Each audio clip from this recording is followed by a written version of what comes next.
Too fast. We can't take it. We just can't take it. No. I think you'll be very happy if the wall goes up too fast, right? But we'll get that dude and we'll work with you on that. But it was a great decision by a great Texas judge, right? And it was beautiful. Beautiful to watch. We stopped them right in their track. I mean, they were literally loading the stuff onto trucks. It was terrible. Honestly, it was terrible. And he wouldn't take it. So I'm so glad I mentioned that they have a really good governor in Texas. And I swear, I didn't know he was here.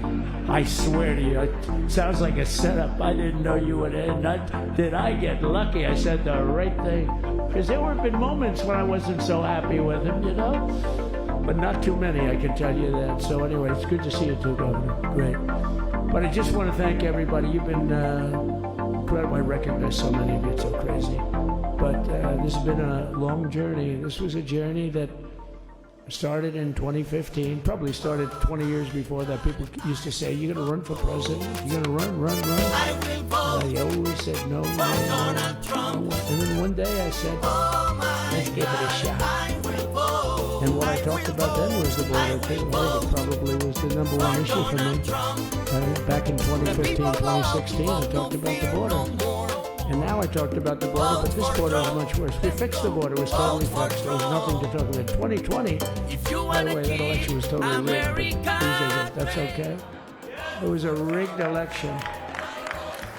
You know the only thing good about it? It showed how bad they are, showed how incompetent. What's going on, everybody? Frankly, we're live and alive, and it's the inauguration. It's Jover. The Burger Reich is here.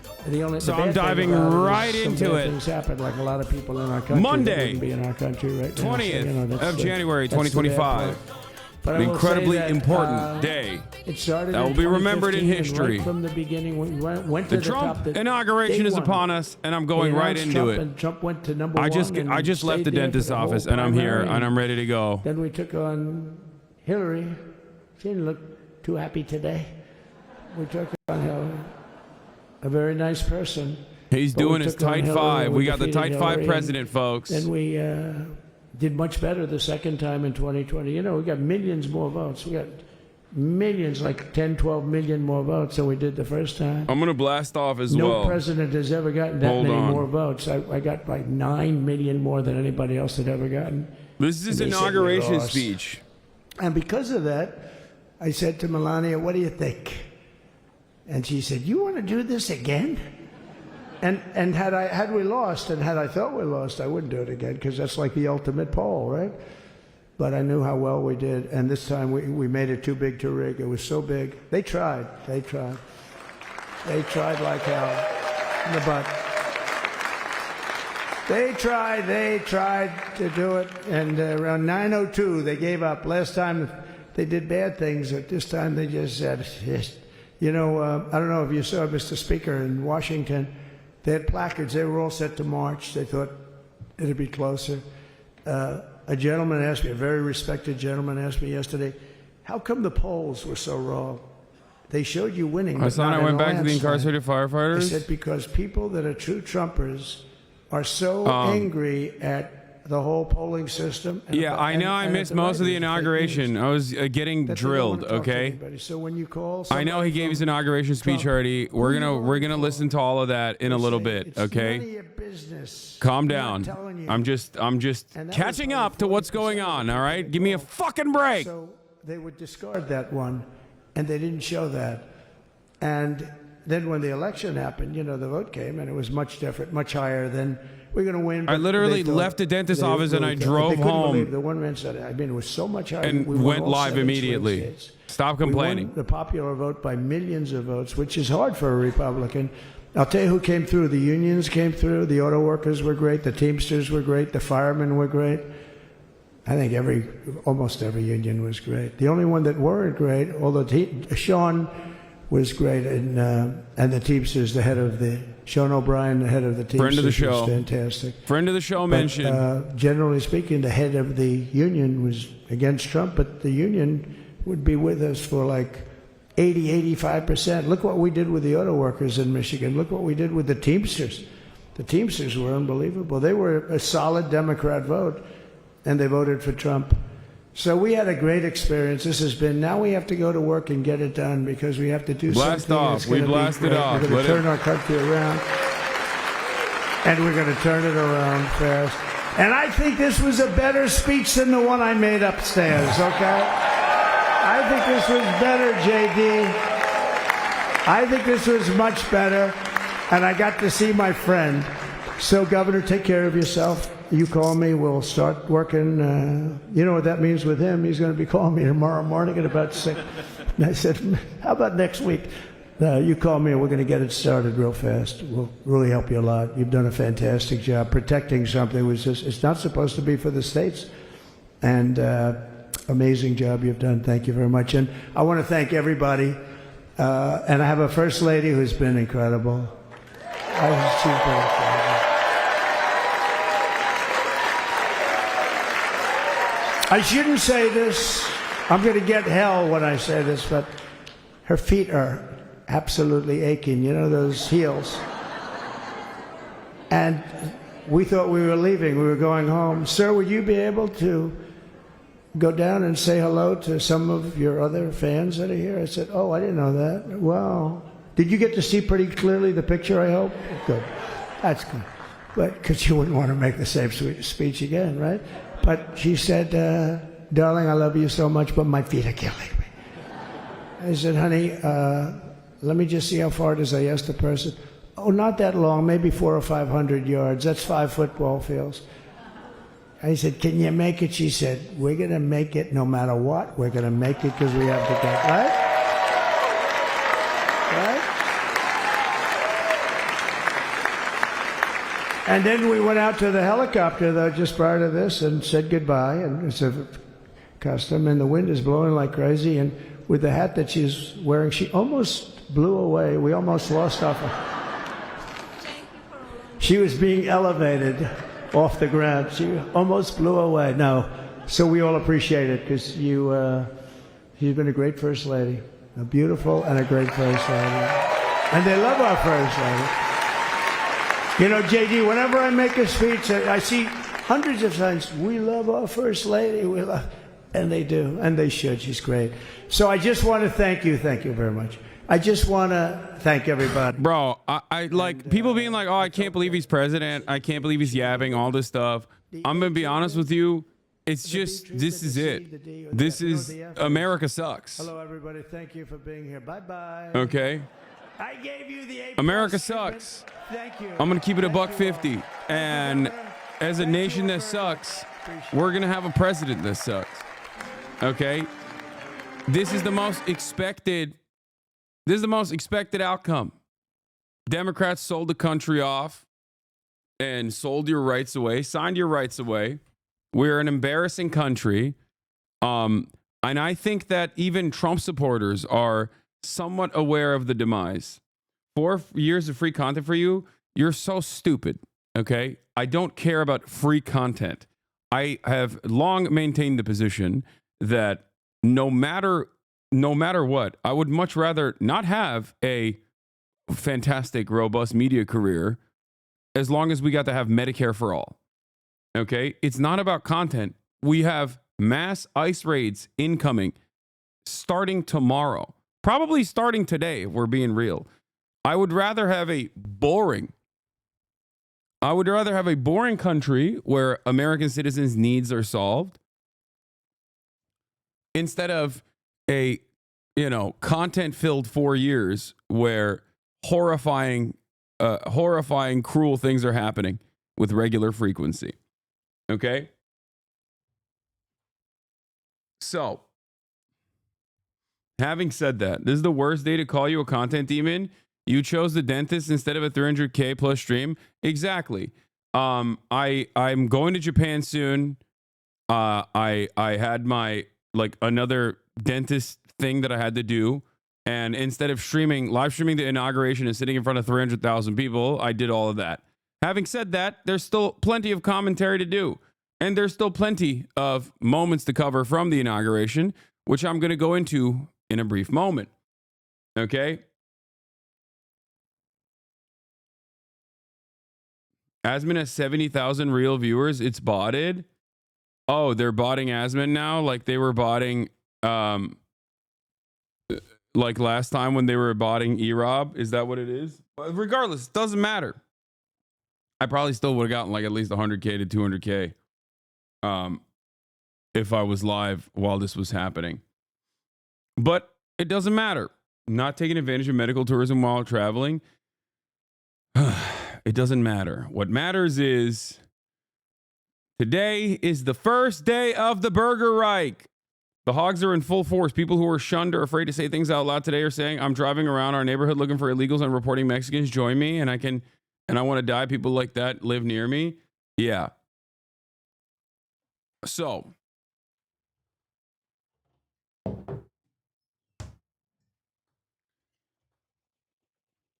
the Burger Reich is here, and America's demise is near. Okay?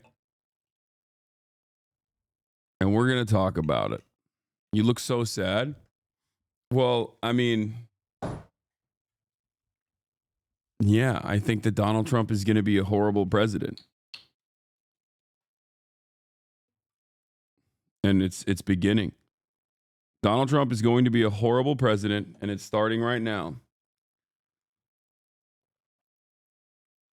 There's still more to come today. He will sign executive orders at the Capitol in a bit. The day's not over. Yeah. Also, Joe Biden did a bunch of fun little last second moments, last second pardons. Apparently, I was on Hasan Minaj's YouTube video where I think he was making fun of me, maybe. I don't know what happened there. But they were saying Hasan on Hasan violence. Oh, here it is. Then the far left will hate on the pundits. Oh, they fucking nut. Simultaneously, MAGA will then hate on the lefties and the pundits. Okay, only 30K viewers in here. The world is finally healing. Well, most of your viewers are probably still asleep. God knows they ain't work, lol. I like that people's political analysis on twitch.tv revolves around how many viewers I have at any given time. That's cool. Yeah. I mean, I'm live. First of all, it's MLK Day. Secondly, it's I'm live for 10 minutes. So yeah, I've been live for 15 minutes. Calm down. All right. Last but not least.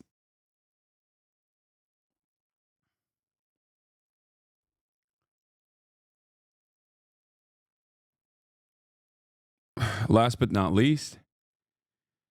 None of this shit matters. Okay. If today you are excited that Donald Trump is finally the president again after 4 years of the Brandon regime, where Republicans were sent off to work camps for the crime of being patriotic or saying that there are two genders or whatever. And that finally a new dawn, a new day is upon us, and all of a sudden egg prices are going to go down. All of a sudden the price of goods are going to be manageable. All of a sudden you're going to start making more money at your job. Your boss is no longer going to screw you over. You're magically going to be able to pay rent.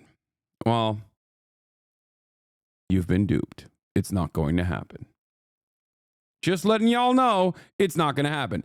What will happen, on the other hand, is that all of the things that you enjoy, all of your consumer goods that you enjoy, are going to continuously get worse and worse year over year. Your life standards or your work standards are not going to improve. And you're probably going to find yourself even more angry because there will be a bully pulpit that tunes you up every second of the day, trying to make you hyper-focus on your neighbors.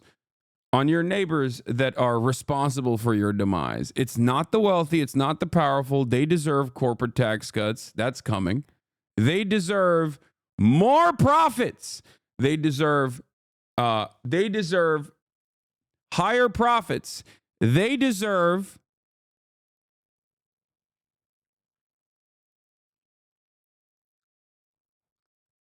to pay less in taxes.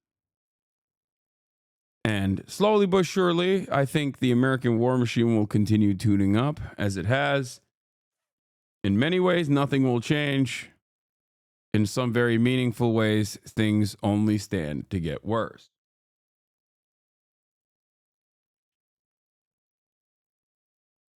An apt MLK quote for this photo. Yeah. By the millions, people in the other America find themselves perishing on a lonely island of poverty in the midst of a vast ocean of material prosperity.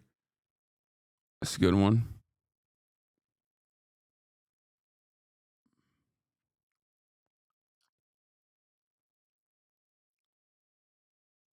Trump said he wanted to take Panama Canal again. Yeah. Do you think we will see an improvement in things like price of core goods to appease the proles before they start putting pressure in? Or do you think it'll be full steam ahead? We'll see. Well, I don't know.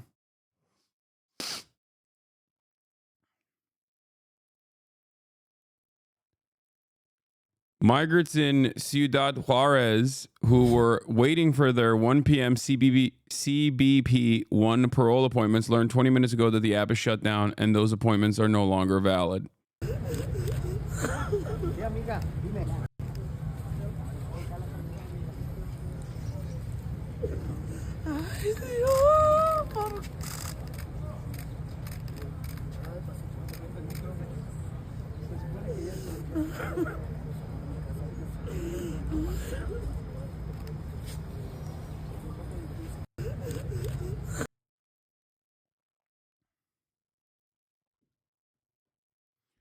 Coworker believes that the answer to financial freedom is crypto, but doesn't acknowledge his medical debt. No, coworker is awesome.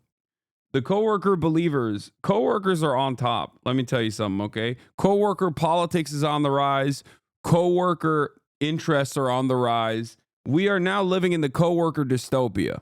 And the coworker is not wrong, technically, when he says, oh, the future of money is crypto. We had not one, not two, but 3 different people in Trump's immediate orbit, including Trump himself, pull off crypto rug pulls sequentially in the last 48 hours. You understand? Do you understand? Donald Trump, Melania Trump, and then the Students for Trump guy, all 3 of them pulled crypto rug pulls to the tune of multiple hundreds of millions of dollars right before Donald Trump was inaugurated, right before he became the president. That is the future of America. The future of America is cons, quick schemes, cons for rubes and suckers. Everyone joining in on the fun, thinking that they will not be the bag holders, but will actually grab the bag and pass it down the line. Reagan, during his first inauguration day, signed executive orders in this room, as did President Johnson, signed the Voting Rights Act what with about Martin black Luther people, King Hasan? Jr. in that room. So it's very historic. Oh, by the way, I have a hair trigger today. I'm probably going to ban a lot more people.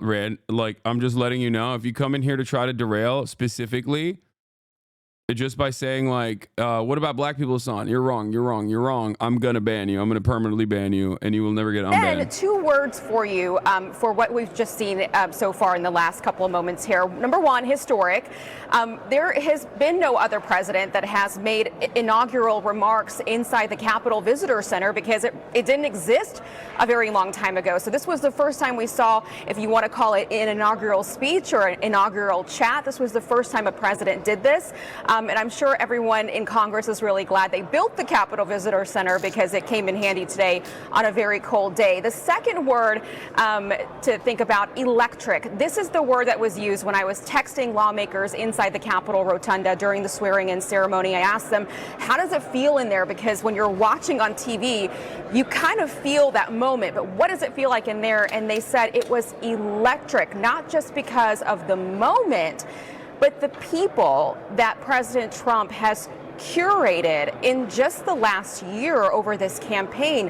Like you mentioned, Jeff Bezos of the world, Joe Rogan was in there, who helped him reach an entirely new audience, and also Miriam Adelson, who helped him reach the Jewish American vote. So all of these people that sort of helped him come to this moment, he in a way thanked them for being there, and some new friends as well, like the Mark Zuckerbergs that he hopes to work with in the future. So all very new things for us to watch here, and a really exciting time right now. Aisha Hasni, live on the Hill. Aisha, thanks. Britt Hume's still with us. And Kaylee McEnany here, you listened to that second speech, and I could see your mind saying, if I was press secretary, how would I answer these questions? I'd be taking diligent notes and footnotes to go underneath those notes. Look, one of the great things about President Trump that I learned when I was press secretary is accessibility. I recall when Jen Psaki was once asked, hey, did you speak with the president today? And she kind of circumvented the question. And anyone who knows communications picked up on, oh, I don't think she spoke with the president before this briefing. Caroline Leavitt will not have that problem. The president, in many ways, is his own spokesperson. Oh.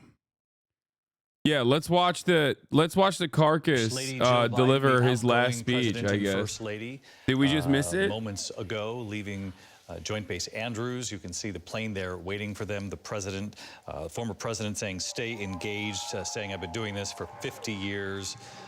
Did say something like we're on the cusp of... Oh, Biden gave a speech and I missed it? Yeah, I don't really care.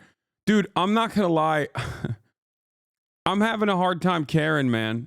I really am. In terms of like caring about all the dangerous things that are about to happen, I'm going to offer a lot of coverage and hopefully do my very best to speak on the humanity of the victims, okay, of this upcoming administration.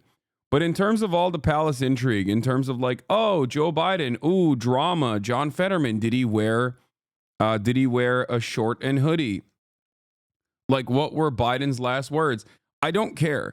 I do think it's stupid and silly that he did that like last second perma pardon thing.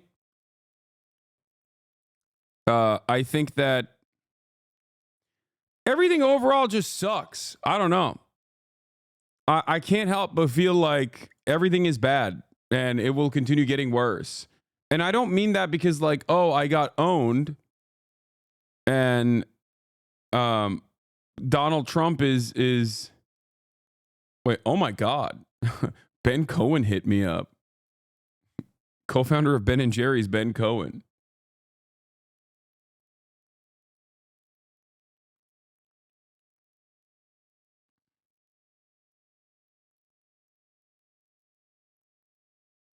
Wait, what? In honor of Doge, I'm launching Doge VS Blob. What is a meme contest highlighting the biggest government spender and waster? We're giving away 1,000 Dogecoin a day. If anyone can slash the Pentagon budget, Elon Musk can. Let's support him. Wait, what? Is this a scam? Is he? I'm confused. Okay. I don't know what's happening here, but, you know, I'll try to understand it a little bit better. So, no, he's not. I don't think he's hacked. I don't think he's hacked, but I forget what I was going to say. God damn it. Ken Klippenstein is already on it. Border Patrol has already been given a list of new intelligence collection priorities today. Homeland Security source tells me. It's already beginning. So, as far as like me saying, oh, I think everything is just bad. The Trump supporter will hear me say that and go, oh, get wrecked, liberal. You're only saying that because Donald Trump is president and you feel bad because your party lost. But I've maintained this not so cheery attitude since before the election season ended. I have been on a relatively cynical, relatively pessimistic path since, I would say, the aftermath of the DNC. Vibes have been bad. And I don't think necessarily that the Trump administration is, in the grand scheme of things, the Trump administration is not going to make America's demise. How do I describe this? Like, I think we're fucked regardless of whether it was Kamala Harris or Donald Trump winning the presidency. Like, I think America, the American project, is coming to a close. But I do think that Trump will make it faster, if that makes sense. That's the way I look at it. Like, I think that our demise is inevitable, and I also think that Trump supporters themselves kind of see it too.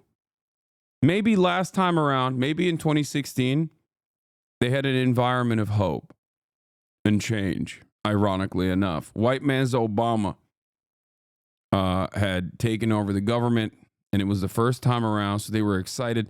This time, it's more about vengeance upon their enemies, right?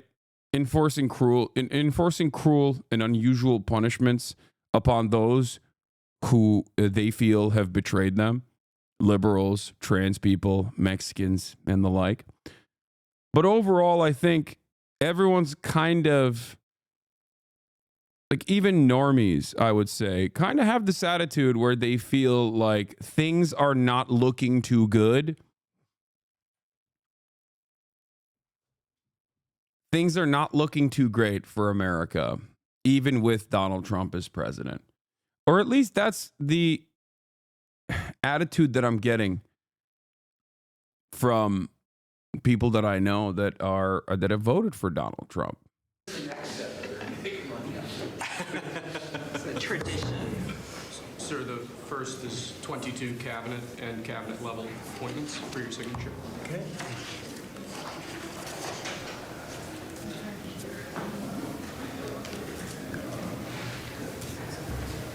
It's the truth. You vote for division, you get it. What do you mean vote for division? Who votes for unity? What is the unity vote? There's a duopoly, my man. I don't know what kind of silliness this is. Like, you think you're making like an adult take or something, but 47 sub-cabinet level appointments, sir. But you don't have to sign 47 times. I have no idea what the hell Melania's wearing, by the way. I don't know what's going on there, but I'm sure Americans really love that. Like, the real Americans today look at that and go, that's a real fit, Madam First Lady. Why does she look like Oppenheimer? Thank you, sir. You now have 31 acting designations and appointments to effectively... I know what a zoot suit is. Are you kidding me? I think zoot suits are fucking amazing. Zoot suits are the proletarian's garb. I want to get a zoot suit. Don't give her that.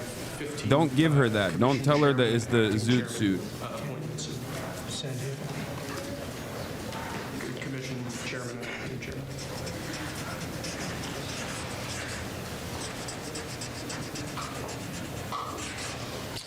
He was #1 at Harvard also. You know that?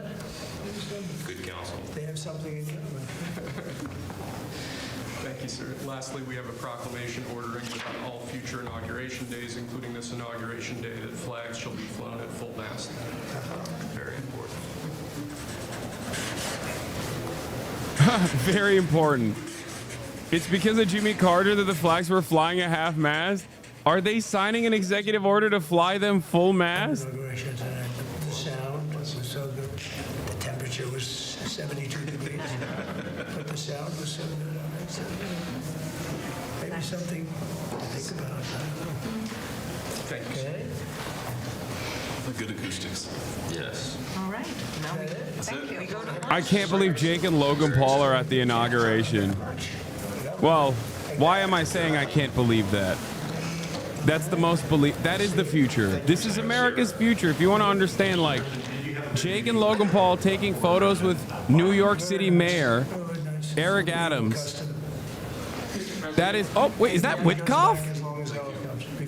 What the hell is Witkoff doing right there? Bro should be in Gaza right now.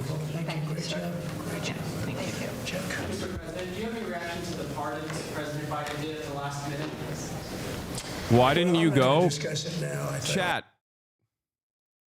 Obviously, I didn't go because I have never done a crypto rug pull. Okay?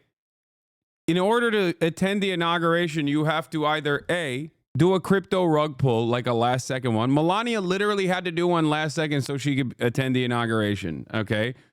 I've never done that. Like, I've never been in a drunk driving incident where I killed a family, you know. No sexual assault charges. None of that. So obviously, in that situation, they're like, oh, yeah, you can't come. Like, sorry. We looked it up.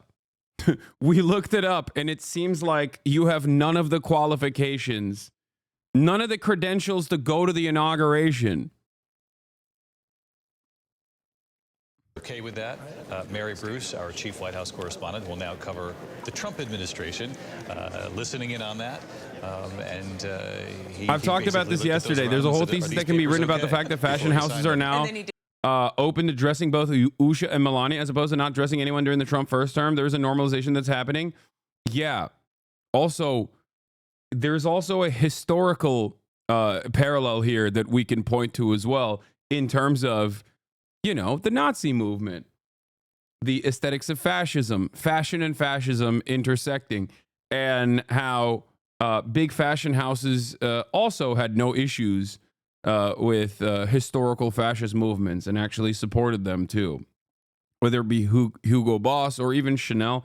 I think that there is a historical parallel there to a certain degree. But you're absolutely right. It's something that I brought up as well. Oscar de la Renta was openly posting about dressing Usha Vance, right? JD Vance's wife. So I agree. All of these like elite corporations are this time around completely servile to the interests of fascists, right?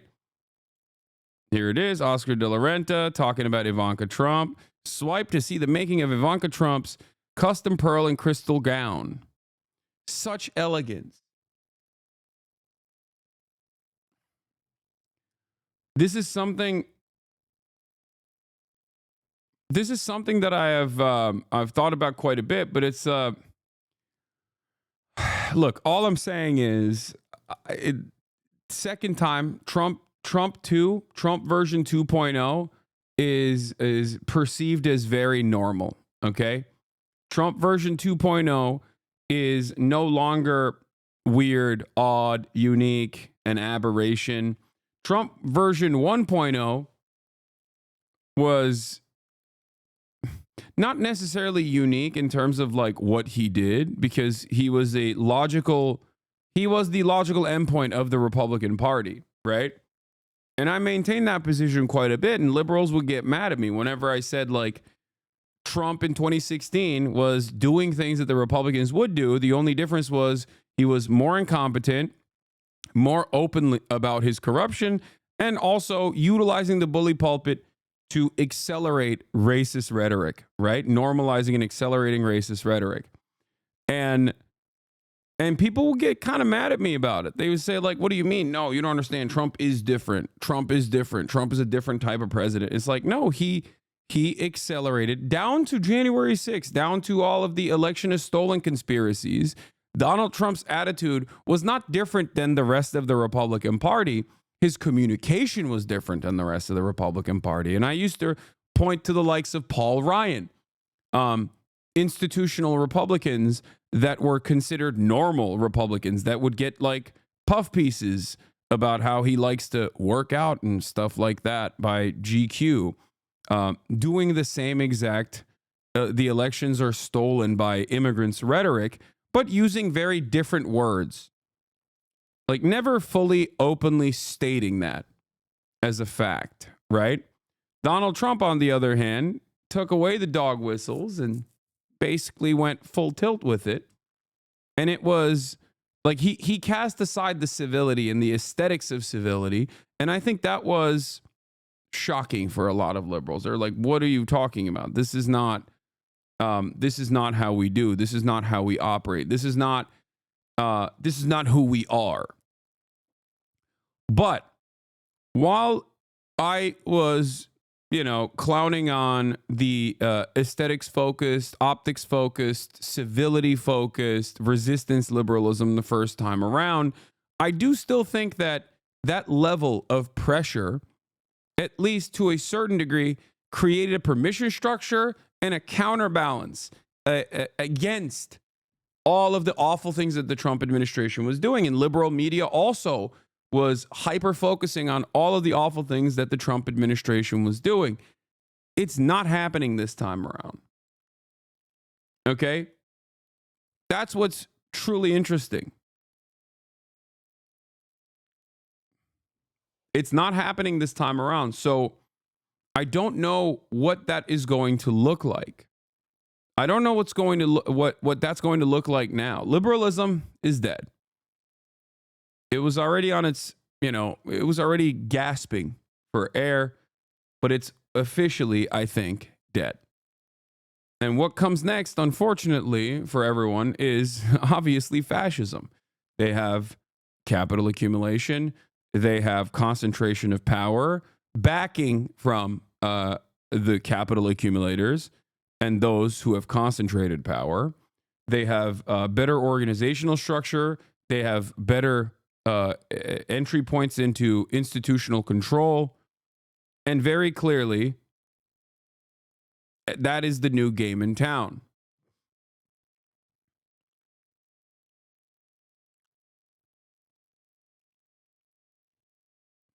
So we'll see what happens next. But as you look at all of these like wealthy aristocrats and politicians smiling and dining together, when you look at our elites enjoying the show,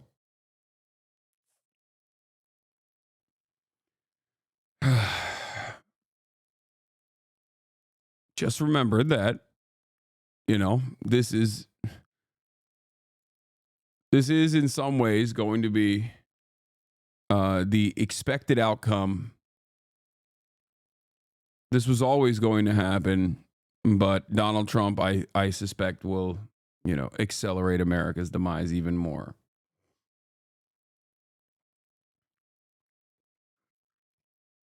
Times. The caveat here is everything does appear to be fluid, but Catherine is reporting there is a very good chance this will be far more sweeping in nature.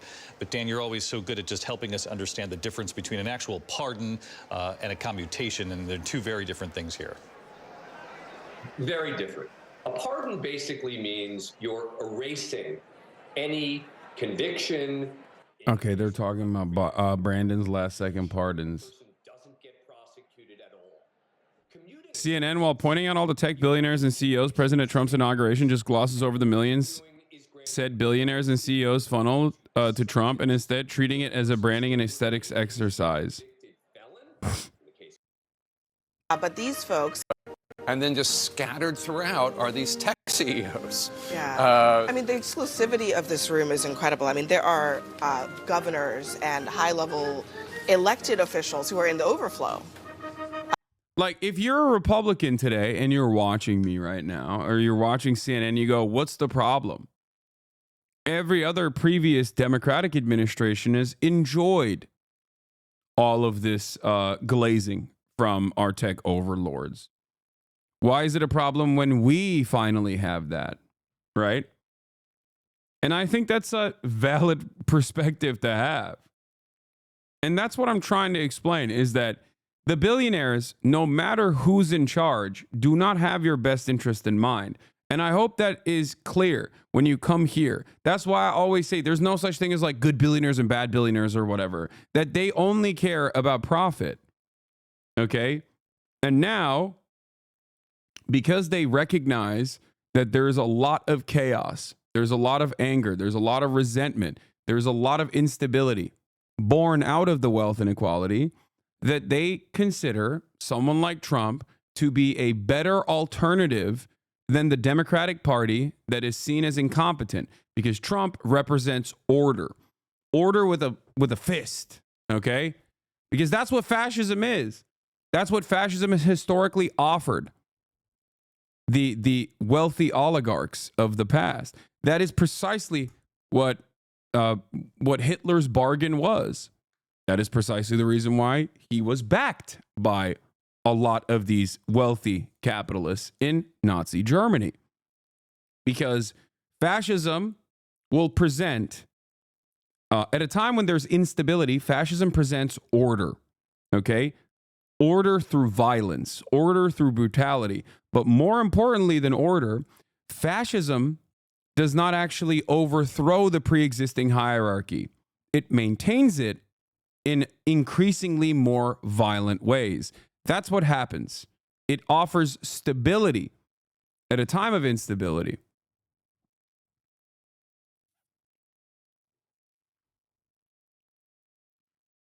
Why did Kamala have more billionaire donors then? See, this is what I'm saying. Like, I don't care. I don't like Kamala Harris. I don't like that she was cozying up to billionaires either. You are a regular American. You are not a billionaire. You are not an oligarch. And as a regular American, it does not matter to you whether those billionaires are standing next to a Democrat or a Republican. Okay? Both parties in this duopoly will serve their interests. Key sectors like oil and gas will hedge their bets more in favor of the Republican Party. And in the past, tech sector billionaires were oftentimes hedging their bets with the liberal mechanisms of control. Seems like they feel pretty comfortable with both parties. Of course they do, because they are. Because at the end of the day, Democrat or Republican, both parties, with some exceptions, at least on the Democratic side with like the likes of Bernie Sanders or whatever, both parties are there to serve their interests. Both parties are there to manage their profit-seeking attitude. Both parties are there to, you know, do a little bit of deregulation, do a little bit of tax cuts. One more so than the other.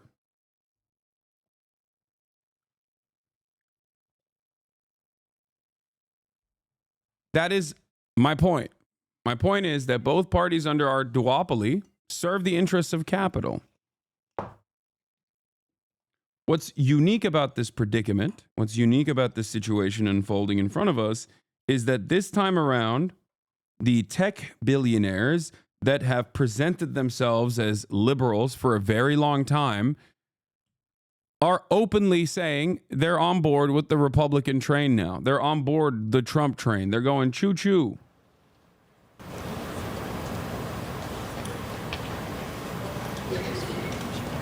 It's not weird or unique to see, you know, oil barons at the inauguration. It's not unique or weird to see the likes of Miriam Adelson at the inauguration standing next to the Republican Party. What's unique is seeing Zuckerberg and the Google CEO and those guys. That's unique. Their presence at the Republican inauguration is unique because they have historically presented themselves as liberals. They've historically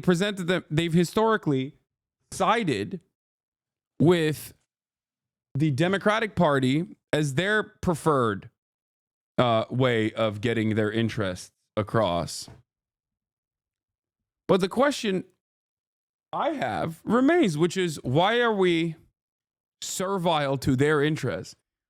Why do we have to sit back and you know, let them dominate the conversation? 150 years ago. It doesn't seem... Is that Amy Klobuchar speaking? It doesn't seem like a democracy does it. House wing of the Capitol was built, and in the midst of the Civil War, Congress dedicated this chamber to host statues chosen by every state. Walking into the hall, we all passed under the arch, holding the marble car of history clock. The statue shows Cleo, the Greek muse of history, holding a book to record events as they happen. And as you can see, she's heard a lot of stuff. And as she rides her chariot forward into the future, she looks behind her to remember the past. She remains here as she has for hundreds of years, a reminder that history will remember the events of the present, and it is on us to write that history right now. Speaking of art, the painting right here before you, I chose this painting for this lunch this summer, and it's titled American Horizon. I don't care about this stuff, dude. Oh my God. This stuff is so stupid. More like silly aesthetic focused nonsense. Congressional luncheon time. All right, let's see what the CNN, what the good people over at CNN had to say about all these tech billionaires sitting side by side, standing side by side with the Trump and then just admin, scattered throughout admin. are these tech CEOs. Yeah. I mean, the exclusivity of this room is incredible. I mean, there are governors and high-level elected officials who are in the overflow. But these folks, we should also remind people, they paid money into the Donald Trump inaugural fund. Mark Zuckerberg and Meta, they wrote $1 million checks. And $1 million check, I suppose, gets you in the room where it happens. I agree with you, Abby, but this is about as mutually beneficial as it gets. Because, as I think you said earlier, Donald Trump is the ultimate producer, and he understands branding and marketing and imagery as well as, or better than most. And then just scattered throughout. Yeah, this isn't branding and marketing and imagery. This is, they're not wrong when they say it's a mutually beneficial relationship. They're not wrong about that. They're right about that. It is mutually beneficial. Wealthy members of the oligarchy purchase politicians, purchase Congress, in order to ensure that they never get regulated when regulation is a necessity, okay? And also, Trump simultaneously takes advantage of any outlet, any mode of communication that will give him a benefit, that will boost him, that will accelerate the right wing, the right wing attitude, like that will serve the purpose of pushing right wing messaging. Okay. Jeff Bezos owns a newspaper. Jeff Bezos owns Washington Post. Elon Musk owns Twitter. Google owns YouTube, and obviously Google as well, and numerous other properties. Mark Zuckerberg owns Facebook. And the last part of that equation, Tim Cook obviously owns Apple. The last part of that equation was TikTok. And we know, and as I've covered this before, TikTok basically wanted to get in the good graces of the Trump administration, or at least like the Republican Party, because they thought if we actually glaze Donald Trump, they won't get us banned.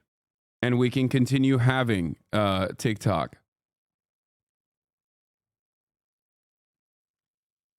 And it worked. At least so far, it has worked. And here it is, the CEO of TikTok sitting next to the Director of National Intelligence, Tulsi Gabbard, at President Trump's inauguration. How do people still think the Republican Party is against the establishment and the elite? Marketing.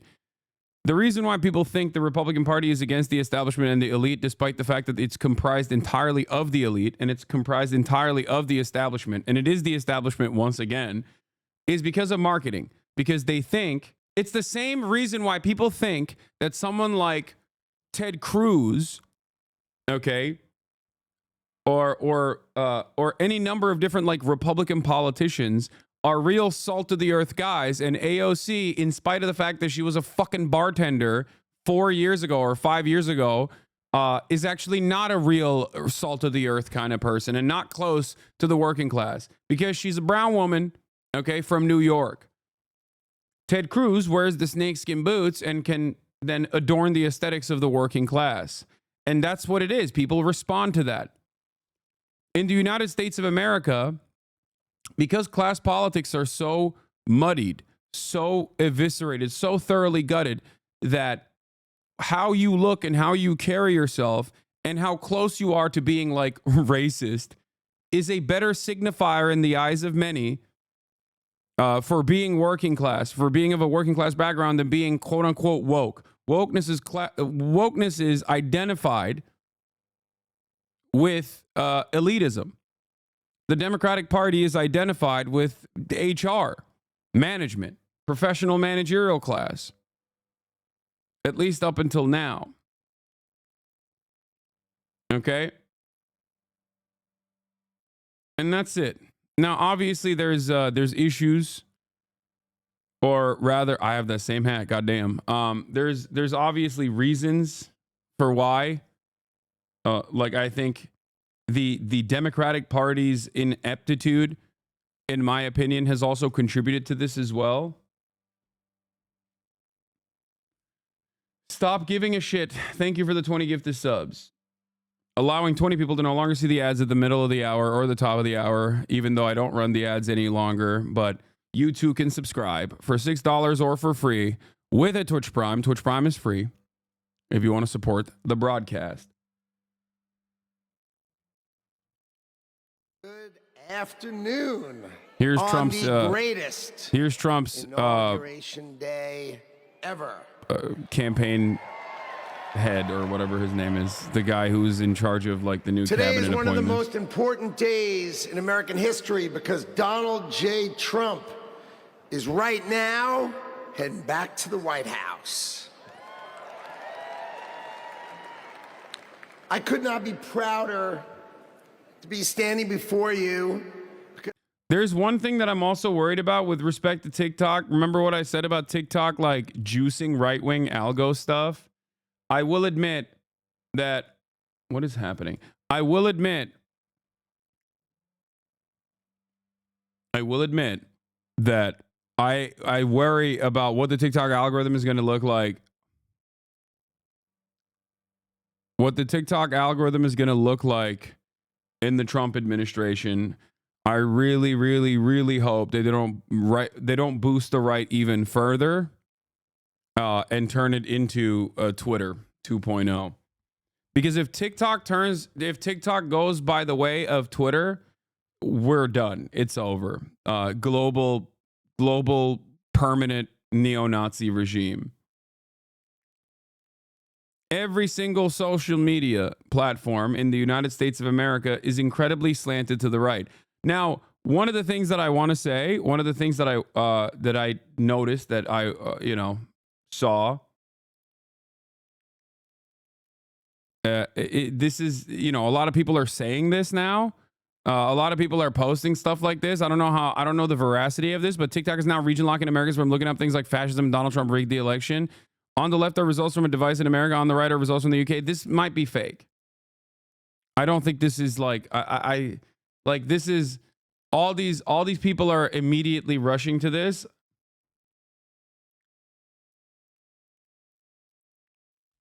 Like, I don't know if that's a real thing or not.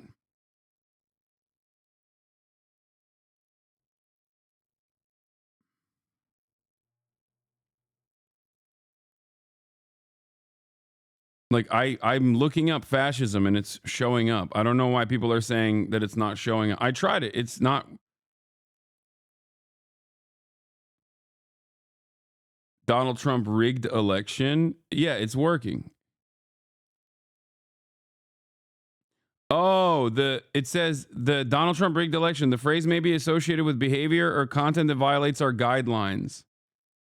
Okay, that's new. Wait, let me see. Donald Trump sucks. Okay, you can still look that up. Yeah, no, I hold on. Let me go on TikTok desktop. Let's see if the TikTok desktop is working in a similar way. Donald Trump rigged election is no longer allowed. That's weird. Hold on. Oh my God. Yeah. Donald Trump rigged election. When you search, it says this phrase may be associated with behavior or content that violates our guidelines. Promoting a safe and positive experience is TikTok's top priority. Oh my God, we're turning into the fucking Republicans. Let's see. Joe Biden rigged election. No, it's not. Yeah, rigged election is not allowed. No. See, it won't let you do Joe Biden. Let's see. Rigged election. Yeah, rigged election is not working. No, fascism comes up with stuff. I looked it up before. Yeah, fascism still shows up. Trump Epstein.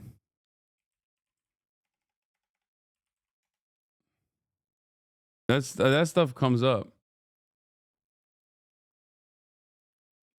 And I'm pretty sure like Gaza or genocide and things like that still, yeah, there's no deboosting on that stuff. Okay. I don't think it's I think this is just like a rigged election thing, maybe to comply with like, I'm telling you right now, I think the rigged election one might be to just like at a time when they were getting yelled at quite a bit by everyone with suspicions that TikTok might rig the election or whatever, they might have just like simply added this extra precaution.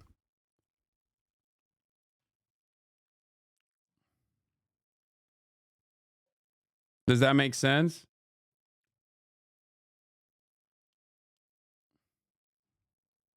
Because there was obviously an election that took place in America, and considering that people were very upset, or people were very suspicious about TikTok potentially, rigging the outcome of the election or whatever. Free Palestine is being censored? No, it's not. No, it's not.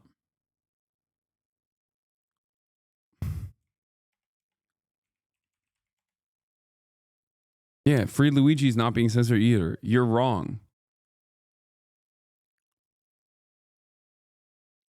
I don't know why people are just doing that. Anyway, people are kind of latching on to anything right now. Yeah, I think that it is important for you in this time to not immediately jump to certain conclusions. What do I always say? What do I always say?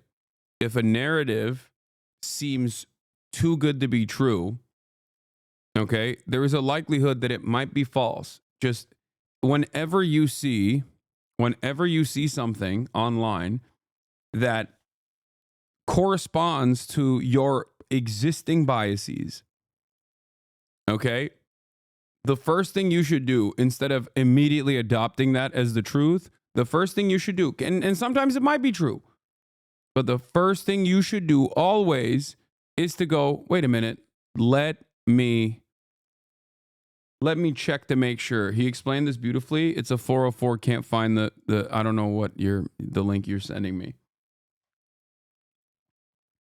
The term rigged election seems to be the issue. Also typed in Bush and Gore and that showed nothing.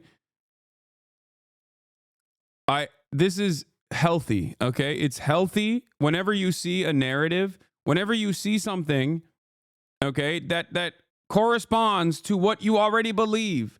Please, first thing you should always do is check yourself and be as critical as you possibly can be. Thing that we can do right now. If you heard, I do think that the TikTok CEO and TikTok in general absolutely boosted Charlie Kirk. I've talked about this before. And I think the reason why they did that is because they thought if they boost Charlie Kirk has Trump's ear, and he will say nice things about TikTok, and he will talk about how TikTok is wonderful for making the youth more right-wing. I do believe that. This is something that I have talked about quite a bit. And actually, as far as it stands, it was a successful gambit. Now, having said that, will they continue doing that? Probably. I don't know. TikTok, as far as I have seen from my own personal anecdotes, but also from like some of the relatively shitty media analysis that is readily available, TikTok is the only social media platform that has parity in terms of political ideology. Every other platform is dominated and slanted to the right. Every single one, right?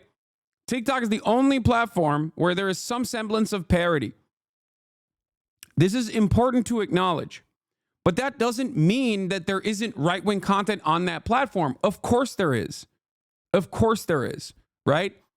And I think one of the best arguments that I saw about this, one of the best warnings that I saw came from, what's his name? Is it Garrett Hayes?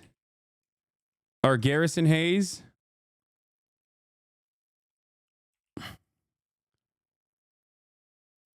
Where is it? One of the best videos I saw on this. You know, I hate. Here, I want you to watch this because I think it's a pretty solid take. Let's take a look. To have a wrong opinion on a day like today. This is the worst possible day to have a bad opinion because you won't get a chance to fix it tomorrow. But have you considered? Why are people in here accepting the liberal framing that TikTok is a communist app? Weakest Ugobnik enjoyer. I don't think people are accepting that TikTok is a communist app. I think people are simply looking at the situation and recognizing that TikTok is one of the only social media platforms where there have been opportunities for like actually leftists, communists, socialists, and very progressive people in building a platform. Okay? And I think that is part of the reason why people think that, you know, here, just let my man, I'm going to let my man Garrison do the talking, okay? Consider that a lot of your political enemies want to save TikTok. Like the right-wing propaganda machine known as Turning Point USA bragged that they were doing 60 million views a day leading up to the election, like this just this past election cycle on TikTok alone. If there is anyone who understands the impact of getting that many views per day, it is your soon-to-be president, Donald J. Trump, the man who actively lobbied the Supreme Court to save this app. If you were one of the many people who were wondering why so many young people were turning toward the right, especially in this past election, it is at least in part because while your side of the algorithm is gender justice and free Palestine, there is another side of the algorithm. And it isn't made up of a small number of people. There are a ton of people on that other side of the algorithm. It is essentially a full-blown hate crime factory. Like, it's just convincing people to hate other people constantly. And I think the political enemies of the marginalized know this. They did the calculations and are trying to preserve this thing, this app, because they think it provides them with a strategic advantage in the long run. Maybe just in general. Clearly, it was some strategic advantage just this past cycle. Listen, I love TikTok. This app literally changed my life. I met some amazing people through this app. You all who follow me are incredible, and I hope you'll come subscribe on YouTube. But this is just something to consider, like who stands to benefit the most from a power perspective from this place. And so I don't disagree with this. I think that it's important to also recognize this aspect of it, because on the one hand, while TikTok still has some semblance of parity, ideological parity, that still means that there is a steady flow of insane right-wing nonsense on there. Okay. And I do think that right-wingers understand the value that TikTok gives them in terms of propaganda, the value that TikTok offers them in terms of yet another platform where they can supercharge their right-wing propaganda, reactionary content that creates loyal soldiers for the Republican Party and creates loyal soldiers for the reactionary movement in general. Okay. It doesn't have to immediately, it doesn't have to actually make, for example, young men, right, into people that are card-carrying Republican Party voters. That's not the project. The project is, as long as they are apolitical but right-wing in a lot of these like key issues, they can be captured. Their attention can always be captured, and their anger and resentment can always be weaponized. And I do think that is, I do think that that's important to recognize, and it goes along with something that I've been warning about quite a bit in terms of like how right-wing young male spaces look like nowadays. And TikTok, just like every other platform, TikTok is not alone in this. And TikTok is far from the worst platform on this issue. YouTube is terrible for this. Okay. Twitter is obviously the worst one out of all of them.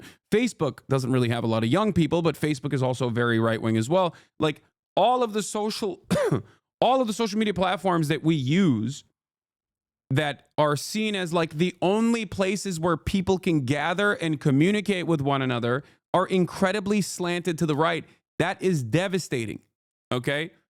This was part of the reason why I maintained the position that TikTok was while still churning out right-wing propaganda at an alarming rate, still had some semblance of leftist commentary on it as well. And I know that people will say, Hasan, this is just like silly social media platform stuff. Like, why do you care about this so much? But in an environment where we do not have any sort of organizational tools and that our production capacities, our forces of production are basically moving away from the assembly line so that we are more alienated from our labor and we're more isolated from one another, which makes it harder to organize, which makes it harder to recognize solidarity, class solidarity specifically amongst workers. The only place where people actually gather in groups are online. And online spaces can be easily manipulated. Online spaces can be easily manipulated, easily brigaded, change people's attitudes over certain things. And the more time we spend online and away from other people, the worse I think these organizational tools will become. The more right-wing these social media platforms get, the worse things get overall. Yes, but isn't TikTok most views for progressive content versus other social platforms? I know. That's why I'm saying that like TikTok has been both a benefit and a burden at the same time. But in comparison to all the other content platforms out there, it's certainly not the worst. It's definitely better than the other ones. And that is part of the reason why I maintain the position that TikTok shouldn't get banned. That's the reason why I think people wanted TikTok to get banned. That's what carried it over the finish line. This one really mattered. And I just want to say thank you. Anyway, let's look at one of these tech billionaire oligarchs speaking at the inauguration. My heart goes out to you. Did he just Sig Heil? It is thanks to you that the future of civilization is assured. Thanks to you. We're going to have safe cities, finally, safe cities. Secure borders, sensible spending, basic stuff. And we're going to take Doge to Mars.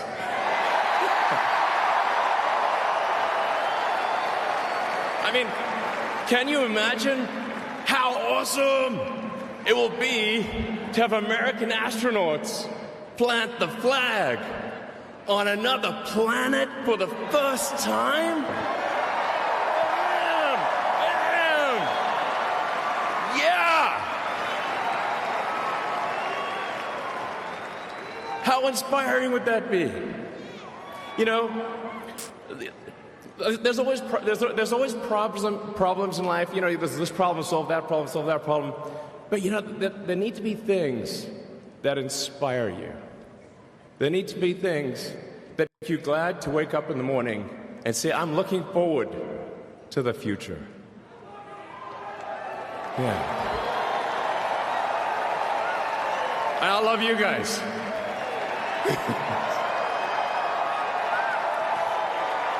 So,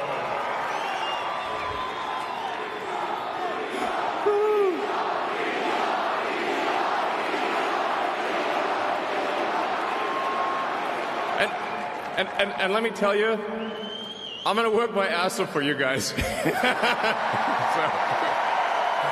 I really will. So, and yeah, but I'm super fired up for the future. It's going to be very exciting. As the president said, we're going to have a golden age. It's going to be fantastic.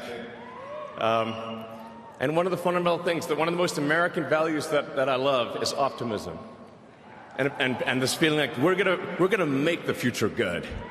We're gonna make it good. So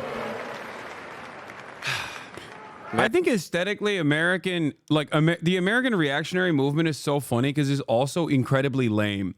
Like fascist movements of the past hyper focused on the aesthetics, right? They cared a lot about their visual output. They had this like insane, intense interest in making it seem as though they were superior and that like moral degeneracy must be squashed and that you know, everything down to the minutia was organized. And it's kind of funny to think that like the American version of that is so lame. Is so, not to say that like German fascism was cool or whatever, but like they obviously placed a lot of emphasis on the aesthetics of order. Okay, like the visual output was important. The way that people delivered speeches, these were things that they cared about quite a bit. Whereas in the United States of America, we're just like we have these like obvious losers being like, we're gonna place a Dogecoin on Mars. Anyway, here's Kash Patel. I'll tell you how. He and I share something deeply. We love the American dream. And we have been given a gift by God today to usher in a new dynasty because we just inaugurated Donald J. Trump as our 47th president. Did anyone catch the Roman salute that Elon hit? And we just inaugurated J.D. Vance as our Vice President of the United States. And we did that because the American dream is alive and well, because you chose that our dream can be the dream for our children and the dream for our world. And we are at a crossroads here in America, but our future is bright because you had the courage to stand for your convictions. So I'm humbled here to talk to you about why I love the American dream. My story's pretty simple, it's unique, and some of you share in it. My parents were born and raised in East Africa. My father in the 1970s fled a genocidal dictatorship in Uganda, where he saw 300,000 of his countrymen murdered, where he saw what lawlessness would do if it was allowed to break through the system of constitutional justice. He fled, like so many others. He married my mother. They moved here. They waited in line. They stood in line because the American dream was worth standing in line for.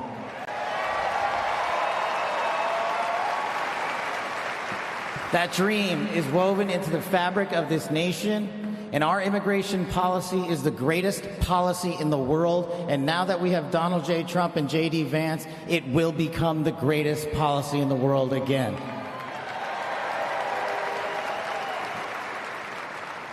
But dreams and hopes aren't enough, my friends. We got to get to work. And we got to accept the realities that too many of you know from your communities. President Trump launched in his first term priorities of national security, law enforcement, economy, and global diplomacy. But now we have to retread some of that. And I'd just like to go over a few of the things that our community has been living under these last few years. In the last calendar year alone, we had 100,000 drug overdoses. In the last calendar year alone, we had over 100,000 rapes. In the last calendar year alone, we had 17,000. Bro, that's why we put Pete Hegseth. Dude, I just realized these guys are actually woke abolitionists. They're offering the rapists jobs so that they're too busy to do rapes. Dude, I didn't even think about that. Oh my God. Oh my God. That's why they're like, oh, if you're a rapist, like you should get a job with us so you no longer have the time to do rapes. These guys are actually woke, man. That's what they were doing. Future generations, but thank God we will. Just kidding. They're actually just saying it's the immigrants doing the rapes, even though, ironically enough, it's the fucking Secretary of Defense. The priorities that I cherished during my 16 years in government service, that we will always, always honor men and women who wear the cloth of our nation and stand on that wall and tell you nothing's getting by them tonight. And so to them, thank you. Calm down. What's happening? To our teachers and our frontline workers and our first responders, y'all choose to show up every single day for our children, for our communities, and we will now show up for you. Thank you for keeping us safe.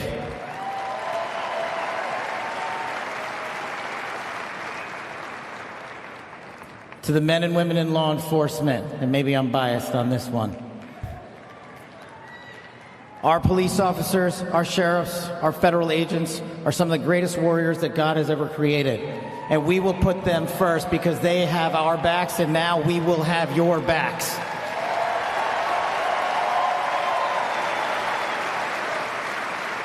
I am standing here because of the American dream. I am not standing here because of the color of my skin. I'm standing here because I earned my right on this stage, and you earned your right to be here with me.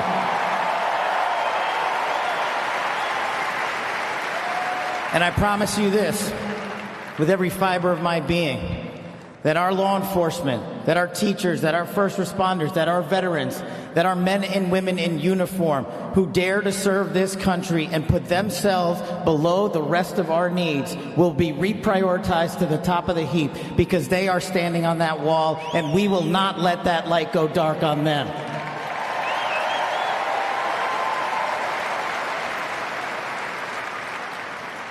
Whether I was a national security prosecutor, a under President Trump's Deputy Director of National Intelligence, his Chief of Staff at the Department of Defense, or so many other roles that I was humbled and privileged to serve when I swore an oath to that Constitution, which I hope to do so again one day soon. You have my word that you have ushered in a dynasty of change. You have ushered in a dynasty that will allow our children to live this American dream. My American dream. I am living the world's American dream. I am the son of lawful immigrants. We worked our tails off just like you all do, and I'm going to make you a deal. I promise you I will never quit on your children. I will never quit on their children, because this American dream does not belong to me. It does not belong to them. This American dream belongs to the world.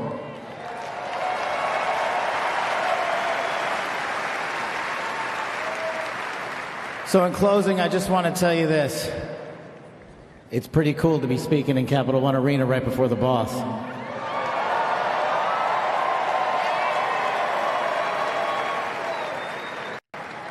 You've inspired me beyond words. Your love, your devotion, your commitment to our country, everywhere I go, shows us that we are not only the beacon of hope, but we are the land of constitutional justice. We are the land under Donald J. Trump and J.D. Vance, where we are going to end the two-tier system of justice. We are going to remove the weaponization of the intelligence community for political purposes. And we are going to put the men and women of America first.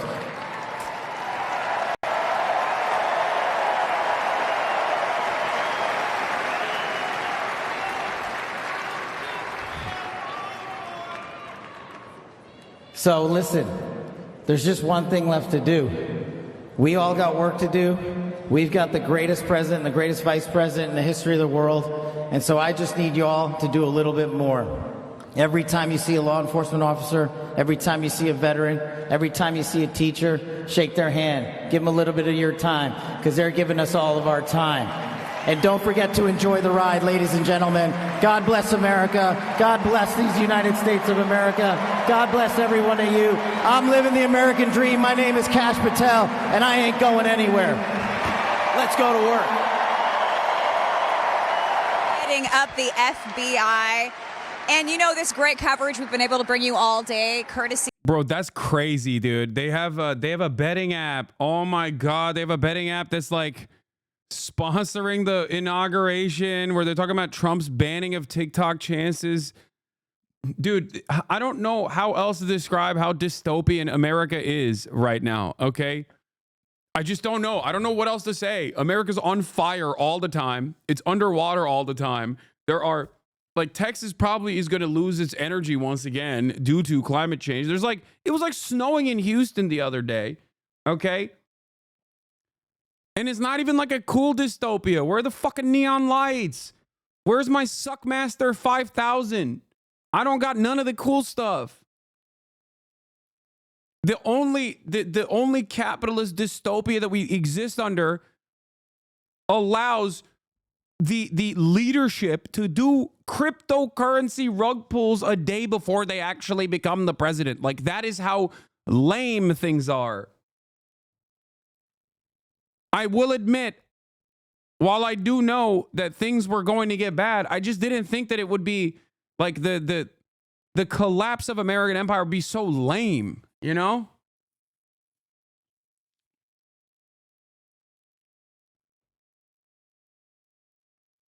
It's crazy, man. It's crazy to think. Yeah, the only Suckmaster 5000 is Mark Zuckerberg at the Capitol.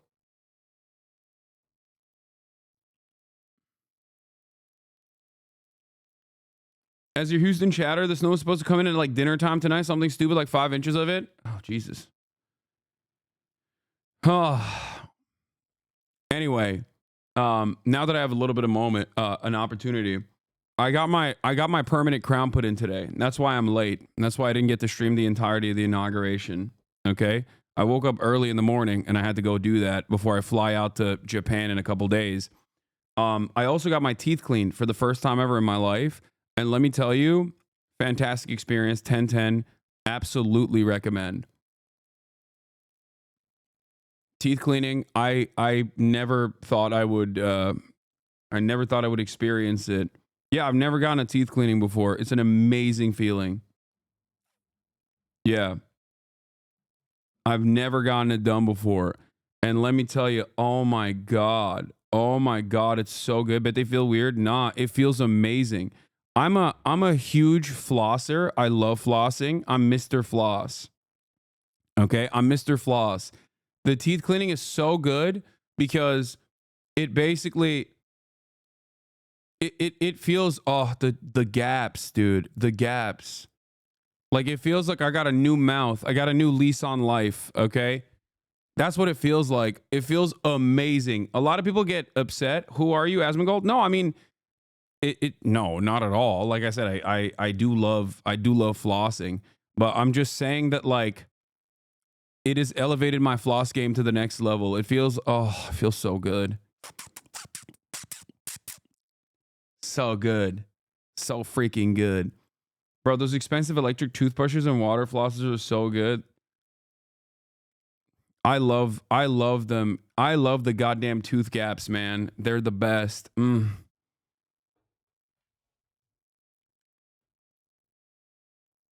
mean your first deep cleaning? Yeah.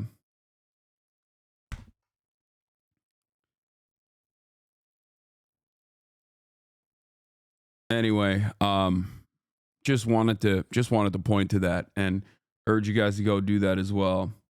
You love diastema? I don't know what that means. Is that the tooth gap?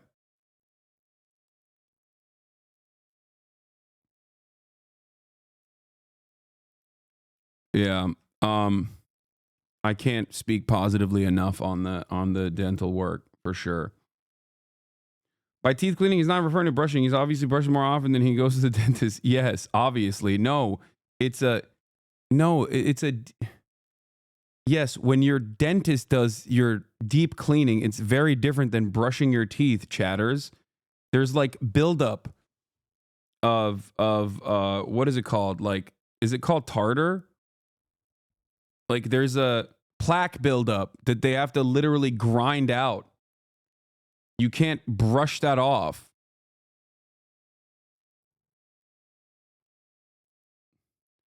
And considering that I have never done it before, there was 33 years of plaque buildup that they just grinded out of my mouth. And it was amazing.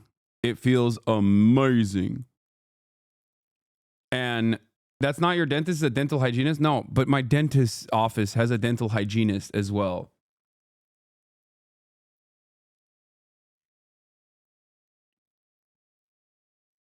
It's called tartar and dental calculus. Thank you. Was it painful? No.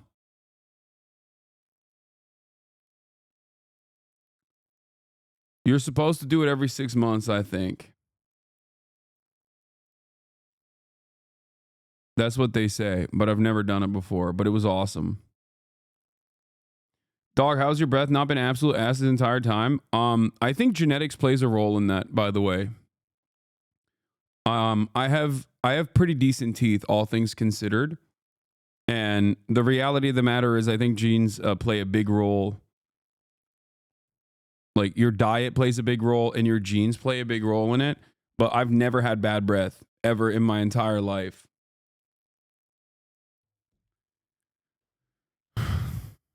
Brushing regularly obviously plays a big role in it too, but I'm saying like I think it's more complex than just like brushing your teeth all the time and flossing. Anyway.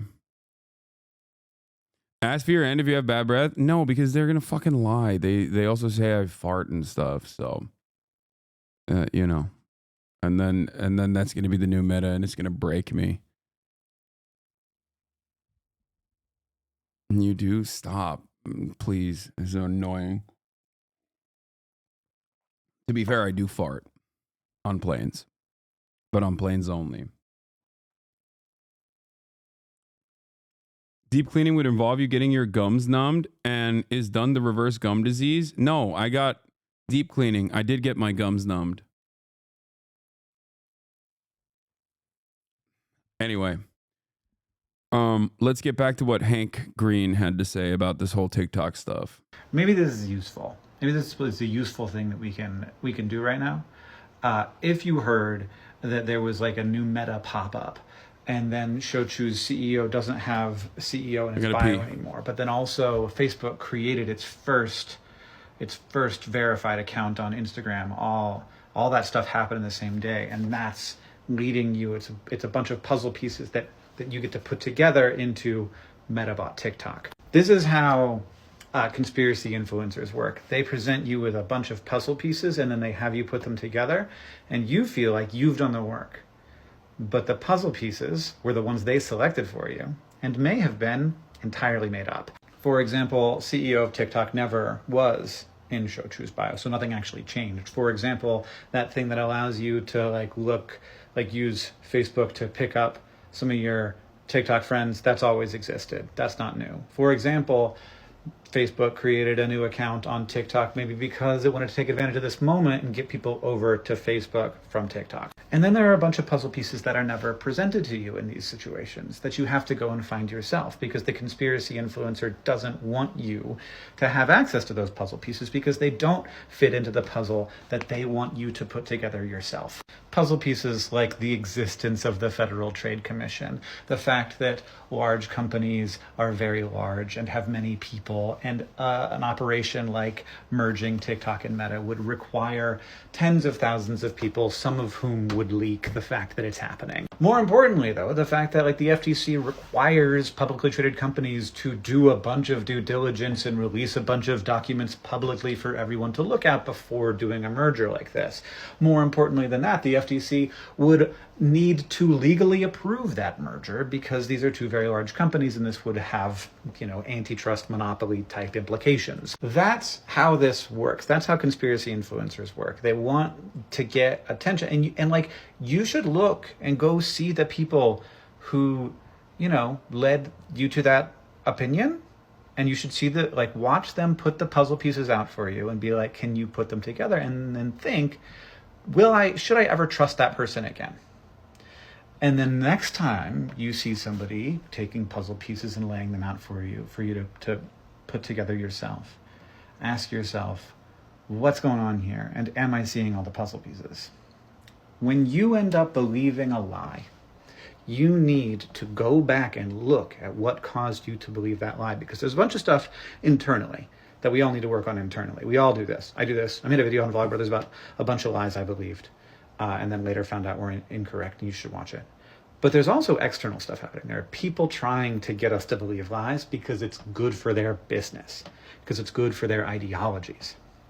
So we don't want those manipulations to happen. And there's a little chance, which is a low stakes thing, to check this out, because of course this whole narrative will be gone in 24 hours. But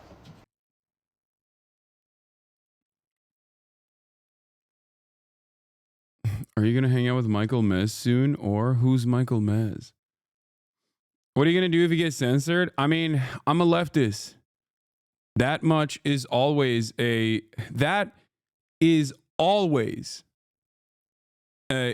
possibility. That's something that I've thought about and had to actively think about my entire career. Okay? That's never, there's not much I can do about that. The reality of the matter is, any sort of anti-capitalist sentiment, no matter how non-radical it appears, okay, no matter how normal it appears, actually, the more normal it appears, the worse, honestly, the more dangerous, is always going to be threatening to the bottom line of our corporate oligarchs. So there is always going to be some semblance of suppression. I have long maintained the position that free speech, or the expansive free speech that we see in the United States of America, can only exist because America has been the global hegemonic superpower. And as America's power on the global stage wanes, okay, as is no longer the only game in town, you will see more restrictions. You will see the true limitations of free speech.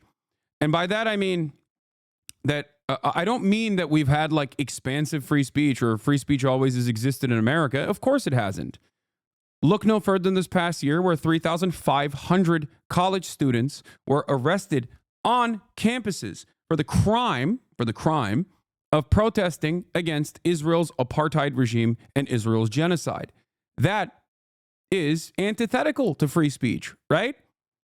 That is the exact opposite, because free speech is not about like saying whatever you want without any sort of repercussions on private platforms or whatever. Free speech is protecting you from government suppression. So when you get arrested for the crime of protesting, which is constitutionally protected, you are experiencing that immediate violation. BDS laws that have made it illegal to protest Israel is a direct violation of First Amendment rights in this country. And yet they've existed in perpetuity, right? Boycott, divestment, and sanctions on the state of Israel. In the state of Texas, for example, if you want to be a public school teacher, you have to sign a piece of paper that says you'll never boycott Israel. You'll never demand sanctions on Israel. You'll never demand divestment from Israel. Okay? And they exist in 32 plus states in this nation right now. These laws were written by the pro-Israeli lobby. Okay? The vice president is talking now. I don't see it because I'm on Right Side Broadcasting and they're not showing the vice president talking. So I don't know. So understand that there has always been limits to free speech, like real free speech. Okay? There has always been limitations on free speech. After all, this is the country where the McCarthyist trials happened. The Red Scare happened. That was a direct violation. That was government prosecution for people exercising their freedom of assembly, for people exercising their speech, for people openly saying that they subscribe to a certain ideology that the government thought was inappropriate and unacceptable. Look no further than what this country has done to revolutionary black organizers and activists and leaders. They've assassinated them. They've jailed them.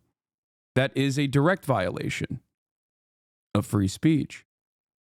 And in the modern era, look no further than what the government has done to anti-Israel protesters.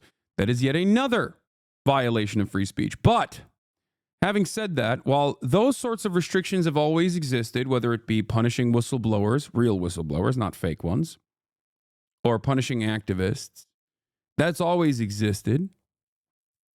What you must understand is that the silly types of free speech restrictions that you hear about in like China, for example, oh, you can't compare Xi Jinping to Winnie the Pooh. That kind of stuff, those kinds of restrictions had not existed in the United States of America. And part of the reason why they had not is because America is so powerful that those sorts of silly things, that level of control, that level of censorship was never seen as a necessity.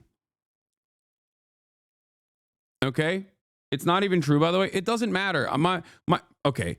The reality of the matter is, fuck the Winnie the Pooh stuff, but yeah, the Chinese social media platforms do have more rigorous control. The Chinese government definitely surveils certain speech, and the Chinese government is obviously more combative towards political dissidents. This much is true. In the United States of America, there are still obviously criminal penalties that apply for people exercising their First Amendment rights. Absolutely. In direct violation of the First Amendment, obviously. But the permission structure is like the bandwidth for it, and the permission for what you can and can't say is far more expansive. But here is the difference. Okay? Here is the difference. The reason why it is far more expansive in America is because America is the global superpower. It has been the only game in town in perpetuity. Okay? Understand that. That is the only way. That is the only reason why America can be like so comfortable with political dissidents. Because America sees political dissidents as powerless ultimately. Until now. Because as the situation worsens, as the collapse becomes inevitable, you will see the American government start taking actions like this. And I think trying to ban TikTok in this way was a pretty clear-cut indicator of that. Okay? It's a pretty clear-cut indicator of that, because if you've ever heard me talk about like free speech limitations in countries that are outside of the sphere of American influence, you've already heard me say that, yes, of course, Cuba, for example, treats political dissidents with criminal penalties.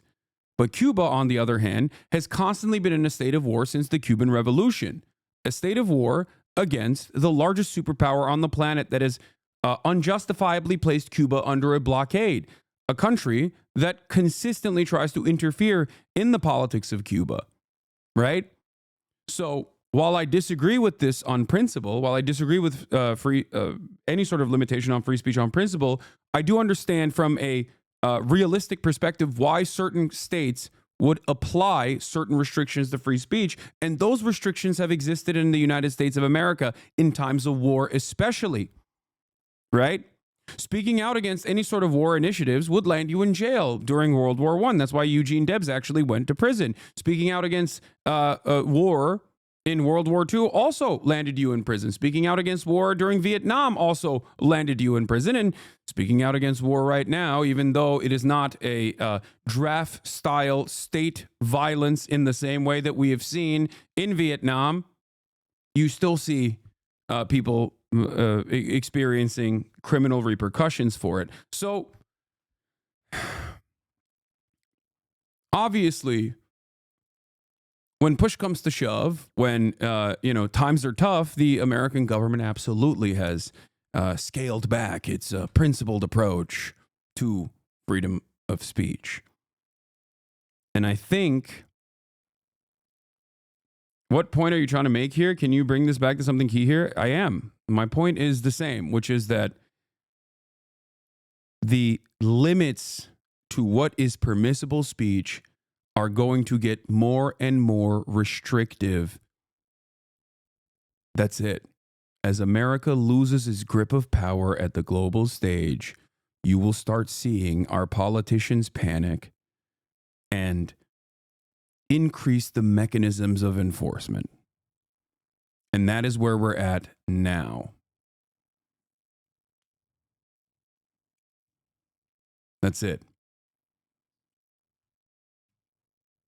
That is where we are at now.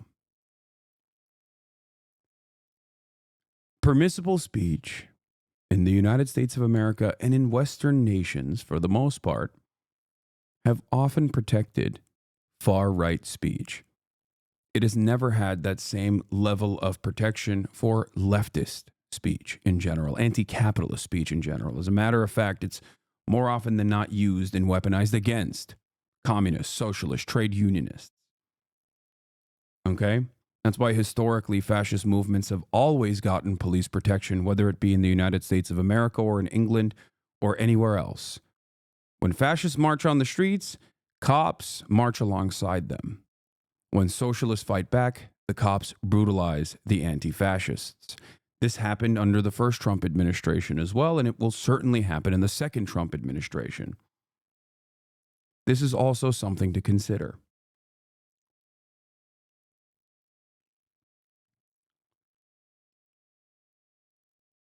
Reading a script? I'm not. But thank you for thinking that I'm reading a script, even though I'm going off the dome. Most animated response you saw from Elon Musk is when Donald Trump talked about planting our stars and stripes on Mars. That is certainly something that would likely benefit SpaceX, which has poured billions of dollars into space travel and including the efforts to get humans to Mars eventually at some point in the future. And in fact, there's been this behind the scenes conversation, a great debate going on with NASA about whether or not we should be focusing our attention initially on getting to the moon and then to Mars. Elon Musk has said repeatedly that the moon, he sees it as a distraction. It also isn't part of the SpaceX business plan in as great of detail as Mars is. So certainly you can understand why there were those cheers today from Elon Musk at that point. He's also... All right, let's get to let's watch the swearing in ceremony Please as we raise wait your for the right next hand event. and repeat after me. I, James David Vance, do solemnly swear. I, James David Vance, do solemnly swear that I will support. Wait, I thought his name was I thought his name was John Don Vance. And defend the Constitution of the United States. That I will support and defend the Constitution of the United States. Against all enemies, foreign and domestic. Against all enemies, foreign and domestic. That I will bear true faith. That I will bear true faith. And allegiance to the same. And allegiance to the same. That I take this obligation freely. That I take this obligation freely. Without any mental reservation. It's not Jorkin the Peanuts Vance? That's crazy. Any mental reservation. Or purpose of evasion. Or purpose of evasion. And that I will well and faithfully discharge. And that I will well and faithfully discharge. The duties of the office. The duties of the office. On which I am about to enter. On which I am about to enter. So help me God. So help me God. Congratulations, Mr. Vice President.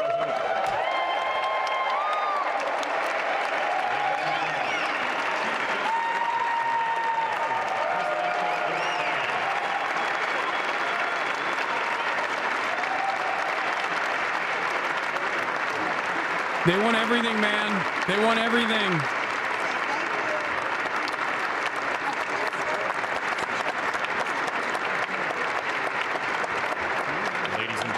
Please welcome Chief Justice Roberts to administer the presidential oath of office.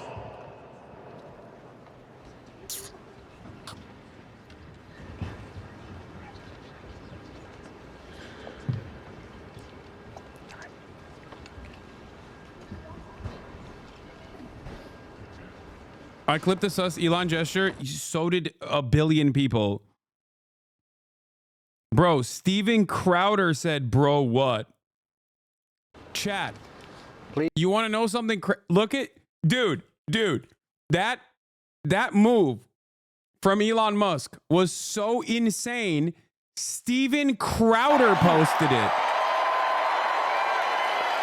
Thank you. My heart goes out to you. Do you understand how insane that is? My man hit that Roman salute, dude. That is not a sus moment. It's not suspicious. It's auspicious. Okay? It's out there. It's out and about.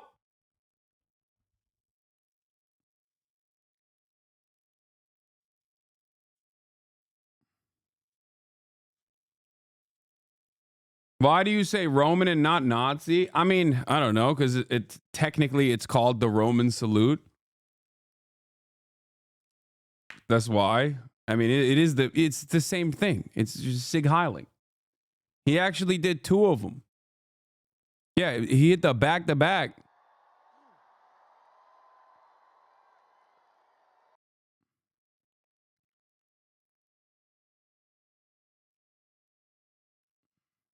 The 2-time.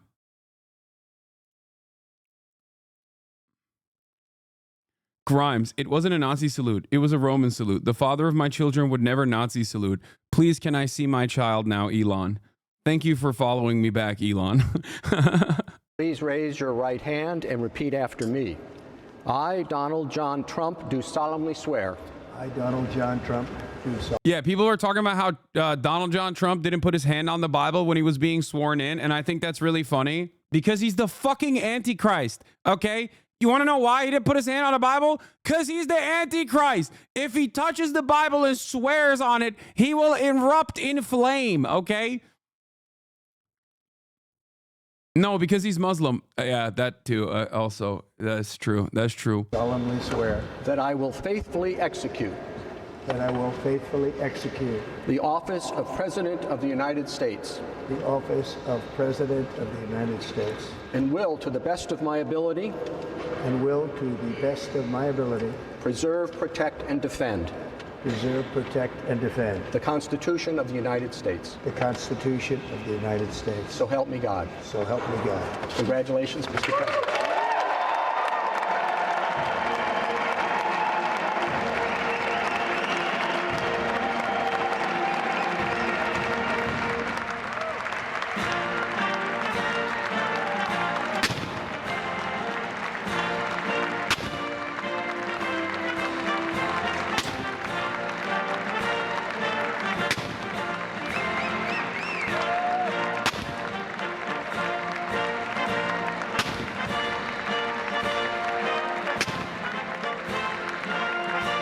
We did it. We did it. We did it. Oh my God, we did it. Here, let's look at the inauguration speech as we await further activities from the day, okay? Vice President. Here.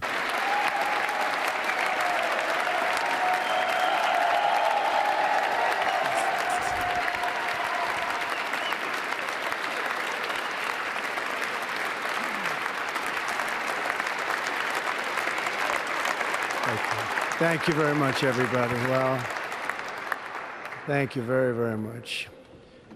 Vice President Vance, Speaker Johnson, Senator Thune, Chief Justice Roberts, Justices of the United States Supreme Court, President Clinton, President Bush, President Obama, President Biden, Obama, Vice President Harris, Obama, and my fellow citizens.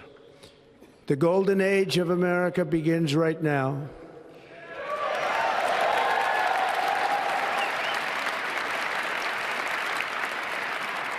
From this day forward, our country will flourish and be respected again all over the world. We will be the envy of every nation, and we will not allow ourselves to be taken advantage of any longer. During every single day of the Trump administration, I will very simply put America first.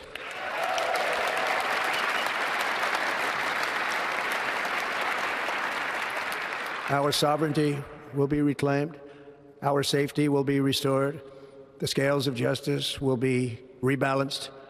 The vicious, violent, and unfair weaponization of the Justice Department and our government will end. Wow. I love that that is like the first thing he says. Like his first statements as president is, it's so unfair to me. The State Department and the Justice Department has been so unfair to me. I'm done with that. Except I'm not done with that. I'm just going to redirect it back to my enemies now.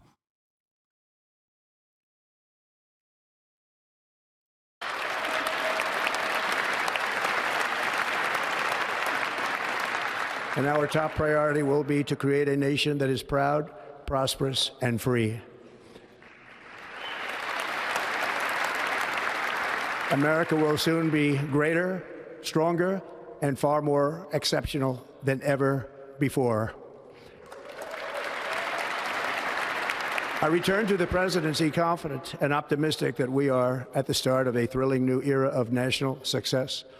A tide of change is sweeping the country, sunlight is pouring over the entire world, and America has the chance to seize this opportunity like never before. Like, I don't think anybody believes this. I'm being serious. I think we're doing shock doctrine to ourselves in this upcoming stage. I think what we did to the USSR in the dissolution of the USSR, we are doing to ourselves, because once the Cold War ended and capitalism won, neoliberalism was the domineering ideology in the Western capitalist world, and America dominated the planet. And in that process, of course, we still enforced cruelty upon the global South, and we accelerated imperialism as well.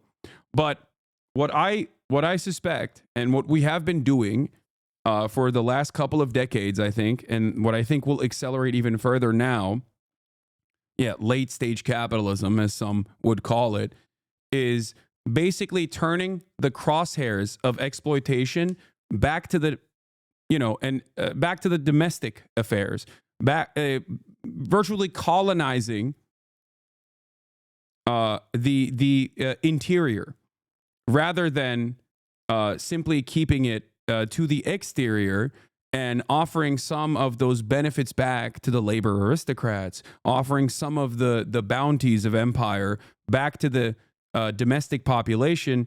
I think we will start picking at the scraps of what remains of the American government. It's not even blowback necessarily.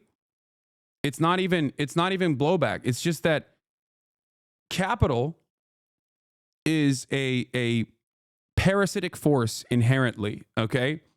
It always has to dominate because it always seeks out more profit. And you cannot generate more profit when technology keeps advancing and it makes things easily accessible. There is no infinite growth. So when there is no infinite growth, at the end of the day, when you're done destroying the global South, you inevitably have to turn those crosshairs back to your domestic labor population. And I think that's what we're doing. The age of leisure, my ass. No, the age of leisure was like the 80s and 90s, right? The dot-com bubble, like all of the bounties of like assuming that we can just like permanently grow and permanently prosper. And then what happened? 2008 housing market crash.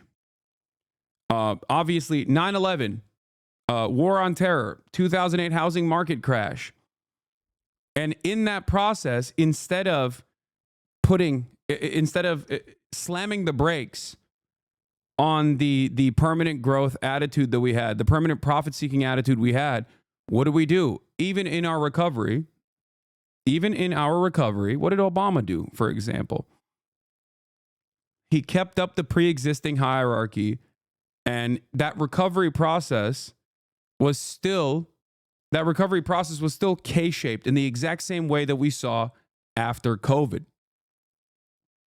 Those at the top ended up gaining from this collapse, even though they were responsible for this collapse through multiple decades worth of neoliberal deregulation. So on the one hand, it was still very much both Democrats and Republicans of the past that caused the 2008 housing market to happen. And they did that because they were doing the bidding of the wealthy, the super wealthy, and the corporations.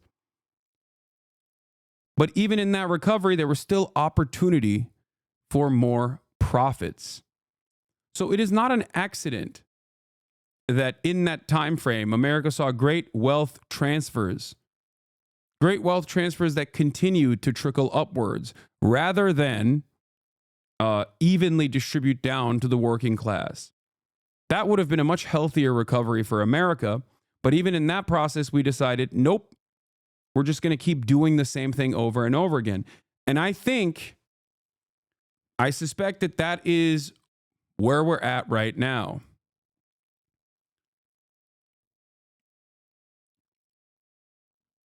I think as things worsen, as societal collapse becomes inevitable, the same profit seekers, corporations, and the super wealthy will continue trying to generate as much wealth as they possibly can. And they will do so by genuinely worsening the material conditions of the American labor force as well. So I think Yanis Varoufakis is correct when he says we are in the age of techno-feudalism. But first, we must be honest about the challenges we face. While they are plentiful, they will be annihilated by this great momentum that the world is now witnessing in the United States of America. As we gather today, our government confronts a crisis of trust. For many years, a radical and corrupt establishment has extracted power and wealth from our citizens while the pillars of our society lay broken and seemingly in complete disrepair. We now have a government that cannot manage even a simple crisis at home, while at the same time stumbling into a continuing catalog of catastrophic events abroad. It fails to protect our magnificent, law-abiding American citizens, but provides sanctuary and protection for dangerous criminals, many from prisons and mental institutions that have illegally entered our country from all over the world. I do think that Republicans do a better job of marketing their not administrative functions, but I think Republicans do a better job of just like pacifying the public by not actually pacifying them, but making them more angry. But instead of being angry at the systems, redirecting that anger towards marginalized people, right? Democrats, on the other hand, approach it with like this institutional stability attitude, right? They say, oh, good things are not possible. We're the adults in the room. Of course, we're going to have to give you the broccoli. You have to just sit there and eat this vegetable. And if you cry about it, well, then you're too stupid to understand that it's good for you. Whereas the Republicans will come in and be like, no, we're going to give you sugar all day, every day. Candy for dinner, baby. That's right. Meanwhile, they're serving you the same poison. And even at a more accelerated rate than the Democrats are serving you that poison. Because Democrats do actually, to a certain degree, reinstate stability. They're still the adults in comparison to the Republicans. At least on domestic issues, right? At least on domestic affairs. But Americans, as conditions worsen for them, Americans understand that these institutions are not there to protect them at all. So they don't care necessarily, if that makes sense. They don't care about preserving these institutions because they're like, what has that done for me? What has that done for me at all? I don't care. So they seek out someone who will at least offer them some additional treats or offer them anything, really. A fear that I've had, that I have consistently reiterated through the first Trump administration, was the Tucker Carlson phenomenon. Tucker Carlson came into prominence at Fox News as a WASP nationalist, right? A person who was very good at propagandizing a National Socialist position, right? A Nazi position, but for Americans who, you know, still ultimately think Nazis are bad, at least for the time being. And what he would do is hype up a populist sentiment, a pro-worker sentiment, but pro-legacy American worker sentiment. He would call it legacy Americans. He can't call them Native Americans, obviously, because that's an entirely different thing. what that meant was WASPs. The OG Americans, right? And I often warn that if the Democrats do not engage honestly and earnestly with left-wing economic populism, they will cede ground to the right that will do that. And they will not do that in an honest way at all. They will simply use that as a marketing tool. And that's what Tucker Carlson did. And that's kind of what Trump did too, the first time around, and certainly doing it now. And that's where we're at. In the eyes of many Americans, Donald Trump is seen as the guy who is protecting the American working class interests. By doing what? By fighting against the scourge of migration into the country by scary brown folk that want to kill, rape, pillage, and steal your jobs, but also steal your welfare. But Donald Trump also is seen as the protector of working class interests because he's going to do trade isolationist policies that will restore the manufacturing capabilities of America.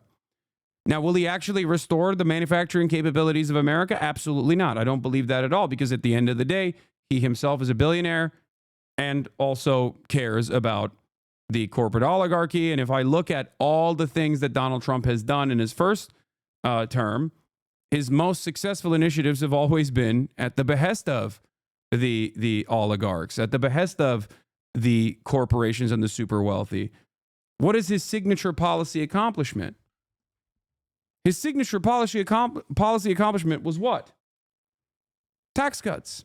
Gigantic tax cuts at a time when American corporations were already seeing supercharged profits.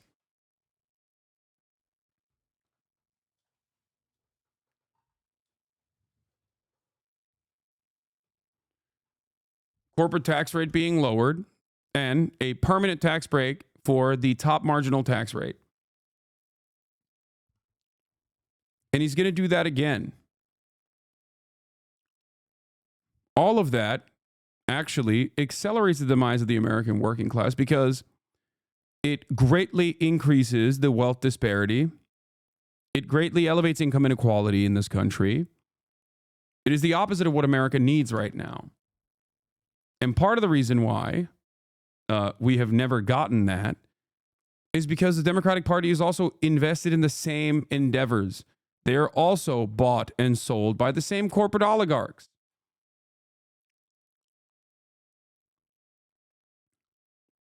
So we're watching that happen now.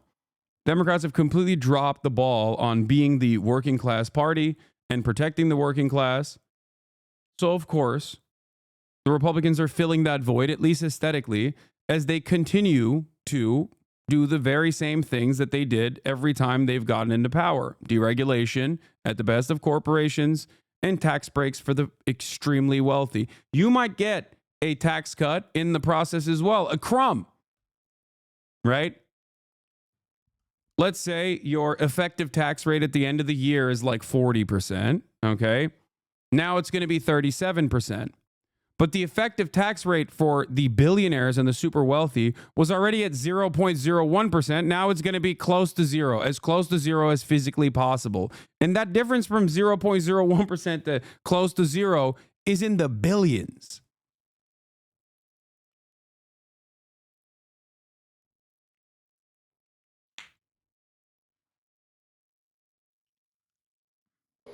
We have a government that has given unlimited funding to the defense of foreign borders, but refuses to defend American borders or, more importantly, its own people.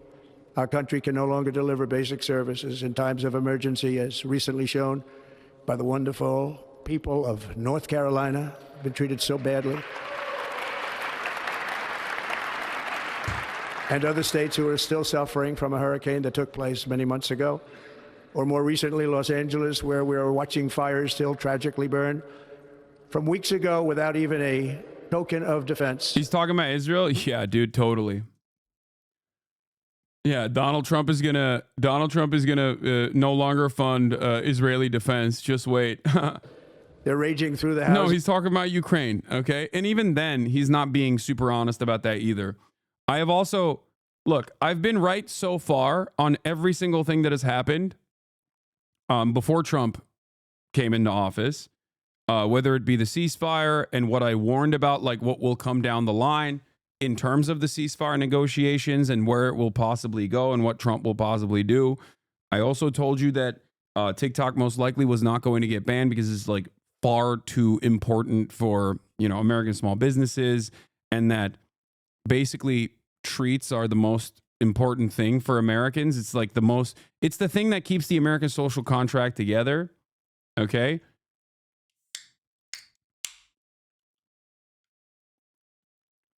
And so heed my warning now. Okay. I have said this before many times over. I do not believe that Donald Trump is going to take an anti-Ukraine stance in the way that liberal media claimed he would. If he throws Ukraine under the bus, what do you think it means? I think that he is aesthetically adopting that, like, why are we giving so much money to foreign nations and not funding our own borders? But what he will do will be very different, because Ukraine is not about, for Ukrainians, Ukrainian emancipation is an understandable, just, and moral cause. It is the most moral cause. Okay? For America, on the other hand, Ukraine is not about Ukrainian emancipation at all. Ukraine is about profits. Ukraine is about privatizing state-owned enterprise and buying it for pennies on the dollar. Ukraine is about debt. Ukraine is about our surplus weapons that we send over there so that we can, so that our military-industrial complex can justify larger sums, larger bounties down the line, because now we have to rebuild our supply. Ukraine is about military Keynesianism. Building artillery factories in Scranton, Pennsylvania. That's what Ukraine is about for the United States of America. It's for profit.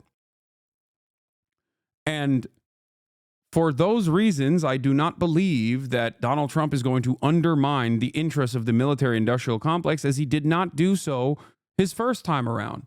He might have actually dealt with Afghanistan and talked about pulling out of Afghanistan, but he never actually succeeded in pulling out of Afghanistan. That was Joe Biden that did that. And then Ukraine happened. So I don't think that he is going to, I don't personally think that he's going to do something that's like dramatically different than Joe Biden in terms of dealing with Ukraine or NATO in general.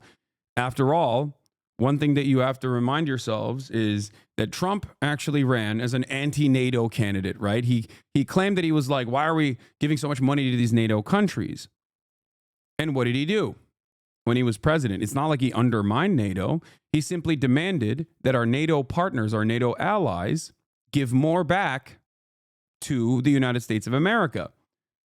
Like a mob boss coming in and demanding more from the local Italian food restaurant for protection, because NATO at the end of the day is a protection racket. And it was so not a destabilizing move that the Biden administration continued Trump's policies in that regard. It's not like Biden went back and said, hey, you guys no longer have to put more into the NATO fund. They just kept it up. They continued it, right? And I think that things like that are more instructive of understanding what Donald Trump is going to do next, right? So I don't think that he is going to destabilize NATO or undermine it, or he's like secretly Vladimir Putin's guy. Okay? What is this? Hasan is right. He called it. Now media is saying it. Why Biden's Ukraine win was Zelensky's loss.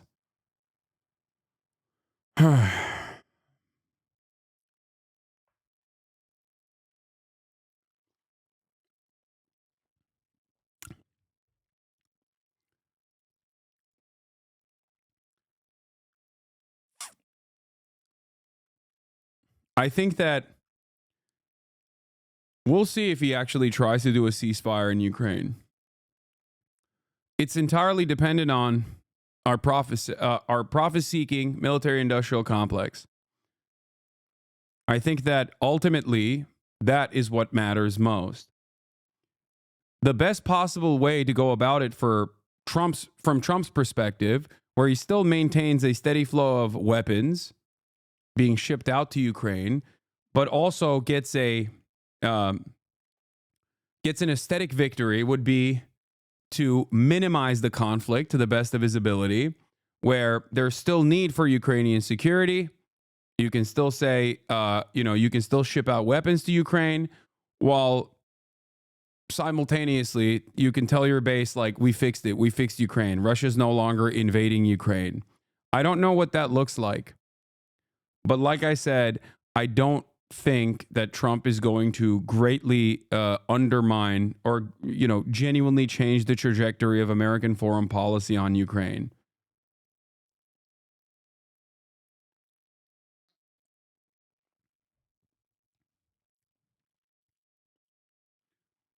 Liberals will be proven to be the war-hungry party. The grown-ups who went to the best elite schools can't get any deal done because they don't want to. European liberals literally couldn't talk about the idea of Ukraine doing a deal with Russia because of America. Yeah, I think just as I was an advocate for a ceasefire no matter what in Palestine, I was an advocate for a ceasefire no matter what in Ukraine as well. Okay? I've been consistent on these positions across the board because ultimately, ceasefires and any cessation of hostility is better than continuing to do war, even if the foreign adversary on the other side of that is not willing to play ball and will take advantage of said ceasefire and reignite hostilities down the line. But if hostilities are happening, right, and a moment of respite from that, is still good. Because ultimately, the counter to that is still going back to square one and continuing to bomb one another.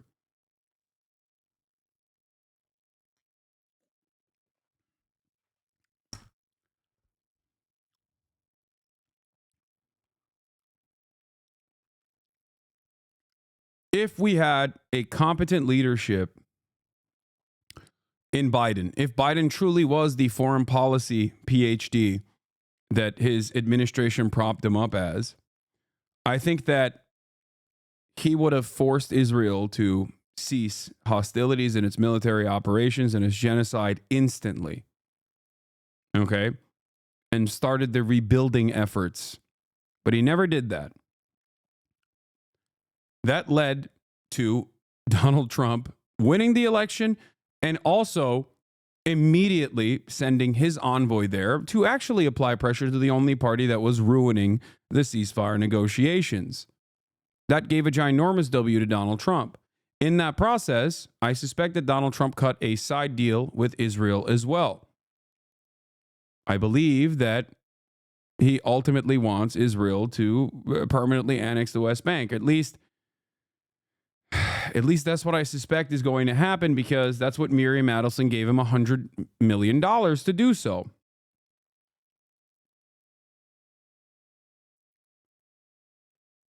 Joe Biden never did that.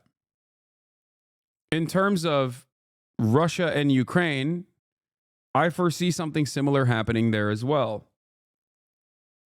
Like a minor moment, like a moment of solace that is then followed by, again, permanent war, and perhaps even more war and more bloodshed.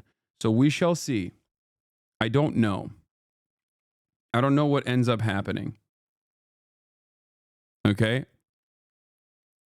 But the notion that there was no negotiations to be made with the Russian side due to the unimaginable cruel and unimaginably violent, morally repugnant behavior of the Russian military going into Ukraine, invading Ukraine, was always the same, like, insane liberal attitude. You're just speculating? I am, yes. That is what I'm doing. I'm speculating. And I'm openly admitting that I'm speculating. I'm telling you there are certain things that I have foreseen that came to be true.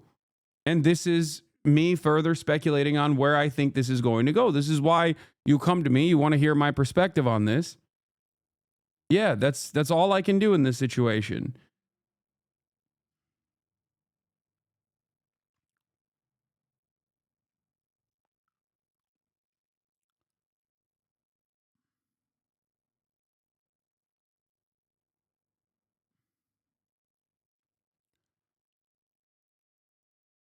But as far as like Ukraine goes, as far as what happens in Ukraine, I don't think that Trump would do anything in Ukraine that's like genuinely different than what Biden would have done in Ukraine. Especially because the dynamic is a little different, right? With Israel, we hold all the cards. Israel doesn't do the bombings without our political cover. Israel doesn't get to violate human rights. Israel doesn't get to do the bombings without our bombs being shipped to Israel, right? But with Russia and Ukraine, Russia is, at the end of the day, a foreign adversary. So dealing with Russia is a little bit different because the responsible party in Gaza is Israel. The responsible party in Ukraine is Russia. Russia being a foreign adversary changes the dynamic a little bit. If we had responsible leadership that was actually interested in ending the bloodshed, no matter what the cost, I think that they would have dealt with the situation a little bit differently.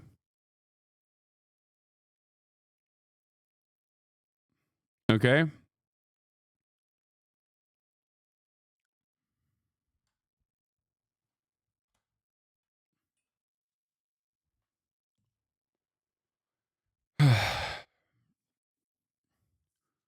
They would have offered an exit ramp to the foreign adversary. They would have at least started the process of communicating with the foreign adversary. And the only time they ever did that in Ukraine was when they wanted to do hostage negotiations. So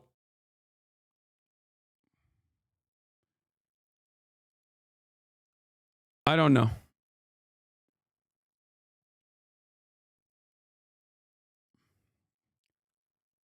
Trump has already said that he wants Ukrainian conscription age to go down to 18. Because the reality of the matter is, on the field of battle, Ukraine is running out of people. They're running out of people. They don't have the necessary amount of weapons either, but they're also running out of people to hold those weapons to begin with. Go join Hasan? Wait, what? I want the war to end. Why are you talking to me like I'm some Redditor? You should maybe keep that energy for all the people that have made a living off of the bloodshed and the trench warfare. The people that literally kept egging it on over and over again and saying it was awesome and that it should continue no matter what the cost. You know?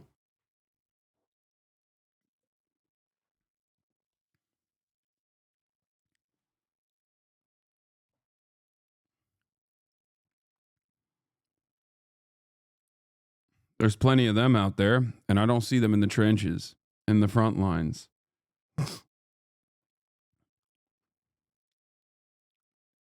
And I was never that person for Gaza either. So don't come to me with that shit either.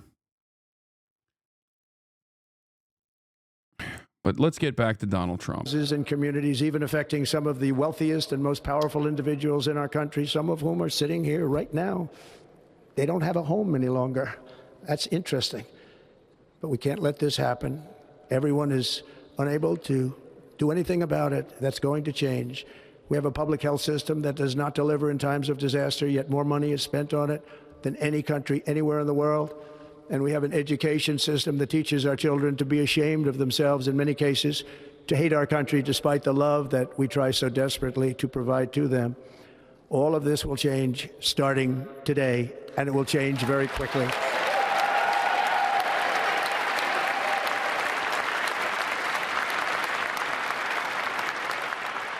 My recent election is a mandate to completely and totally reverse a horrible betrayal and all of these many betrayals that have taken place, and to give the people back their faith, their wealth, their democracy, and indeed their freedom. From this moment on, America's decline is over.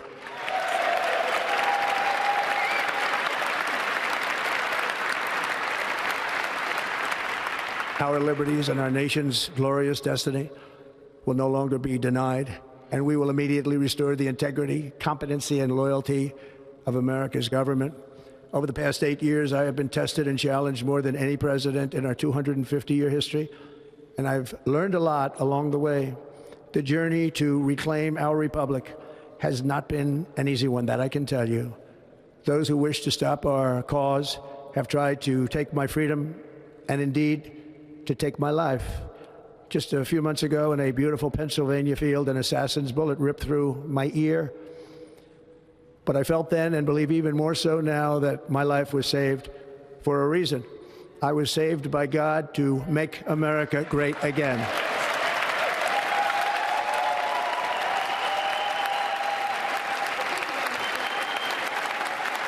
Thank you.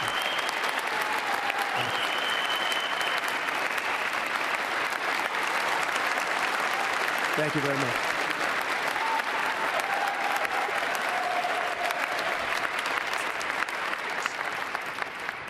That is why each day under our administration of American patriots, we will be working to meet every crisis with dignity and power and strength. We will move with purpose and speed to bring back hope. Are you still going to argue religion isn't the problem? Dude, yeah. Donald Trump, Mr. Religion.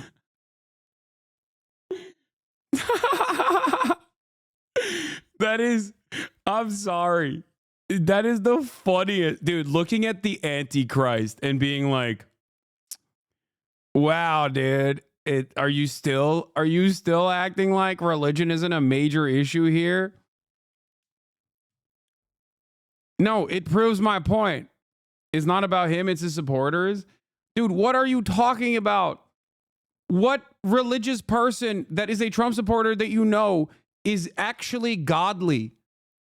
They're all going to hell. If Christian hell exists, they're going there, okay? Virtually every single evangelical Protestant that is a Trump supporter is perma-burning in hell. If there is a God, if there is a Christian hell, they're going to it, okay?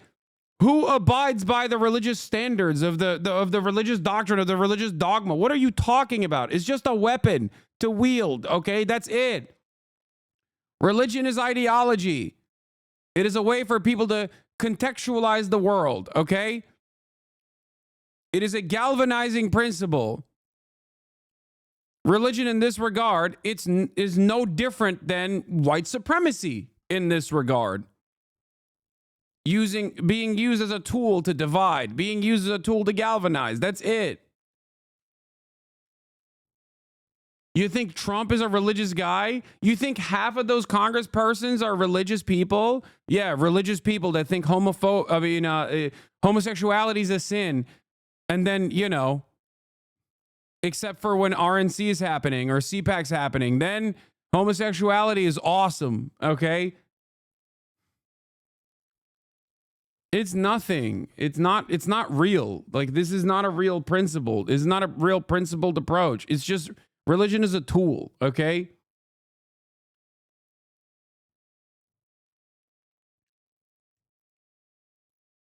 It's funny because for Trump, he doesn't even care to even remotely appear as religious. That's why it's funny. He doesn't even care to be, he doesn't even care to present himself as like a religious person at all. And yet the also supposedly quote unquote religious people love him. Why? Because it has nothing to do with religion whatsoever. It has everything to do with punishing their enemies. Okay? Most religious people, if you listen to like evangelical pastors and Christian nationalists, Christian dominionists, and all these other people, some of which are now going to be in Trump's cabinet, Okay? They recognize that Trump is not the godliest person. They openly will say that. They'll be the first to tell you that. But they also think he actually, his policies help them, okay? And for them, their demonstration of religion is about punishing people that they hate. That's it. If it wasn't religion, it'd be something else.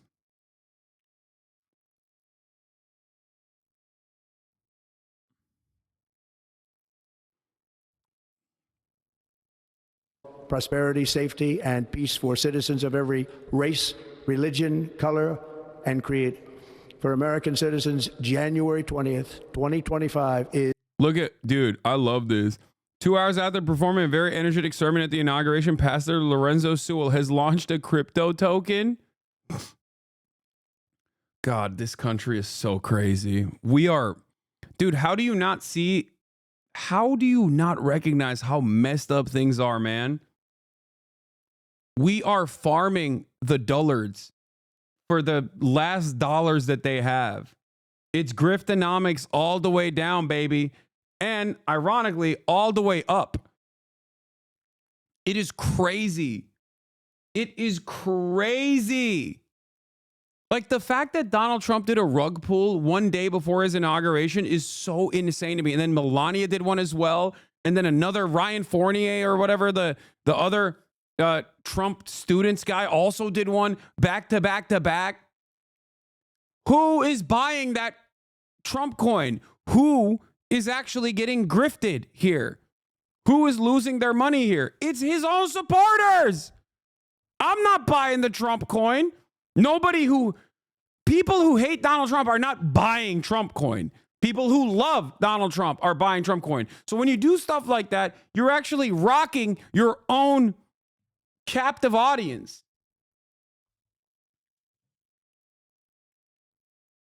It's crazy that this transparent graft is happening in real time in broad daylight. No one seems to understand what's going on either. They just think like, nah, it's great.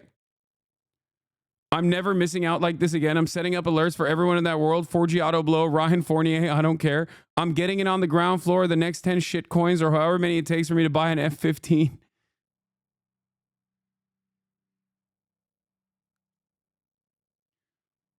It's money laundering. I'm sure there's money laundering as well. Like, I'm sure we don't know. We don't know anything. It's just the hilarious part about this is that it's just so unrestricted and unregulated. It's just like genuinely the most obvious scam of all time. But as conditions worsen, as it becomes increasingly harder to actually earn a dollar in the normal way through your wage, and as things get more and more expensive and upward social mobility becomes less likely, what do? You gamble. You spend money on things that maybe help you no longer, things that help you feel like the world isn't shit, okay? Whether it be OnlyFans or TikTok or all these other treats that you spend money on. And you think maybe I can also get one off on the other person by engaging in this like cryptocurrency stuff. That's where we're at. So I think it's still going to get worse. I think it's going to get worse and worse. People will, one, try to pacify themselves through a litany of different vices, whether it be drugs or any number of different things. And I don't have an issue with these vices in moderation anyway. But I do think that it spells trouble for the American future in general. But as conditions worsen, they will also try to, grab onto whatever they think is a mechanism of prosperity. What is the greatest immediate get-rich-quick scheme? cryptocurrency. So all these people, knowing full well that shitcoins are, memes and obvious grifts, will jump on that train thinking they can fuck over the next person. That is where we're at. They think, oh, I'll be able to scam the other guy. I'll be able to get out before anyone else. And that's how these schemes work. Is Liberation Day.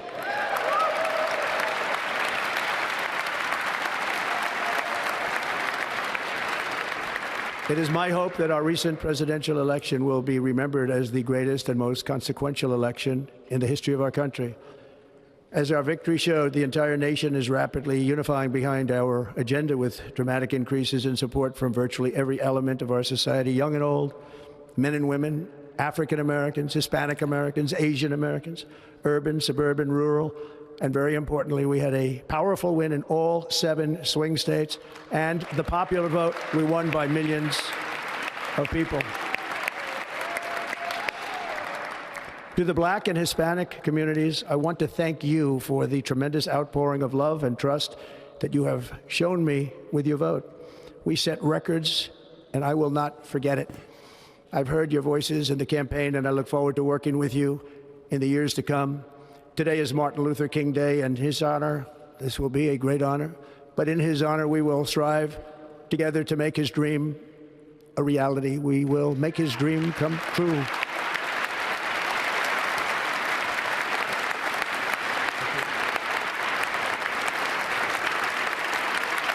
Thank you. Thank you. National unity is now returning to America, and confidence and pride is soaring like never before. In everything we do, my administration will be inspired by a strong pursuit of excellence and unrelenting success. We will not forget our country, we will not forget our Constitution, and we will not forget our God. Can't do that.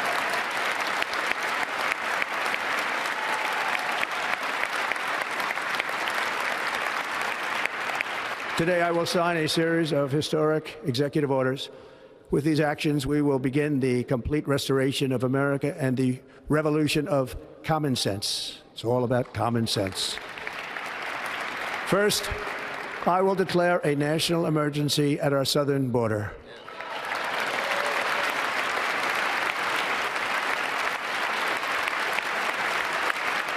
Yeah, I increased the speed, chat.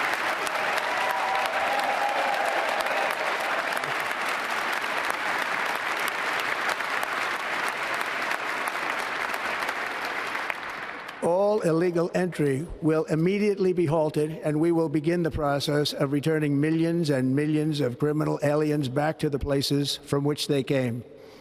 We will reinstate my Remain in Mexico policy. I will end the practice of catch and release. And I will send troops to the southern border to repel the disastrous invasion of our country. Under the orders I signed today, we will also be designating the cartels as foreign terrorist organizations.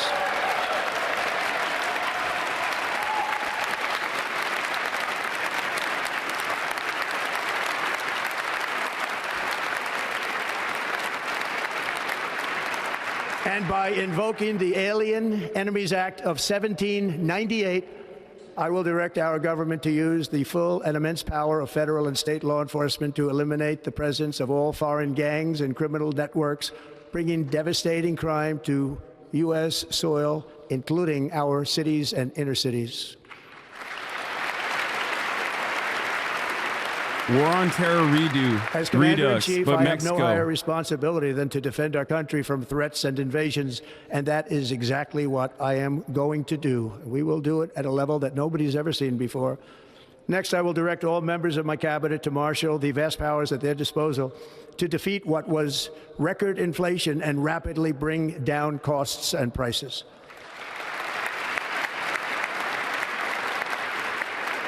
The inflation crisis was caused by massive overspending and escalating energy prices, and that is why today I will also declare a national energy emergency. We will drill, baby, drill.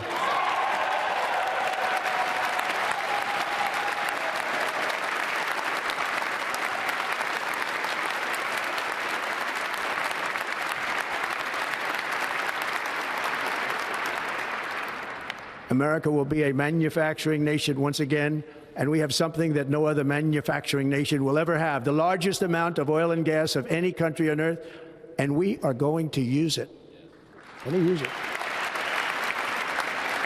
We will bring prices down, fill our strategic reserves up again, right to the top, and export American energy all over the world.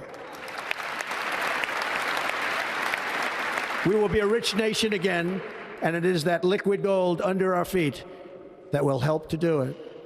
With my actions today, we will... Remember, in terms of the liquid gold under our feet, this is, once again, another anti-China initiative, or rather, instead of trying to compete with China on the renewable energy side of things, I think that this administration, and even the Biden administration, didn't do what was necessary to the degree that it was necessary. There was some stuff that the Biden administration did in terms of beefing up our manufacturing capabilities, like battery plants, things of that nature. But there's two different mindsets here. Either you look at climate change and you realize that carbon emissions must be cut, and you work to you spend a lot of money in R&D and try to make renewable energy more efficient and move away from fossil fuels, which is precisely what China is doing right now and has become the dominating force around the globe. Or you supercharge our current existing energy infrastructure that is reliant on fossil fuels with no care or consideration for the globe, including the United States of America as well, obviously, because we are, at the end of the day, also on this planet. And it is short-term. It is it's unimaginably short-term profit focused, but it is expected. So while China becomes the dominant force on renewable energy, although fossil fuels are a finite resource, a reality that even our fossil fuel producers recognize, which is why they've tried to hedge their bets by purchasing a bunch of these green energy, renewable energy companies as well, to make sure that they have some kind of say in what happens in the future of energy. I think we've decided, at least with the Trump administration, that we are going to completely cut this renewable energy stuff and hyper focus on fossil fuels and keep melting the planet.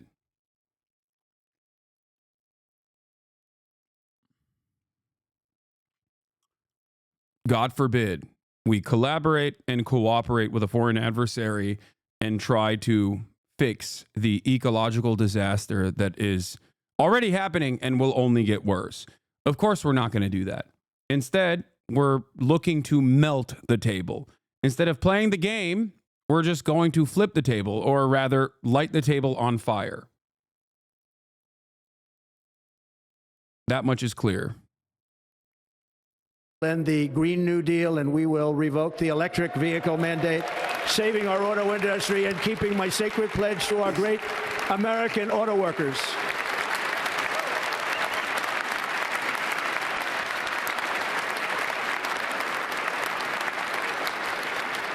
In other words, you'll be able to buy the car of your choice. Unless it's a Chinese car, by the way, just saying.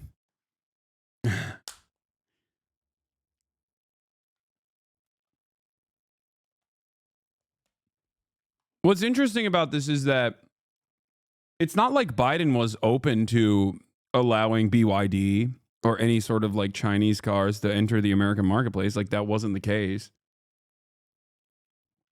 So I don't know what he's talking about here. Maybe he's saying he's going to tariff European cars or something. Maybe. I don't know. Because Biden also maintained that trade restriction.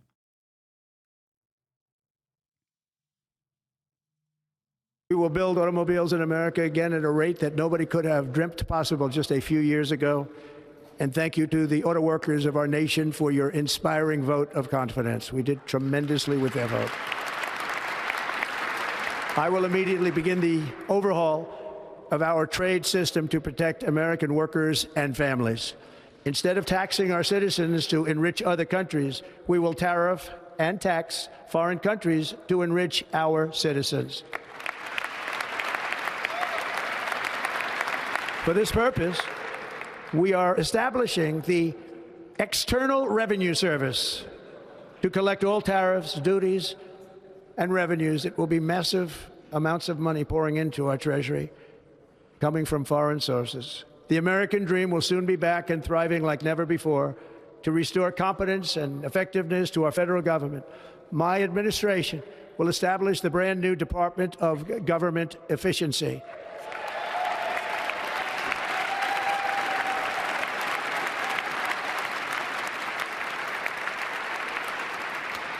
After years and years of illegal and unconstitutional federal efforts to restrict free expression, I will also sign an executive order to immediately stop all government censorship and bring back free speech to America.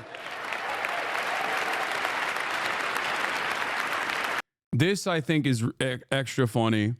Saying we're going to bring back free speech to America is basically, I mean, that's just, it's gone, okay? Like, there's always been restrictions on free speech, as I talked about extensively earlier.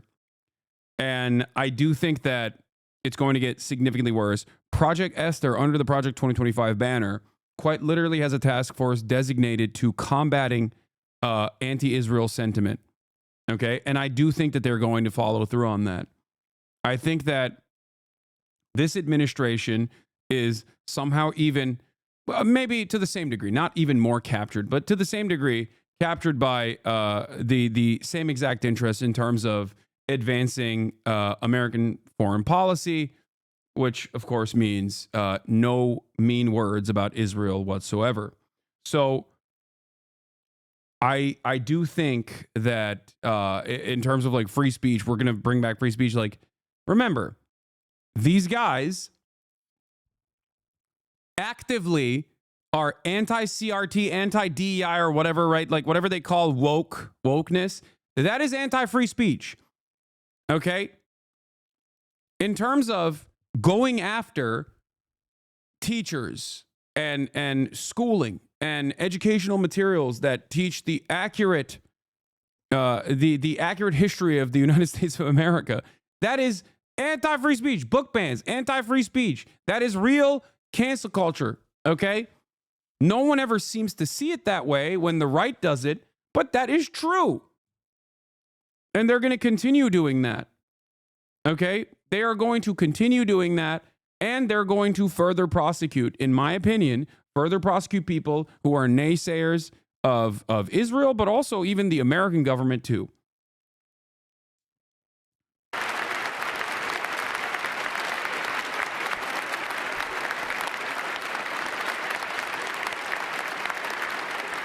Never again will the immense power of the state be weaponized to persecute political opponents, something I know something about. We will not allow that to happen. It will not happen again. Under my leadership, we will restore fair, equal, and impartial justice under the constitutional rule of law. And we are going to bring law and order back to our cities. This week, I will also end the government policy of trying to socially engineer race and gender into every aspect of public and private life.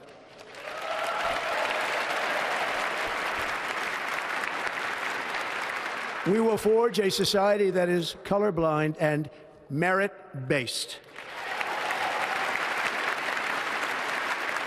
As of today, it will henceforth be the official policy of the United States government that there are only two genders, male and female.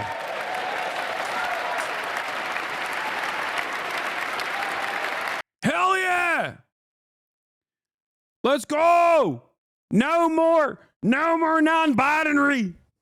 Like, what is this? What is this? What is this? What are you clapping for? You're such a fucking idiot, dude. I'm serious. Like, I know that understandably a lot of trans people in this community are terrified of this because this is a telltale sign that he's going to hyper focus on, like, you know, trans people and trying to like eviscerate them from public existence. Okay. But the idea that this in any way, shape, or form, like dominating trans people, being a top priority of this administration is so insane to me. And I keep trying to explain this to normies to the best of my ability, but it's like, if you think that stopping trans people from getting medication, okay, or going to the doctor is going to somehow make it so that rent is cheaper, you are the biggest delusional loser on the planet, okay? You are a bot. You are a bot. You're an NPC. You are the easiest to fool sucker I have ever seen. Okay, so the fact that these guys are clapping for this, like, yeah, it's like, you're like, what has a trans person ever done to you? Nothing. Nothing. They, as a matter of fact, not these assholes in here because they are a part of the elites, but for the average Republican, a trans person has the exact same class interest that you do.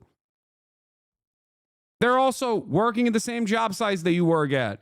They also have to pay rent. They also have to pay for food. They're experiencing the same economic shocks that you are. Incredibly stupid.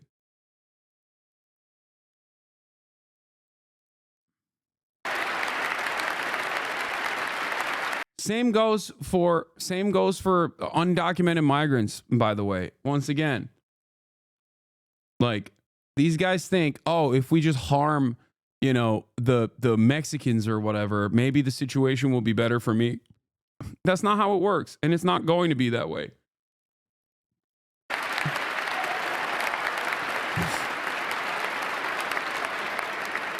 This week, I will reinstate any service members who were unjustly expelled from our military for objecting to the COVID vaccine mandate with full back pay.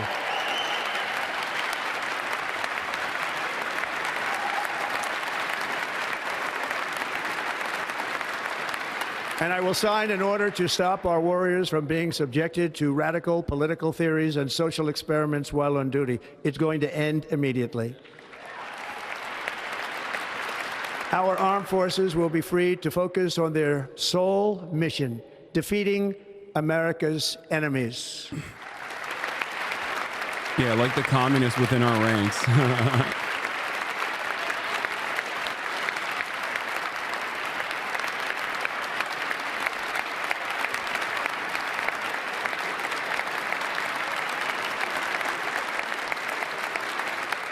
Like in 2017, we will again build the strongest military the world has ever seen. We will measure our success not only by the battles we win, but also by the wars that we end, and perhaps most importantly, the wars we never get into.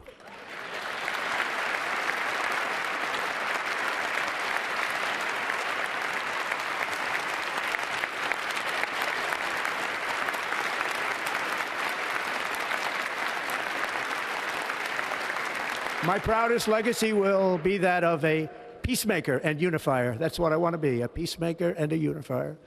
I'm pleased to say that as of yesterday, one day before I assumed office, the hostages in the Middle East are coming back home to their families.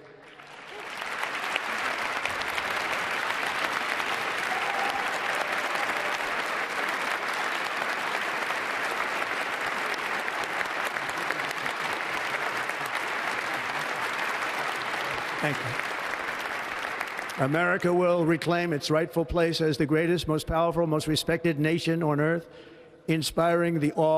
Even, yeah, Biden put some respect on it. He'll stand for Israel. You know what I mean? His old ass heard Israel. I'm Israel Ha, Jack.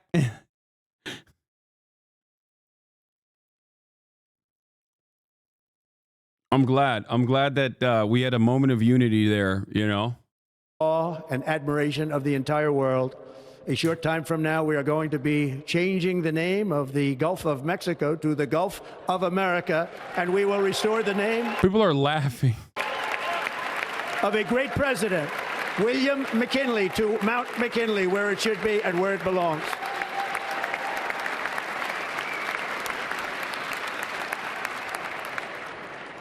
President McKinley made our country very rich through tariffs and through talent. He was a natural businessman and gave Teddy Roosevelt the money for many of the great things he did, including the Panama Canal, which has foolishly been given to the country of Panama after the United States. The United States, I mean, think of this, spent more money than ever spent on a project before and lost 38,000 lives in the building of the Panama Canal. We have been treated very badly from this foolish gift that should have never been made, and Panama's promise to us has been broken. The purpose of our deal and the spirit of our treaty has been totally violated. American ships are being severely overcharged and not treated fairly in any way, shape, or form, and that includes the United States Navy. And above all, China is operating the Panama Canal, and we didn't give it to China, we gave it to Panama, and we're taking it back.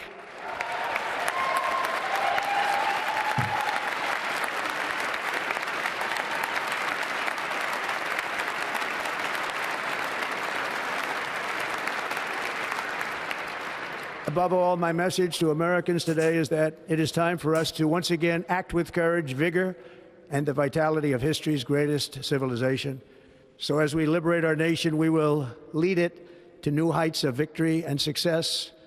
We will not be deterred.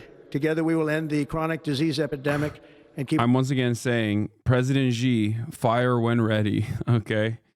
I'm here. I will receive it. We're so cooked.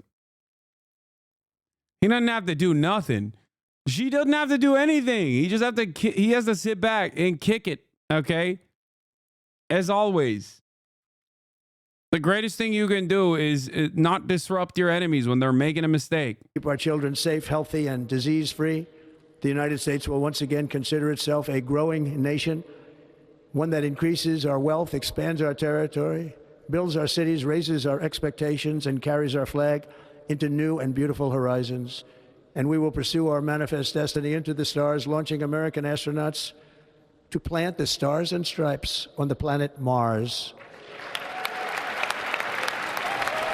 What he's actually saying, talking about when he said China operates the canal, usually there's a slightest kernel of truth to it, like they let Chinese ships through or something. Yes, that's it. When he says that the Chinese are operating the canal, they're saying that like China is using the canal for trade. That's it.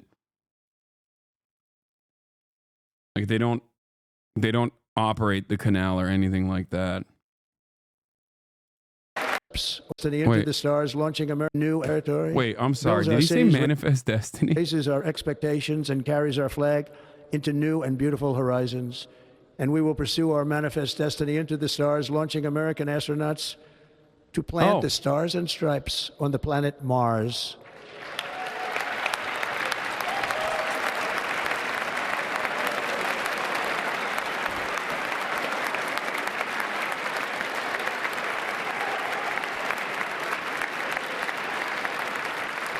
Ambition. Dude, come on, dude. What is this fit, bro? Like, what is this fit? Have some respect. Is the lifeblood of a great nation. And right now, our nation is more ambitious than any other. There's no nation like our nation. Americans are explorers, builders, innovators, entrepreneurs, and pioneers. The spirit of the frontier. Bro, also, Barron doesn't look convinced, dude. Look at this. Look at Barron. Look at Barron. Barron is out here being like, I don't know about this. Look at this man. Look at my man. Even Barron's like, you know what? I don't know about this. Ambitious. I don't know about what's going on. Like our nation. Americans are explorers, builders, innovators, entrepreneurs, and pioneers. The spirit of the frontier is written into our hearts. The call of the next great adventure resounds from within our souls. Our American ancestors turned a small group of colonies on the edge of a vast continent into a mighty republic of the most extraordinary citizens on earth. No one comes close. Americans pushed thousands of miles through a rugged land of untamed wilderness. They crossed deserts, scaled mountains, braved untold dangers, won the Wild West, ended slavery, rescued millions from tyranny, lifted billions from poverty, harnessed electricity, split the atom. We love talking about how like there's so much myth making in China or whatever, or there's so much mythology in like North Korea, and then we say stuff like this. You know what I mean? Launched mankind into the heavens and put the universe of human knowledge into the palm of the human hand. If we work together, there is nothing we cannot do and no dream we cannot achieve. Many people thought it was impossible for me to stage such a historic political comeback. But as you see today, here I am. The American people have spoken.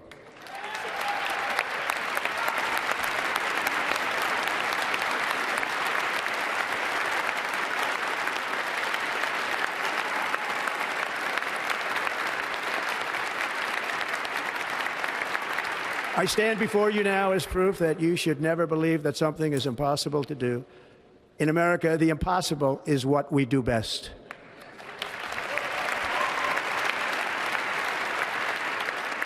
From New York to Los Angeles, from Philadelphia to Phoenix, from Chicago to Miami, from Houston to right here in Washington, D.C., our country was forged and built by the generations of patriots who gave everything they had for our rights and for our freedom. They were farmers and soldiers, cowboys and factory workers, steel workers and coal miners, police officers and pioneers who pushed onward, marched forward, and let no obstacle defeat their spirit or their pride. Together they laid down the railroads, raised up the skyscrapers, built great highways, won 2 world wars, defeated fascism and communism, and triumphed over every single challenge that they faced. After all we have been through together, we stand on the verge of the 4 greatest years in American history. With your help, we will restore America, promise, and we will rebuild the nation that we love, and we love it so much. We are one people, one family, and one glorious nation under God. So to every parent who dreams for their child, and every child who dreams for their future, I am with you, I will fight for you, and I will win for you. We're going to win like never before.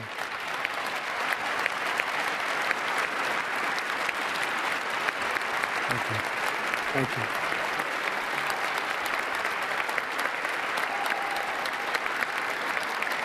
Thank you. Thank you. In recent years, our nation has suffered greatly, but we are going to bring it back and make it great again, greater than ever before. We will be a nation like no other, full of compassion, courage, and exceptionalism.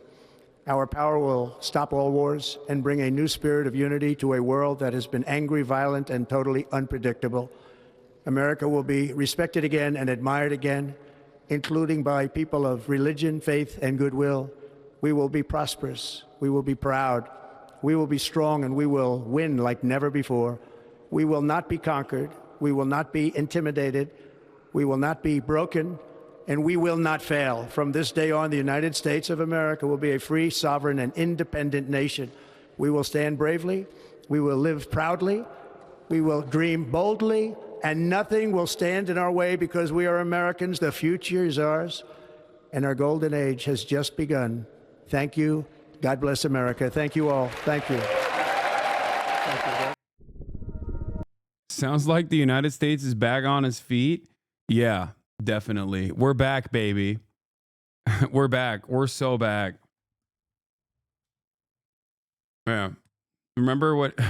Funny when he said America defeated fascism. Yeah, defeated it. Sure. Reigniting it more like, but what do I know? Hold on, I gotta pee.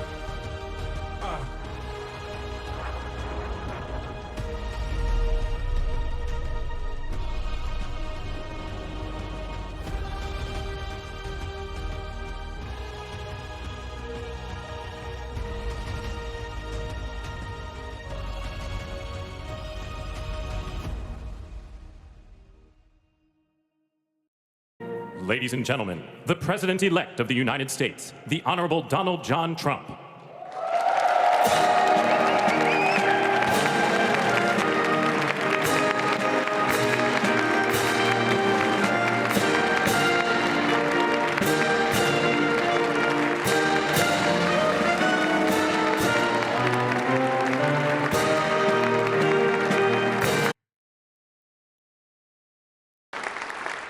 And I was going to talk about the things that Joe did today with the pardons of people that were very, very guilty of very bad crimes, like the Unselect Committee of Political Thugs, where they literally, I mean, what they did is they destroyed and deleted all of the information, all of the hearings, practically not a thing left.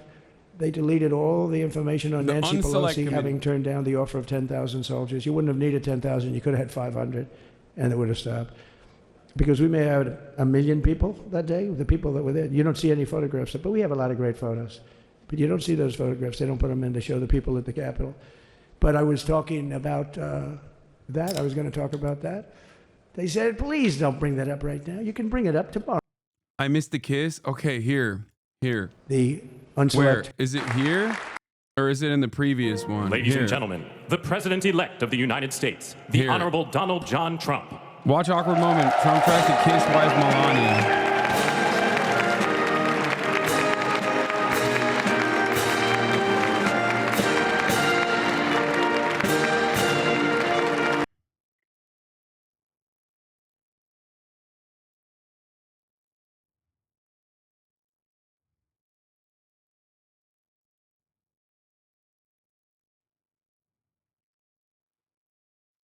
This is what we should be focusing on.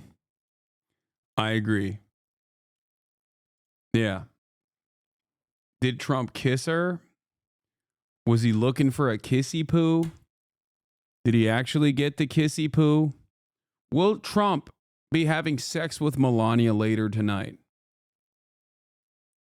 Will Trump be dogging Melania out later? I don't care, man. Okay? I don't care. She has a hat on. That's probably why. But also, they hate one another, and who cares? And I was going to talk about the photos. Murderers, absolute murderers, the worst murderers. You know, when you get the death sentence in the United States, you have to be bad because they don't give it much. And he pardoned almost everybody having a death sentence. And if you went through the crimes that were committed, you wouldn't even believe them, the level of violence, the people that were killed, the innocence of people that were killed and children killed by these people. And he pardoned them for whatever reason. He spared them, but they didn't spare the people that they killed. And, you know, who knows what happens in the future. It's one of the worst because a lot of times they let them out early after that. You know, they say you're going to be in for life, but then all of a sudden they get let out for good behavior and then they go on a rampage. You know, it's one of those little things, right? But Yeah, the guys that had their stay of execution and had their sentences commuted and will still be in perma jail for the rest of their lives, they're going to actually secretly get out and kill a bunch of people now. Talk about that? At the age of like 75, you know what I mean? But I was really going to talk about the level of, you know, what's going on. Why are we doing this? Why are we trying to help a guy like Milley? Why are we doing Milley? He was pardoned. What he said, terrible what he said. Why are we helping some of the people? Why are we helping Liz Cheney? I mean, Liz Cheney is a disaster. She's a crying lunatic and crying Adam Kinzinger. He's a super crying. I never saw the guy not crying. He's always crying. I looked at him, I remember. Okay, facts. He's not even wrong about that. That's valid. That's valid. Adam Kinzinger, always crying. Mr. Cry. Years ago, he was actually on my side. And then one day, you know, when you don't want to kill people in wars, they turn against you. Liz Cheney hated the concept of not going to war with everybody. Let's kill everybody. Let's spend a lot of money on military equipment, you know, where her father works, right? And but what she did was incredible. Think of it. They destroyed and deleted all of that information that went on for almost 2 years against Trump. And the reason they did, because it was all false. Like the person that said, I tried to strangle a Secret Service agent. That's one of the toughest human beings I think I've ever seen. I actually had a friend saying, please don't change that, sir. You are the coolest sucker in history. Remember she said, I put my hands around his neck because he wouldn't go to the Capitol. Made up fiction. And I was rebuffed. And the guy on the right is a massive weightlifter, probably stronger than me. Do you think he's stronger than me, honey? You know who I'm talking about. Possibly stronger than me. Slightly younger than me, like, I won't say how many years because I don't want to talk about that, but a lot of years. But I had a friend that's... Oh, he's on a roll, dude. You know he's feeling himself. When he starts dropping zingers like that, like when he just starts saying all this like random stuff, he is feeling himself, okay? He's feeling himself 100%. He's like, this victory, this is a ginormous dub. I'm going to ruin this country. I'm going to picket I'm going to pick it apart for all the scraps that I can get for me and the homies. Oh, my Lord. I said, why are Riding you high disputing that today, story? boys. That's the coolest story I've ever heard. That I would attack a karate champion, get slightly rebuffed, and then throw my arms around a guy with a neck about this big. Even though there are bars, there are bars, you can't really do that anyway. So I wanted to talk about that. But all of that stuff got deleted. And the reason it got deleted is they were all caught in lies. Secret Service testified, and they said it didn't happen. Actually, the two guys were very embarrassed. They're suffering because their friends are saying, did Trump really do that to you? But they gained a whole new respect for me. But it was just make-believe stuff, and there were a lot of make-believe stories made up. So rather than suffer the wrath, like the story with Nancy Pelosi, I offered her 10,000 soldiers. She knows it. She admitted it on tape that her daughter made. She's a videographer or whatever you call her, which I'm glad she is. Oh, she can't be in good stead with Nancy. But Nancy said it was my responsibility. As she's leaving the Capitol, she said it was, and it was. She's in charge of security at the Capitol. But I offered them up to 10,000 soldiers, even more. One time I said more, as many as you need. But you needed 400 or 500. If 400 or 500, you 10,000, that would be more than the number of people there by a lot. But we offered her 10,000. Think of it, 10,000 soldiers. In other words, J6 wouldn't be J6. There would have been no J6. But she rebuffed them. She didn't like it. No, she didn't like it. Maybe she wanted that to happen. But she's guilty as hell. And now we would have to go through the process because they destroyed all evidence. They deleted everything. There's virtually nothing left. The other fake story and so many other fake stories. And many people came out on our side. And those people now, we're going to find them. There's nothing left. So that's a criminal offense. If that were a civil case, it would be a criminal offense. If that happened civilly where you did that, it would be a criminal offense. This is the petty stuff that Trump is going to do that I just actually don't care about in terms of like punishing the people that implemented the January 6th trials or whatever. I know that this is the thing that I suspect liberals will laser in on and not necessarily, all of the incredible military action that's going to take place against migration, against immigrants in general. This is, I suspect, what MSNBC will be talking about a lot more than anything else, really. So I decided I'm not going to make this speech complicated. I'm going to make it beautiful. I'm going to make it a unifying speech. And then when they said we have a group of people that are serious Trump fans, I said, this is the time to tell those stories.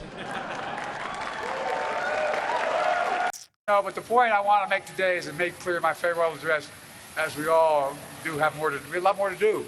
We heard the inaugural address today. We got a lot more to do. I know from many years of experience, they're up and down, but we have to stay with it. Dude, I can't, I hate this guy so much. I hate this guy so much. I hate this demon so much, dude.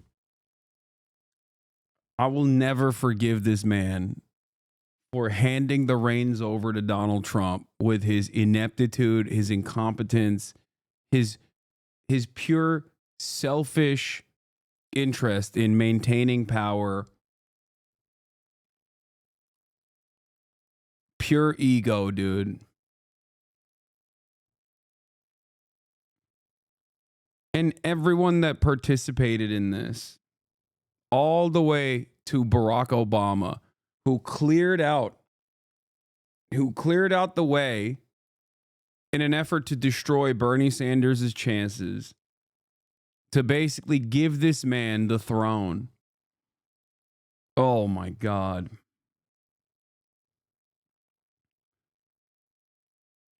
It's just wild because, like, all of the cruelty that we will experience in the United States of America and all around the globe, this man is also responsible for it. Obviously, Trump is going to be primarily responsible for it, but make no mistake, liberals played a formative role in this collapse with their ineptitude, with their position as the controlled opposition party. Straight up. My dad taught me the measure of a person, you heard me say it before, is how quickly they get back up when they get knocked down. That's what we have to do right now. And we've always done our best as Americans. We never, never, never give up. Never. We're leaving office, but we're not leaving the fight. You're smart, you're skilled, you're passionate. The country needs you again.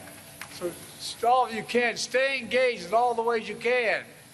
Whether it's in public service, the private sector, philanthropy, academia, running for office yourself, or anything else you choose to do. I give you my word, we believe in you. We, Jill and I, our family, believe in you. Just as I've said, how the laws we enacted, our seasons are going to grow and bloom for decades to come. I say that to you as well. I have no doubt you'll make this experience and take in the friendships you made to continue to do amazing things in decades to come.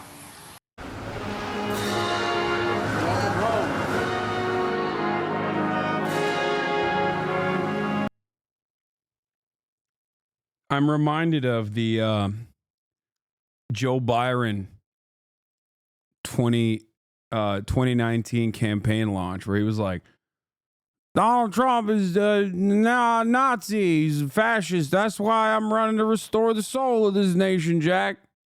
Remember? Joe Biden in 2019. Everything that Donald Trump stands for is antithetical to American democracy. We're going to fight him tooth and nail at the ballot box. Or, sorry, battle box. Battle bots.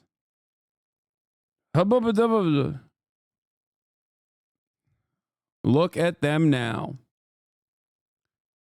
Part of that is because liberals take great pleasure in the fact that they get to do a peaceful transition of power, right? That's it. Like, they're like, look at us. We're such adults. We're doing a peaceful transfer of power because the American project is far more important. The maintenance of the American project and business as usual politics is far more important than handing over the keys of the castle to a out and about psychopath.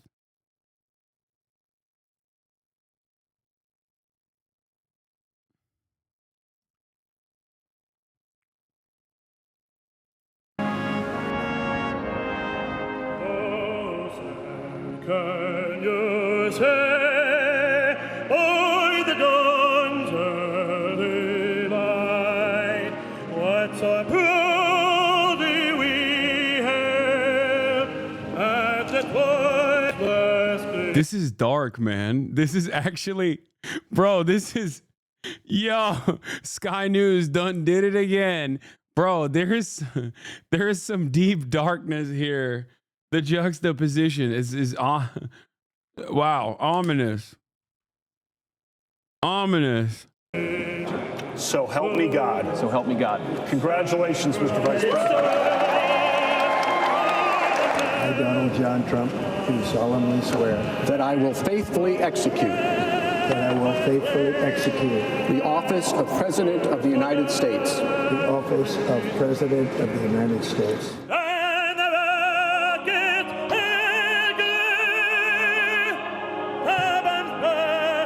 Congratulations, Mr. President.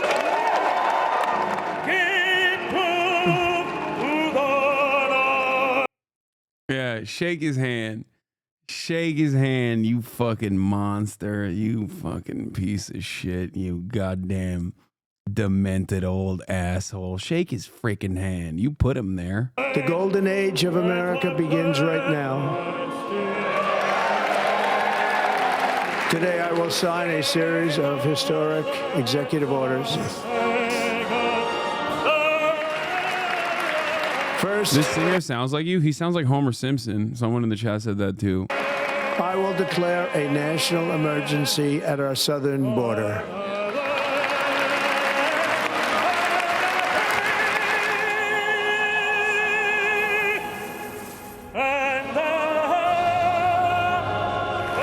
It's been the honor of my life to serve as your president.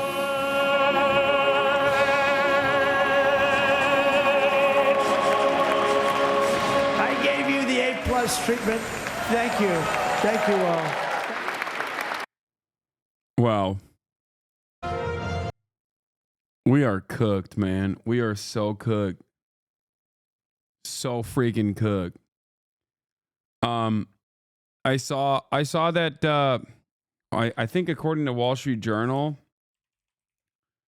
Trump is continuing shipping the shipment of 2,000-pound bombs to Israel. Israel in the process, by the way, has violated the ceasefire that it had placed, that it was supposed to abide by killing 6 people, I believe, 6 Palestinians a couple hours ago. So that's cool. Wonderful stuff. Israel ambassador expects Trump to reverse hold on 2,000-pound bombs. Israel expects President Trump to lift the Biden administration's hold on the supply of 2,000-pound bombs in his first day in office. Outgoing Israeli ambassador to the U.S., Mike Herzog, told Axios.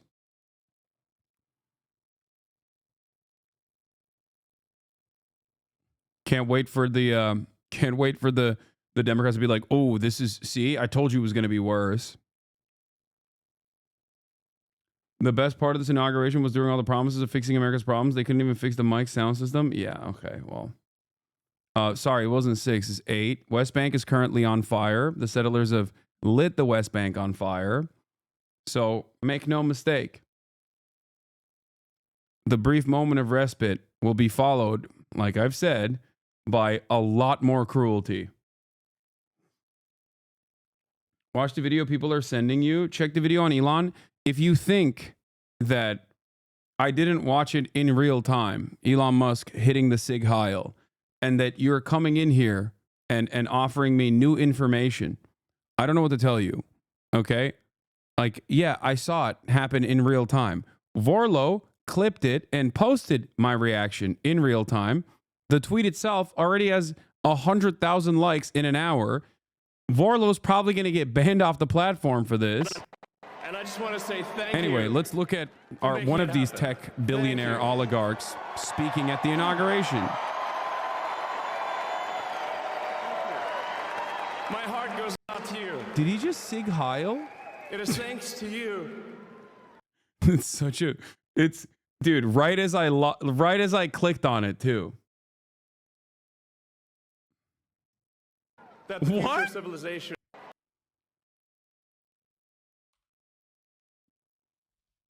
First reply, Palestine will be free. Zionism is not Judaism. Israel's a pariah and will continue to be until the end. I like that this is Nazism for that guy.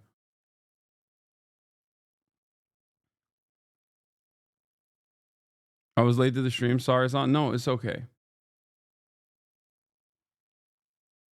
All the steak clip farming accounts posted your reaction to for engagement. Whatever. Apparently he did it twice, by the way.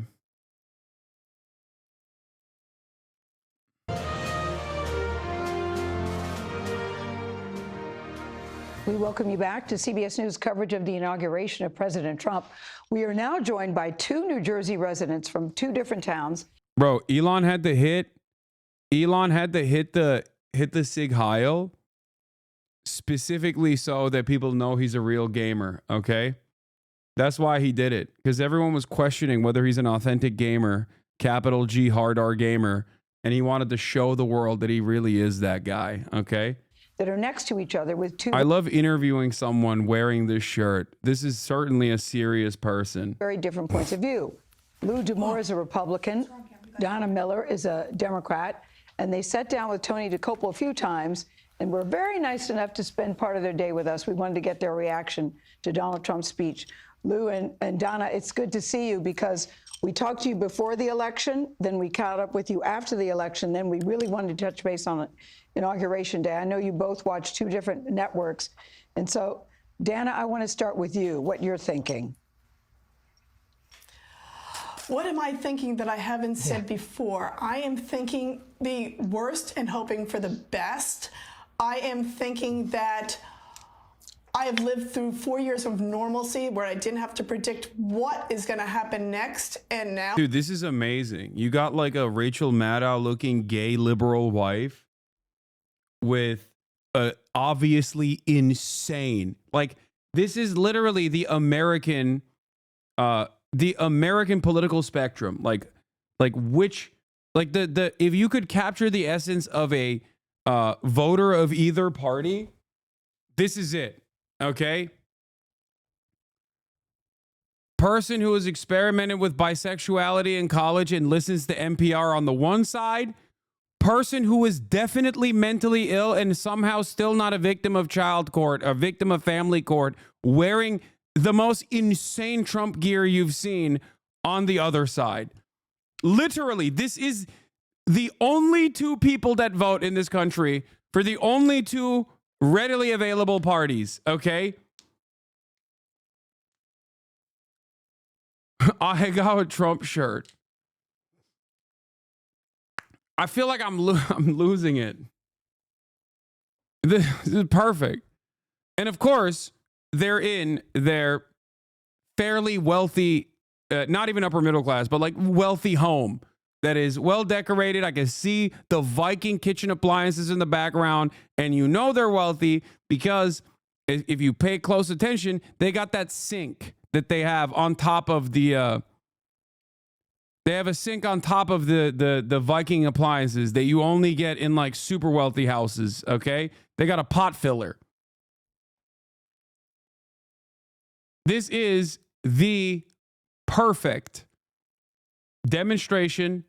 Oh, these are two random people. It's not a couple. Okay, that makes it a little bit more okay, so then he is divorced then. This guy's definitely divorced. And if they're not a couple, I misunderstood. They're definitely divorced. That man is got to be a victim of family court. No one gets to the point of wearing a Trump ahegao shirt until they are victim of divorce court, okay?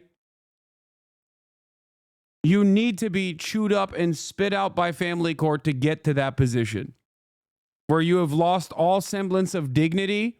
You have lost your personhood. You are no longer a human being. You are now a vessel for Trump's agenda. You are no longer a man, but a mere vessel. Now I fear that Friday afternoon where he puts it all back out there and he's going to cut somebody and we're going to hear about it all weekend. So I'm fearful. So you watched his speech. I'm hoping what did you for think? The best. I know you guys watched his speech. You watched it together. Yeah. Oh yeah, they're not a couple. Oh, well, they might be swinging, but no, they're the neighbors. They interviewed these guys before. That's right. They're in New Jersey. They're in a relatively wealthy New Jersey suburb where one family is pro Kamala Harris, pro Biden. The other family was pro Trump. Can we stop the dehumanization? That's what the right does. The dehumanization. Bro, I cannot dehumanize this thing more than he has chosen to dehumanize himself. You understand that? First of all, I'm joking, obviously. But secondly, the point I'm trying to make here is that you have lost your personhood, voluntarily given it up when you're choosing to wear that shirt on a national broadcast, okay?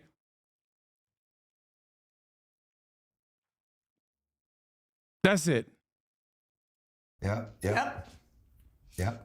And what did we think? Yeah, I want to know what you I thought. felt like it was a how you're campaign getting- speech. Your campaign speech. I want to know how you're getting through this day. I'm getting through it with some beverages, okay? I'm getting through it. Yeah, I like that. I like that some liberals have immediately started hitting that note. Some liberals have immediately started hitting the note of like, can you not be mean to conservatives, please? This is how Trump won. Yeah, dude. Yeah, that's why Trump won, because Kamala was too mean to conservatives. Kamala was literally doing tricks on conservatives, okay? She was hugging and kissing conservatives every day of the week on the campaign trail. Look how far that went.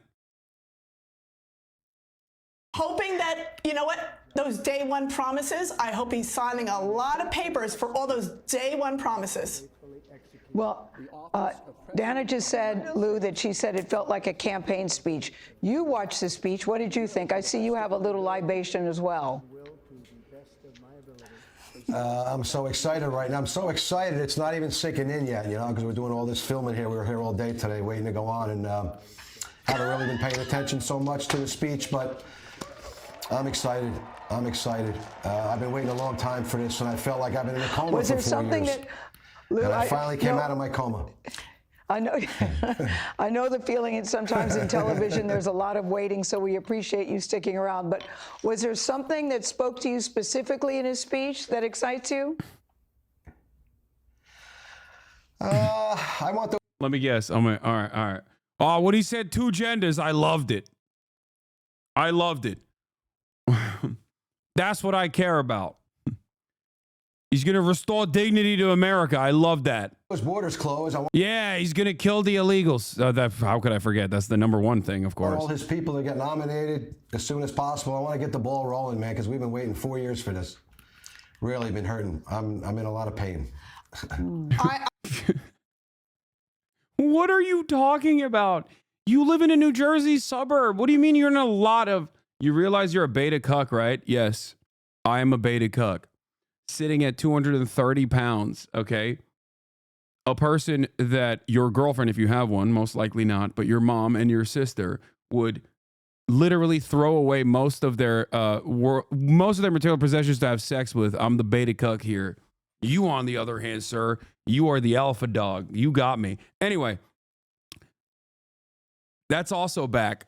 We're back. We're so back. 2016 politics is so back. It's awesome. No, you don't understand. I am a Republican, so obviously I'm alpha. Please, please understand that I'm an alpha dog because I'm a Republican. You're soy. Anyway,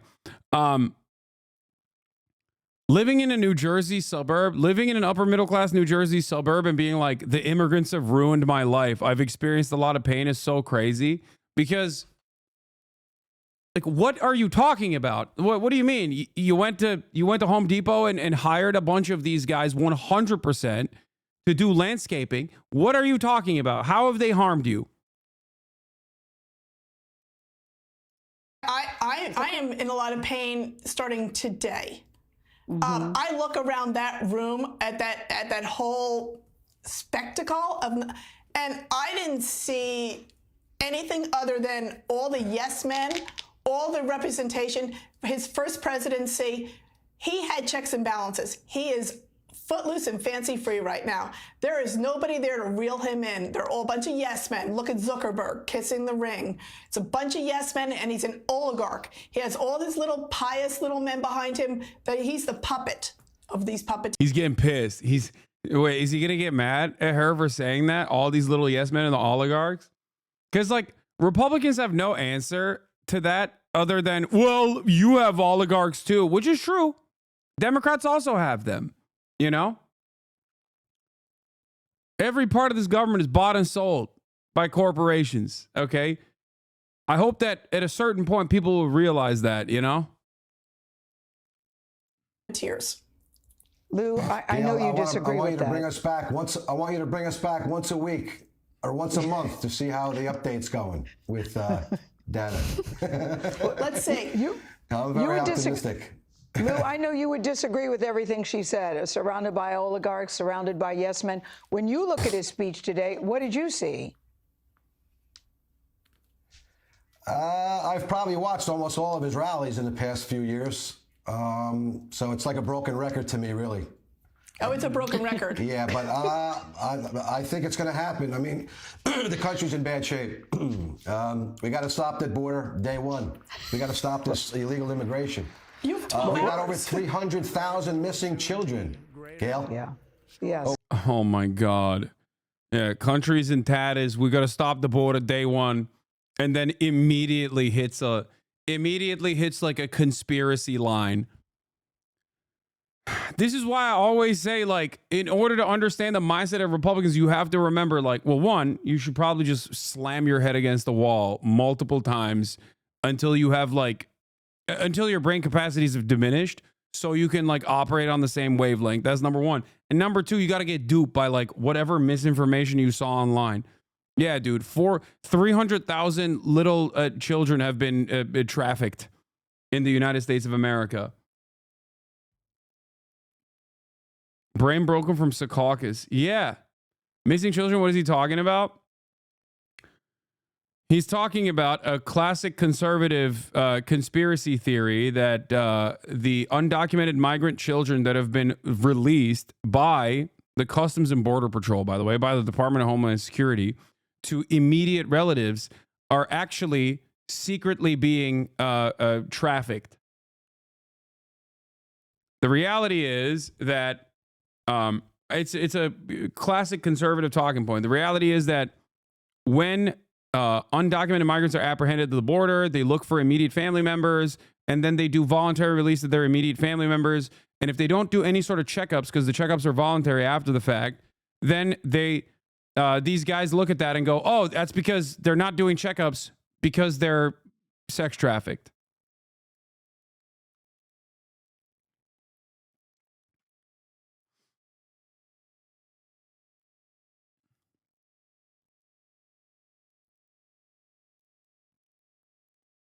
There's also, I mean, part of the reason why they also say that is because of like Sound of Freedom and all these other guys. It's a big Republican thing that like sex trafficking of children is happening.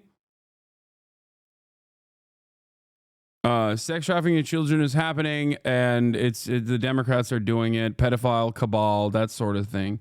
Over 300,000 missing children. We got to find these children. Yeah, we're expecting to hear his plan. We're expecting to, if you can hold on a little bit longer, we're expecting to hear his immigration plan very soon. But Dana, before you go, was there anything you heard that gave you hope? I'd like to think that maybe there was something that gave you hope in the speech today. You know what? Actions speak louder than words. And what I'm going to hope for, I'm going to see the facts.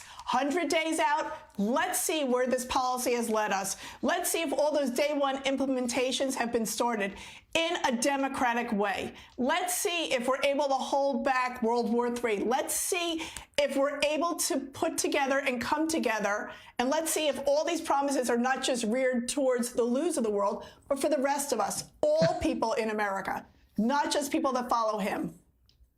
I like that, Lou, the lose of the world. You know, what I appreciate about you guys is that you're neighbors, clearly you're friends, but you're able to have these difficult conversations that many people cannot have. It's fractured some families, it's fractured some friendships. Why is it that you two are able to still maintain the relationship that you two have? Because they're upper middle class and, you know, white and upper middle class enough not to like care. Also, I mean, this isn't to say that like poor people or everyone can't be friends with one another regardless of their political differences or whatever, but like that I'm sure plays a big role in this.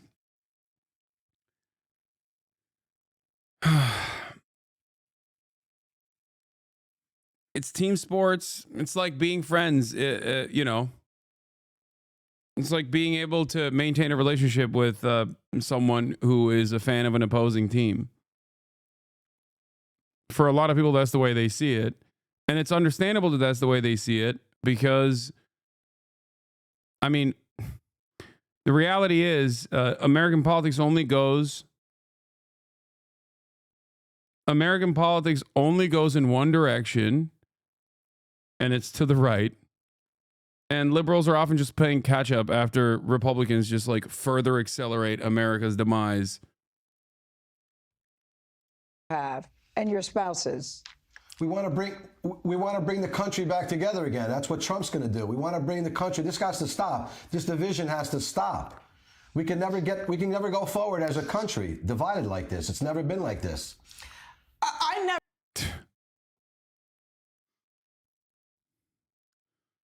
Yeah. Yeah. Yeah, we're gonna unite the nation with Donald Trump. How are we gonna unite it? 9/11 style. 9/11 style. How will we unite it? Oh, by finding a common enemy that everybody can dunk on. Who will that common enemy be? Trans people. Who will that common enemy be? Undocumented migrants. some of the most powerless people in American society.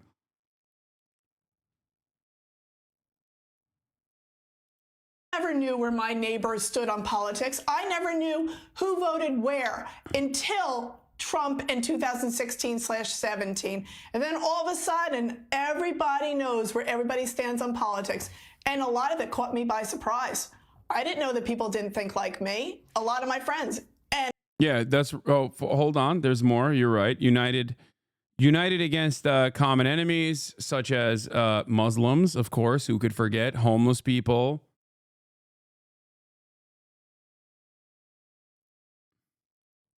Libs acting like you've shut up about, what is this?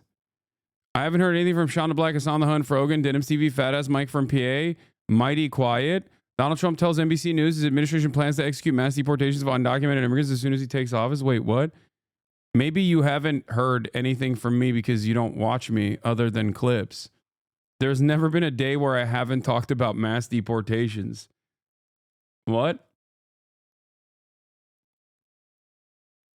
What is going on with these people? Like, do they just... What? Bro, I was shitting on the Democrats when they were in line with the Trump agenda of having a more muscular border. What are we talking about?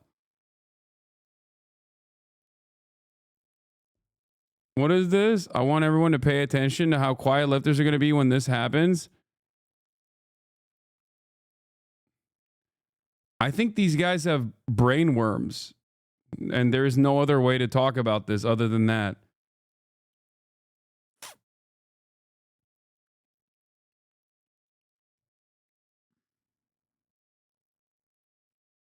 I mean, yeah, these guys are just obviously engagement farming. I've quite literally worked. I've done more than virtually every person that is chirping about that sort of thing in terms of trying to mount a significant legal defense for undocumented migrants. These past 2 months, we fundraised specifically for a community organizing tool in Texas that works to create some kind of legal safety net around undocumented migrants in the state of Texas. All of the proceeds from my merchandise at ideology.shop, Union Made, American Made, went to Raíces, Texas. And not only that, but I've also literally worked with groups comprised of undocumented migrants that work to defend undocumented migrants and talked about methods of organizing against Trump's obviously insane and cruel and violent anti-immigrant policies months ahead of time, and I will always continue to do so. Saying that I haven't talked significantly or talked enough about undocumented migrants is as stupid as saying that I'm like transphobic or something.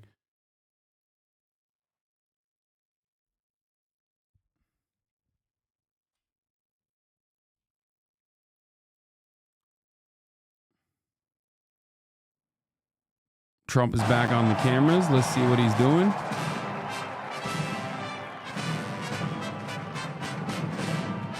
Did you see Trump? Did you see Elon do a questionable salute? It wasn't a questionable salute. There was no question of what the salute was. He hit the Sig Heil, and he hit it twice. Okay? That wasn't questionable. I think there's nothing in question there. That wasn't suspicious. Nothing suspicious about that. Very obviously, the guy who bought Twitter and turned it into a neo-Nazi farming ground did the Nazi salute on stage twice. And he did it very deliberately.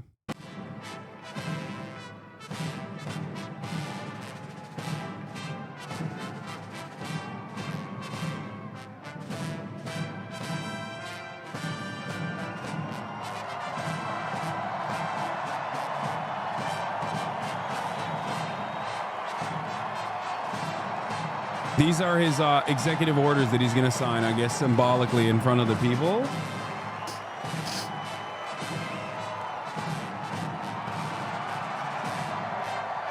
ABC has subtitles. Can you link it to Macy's?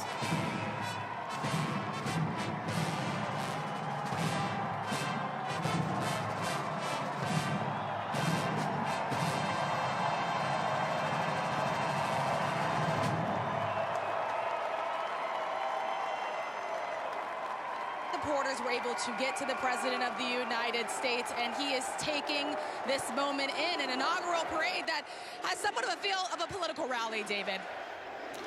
Thank you, Rachel. I think that is well put. This is a Donald Trump inaugural parade. This is what an inaugural parade would look like in 2025 if you had to imagine it. If he had won the election, and now he has, and to have the family up at sort of the reviewing stand and the audience cheering for who they think is their favorite Trump, and the desk now set up.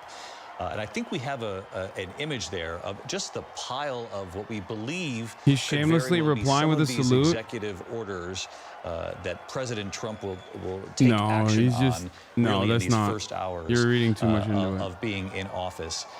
We know he has talked about this in his inaugural address, the border, declaring an emergency in the southern border. Here's the prep work. We captured this image earlier today of them placing these on the table, of course, with the presidential seal, which was placed there within moments of Donald Trump taking the oath of office here this afternoon, in that familiar fist bump.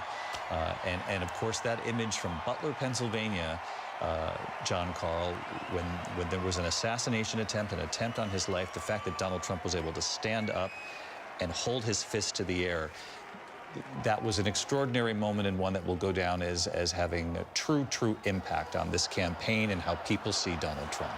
David, it was the defining moment of Donald Trump's campaign. It was the defining moment of that entire campaign. It may well be the defining moment of Donald Trump's political life. I think, some people close to him believe that it was in that moment that he solidified the fact that he was going to win that election. I mean, it was coming to your feet, bloodied, and also what he said, fight, fight. Oh my God, the dick riding is out of control. Glaze! Bro! Dial it back, dude. Take the dick out of your mouth. Take the dick out of your mouth. You can't do commentary like that. On the campaign. She made a brief appearance at the convention. Holy moly, the glaze! Interesting to see her fully back by his side. See, that's the difference. When I talk about like objective truths in terms of like Trump playing a role in TikTok being unbanned, at least for the time being, even if I tell you like things are going to get much worse down the line, or about the quote unquote ceasefire, the small short window of the ceasefire, I'm just telling you what the truth is. I'm not going to sit here and be like the iconic fist bumping that he did after he got shot that changed the tide of history. That's glaze. One is objectively telling you the truth. The other is glaze. What the media is doing here, what ABC News is doing here, is glaze. Okay? And that kind of glaze plays a very important role in normalizing Donald Trump further, which is going to happen, by the way. And as I told you this already, there is no hashtag resistance liberalism. Okay? It's done. It's over. It's not going to happen this time around. It is no longer, Trump is no longer being treated as an aberration, okay, who cast aside the civility and the optics of liberalism, and he is just now seen as a normal Republican. This is the Republican Party. And in many ways, it was already the normal Republican Party, but now the media is openly embracing it as such. You see, I believe those are, yes, some of those who were there in Butler, Pennsylvania. And of course, remembering the person who lost their life there in Butler, Pennsylvania as well. Martha, I believe the president will probably look back at this moment and say, I'm glad we were at the arena. This is a more intimate gathering, and this is more, as Mary said, more like a Trump rally. It has the DNA of Donald Trump and his supporters and the American voters who were determined to be there for Donald Trump. As he said in his speech this morning at the Capitol, he believes he was saved by God to make America great again after that assassination attempt and that fist you put up, that he put up. So when you see these citizens from Pennsylvania walking by and law enforcement, firefighters, these are Donald Trump's people. You know Donald Trump loves this. He thrives on this. This is what he does at rallies. He loves having that crowd there. And so in that arena, it really is more intimate, not just for the people there, but for Donald Trump. This feels exactly like the rallies he's held again and again. And of course, he's looking to see how he did. We heard him right after his speech, in the inaugural speech, saying it's going to play great. I thought it would play great, and the reviews have been great. That's what he's looking for today, too. And Rachel Scott, who was there in the arena, of course, was our reporter on the scene that day in Butler. Rachel? It is striking, David, to see this procession that is happening. Those first responders from Butler County walked out to applause carrying that uniform from Corey Compentor, someone who died ultimately shielding his family. I remember being there in Butler and the sheer panic that was as the president-elect covered his ear. He was rushed out, and then he raised his fist in the air. You remember those striking images as he said, "Fight, fight, fight." And I thought of that moment again today as the president of the United States was inside of the Capitol taking the oath, and right after putting up his fist 3 times once again. You saw him do it just a moment ago as well. Fight, fight, fight. It became the mantra of his campaign. Many people in this arena repeating it right back to him, David. Rachel, thank you. Special event. Let us now take a moment of silence in honor of Corey Compentor.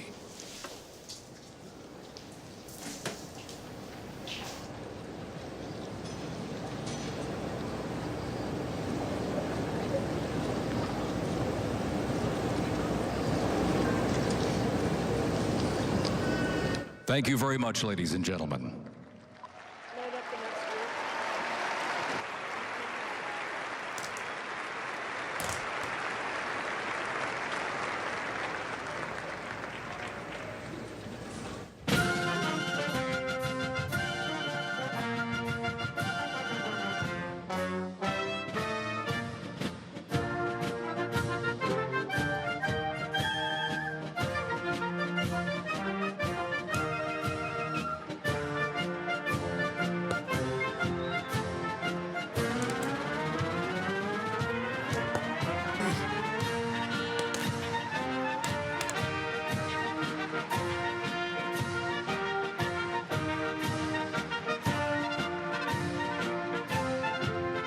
Tom and Jerry as music? We now present True. to you the New York Military Academy from Cornwall-on-Hudson, New York.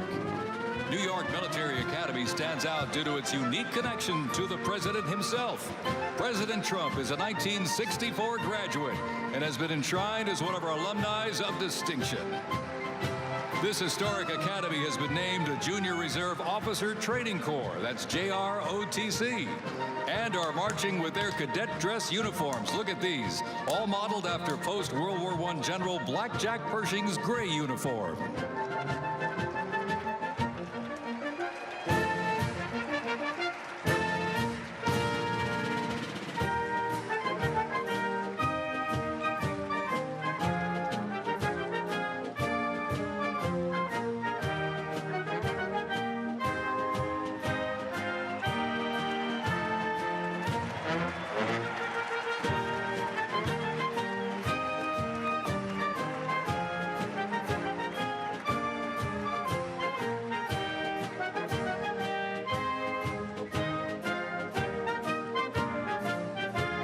It's too cold outside, so they're doing an indoor parade, chat.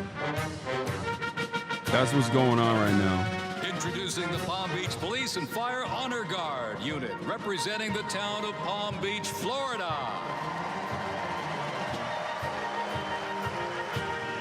This group consists of police officers and firefighters from the town of Palm Beach, home to some of the most prestigious people in the world, including President Donald J. Trump.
Society Pipes and Drums from New York City.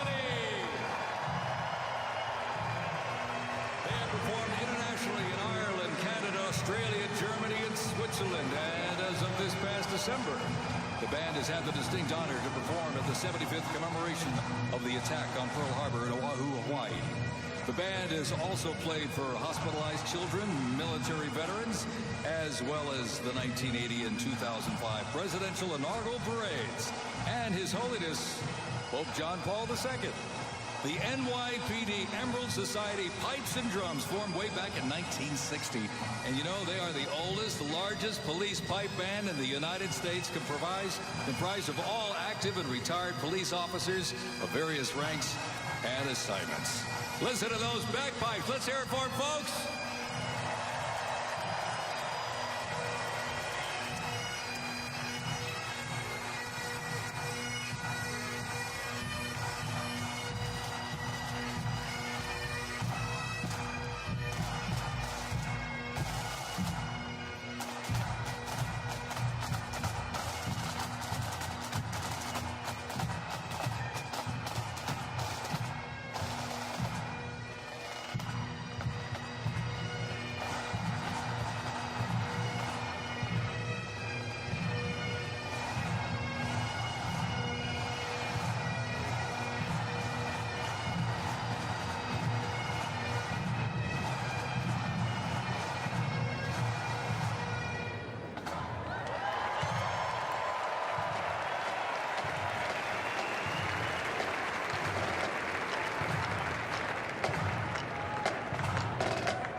Here's one that hits close to home for our Vice President. We now welcome the Middletown High School Marching Band and cheerleaders. They're traveling all the way from Middletown, Ohio to proudly represent their school, our nation, and outstanding alumni, including our new Vice President of the United States, J.D. Vance.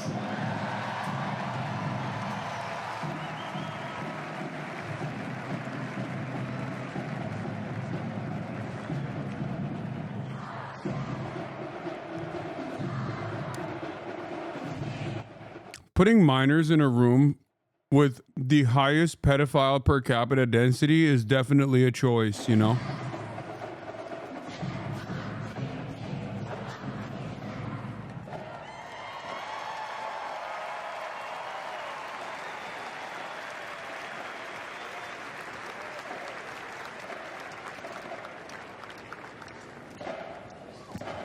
The band has performed in countless parades, community and sporting events, as well as competitions. They have also always qualified for the Ohio Music Educators Association state finals for 23 years straight. How about that? And have earned the highest rating in 18 of those appearances. Woo! And today they performed America's Sweet Land of Liberty.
The national nightmare begins to thunderous applause.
ACLU's already started. The Trump admin is already facing its first legal filing against the decision to shut down CBP-1. The ACLU filed a motion in an existing case against Biden's asylum restrictions along the U.S. southern border. ACLU and partners requested an immediate status conference. Good luck.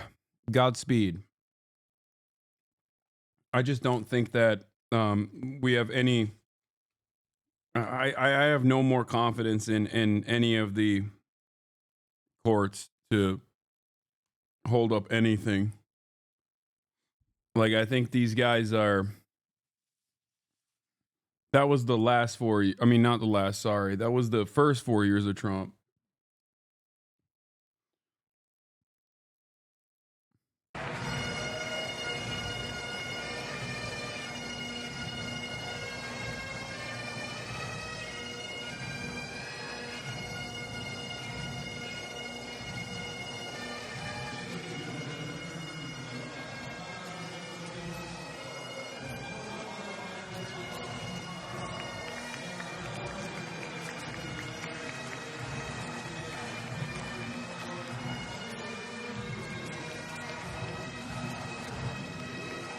They are wearing their most notable uniforms. What a great photo opportunity.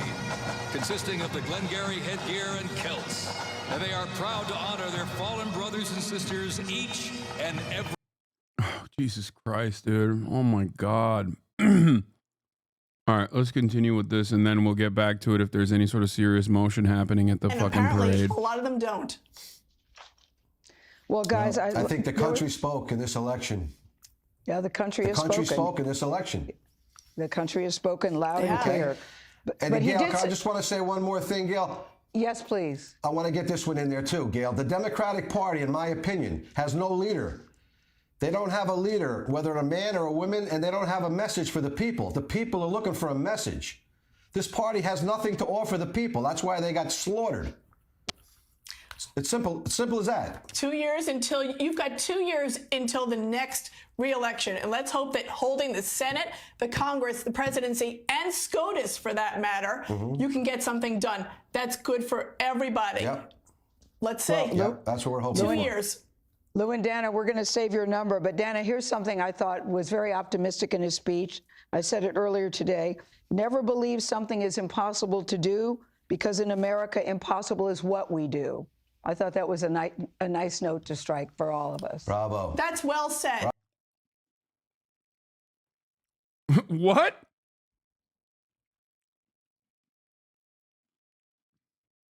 Yeah. Glaze. Again. See, we can find something to unite behind. Trump's like, we're going to start executing everyone of Honduran descent tomorrow. And Glazing Gale over here is like, well, you know, he said it's impossible. That's technically an impossible task, but we can do it. Bravo. Gail, I will hold the same optimism you do. Because I do, Gail, I've been watching you for years. I do respect you. And if you hold in faith, I can do it as well. I respect you too, Gail. I learned a lot about you in the last couple of months. I really respect you. I really do. I come from the school, I never guys. knew nothing We want the about you, but I president really to like you succeed. now. Oh, I did. Thank you, Lou. I feel so much better today. I come from this point of view that, listen, we want the president to succeed because we want the country to succeed. That's the position I hold today. I thank you guys both, and we will definitely check in with you. I'll tell Tony you said hello. Thank you both. Oh, my God. This is literally a repeat. Oh, my God. America is in its repeat era.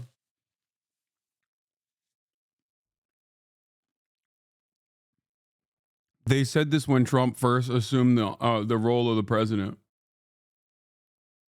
They did this. It's a rerun.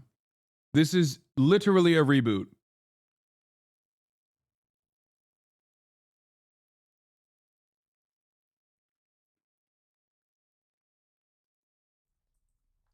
Two very vocal people, guys.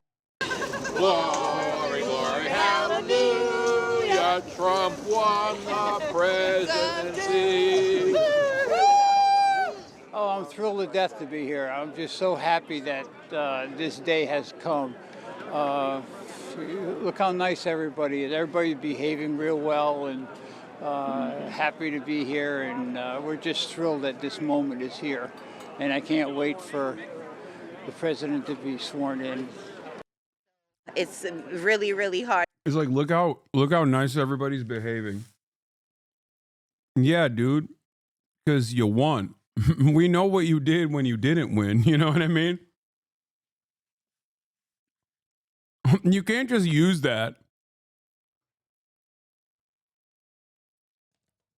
You can't just use the celebrations. Like, nobody expects you to behave like an Eagles fan and start burning the city because your team won. That's a Philadelphia exclusive. You know what I mean?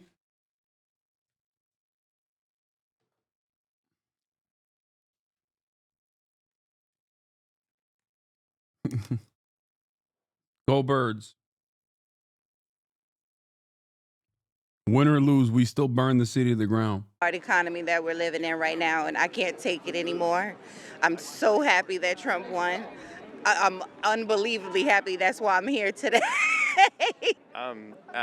Lightning. Like, I feel energetic. I'm so excited. I'm so happy for this. So excited for President Trump. Happiness, you know. Where I'm from, everyone hates Trump. A lot of people disagree with him on everything. So it's a nice change of atmosphere. Okay. Is he Irish? Or just drunk? Was that just an Irish man? Or a third thing, which is somehow both?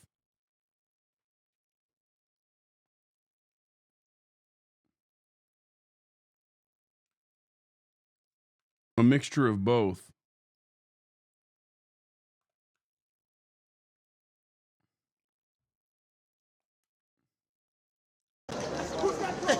Hi.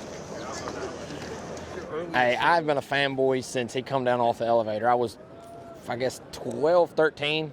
And I mean, I was Trump all the way. Everybody made fun of me, you know, and then once he got in and he was the GOAT, I'm kind of an obnoxious person, so that's kind of why I liked him. But then once he got in and this dude's like, hey, he's the stuff, then everybody started jumping on board. So I always joke and say I was a fan before it was cool. Speaking of President Biden violating every norm on his way out the door, he decided to issue, literally on his way out the door, blanket pardons for Dr. Anthony Fauci, retired General Mark Milley, and members of the House committee that investigated the January 6th attack on the Capitol. Even the Associated Press says this is an extraordinary use of the powers of the presidency in his final hours.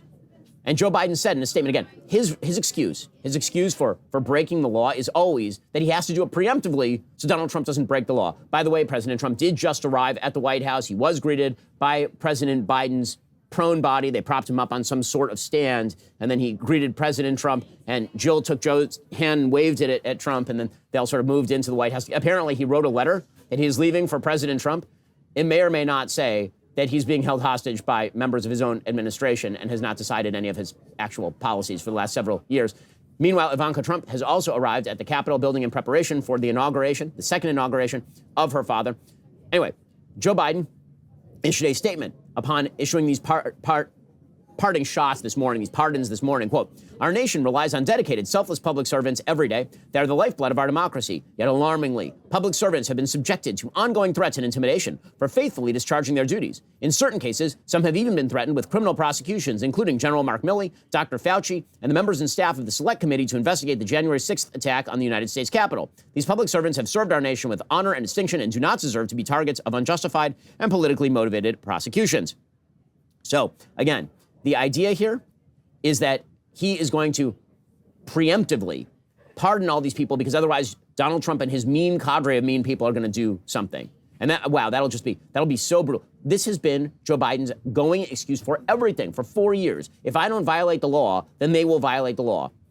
Well, but it turns out that when it came to actual violation of the norms, of the actual running of the government, Joe Biden violated everything. We had to sue the federal government. We, the Daily Wire, sued the federal government to stop you from having to get a vaccine that Joe Biden tried to cram down on you via OSHA, the Occupational Safety and Health Administration. Like, that's insane. Joe Biden attempted to use the mechanisms of government to ignore the Supreme Court when it came to student loans. Joe Biden attempted to activate the federal government in order to shut off, in the waning days of his administration, offshore oil drilling across the entire. Yeah, how dare he? Like, some of the things that Joe Biden did in terms of like violating the norms or whatever is for pure selfish reasons or for propping up other like dudes in his orbit, protecting them against like potential prosecution down the line. But when you talk about like Joe Biden violated norms and the law to do student loan debt relief, it's like, yeah, oh really? I'm sorry he did that. I feel like I guess you're only allowed to violate norms and institutions when it's like melting the poor.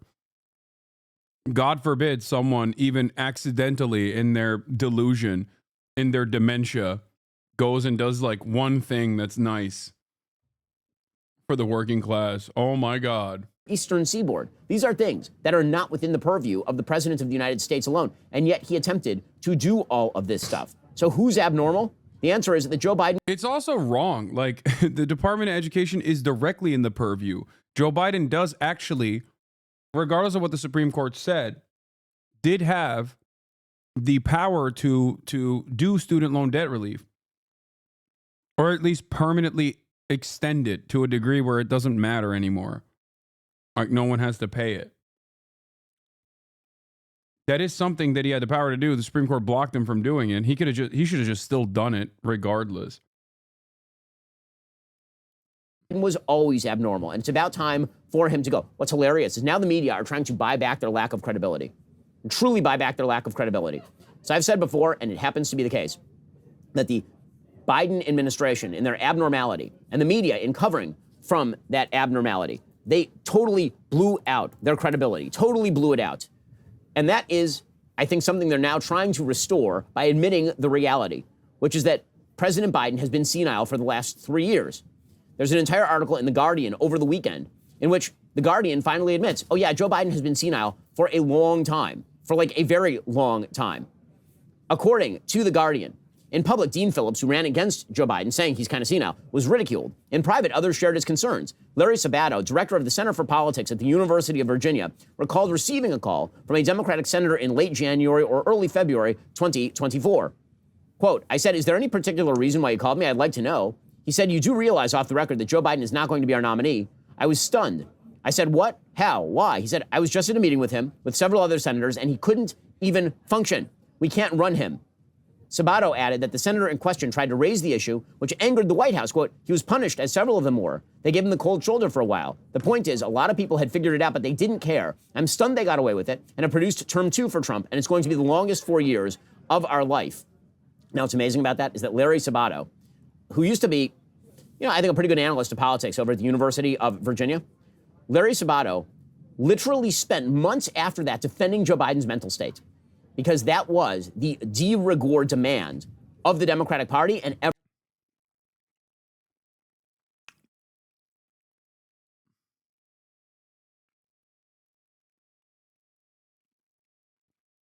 Vorlow's tweet reached Jerry Rig. Jerry Rig Everything says, I currently own 4 different Tesla vehicles. By the end of 2025, I will own 0 Tesla vehicles. 140,000 likes from Vorlow's. Oh my God. Vorlow was worried that he was going to get banned, but honestly, now I'm worried I'm going to get assassinated.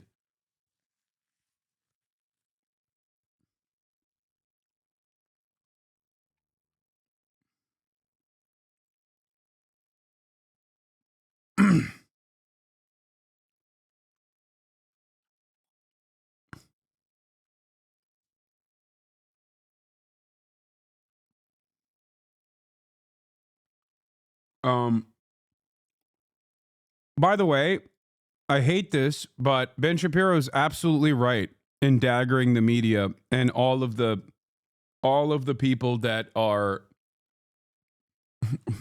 literally all the people that are openly defended Biden against the senility allegations.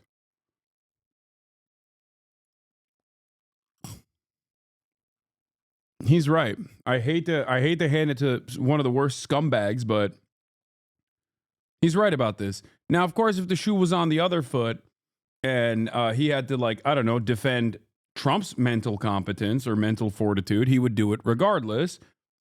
Okay, and has done it. But make no mistake, he is in the right here. The Democrats did give some of these worst villains in American society a massive W there, too.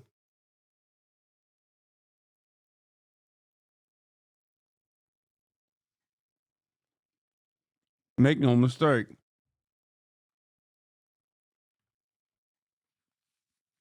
Wait. Someone in the chat said the ADL is defending Elon's salute.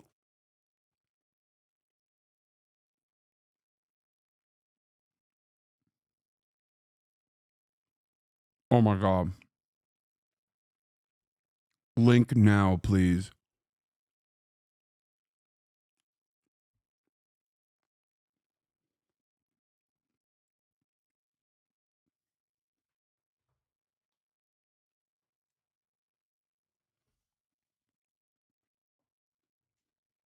These guys have been trying to get me banned off Twitch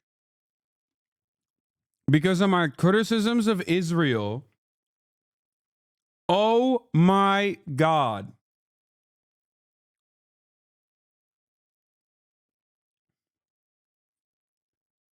Oh my God. I didn't think they'd be so shameless, dude. I mean, I didn't think that this joke was going to be the truth. I said, it's okay, though. He's pro-Israel. Don't worry, guys. And then the ADL did the damn thing. They did do that.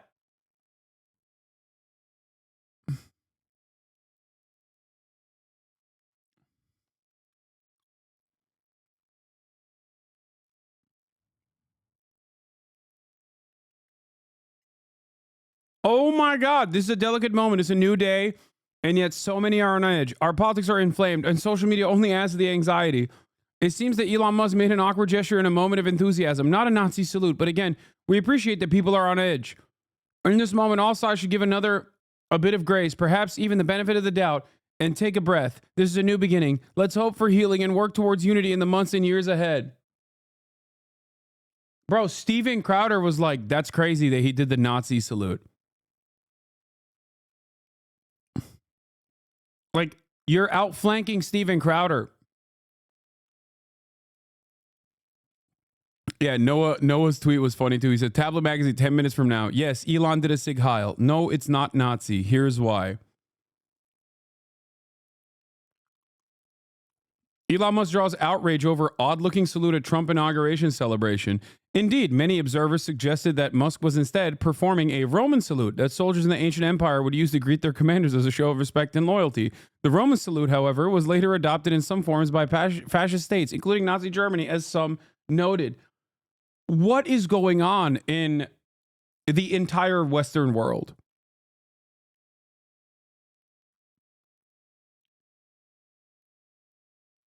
What is going on in the entire Western world? What is going on in the media? I'll tell you what's going on. Nazi shit. Wow.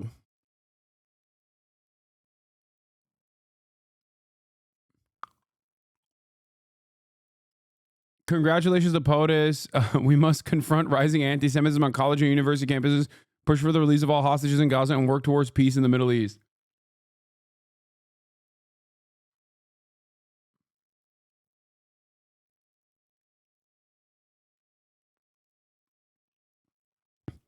Yeah.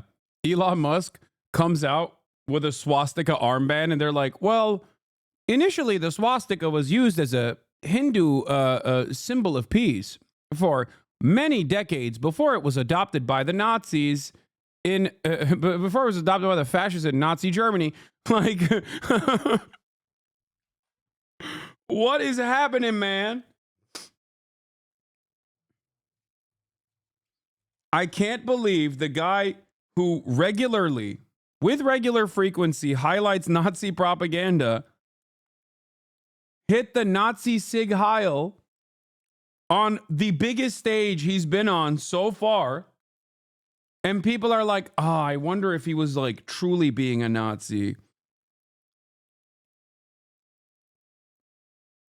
Hmm.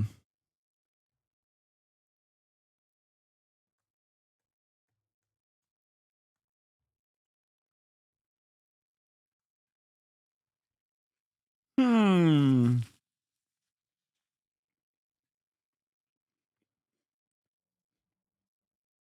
Everybody just jumped. The Democratic Party said jump. Everybody said how high. We'll get to more on this in just one moment. First, I used to think restless Tom. But more likely a case of collective wishful thinking. Bull. That is absolute nonsense. Of course it was a cover-up. Of course it was, particularly by the media. It's one thing for people around Joe Biden to be credulous. It is a complete other thing for the media to be this credulous, and it shows who they work for. Now, I will admit, I am enjoying the spectacle of the Democrats eating one another in what has to be the funniest headline of the day. This from Politico. Alexandra Pelosi, that will be the daughter of the former Speaker of the House, Nancy Pelosi, blasts First Lady Joe Biden, quote, Lady McBiden. So now they're saying the thing that she's Lady Macbeth. Fueling that anger is Joe Biden's continued now public nursing of a grudge toward Pelosi for pushing the president to withdraw from last year's campaign. Alexandra Pelosi, the former Speaker's daughter, said, quote, if I was Lady McBiden, I'd put on my big girl pants, play the long game, and think about my husband's legacy. There aren't many people in America who have something nice to say about Joe Biden. Nancy Pelosi is one of them. Wow, Lady McBiden. Now, only I have been calling her Lady Macbeth for a while, because clearly she is the one who's been steering Joe Biden toward a sort of power-hungry attitude. But I hate this guy so much. And Ed O'Keefe, what do we know about those executive actions by People were arguing in our chat today about what to call and how they have to tread lightly. Like, what is going on? We are at peak appeasement for media. It is crazy that a dude that is known to highlight neo-Nazi sentiment on the platform that he purchased, where he unbanned every single neo-Nazi from all around the world, did a straight up Sig Heil, not once but twice, on this massive stage. And the New York Times is like, I don't know. Like, this is a joke, right? Like, if you post this title on the New York Times and then post this photo underneath it, it kind of makes the title seem stupid, because the title makes it seem like, well, that could mean anything.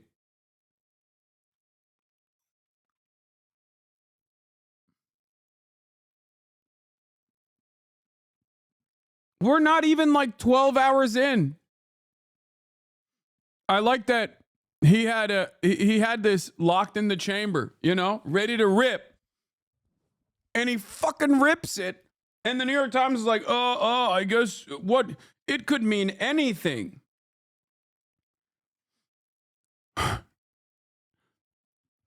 It's just funny because on CNN, commentators pointed out most yesterday, Aaron Burnett, an anchor, noted how striking the action was. The motion soon drew comparisons online, known as the fascist salute. Did Elon Musk just hit the Roman salute at his inauguration speech? Hasan Piker, a popular streamer, asked on X.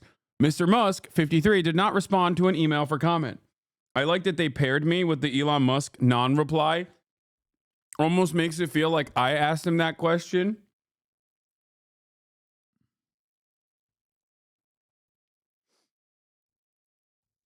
Like I asked him directly. This is like the okay hand gesture. No, it's not like the okay hand gesture. The entire point of the okay hand gesture is that it's supposed to be a dog whistle, a subtle nod, a hand gesture that is popular. That's there. So it's only contextually inappropriate in certain circumstances. There is no contextually appropriate situation where you're Sig Heiling. We kind of, as a society, had moved away from that. It is the exact opposite of the okay hand gesture. There's only one context. The okay hand gesture works in multiple settings.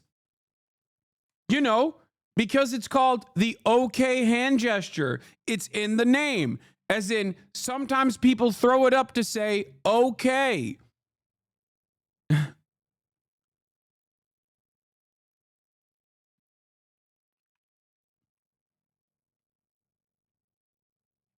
There is not any circumstance where hitting the Sig Heil, the Roman salute, is anything but. The only time it's appropriate in context is when you're, you know, a Nazi and you want to show others that you are a Nazi. That's it.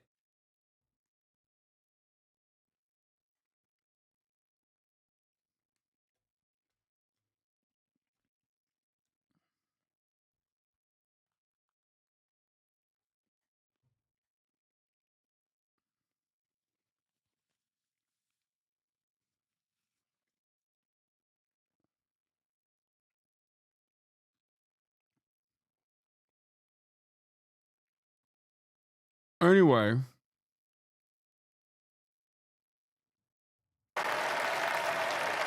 Steve Witkoff is talking about Gaza. This Listen. achievement demonstrates the strength of President Trump's leadership and the respect he commands on the global stage.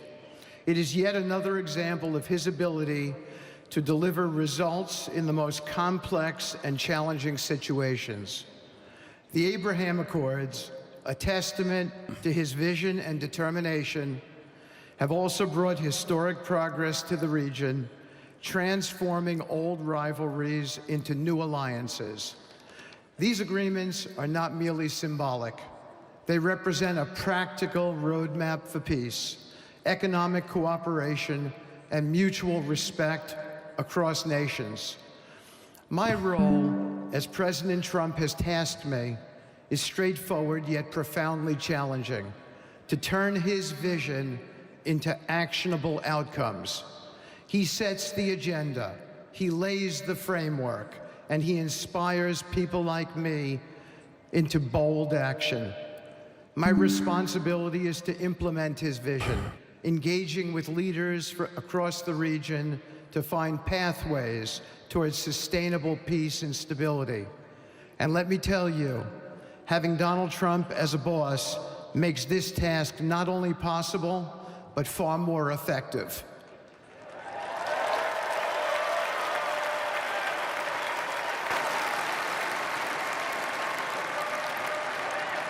President Trump's reputation as a leader who delivers results resonates far beyond Washington. Leaders in the Middle East know he means what he says. His ability to cut through bureaucratic gridlock and focus on tangible results is the game changer. It allows me to approach delicate negotiations with the confidence that the full weight of the United States is behind me. The principles President Trump has laid out for our approach to the Middle East and foreign policy in general are fourfold, and they are clear. 1, respect for sovereignty. Every nation deserves the right to determine its own destiny, free from the interference of external powers. 2, economic prosperity as a bridge to stability. Through economic partnerships and investment, we can build a foundation for cooperation that transcends historical grievances. 3, courageous diplomacy. Real progress requires difficult conversations and bold decisions, and it is through these that trust is built and maintained. And finally, 4, reciprocity and Chad's saying, what about Gaza? He's literally talking about Gaza, dude. Why do you think he's saying that? You think he needs to say that for Israel? Everybody understands Israel has sovereignty. For nations that are unwilling.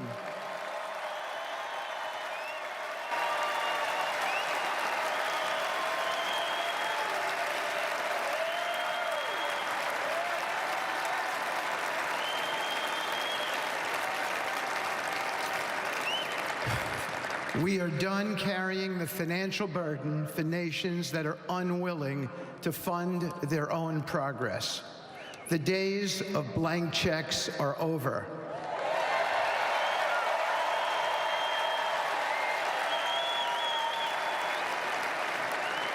Partnerships under President Trump's leadership must be equitable, and contributions must reflect shared commitments to our goals.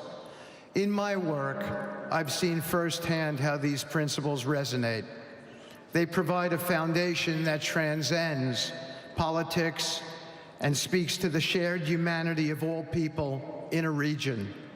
Leaders across the Middle East recognized that this Trump administration is serious about results, not symbolic gestures, but real, meaningful progress that improves lives. Thank you.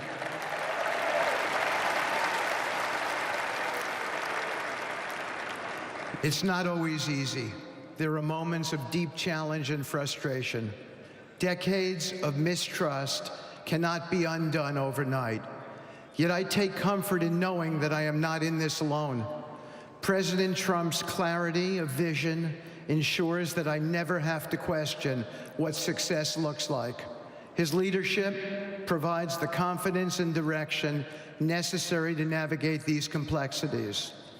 As we move forward, my commitment is to continue the work of advancing President Trump's vision for the Middle East.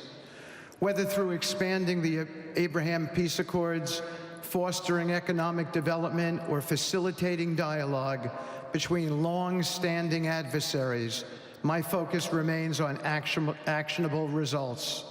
Let me close by saying this: a stable and prosperous Middle East is not an unattainable dream. It is a goal within our reach, made possible by strong leadership and unwavering commitment. Under President Trump's guidance, we are proving that the impossible can become reality. Thank you, but I have one more thing to say.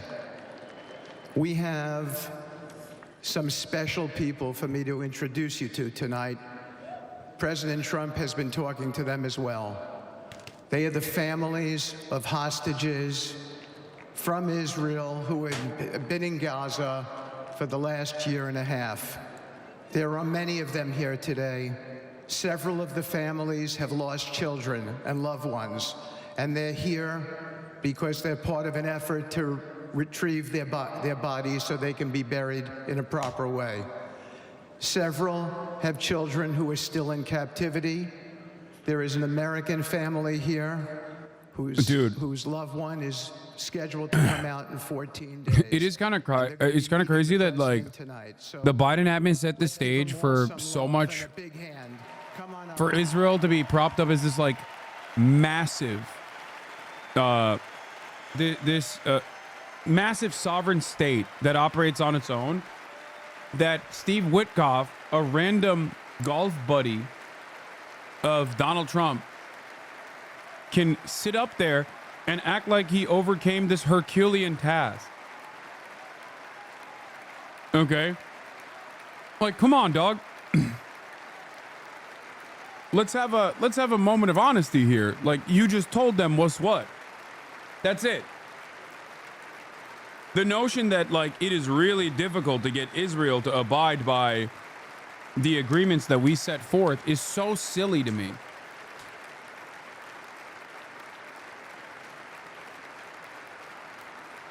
It's ridiculous. No Palestinian representative? Yeah, of course not, dude. Are you kidding me?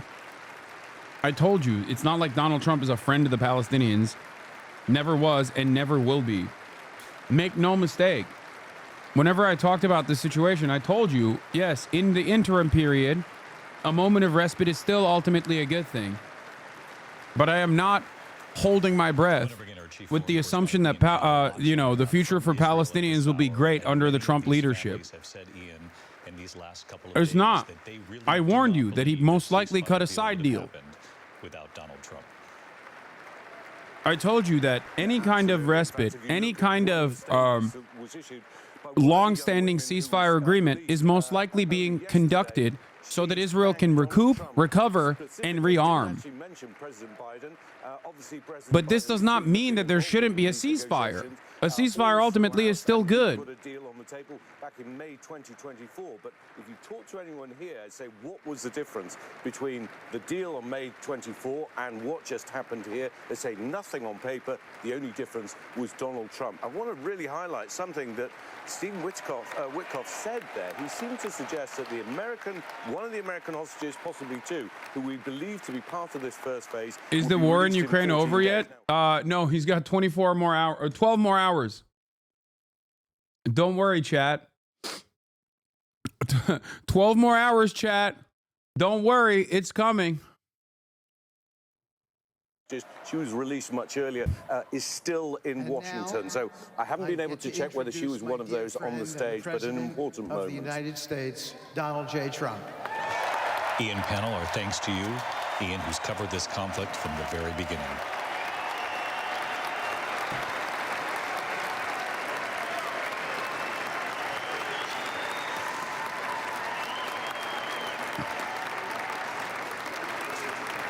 He's got like 6 more hours, dude. He'll fix the. After greeting the families, He's got like 6 more hours to go, man.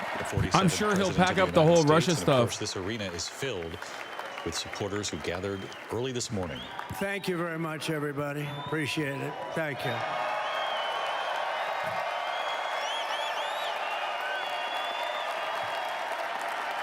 So now the work begins. We won, but now the work begins. We have to bring Witkoff visiting Gaza to ensure the ceasefire deal is implemented. And, you know, yeah, I tonight, saw that. But they're I'm also gonna be opening up signing 2,000-pound munitions. Hostages, pardons. They're going to continue giving extra munitions to Israel. Here, look at this. And as soon as I leave, I'm going to the Oval Office and we'll be signing pardons for a lot of people. A lot of people.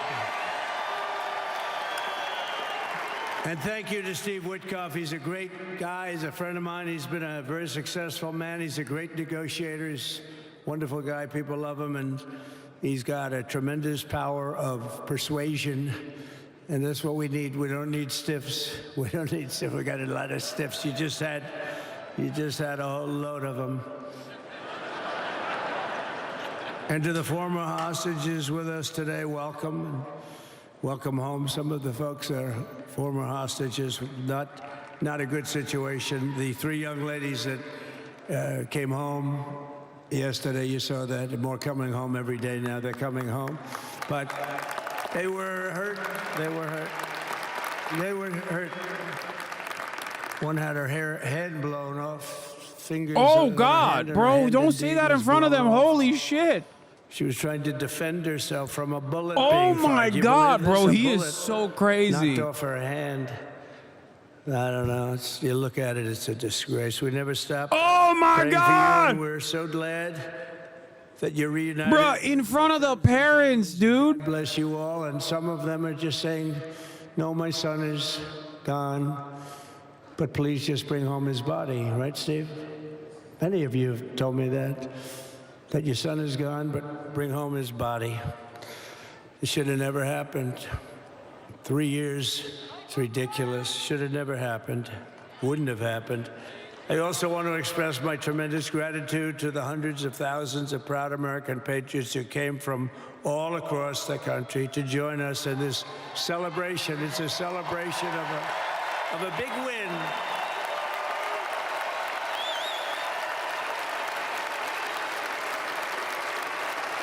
And you're witnessing the dawn of the golden age of America. That's what it's going to be. We're bringing it back. We're going to bring it back fast. We're going to bring it back fast. Let us also thank the incredible service members, National Guardsmen, Police, Secret Service, and law enforcement personnel who are keeping us all safe. Even though, and they are great people. New York's finest. I grew up with New York's finest. Damn, bro, he is tired. Vibe shift. I feel like does Trump no longer have the same motion and juice that he once did? The way they run things in this country now, it's disgraceful, but it's going to change rapidly. We're going to make He's EP, bro. He's eepy. He's an eepy guy. Indoors, we've had a magnificent inaugural parade. And let's give a big round of applause. They were great. To all of the incredible performers and hardworking men and women who made it possible. Those people. It does make sense. Really talented, amazing people. I also want to thank my wonderful family for being here, especially my beautiful wife, our First Lady, Melania.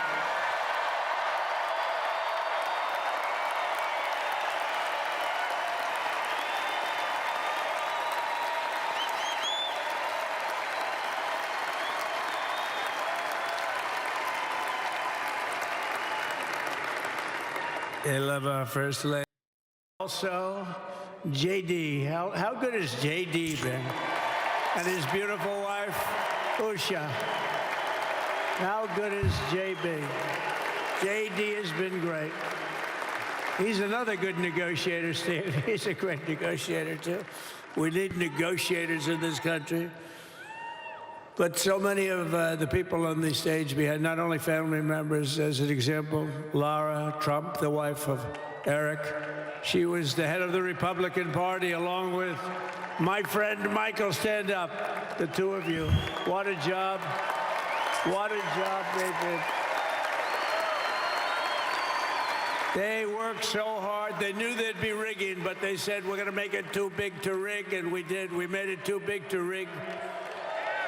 We won every swing state by a lot. We won the popular vote by millions and millions of votes. We won the whole ball of wax. And now we're going to go and drill, baby, drill, and do all the things that we've wanted to do and bring your costs down, your prices down, and make our country safe. So thank you very much, Michael. Thank you very much. What a job you've done, Michael. I'm never moving you, you know. He was thinking about getting a nice job in the administration. I said, no, I'm leaving you right where you are. You've done a very good job. We're not moving you, Michael. I'm sorry. Anyway, thank you very much. Appreciate it. Appreciate it very much. Right here with us also in the arena, I'm about to sign some very important executive orders of our new administration. Hey, Don, will you stand up, please? Don is another one. How about Don? This guy. Libs of TikTok defending Nazi salute. PBS News, which is publicly funded, is spreading propaganda that Elon Musk made a fascist salute during a speech at the Capital One Arena. Their own video clearly shows that he was motioning. My heart goes out to you, to the audience. Defund PBS.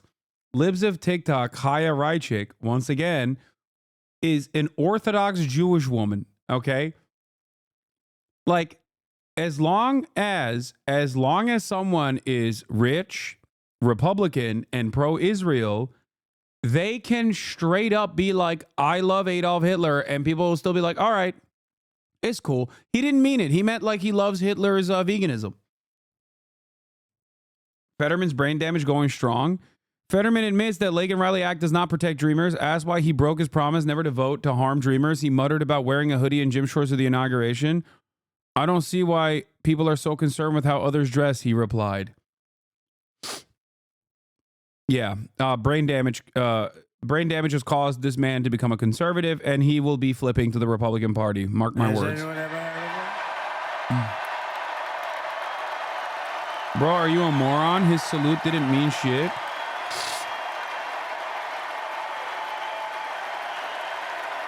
Okay, I need to say something here. I don't need to see Elon Musk. I don't need to see Elon Musk hit a Nazi salute to know that he's a Nazi, dumbass. But he did do a Nazi salute. The fact that we're acting like he didn't do that is hilarious. Thank you. He already was a Nazi, and now he's just doing the Nazi salute. He knew the youth vote. You know, we won the youth vote by 36 points. And he was saying, Dad, you got to go out and do this one and that one. And we did a lot of them. And he respects them all. He understood them very well. And he said, Dad, you got to go out, do Joe Rogan, do all these guys. And we did. We did. And Joe Rogan was great. They were all great, right, Aaron? They were all good. He understood the market. Another famous one. How about Kai? Stand up, Kai. Kai Cenat? No! I thought...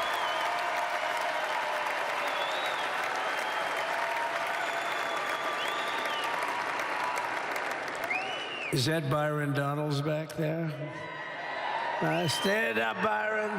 It's so funny to have the hostage family stand up behind you as you were just like hype up all of your family members and other like sycophants and stuff, and they're just like standing there like, okay, cool, Great, I Byron. guess. Thank you very much. And how about Lutnick, Secretary of Commerce? He's going to take in more money than any country has ever even thought about.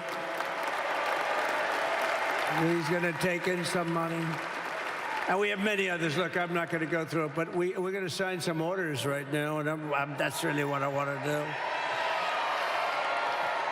So we're going to sign executive orders. First, I'll revoke nearly 80 destructive and radical executive actions of the previous administration, one of the worst administrations in history. Maybe not one of them, the worst. Anybody that would allow millions of people to pour through our borders from jails, prisons, mental institutions, insane asylums, gang members to be taken off the streets of Venezuela and deposited in our country, and many, not just Venezuela. You know, crime in Venezuela is down 74% because they took their criminals and gave them to us through an open border policy of the previous administration.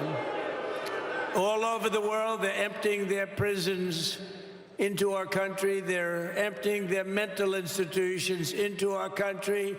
It stops as of 1 o'clock this afternoon, okay? It stops.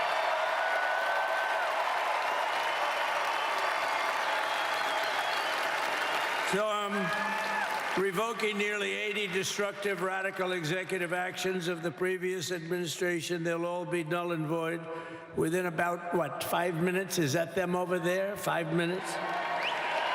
And next, to gain immediate control of the vast federal, out-of-control bureaucracy, I will implement an immediate regulation freeze, which will stop Biden bureaucrats from continuing to regulate. Most of those bureaucrats are being fired. They're gone.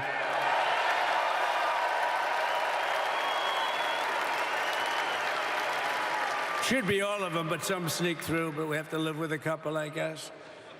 I'll also issue a temporary hiring freeze to ensure that we're only hiring competent people who are faithful to the American public. And we will pause the hiring of any new IRS agents. We will also require that federal workers must return to the office in person.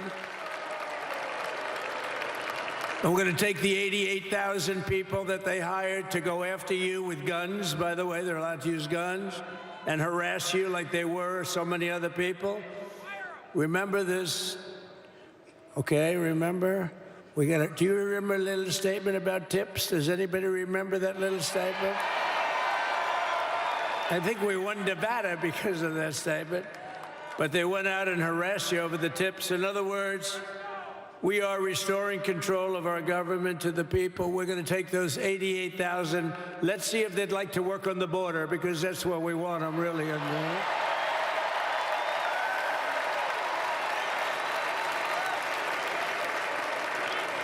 So we're going to have no tax on tips, right? No tax on tips.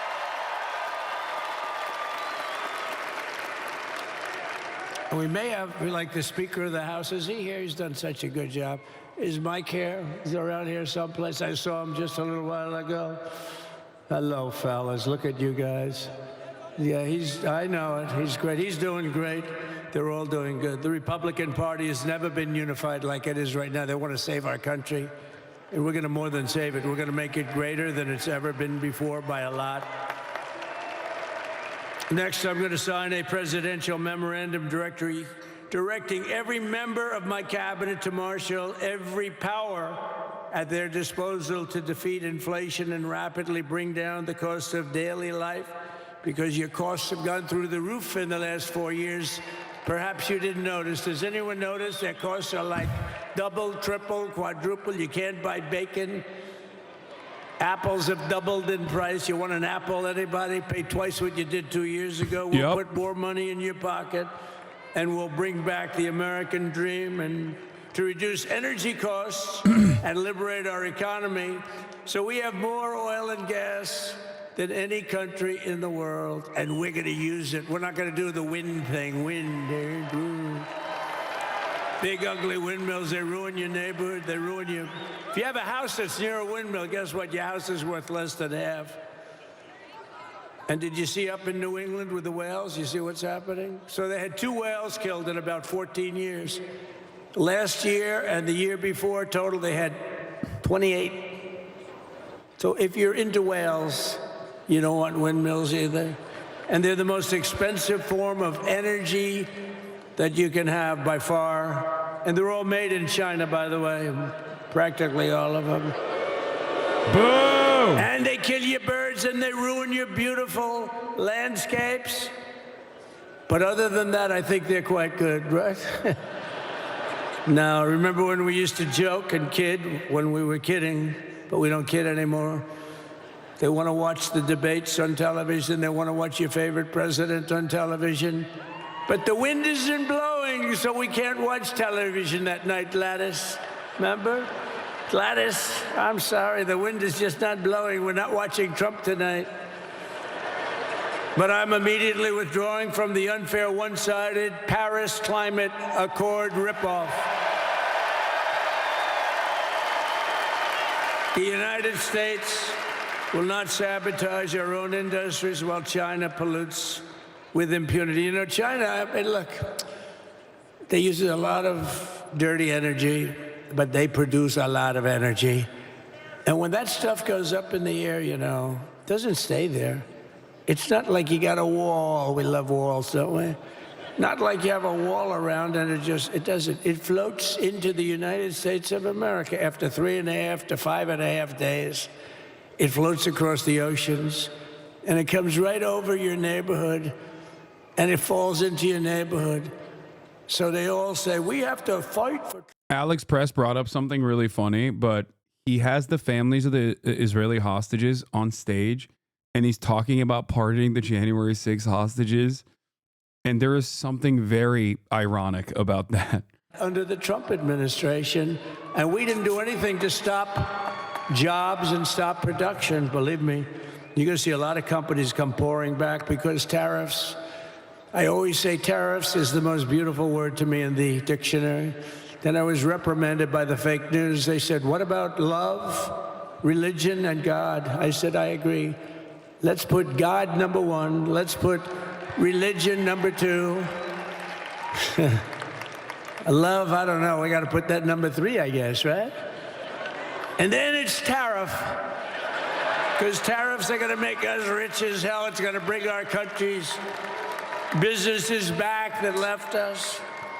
And I'll also sign an executive order to immediately end federal government censorship of the American people. In America, we believe in free speech, and we're bringing it back starting today to stop the weaponization. Oh, do I know about that? These creeps. Deranged Jack Smith. You ever hear of him? Deranged. He's a deranged prosecutor. He's sick. They suck him on me. He's now been reduced to... Apparently, Alex also wrote about how he also referred to the Palestinians in Israeli prisons as hostages as well. Did they pardon Jack Smith? Base Trump. Did you know that Biden, while I was making my speech, pardoned his whole family? Boo! The brother, the whole deal was pardoned. Can you imagine that? While I was making my speech. Did everybody hear my speech? Did you like my speech?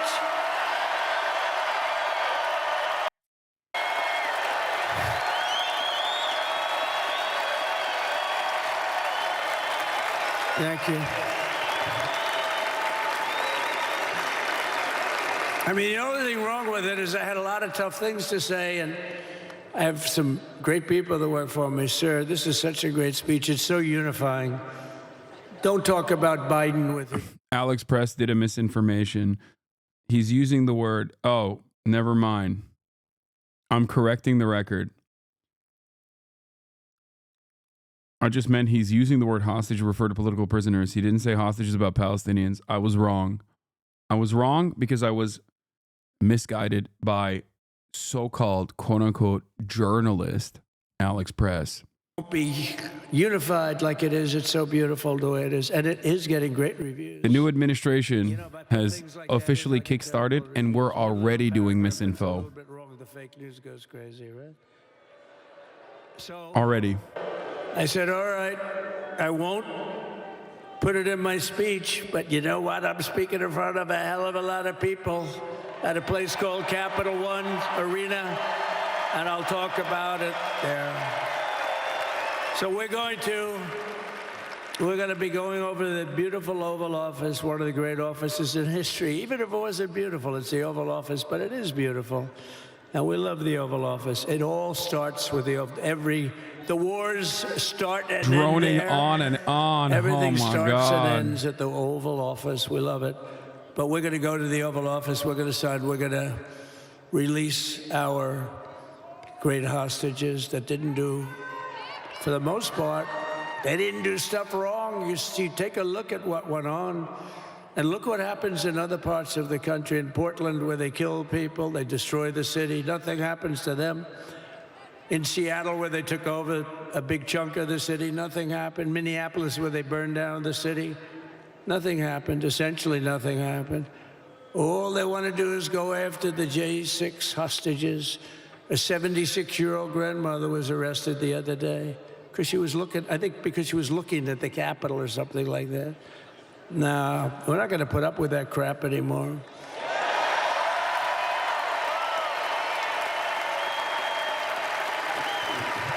And to stop the weaponization of law enforcement, I've been investigated more than any human being in the world. I believe I have the all-time record. Every day a subpoena.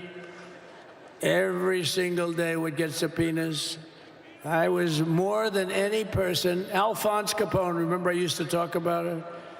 Now, Alphonse Capone, Scarface, he was a pretty rough guy. He was investigated about 1/100th what Trump was investigated. My father's looking down at me, my mother, how the hell did this happen? You know what it is? They investigated their political opponent, the opponent of Biden, and then ultimately Kamala. Has anyone ever heard of Kamala?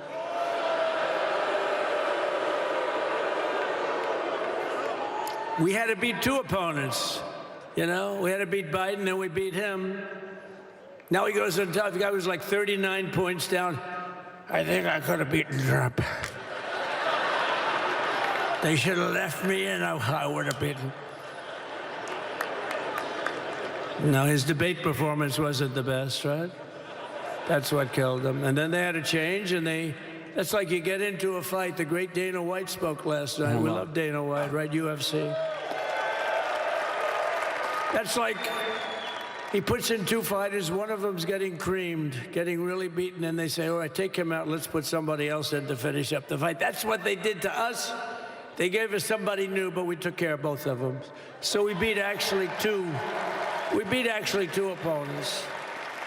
But to stop the weaponization of law enforcement and our government, I will also sign an order directing every federal agency to preserve all records pertaining to political persecutions under the last administration, of which there were many, and beginning the process of exposing any and all abuses of power, even though he's pardoned many of these people. Can you believe it? He's pardoned them. You know why he did it while I was speaking? Because that way I couldn't speak about it. I was speaking. I didn't know he did it. I finished my speech, and they said, sir, he pardoned his whole family. I said, oh, can I go back out there and talk about it? Somehow that wouldn't be very elegant. Our First Lady would say, please don't do that. But we have plenty of time to talk about it, and we will. We're doing all of this on our very first day in office. You know, don't forget, we've been in this position, really, where we won the primaries in record time. We were the fastest win of a primary ever in political history, which is a very nice thing. It's nice to know. Well, the second election was rigged, so we knew we were doing well. And if it wasn't, you know what? If it wasn't, I would have never run. But the third one was just a monster. Boy, was that a big one, huh? That was a big one. On the second one, we got like 10 or 12 million votes more than the first one. How about that? We did great on the first one. We did much better on the second one. But bad did we do well on the third one. So we're gonna have some fun. It's very simple. We're gonna make our country great. We're gonna make our country great again. We're gonna make America great again. How good a name is MAGA, though, right? You know? I was going to say, keep America great, but unfortunately it wasn't great. Can't say keep it great. It will be great again, but CAG, keep America great, CAG, I don't think it's ever going to replace MAGA. Does anybody like CAG? I don't think so. It's never replacing MAGA. Nothing will ever replace MAGA. MAGA was that's the your own most thing. successful political operation, political movement in the history of our country, maybe in the history of the world. Let's see what happens, because we're not finished yet. We're not finished yet. We have a long way to it's go. not so good, CAG. But we're doing this on the very first day in office, and in just a few moments, I'm not only signing the release of the J6 hostages, I'm signing other things that you're going to love. Oh, you're going to be happy reading newspapers tomorrow, and the next day, and the next day, and the next day. Yeah, he's keeping the Israeli family hostages hostage again, you know? It's full to the Hostage on rafters. stage. You don't have any. Look at those people up there. He's holding them hostage, too. You don't have any empty seats. And by the way, the Capital One owners, they are so good. While talking about the real hostages, January 6th. To us. And I just want to thank Ted and everybody. You guys have been fantastic. And the ice hockey team's doing great. Ovechkin's pretty good, right? They're doing great. So I want to thank them, Capital One Arena owners. They have been absolutely fantastic. And thank you once again to everyone. And I can only tell you, you're going to be very happy. You're going to watch a lot of good things happen. We got to stop some wars that are happening and going on. Some stupid things are happening. The war with Ukraine would have never happened, and it has. As you know, Israel would have never been hit on October 7th. And Oh, no, he's turning to them. Uh-oh. None of you would even know anything about this tragedy that you're going through right now. But Iran was broke. Anybody that bought oil from Iran, they couldn't do any business with us. You're not going to do business with America. China passed, everybody passed. They were broke. They didn't have money for Hamas. They didn't have money for Hezbollah. And your sons would be alive, and they certainly wouldn't be incarcerated like they are. It's a shame, but we're getting a lot of people out in a short period of time. So I'm going to go right over to here, and I'm going to sign in front of you. Is that okay? Good. President Trump, after giving his inaugural address earlier today inside the Capitol Rotunda, now at Capital One Arena, shaking hands with families of the hostages. Many of those families have given Donald Trump credit in recent days, saying they do not think that this ceasefire, this deal, would have gotten across the finish line had it not been for Donald Trump. I don't think that lady likes of course, his him. Middle East envoy, teaming up with the Biden that? administration in those final days. They have said that they believe it was the addition of Donald Trump and his team that made this happen. Donald Trump saying he will head over to that table with a number of executive actions already laid out on the table in the presidential seal. Mary, Bruce, do we have an understanding of exactly what it is he's signing right here? We don't have a full list right now, but we do know that this is going to be a tremendous effort for him to show straight out the gate just how aggressive he is being, as he has been touting all day. We know that he is signing a wide range of executive orders, ranging from rescinding any DEI or gender-related directives from the Biden administration to designating cartels as foreign terrorist organizations on stealing rules. Signing is the rescission of 78 Biden-era executive actions, executive orders, presidential memoranda, and others. Wait, you can do that with one signature? That's crazy. Bold, radical. Thank you, sir. With the stroke of Donald Trump there, President Trump now trying effectively to undo as much as he can The of second Joe item, Biden's President agenda Trump, there. Let's is listen a in a bit regulatory to what he's freeze, doing as you next. announced in your speech, preventing bureaucrats from issuing any more regulations until we have full control of this, the government and this administration.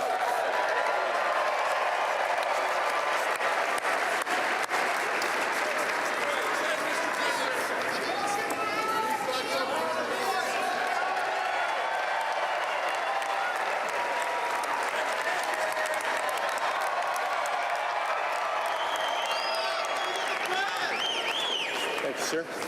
Sir, can I have a pen? The next item, sir, is a freeze on all federal hiring, excepting the military and a number of other excluded categories, again, until full control of the government is achieved and we understand the objectives of government going forward.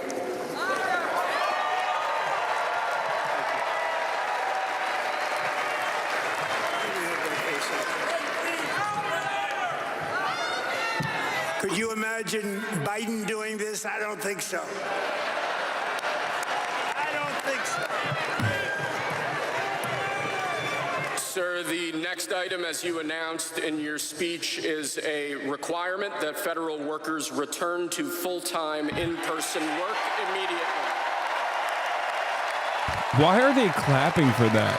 Like, what does that do? No, honestly, like, not even like good or bad. I'm not making a value judgment here.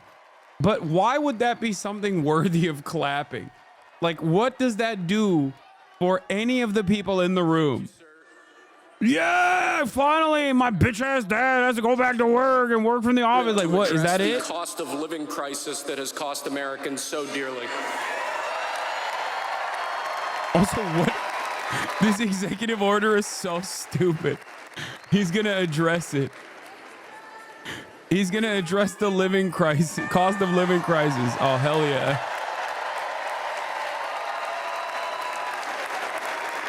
Thank you, sir. The next item here is the withdrawal from the Paris Climate Treaty. Another thing where it's like, why are you clapping for that? Good or bad? And this one is objectively like ridiculous, but clapping for that is so stupid.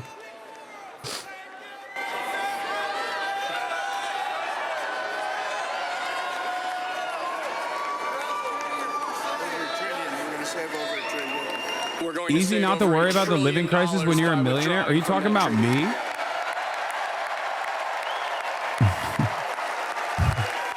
Are you stupid?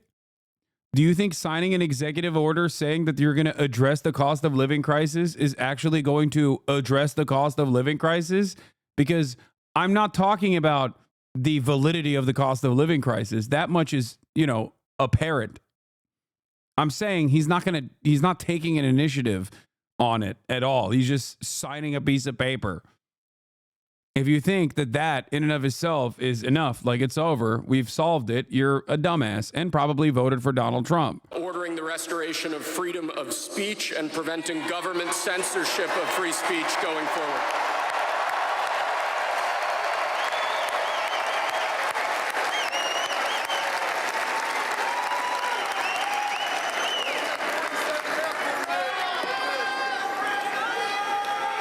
And lastly, sir, before we go back to the Oval Office to sign a large number of other items, is a directive to the federal government ending the weaponization of government against the political adversaries of the previous administration, as we've seen.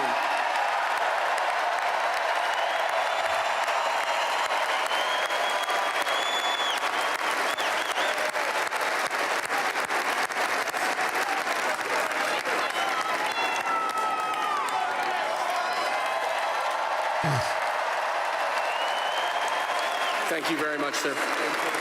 Appreciate it. He's doing it. The Mad Lad, he's doing it.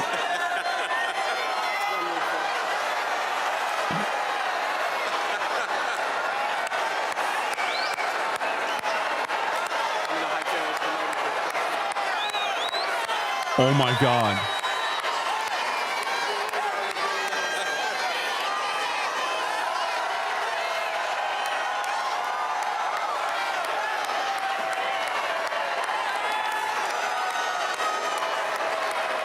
Dude, we've actually we are so devolved, dude. We have devolved as a society completely. This is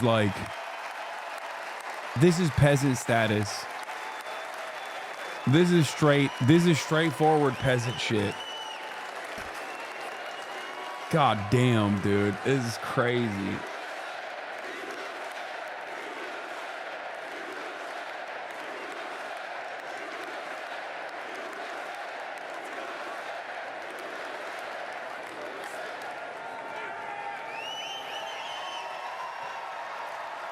And there you have it, what replaced the typical inaugural parade in Washington every 4 years.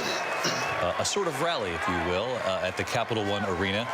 President Trump returning to the White House 8 years after he first served in 2017, the 45th and the 47th president of the United States. 99-0, Marco Rubio confirmed. Yeah, of course there's no resistance to that. Are you kidding me?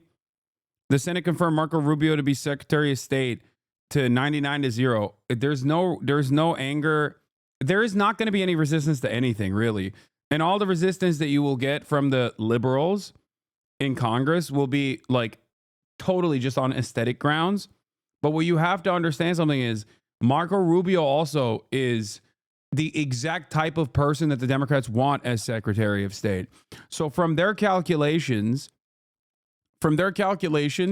Marco Rubio basically is an establishment figure. Like, it could have been so much worse in their eyes. You know what I mean? It could have been like Tulsi Gabbard or something. They see him as a competent war hawk, which is precisely the reason why they will always gladly vote for him. Bernie voted for Rubio? I don't know. Yeah. But having said that, here are the 12 Democrats that voted for the Laken-Riley Act.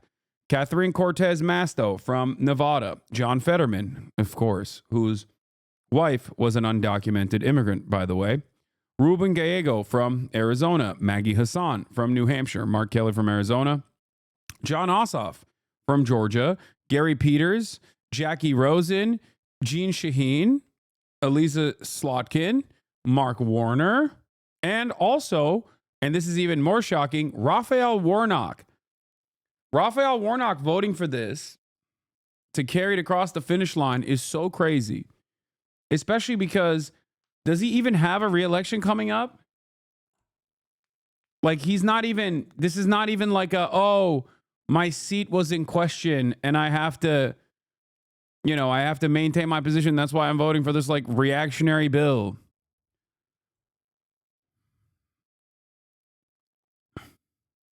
Yeah, he's up in 2028. Ossoff is in 2026. Maggie Hasan and Maggie Hasan, Mark Kelly.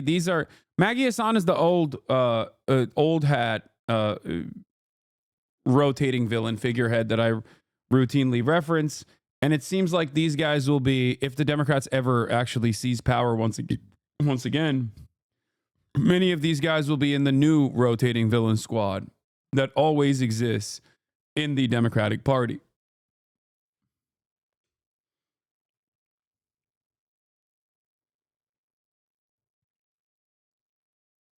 Yeah. Great stuff.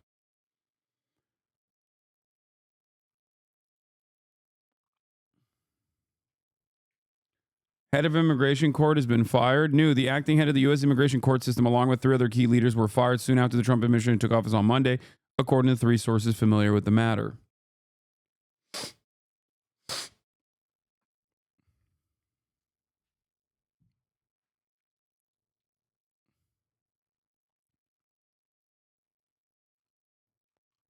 Now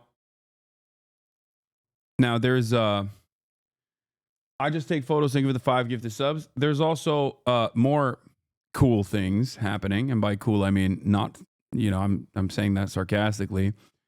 One, as I mentioned already, Israel expects President Trump to lift the Biden administration's hold on the supply of the 2,000-pound bombs in his first days in office. Outgoing Israeli ambassador to the U.S. Mike Herzog told me. Okay, and also Where is it? Where is it? Where is it? Not the Elon Musk Roman salute. But also, on top of that, the West Bank is currently on fire. There were clashes that took place after radical settler terrorists lit parts of the West Bank on fire. And I believe the IDF might have accidentally shot one of their own. The IDF might have accidentally shot one of the settlers, thinking that they were actually Palestinian. Trump is also expected to reverse the sanctions on the Biden administration imposed on Israeli settlers that were involved in violent attacks against Palestinians in the occupied West Bank. The Israeli ambassador to U.S. Herzog told Axios, here is the West Bank on fire.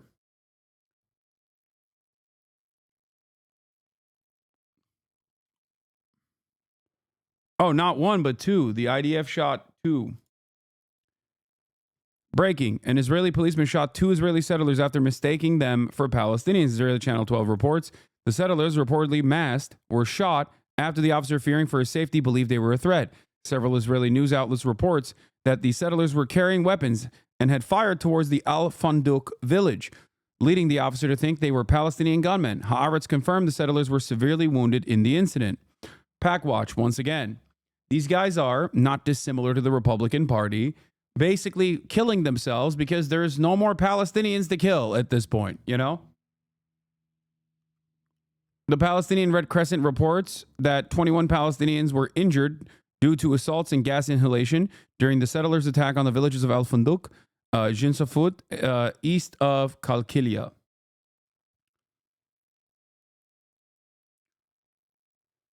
Like I said,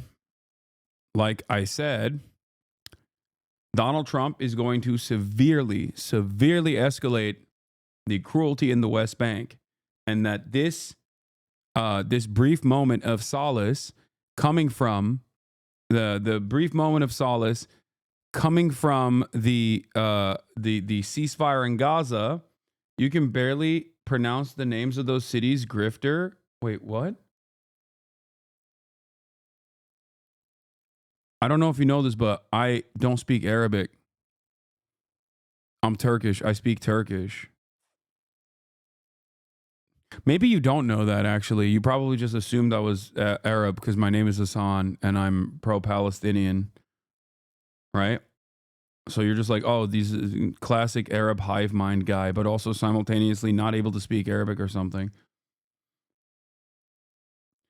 Anyway,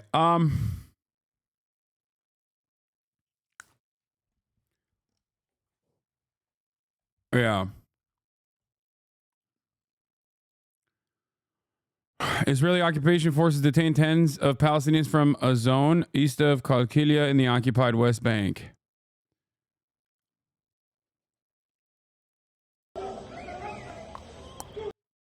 Yeah. There it is.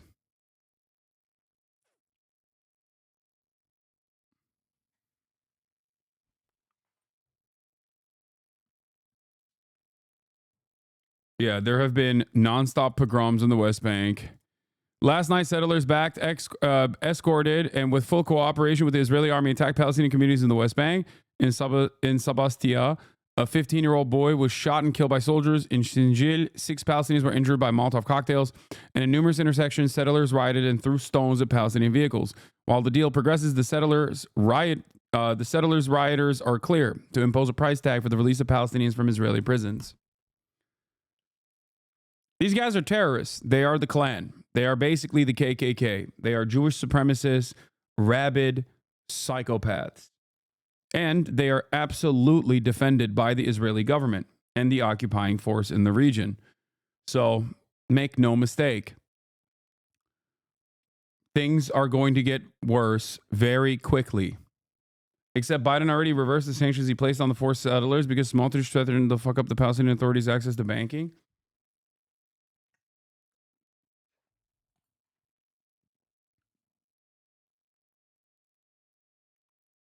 Meanwhile, in the Gaza Strip, apparently Israel is already violating its own ceasefire agreement as well, to the surprise of absolutely no one. Hold on. Let me give you some details on that as well. 1 second.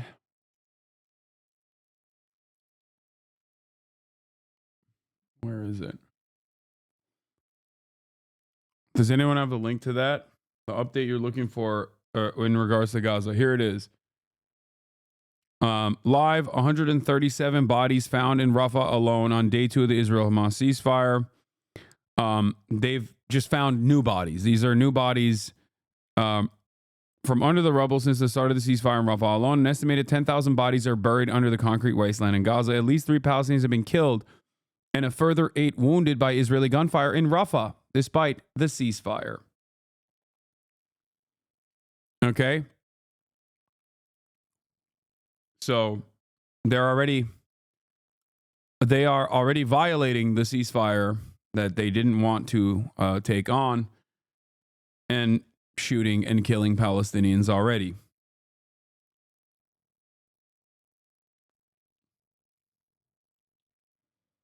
Also in the West Bank, going back to the West Bank, Israeli forces have closed a large number of checkpoints, gates, and bypass roads throughout the West Bank. Palestinian news outlets reported that all cities in the region have been effectively separated, leaving thousands of Palestinians stranded on the streets. Full closure of all entrances to Ramallah. Complete closure of all entrances to Hebron. All entrances to Kalkia have been shut. Entrances to Salfit are completely closed. All entrances to Bethlehem have been sealed.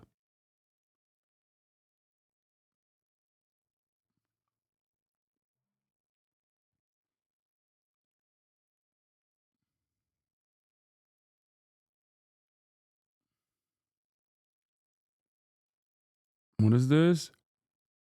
Israel kills 87 Palestinians in Gaza in day after ceasefire deal is announced. No, that was before the ceasefire was implemented. Yes, they killed 87 Palestinians in Gaza in that same day after they announced that they were going to sign the ceasefire deal. Yes. And it's so crazy to think, but as I said back then, and I reported on this as well, that Israel has a policy of greatly escalating the bombing campaign all the way until the last moment of the actual implementation of the ceasefire. So yeah, some wonderful news on that front, as always. So, like I said, make no mistake, Donald Trump is not a friend to the Palestinians, but neither was Joe Biden. The notion that this was going to get better was always a silly one, but the very fact that the Democratic Party that is supposed to be against this sort of thing just simply didn't do anything, knowing full well that they could even lose the election and then Trump would be significantly worse. Just as the way Joe Biden came into office and did not reverse any number of different policies with respect to Israel that Trump had implemented, whether it be the Abraham Accords or the recognition of the annexed land, the annexed Syrian territory of Golan Heights. No reversals came for that. No communiques with the Palestinian side when Biden came into office that set the stage for October 7 to happen. And then 15 months of endless, unlimited genocide that Biden oversaw with no interest in putting an end to the hurt, not moving the embassy from Jerusalem, all of this stuff. And here we are.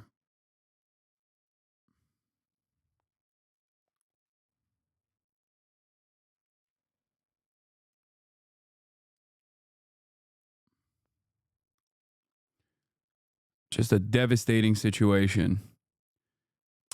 This is also, there's two things I want to talk about. Oh, AOC to ADL. Just to be clear, you are defending a Heil Hitler salute that was performed and repeated for emphasis and clarity. People can officially stop listening to you as any sort of reputable source of information now. You work for them. Thank you for making that crystal clear to all.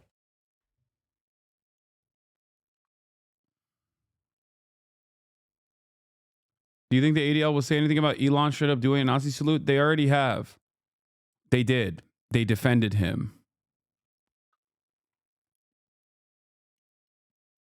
The ADL, which famously have said that students wearing a keffiyeh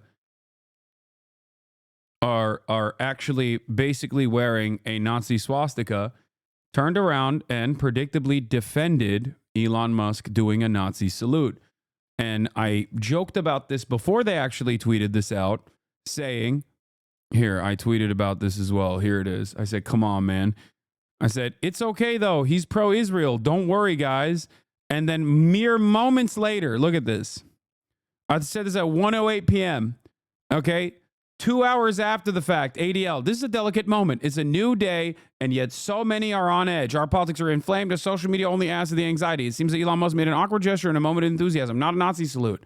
But again, we appreciate that people are on edge. In this moment, all sides should give one another a bit of grace, perhaps even the benefit of the doubt, and take a breath. This is a new beginning. Let's hope for healing and work towards unity in the months and years ahead.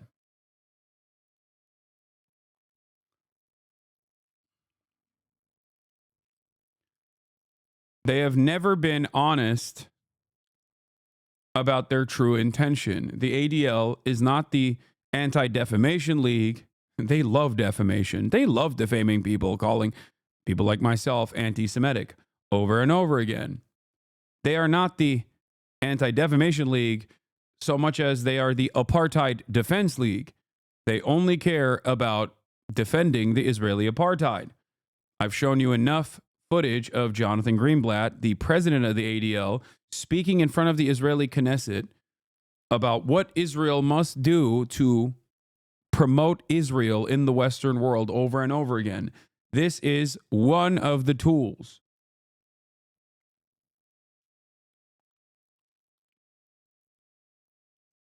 Okay?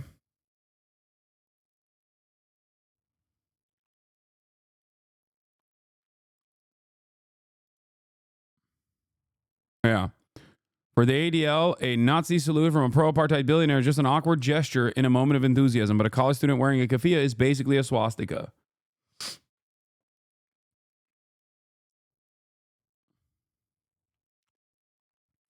Yeah.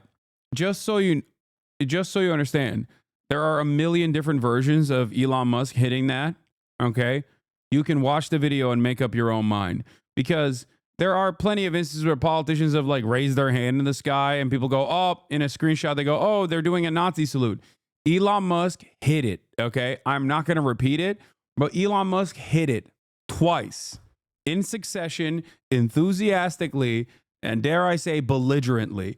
He hit it twice. He emoted it twice. He even hit the chest while hitting it, okay?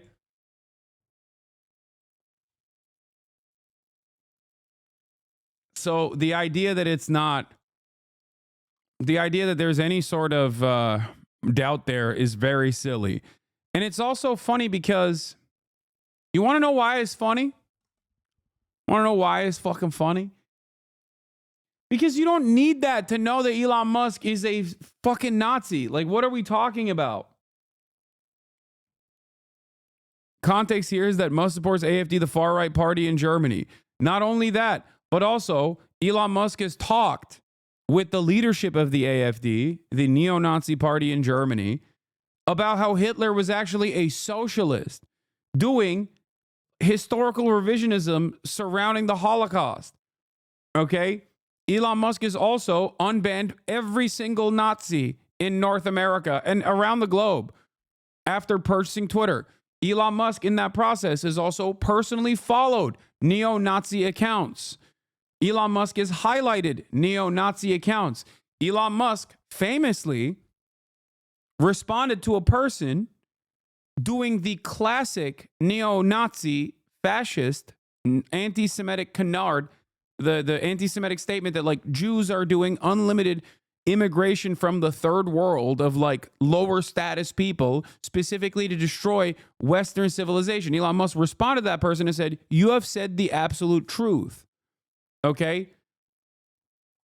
That ideology was echoed initially by the synagogue shooter that's responsible for the worst anti-Semitic hate crime in the United States of America, in modern American history. Soldier Goy Tellem says, can you imagine their response if Rashida Tlaib did this? Like, I might have my differences in opinion with a lot of these like liberals and stuff online, okay? But everyone can see what is happening here. And only one group here is just still trying to maintain the position that, you know, Elon, yeah, he just didn't mean it. Okay? So yeah, AOC is correct in openly saying that the ADL is a fraudulent institution.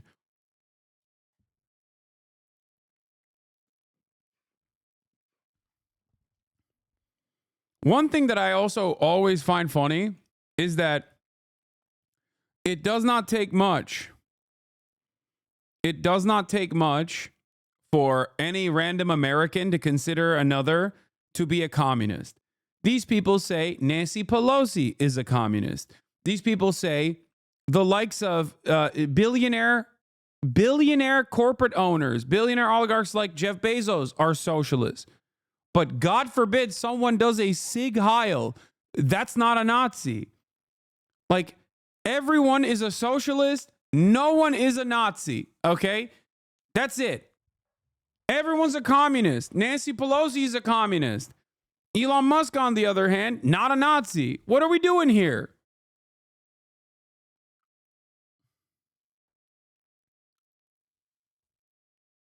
Why is everyone so afraid to call it what it is? Well, for the ADL, there's a different reason. The ADL's motivations is as long as you are rich and as long as you are a wealthy billionaire who is a right-wing Republican, but more importantly, as long as you are, your chat might be filled with bots. I don't think so. But like I was saying, as long as you are a right-wing billionaire, now everyone starts hitting Mr. Destructoid. Classic. As long as you're a right-wing billionaire who's pro-Israel, the ADL will always defend you, okay? That's it.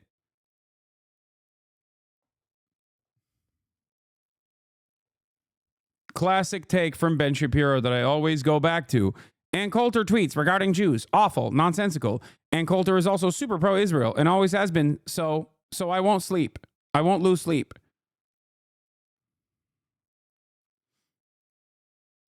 That's it. Is there even such a thing as a left-wing billionaire? No, of course not.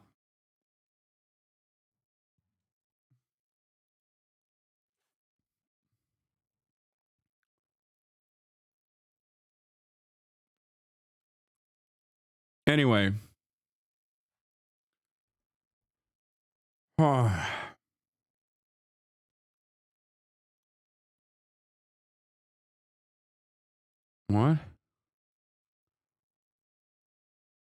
Imam Husham al-Husseini of Dearborn did not deliver a benediction at Trump's inauguration. He was listed on a program last week and had confirmed a report he was speaking.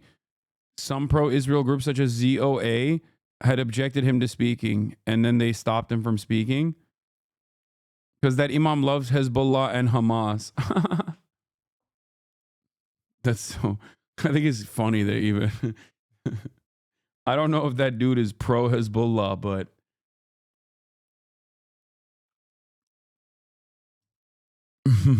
but it's funny to think that that the Trump administration was like, yeah, we want a pro-Hezbollah imam to speak and deliver a speech. If you want some CNN commentary on it. Okay, let's see. Let's see what the hell CNN is saying.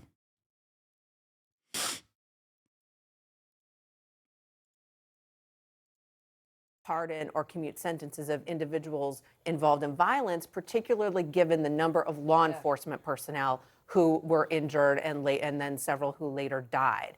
And then there's the seditious conspiracy. Oh my God, what did I tell you? I told you they're talking about the January 6th. Serious charge. They're talking about how devastating it is that, oh my God. They're talking about the January 6th stuff. For all everyone, right? And you've got all the individuals. All right, all stay with me. Thank you very much. Are all going to stay with us through this hour, as President Trump is expected to make those pardons, and those distinctions that Carrie is talking about are so crucial. We have some new details on that from Evan Perez and what he's hearing. What is Fox News talking about? Talking to Tom Homan about killing migrants. Nice. Oh God, what is happening, dude? These websites are all blasted with ads. Now the ad block doesn't work. Everything sucks, chat. Google has destroyed ad block. Everything is getting worse and worse and worse, day in, day out.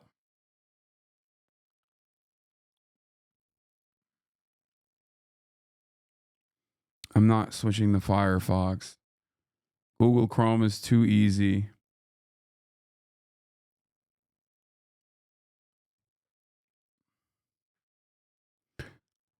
Anyway, we covered the executive orders already.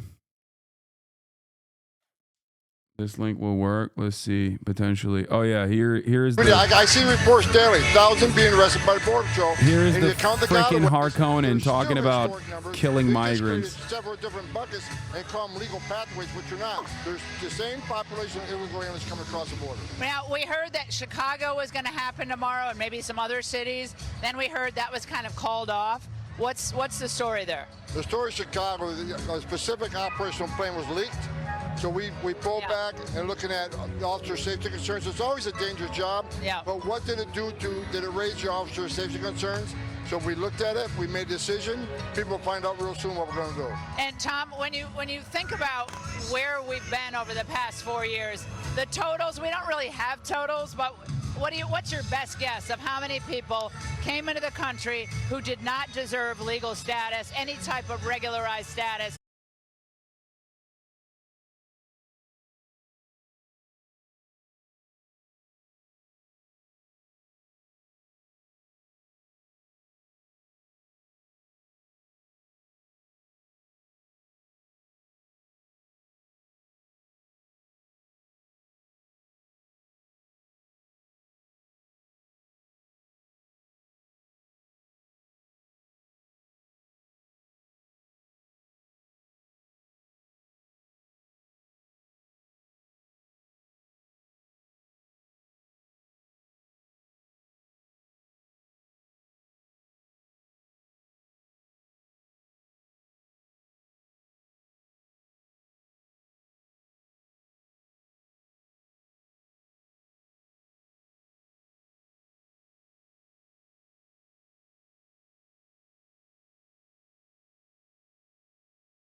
They had DHS sanctioned appointments at the port of entry set for today.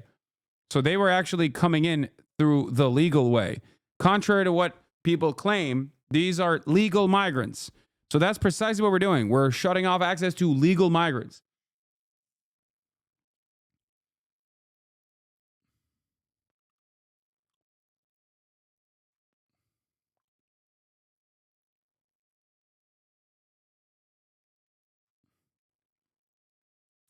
If the speed limit yesterday was 75 and today is 50, you will get a ticket if you go over 50 today. So, you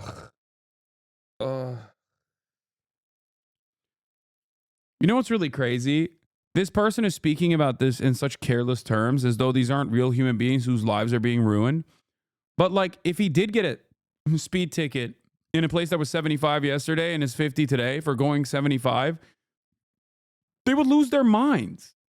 The notion that they would be perfectly willing and accepting of that is so crazy. Anyway, yes, I've covered this list already of what to do if ICE comes to your place of work or if ICE comes to your house. I've covered this extensively, and it's sad, but I used to cover this back in 2016 as well.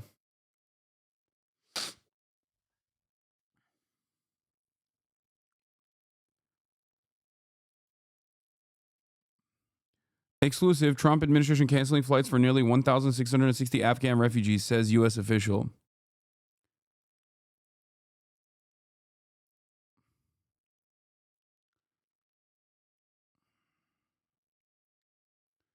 "2016 is back, I suppose? No, it'll be worse than 2016. Make no mistake.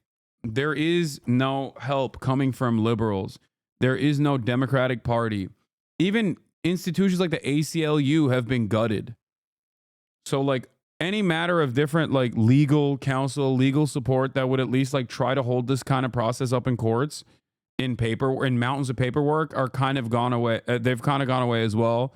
The courts are also slammed with pro-Trump judges that were appointed, and the Democratic Party itself, that at the very least was mounting an aesthetic defense on the basis of civility at times, was still creating a permission structure to say, no, this is unacceptable. And the media was also covering everything that the Trump administration was doing with negative terms for that reason.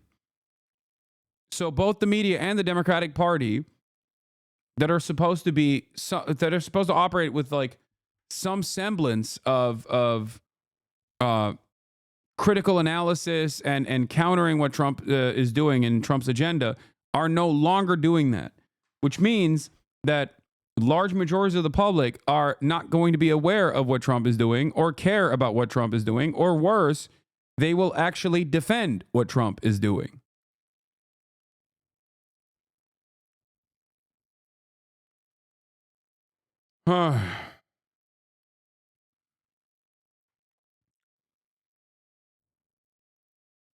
That's where we're at right now. Let's see what El Rivas has to say about Trump supporters at J6. It was almost like some kind of holiday. One father, he's had kids who's been in this prison, in this jail for a year, and he spoke with a lot of emotion. Take a look. Your kids, are they charged with felonies? Yeah, they're charged with everything in the book, sister. They wanted to destroy our family. They don't do bank robbers like they've done our family. They don't do rapists like they've done our family. We personally would like a full pardon on everybody, and we believe the justification for that is this was a big entrapment operation. We're viewing this day as in American history equivalent as the release of the Iranian hostages. We believe it's that momentous for what is occurring today. We're hopeful. We're happy. Today's our day. So just a few minutes ago, I was on a bus that a group, the J6 Vets Association, chartered to bring Jan 6ers to a hotel, which they called an undisclosed location. Other Jan 6ers are going to a rented house they call the Eagle's Nest here on Capitol Hill.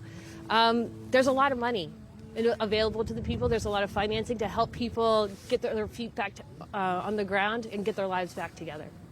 All right, Ellie, thank you very much. Ellie's done such incredible reporting, and to be there, to actually watch those moments. I mean, it is pretty incredible the moment this country is in, watching this happen today, and it might happen tonight. Out front now is Jackson Reffitt. He turned his father, Guy Reffitt, into the FBI for participating in the insurrection. That's the HasanAbi Guy Reffitt head. is currently in prison, serving a 6.5-year sentence for rioting at the U.S. Capitol on January 6th. So obviously convicted and serving his sentence. There's a HasanAbi head Jackson, in the I news. appreciate your time. So here we are, and Trump is announcing pardons for January 6th defendants. That this could include your father, who's serving a 6-year sentence, a 6.5-year sentence as we speak.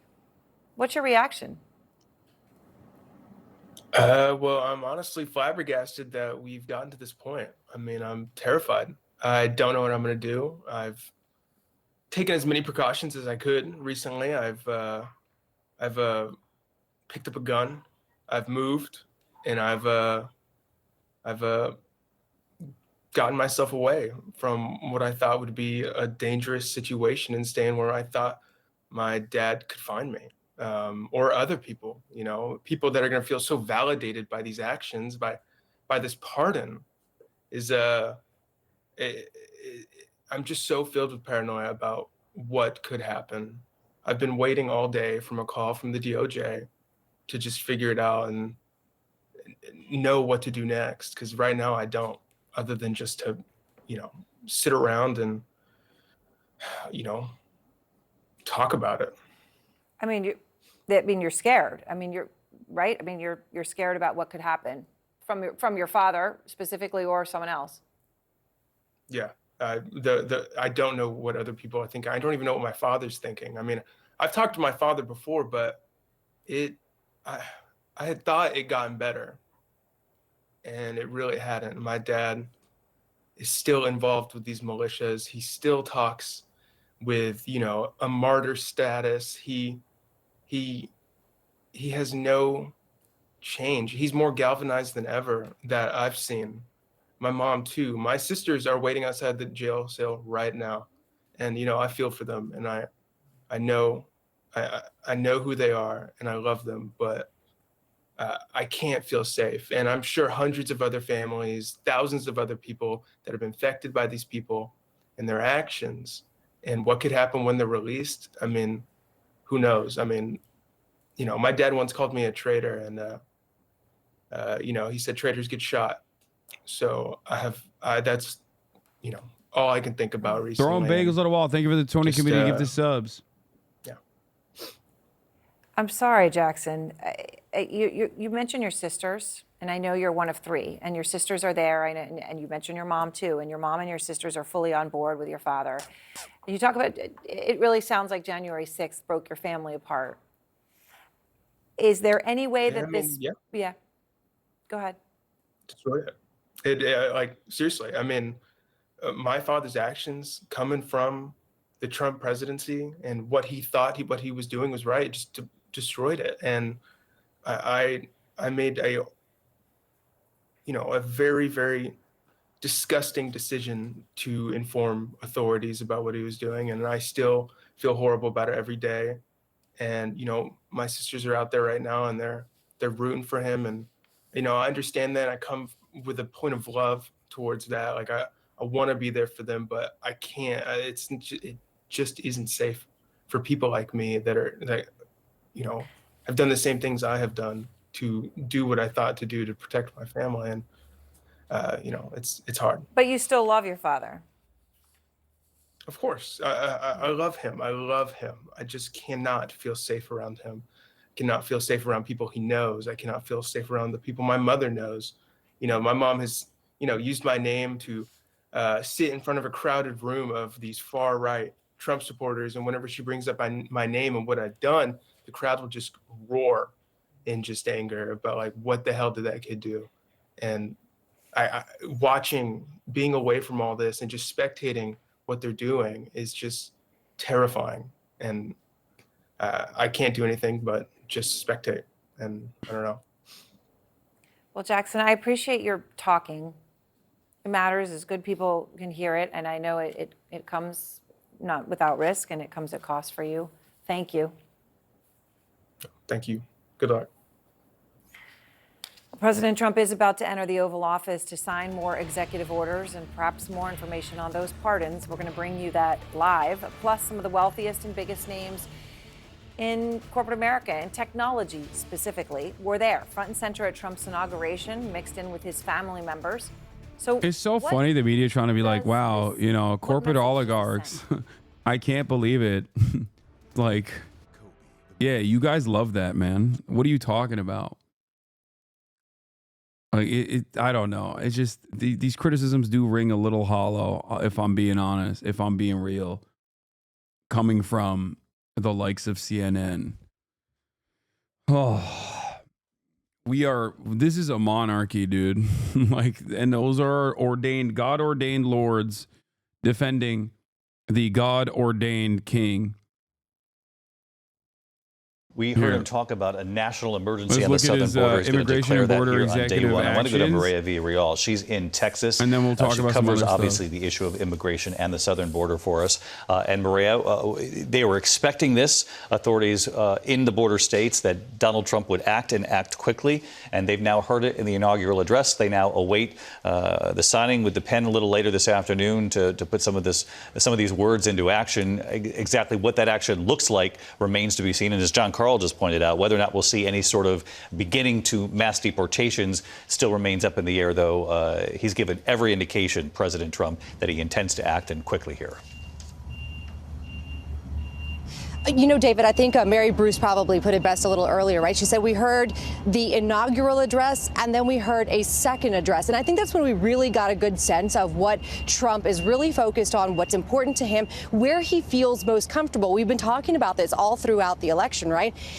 For me, though, this gave us a lot more perspective on what we can expect at the border. And I think that's what a lot of people, a lot of contacts and sources down here have been waiting for. There have been a lot of rumblings for weeks about what could potentially happen. I mean, obviously, he talked today about bringing back Remain in Mexico. We've also heard a lot of conversations around Title 42. And when you talk about Okay, that's kind of crazy. You got Kenneth Vogel, New York Times Kenneth Vogel, the ADL, which recently hired Ballard Firm, the lobbying shop headed by one of Trump's top fundraisers, Brian Ballard, to develop practice and policies to counter the rise of anti-Semitism in the U.S., appears to be willing to give Trump's team the benefit of the doubt.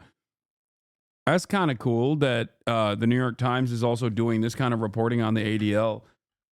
This is not the treatment that you give an institution that operates inside of American boundaries at the behest of the Israeli government, 100%, by the way.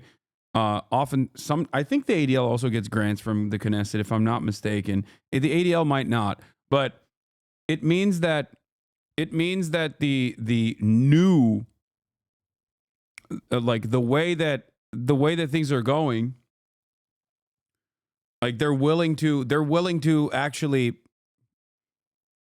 in an effort to, I guess, maybe be anti-Trump, they're willing to attack an institution that normally works alongside the State Department.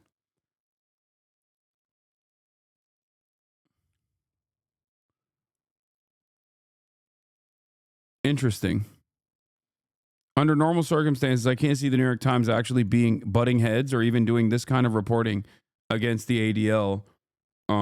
Usually they're the ones who actually take ADL research, no matter how silly that research might look like, no matter how bad its methodology is, and use it as a factually accurate in their reporting to beef up the fact that anti-Semitism is on the rise.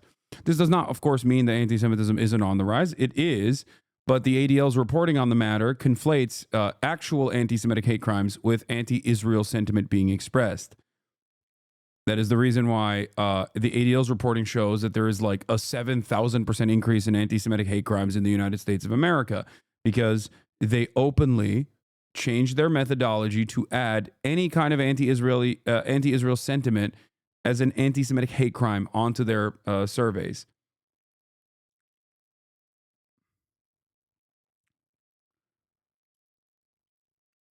The previous president of ADL, Abraham Foxman, director emeritus of ADL, has, for the second time now, criticized the current leadership of the ADL.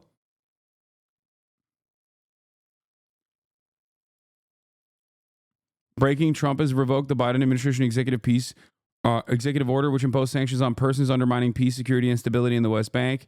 The 5 settlers of the Biden administration offered a brief sanctions on that I'm pretty sure it took back on anyway. Like he actually went back on this. They weren't exactly pushing for They weren't exactly pushing for this regardless. And I think that they just he automatically removed that with the removal of all executive orders in the previous administration, if you remember. Yeah. Abraham Foxman says Elon Musk may be the world's richest man, but that does not excuse his thanking the Trump supporters with a Heil Hitler Nazi salute. In addition to supporting Germany's neo-Nazi party in the next elections, it is a very disconcerting image. This is the second time Abraham Foxman has butt heads with the current leadership of the ADL, Jonathan Greenblatt. The last time was also over Elon Musk, as a matter of fact. Just, pointing that out. He said this last time. Jonathan Greenblatt did PR for Elon Musk as well. He was like, what are you doing? What an insane thing to do from your position of authority as someone who's supposed to be the leading figure of combating anti-Semitism.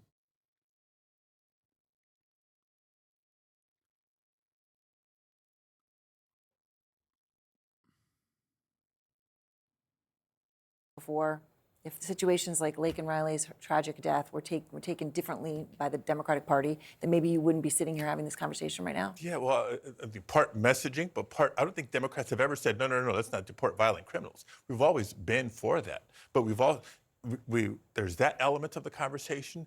There's people coming to the United States seeking asylum. That needs to be addressed. But the people who have been here for years, if not decades, like dreamers, like farm workers, like other essential workers that make our country tick, that's a whole different population, and they deserve better than the chaos that is coming back to their families and to their communities under these threats by President Trump. Well, Senator Padilla, I very much appreciate your time, and thoughts are with you with what you're going through in your state with those fires that are continuing to rage even as we speak. Thank you very much. A lot of them we're going to take and help rebuild. They are, right? And there's going to be a lot of need for FEMA, which I know is also part of this conversation. Thank you very much, Senator Padilla. I appreciate it. And President Trump earlier today did promise to usher in a, quote, golden age for America, quickly, though, portraying a declining country that's failing its citizens, a failure that Trump says he'll reverse. Just got here. Did you talk about Elon doing the salute? Bro, I haven't stopped talking about it. Please stop asking me to talk about the Elon doing the salute. Yes, man, he did it. We're waiting for more. What? Content? What is this? Quit crying, mate. I've seen someone bitch about America as you do. Why aren't you moving to a different country then? But of course that won't happen. You won't have the same wealth elsewhere as you do in America. European countries like the UK are piss poor and broke. What? Why are you complaining about America, what an American is saying, exercising his God-given First Amendment, constitutionally protected First Amendment rights from a piss-poor country like the UK? Silence, Brit. Silence, Angloid. An American is talking, okay? Know your fucking place. Don't ever come at me like that. You have the Reform Party to deal with anyway. I'm sure you like that, though, because you're a dumbass, most likely EDL Trump's supporter. Policy. And he's talked about a lot more drilling. Drill, baby, drill is the way he put it today. It's where he put it today, filling the Strategic Petroleum Reserve. But I know you've also said there were parts of his speech that you would have written. We blow a 13 colony lead, love. I know a thing or two. Are you taking a piece, mate? And about fulfilling the promises that he's been making on the campaign trail. And I agree with him in that respect. I wanted to see the same thing in terms of sending a message about a safe southern border. I wanted to see a message about the deportations that he said would happen, and he has to honor that. Oh, thank God. We're looking at the. Thank God. Anyway, he's signing new executive orders into action. Executive actions. We have about 6 commutations in there where we're doing further research. Nice to see you again.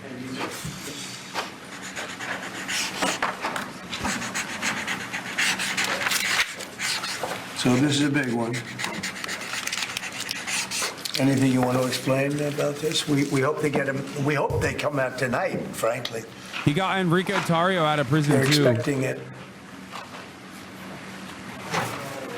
Approximately 1,500 people. He says, stand back, stand by. Commutations. Were there any cases you did not meet or part of people? We're looking at different things, but the commutations would be the ones that we'll take a look, and maybe it'll stay that way, or it'll go to, full pardon. And the order does require the Bureau of Prisons to act immediately on receipt of the pardons and commutation orders. Sir, this is an Why don't we get that down so they can get them going right now? Yes, sir. Is that okay? Yep, absolutely. This is a proclamation guaranteeing the state's protection against invasion based on the current crisis at the southern border. It invokes various executive powers relating to the ongoing invasion at the southern border.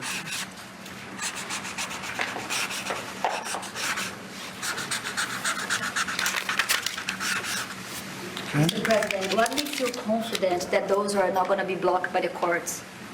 I don't think they will. I don't think they can be. They're very straight up. Why don't you take that and go over here? Could you get him over here, not on the side angle? Do you mind? Just go right over here with your friends. Okay? Sir, this is an executive order realigning the United States refugee admission program to better align with American principles and American interests.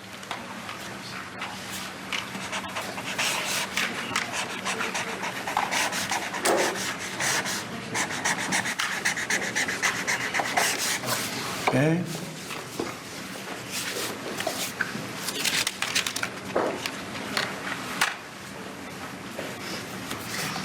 Thank you, sir. This next executive order is about protecting America from foreign terrorists and other national security and public safety threats. Again, crisis at the border, but it goes beyond that and it implicates other executive powers as well. Okay?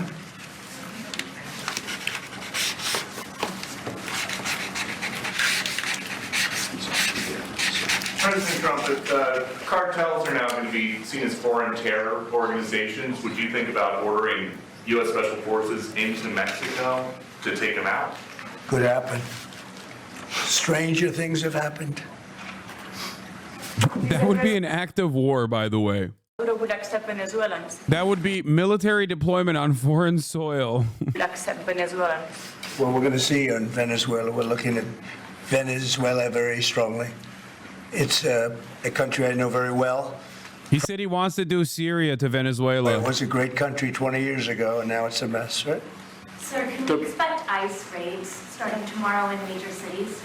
What does that mean? Can we expect ICE raids in major cities? I don't want to say when, but it's going to happen. Has to happen, or we're not going to have a country left. This is actually an executive order designating the cartels and other organizations to be foreign terrorist organizations. That's a big one. Yes, sir. People have wanted to do this for years. So they are now designated as terrorist organizations, foreign. And Mexico probably doesn't want that. But we have to do what's right. They're killing our people. They're killing 250, 300,000 American people a year. Not 100, like has been reported for 15 years. It's probably 300,000. This is an executive. You said Mexico doesn't want that. How are you going to deal with this? I don't know. You'll have to ask them. Sir, this is an executive order entitled Protecting the American People Against Invasion, which again deals with the southern border and the unprecedented admission of illegal aliens across the southern border.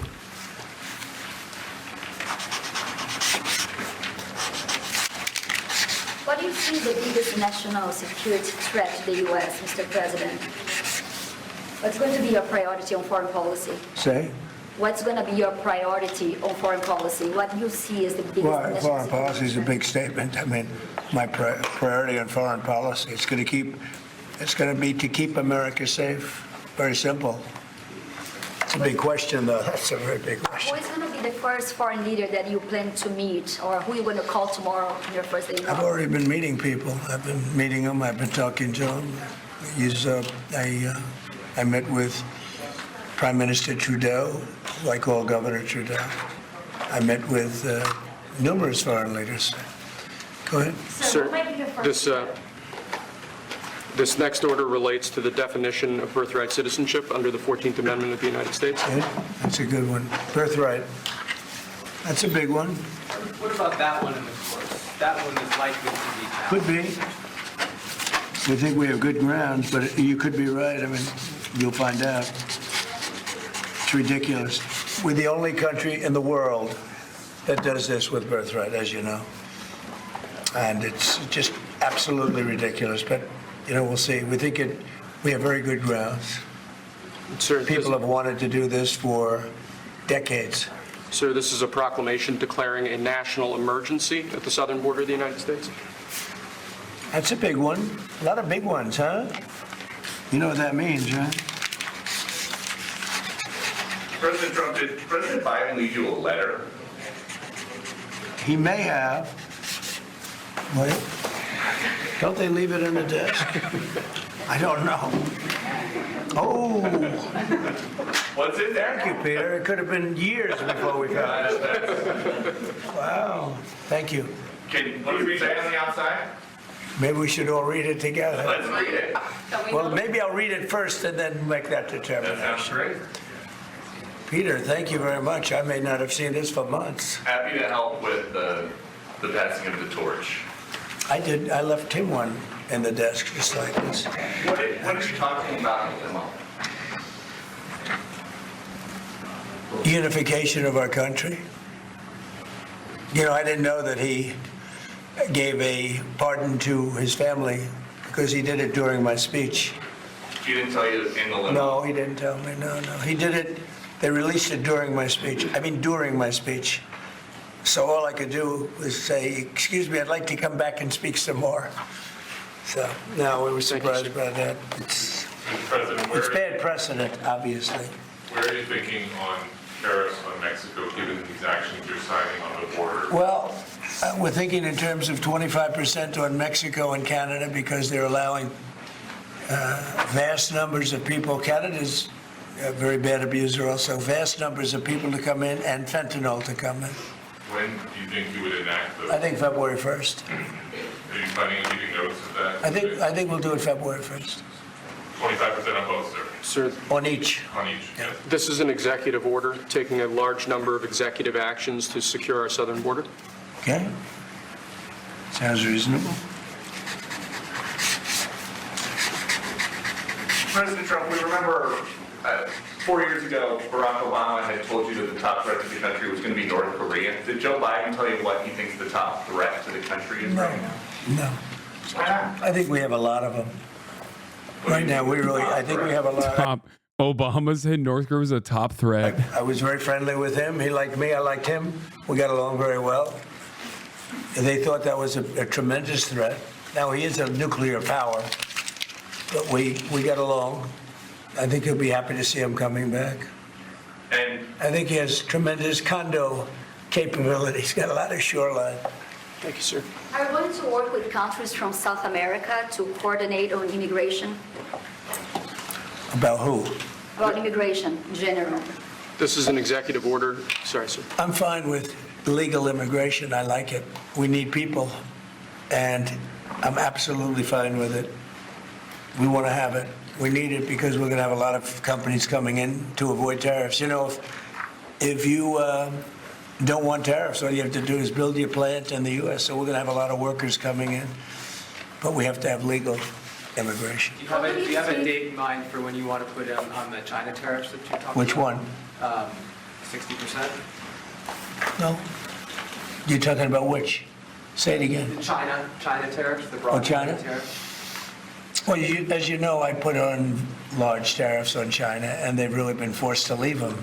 And if we didn't leave them, you wouldn't have one steel mill that's open in this country because they were dumping massive amounts of steel. We've taken in hundreds of billions of dollars from China because they were unable to terminate the tariffs I put on China because it was too much money and the budgets didn't work and other reasons too.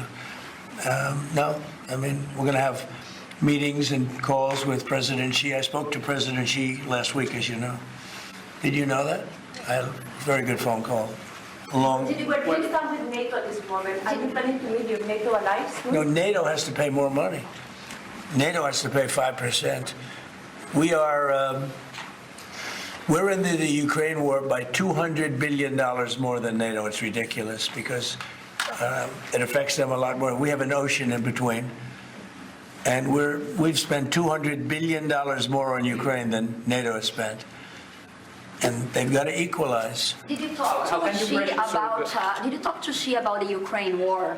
Yeah. Because China and Brazil together has a proposal to bring Russia and Ukraine to talk. That's good. That's fine. I'm ready. When are you going That's to talk good. with the Brazilian How did president? Brazil get involved? Brazil's involved. This is a new one.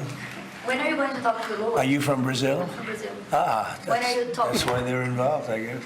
When are you going to talk with the Brazilian president? How do you see your relationship with Latin America and Brazil? Great. Should be great. They need us much more than we need them. We don't need them. They need us. Everybody needs us. This is Mr. President, it sounds like you will not receive an additional China tariff necessarily, depending on how talks go with President Xi. Is that correct? What does that define that? Well, we were asking, you pledged in the campaign potentially a 10% tariff on China or as much as Because of fentanyl. Right. So I'm asking where you're. That's only because of fentanyl. There are other things too. Are additional. And a very big thing is the Panama Canal. China controls the Panama Canal. What's that all about? They're not supposed to be good. When Jimmy Carter gave it, which was a terrible mistake, he didn't do it. He didn't give it to China. He gave it to Panama. And China controls the Panama Canal. So are China tariffs? And we're not going to allow that to happen. Are they still on the table or is that? We're not going to allow that to happen. Thank you, sir. What can we expect of the countries in NATO that spend the least amount of money, like Spain, France, below the 5%? Spain is very low. And yet, are they a BRICS nation? What? They're a BRICS nation, Spain. You know what a BRICS nation is? You'll figure it out. But and if the BRICS nations want to do that, that's okay. Wait, but what? we're going to put at least a 100% tariff on the business they do with the United States. Does he think the S? You guys know. You know what I'm saying, right? You Does know he what think I'm the saying. S is for Spain? So it's not even a threat. In fact, since I made that statement, Biden said, well, they have us over a barrel. I said, no, we have them over a barrel. And there's no way they're going to be able to do that. It's so funny that BRICS was an acronym created by Americans initially, and he still got it wrong. They'll have a 100% tariff if they so much as even think about doing what they thought. Can you explain how it's... And therefore they'll give it up immediately. So will China give it up. So this is about reforming the system of hiring in the federal government to ensure that merit is the lodestar of hiring decisions As per the Supreme Court. other matters. Yes, sir. This is a big deal. Merit. Our country is going to be based on merit again. Can you believe it? Mr. President, you said you would end the Russia-Ukraine war on your first day in office. Where do things stand right now, and how do you intend? Well, this is only half a day. I have another half a day left. We'll see. We want to get it done. This is an order creating and implementing the Department of Governmental Efficiency, known as DOGE. Okay, that's a big one. Is Elon Musk going to get a West Wing office? No, he's getting an office for about 20 people that we're hiring to make sure that these get implemented. We have a problem in this country. You sign an executive order, it doesn't get done for 6 months. As an example, when we allow the J6 hostages to go out, it might not be approved under the old days for 2 weeks, 3 weeks, 6 months. You know, they had a good ruling from the Supreme Court, and it's like nothing happened. That ruling was 6 months ago, you know that. And it was like they didn't have a ruling. They've been treated very unfair. The judges have been absolutely brutal. The prosecutors have been brutal. Nobody's ever treated people in this country like that. Mr. President, are you commuting the sentences of anyone who assaulted a police officer on January 6th? Well, we're looking at 2 police officers, actually, that Washington police officers who went after an illegal, and things happened, and they ended up putting them in jail. They got 5-year jail sentences. You know the case. And we're looking at that in order to give them we got to give them a break. But is there clemency in your actions today for anyone? Well, it would be a who pardon. assaulted? That would be a pardon.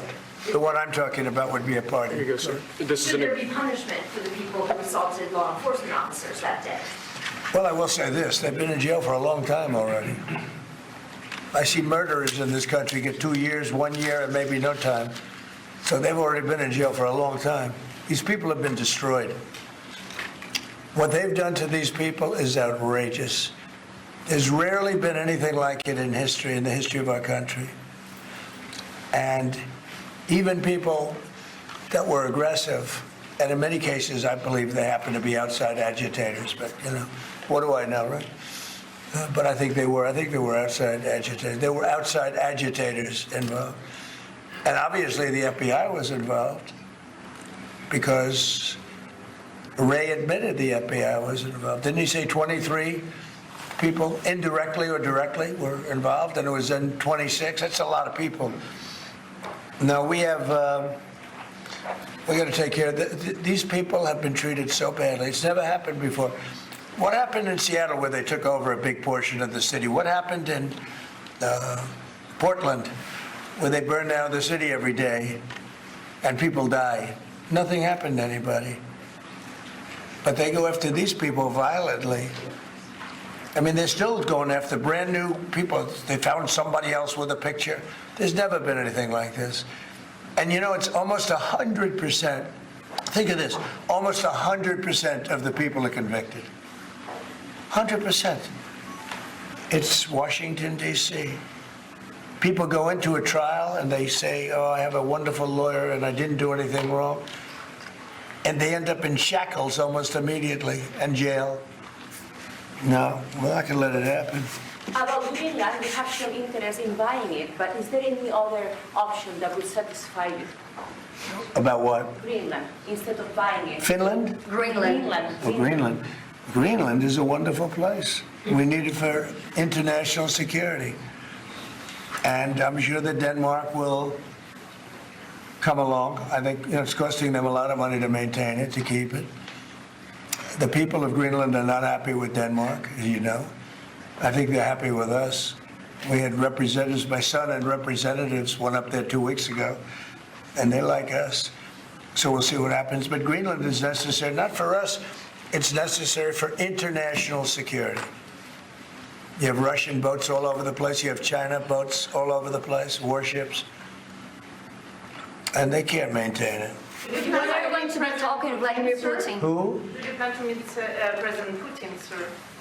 I'll be meeting with President Putin. When do you plan? I don't know, I can't, it's being set up. Your first trip, foreign that might be, sir?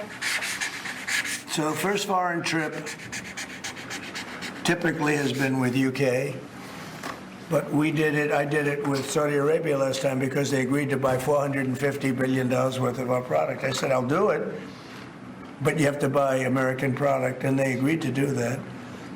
They bought $450 billion. It was the least reported story I've ever been involved in. And now, where are you planning to go now? Well, I don't know. If Saudi Arabia wanted to buy another 450 or 500, we'll up it for all the inflation. Mr. President, you say you were going to end the Oh my war God. first day. How do you plan to end Bro, Ukraine? he's gonna give Saudi Arabia nukes. I'm telling you, he's just like, up nuclear arms. It's very expensive. Saudi Arabia needs it. Are you gonna give them the nukes? Do you have 500 billion? They'll get it from Russia. Israel and Saudi Arabia to normalize relations.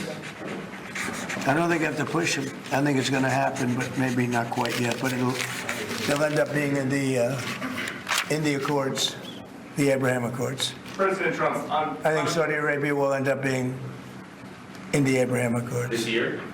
Could be, but soon. Not in a very long way. Ooh, look at that. It says TikTok. My, what is that all about? First, we have Alaska, sir. This is an executive order relating to unleashing Alaska's potential as an energy reservoir for the entire nation. And what about Anwar? I believe that would be included in aspects of the order. So we're opening up Anwar.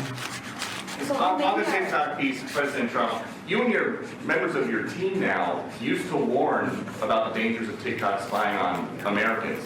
What changed that you're not worried about that anymore? Well, it depends on the deal. I mean, I may not do the deal or I may do the deal. TikTok is worthless. Worthless if I don't approve it.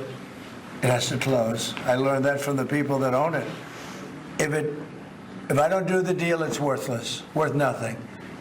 If I do the deal, it's worth maybe $1 trillion. $1 trillion. So if I do the deal I'm talking about doing it for the United States. If I do the deal for the United States, then I think we should get half. The TikTok CEO. In other words, wait, I think the U.S. should be entitled to get half of TikTok. And congratulations, TikTok has a good partner. And that would be worth, could be $500 billion or something. It's crazy. The numbers are crazy. But it's worthless if the president doesn't sign, then it's worthless. If the president does sign, it's worth maybe $1 trillion. So I think, like a joint venture, I think we would have a joint venture with the people from TikTok. We'll see what happens. I mean, that's one of many ideas I've had. The CEO is down. Did he say that he's open to that idea? Who? The CEO of TikTok is around. Oh, I think he'd probably like it. Because he's got nothing. I mean, they really have nothing. It's passed in Congress. It gives the president a right to make a deal or to close it. And we have 90 days to make that decision. But I could see making a deal where the U.S. gets 50% of TikTok, polices it a little bit or a lot, depends on them. But remember, they make telephones in China. They make all sorts of things in China. Nobody ever complains about that. Here they're complaining about this. There's so many different products made in China, and nobody ever complained about it. The only one they complain about is TikTok. And TikTok is largely young people. I guess I have a warm spot for TikTok that I didn't have originally. But, I went on TikTok, and I won young people up by 36%, Peter. He loves that. That is the main. Typically don't do too well. I with swear young to God, people. that's the only But it's a reason why different he wants to Republican defend Party. TikTok. With the U.S. TikTok, He's like, yeah, TikTok was great for me with the youth vote. I'm keeping it. 50% of TikTok for the approval that TikTok could continue in If business. Huawei phones somehow were responsible for him winning the election, he would have saved that too. Essentially would be paid for doing that half of the value of TikTok. Would there be a private sector owner as Could well? in be, the yeah, US? could be a lot. Tell you what, every rich person has called me about TikTok You wanted to block TikTok. Why did you change your mind? because I got to use it. And remember, TikTok is largely about kids, young kids. If China's going to get information about young kids, I don't know. Are you To be honest with you, I think we have bigger problems than that. But when you take a look at telephones that are made in China and all the other things that are made in China, military equipment made in China, TikTok, I think TikTok is not their biggest problem. But there's big value in TikTok if it gets approved. If it doesn't get approved, there's no value. So if we create that value, why aren't we entitled to like half? Sir, if you don't have any 90 days, will you shut them down? Does Biden ever do news conferences like this? How many news conferences? He's not Peter, has he president done like anymore. this? He's dead, bro. None. Who cares about Biden? He's still talking about Biden. And it would be zero for the next infinity. For infinity, it would be zero. Mr. President, when you came to talk to President Musk, going to help implement the executive orders? I think you mentioned implementation. Yes, it was technically his FBI that did January 6th. He's very busy sending Yes. rocket ships up to various places. But he with lots of always satellites considers the on it. FBI before January 6th and after January 6th, especially as a hostile entity. By the way, it was quote unquote his FBI that did January 6th with his head that he had appointed to the FBI after firing the previous one. So it's like it was fully his FBI. I think he's going to get a lot of votes. I think he's going to be at 90% or something. I mean, Did you say I'm hearing President very Musk? good. People know him. They know him in the Sorry. Senate. They know he's good. He's doing a good job. I don't know. I can't tell you. I don't know what's going to happen with that. He's got some very strong ideas, though, Marco. You signed the TikTok order, right? Did you sign the TikTok order? Yeah. Yes, that was just President Marco Rubio's ideas is Just signed it. How many still did you sign? changing Venezuela, changing power. Are you still committed with Maduro leaving power in Venezuela? Well, we're going to find out about that, too, because we're going to probably stop buying oil from Venezuela. We don't need their oil. Another. Oh, fuck. Yeah. Yes, that was just President Marco Rubio's ideas is Just signed it. How many still did you sign? changing Venezuela, changing power. Are you still committed with Maduro leaving power in Well, Venezuela? we're going to find out about that, too, because we're going to probably stop buying oil from Venezuela. We don't need their oil. Another embargo like the first term? Well, it could be, but we don't want to buy. We don't have to buy their oil. We have plenty of oil for ourselves, so President Trump, that'll change Venezuela quite a bit. President Trump, there was a lot of concern about this during the campaign. A question that only works today. Are you a dictator on day one? No. I can't imagine even being called that. No, I believe in the sanctity of the vote. The Democrats didn't because they cheated like dogs, but I believe in the sanctity, and this was too big to rig. This last election was just too big to rig. But no, Finally, an election that he won, so it wasn't. There was no cheating. And you talked a bit about Ukraine and Russia, but how long do you think it would take to end that conflict? And I have to speak to President Putin. We're going to have to find out. He can't be thrilled. He's not doing so well. I mean, he's grinding it out, but most people thought that war would have been over in about 1 week. I told you he was going to do that. Years, right? So he can't be thrilled. It's not making him look very good.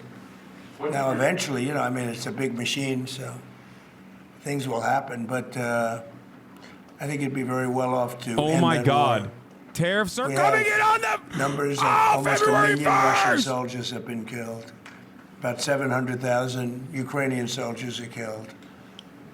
Russia's bigger. They have more soldiers to lose. But that's no way to run a country. What did your TikTok order do, Mr. President? It just gave me the right to sell it or close it. Essentially, with TikTok, I have the right to either sell it or close it. And we'll make that determination. And we may have to get an approval from China, too. I'm not sure. But I'm sure they'll approve it. And if they don't approve it, it would be somewhat of a hostile act, I think. But it's good for China if it gets approved.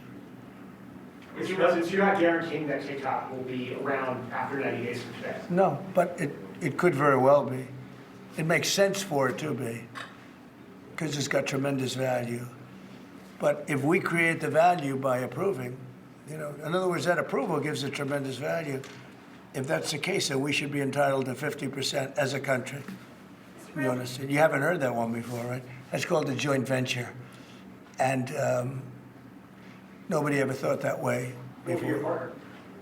Well, I don't know. I think you have a lot of people that would be interested in TikTok with the United States as a partner. Mr. President, what was it like walking into the Oval Office this evening? Oh, what a great feeling. One of the better feelings I've ever had. Do you like this town better now than in 2017? Well, we're very experienced now.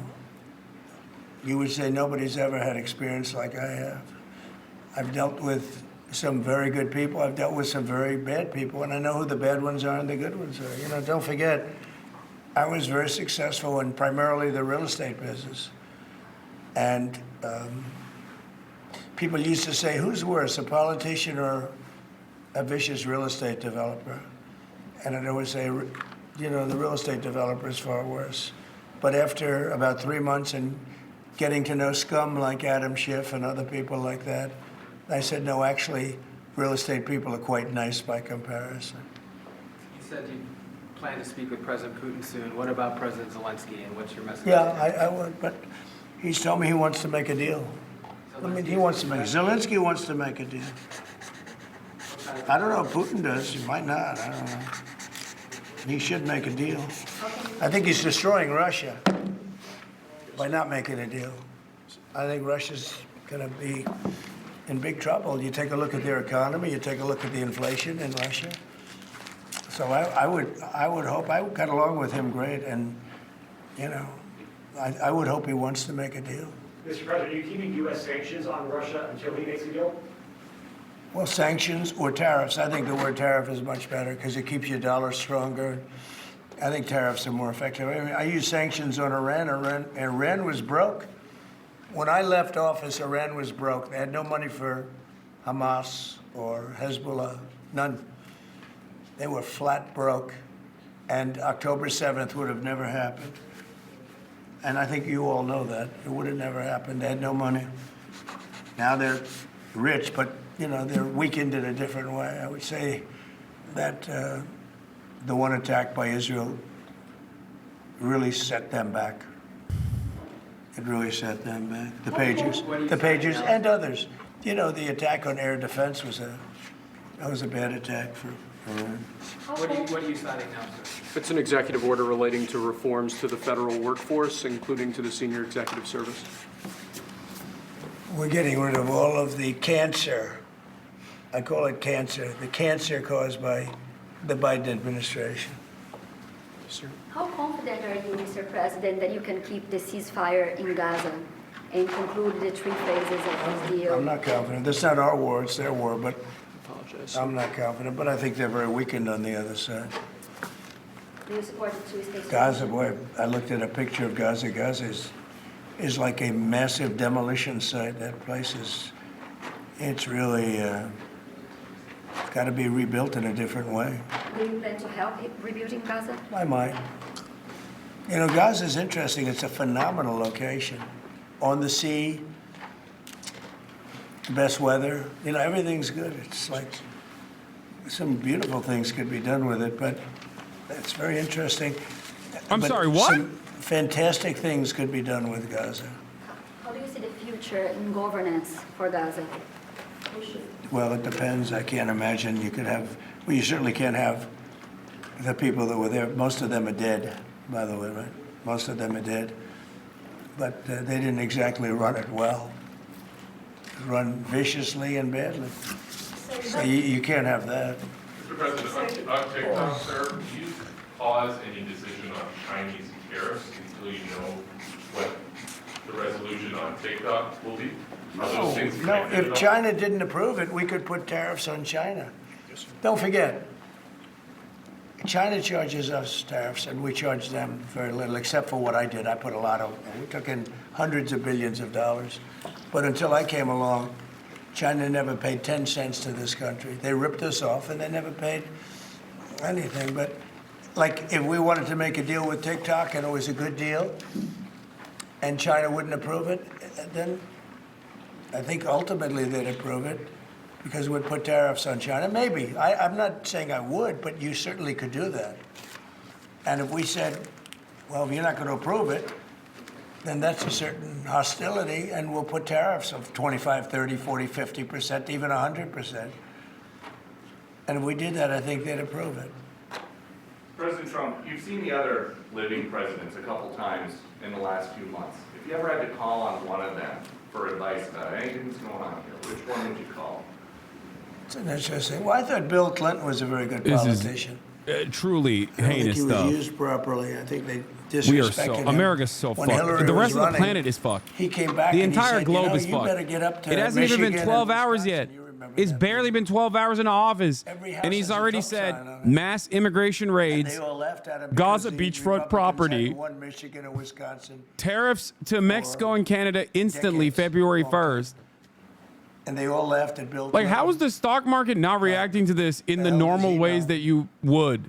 And he turned out to be right because I won both of them. And then we just won both in this election, too. We won Wisconsin and Michigan and every other swing state. We won all the swing states, all 7. They talked about 7 swing states. We won them all.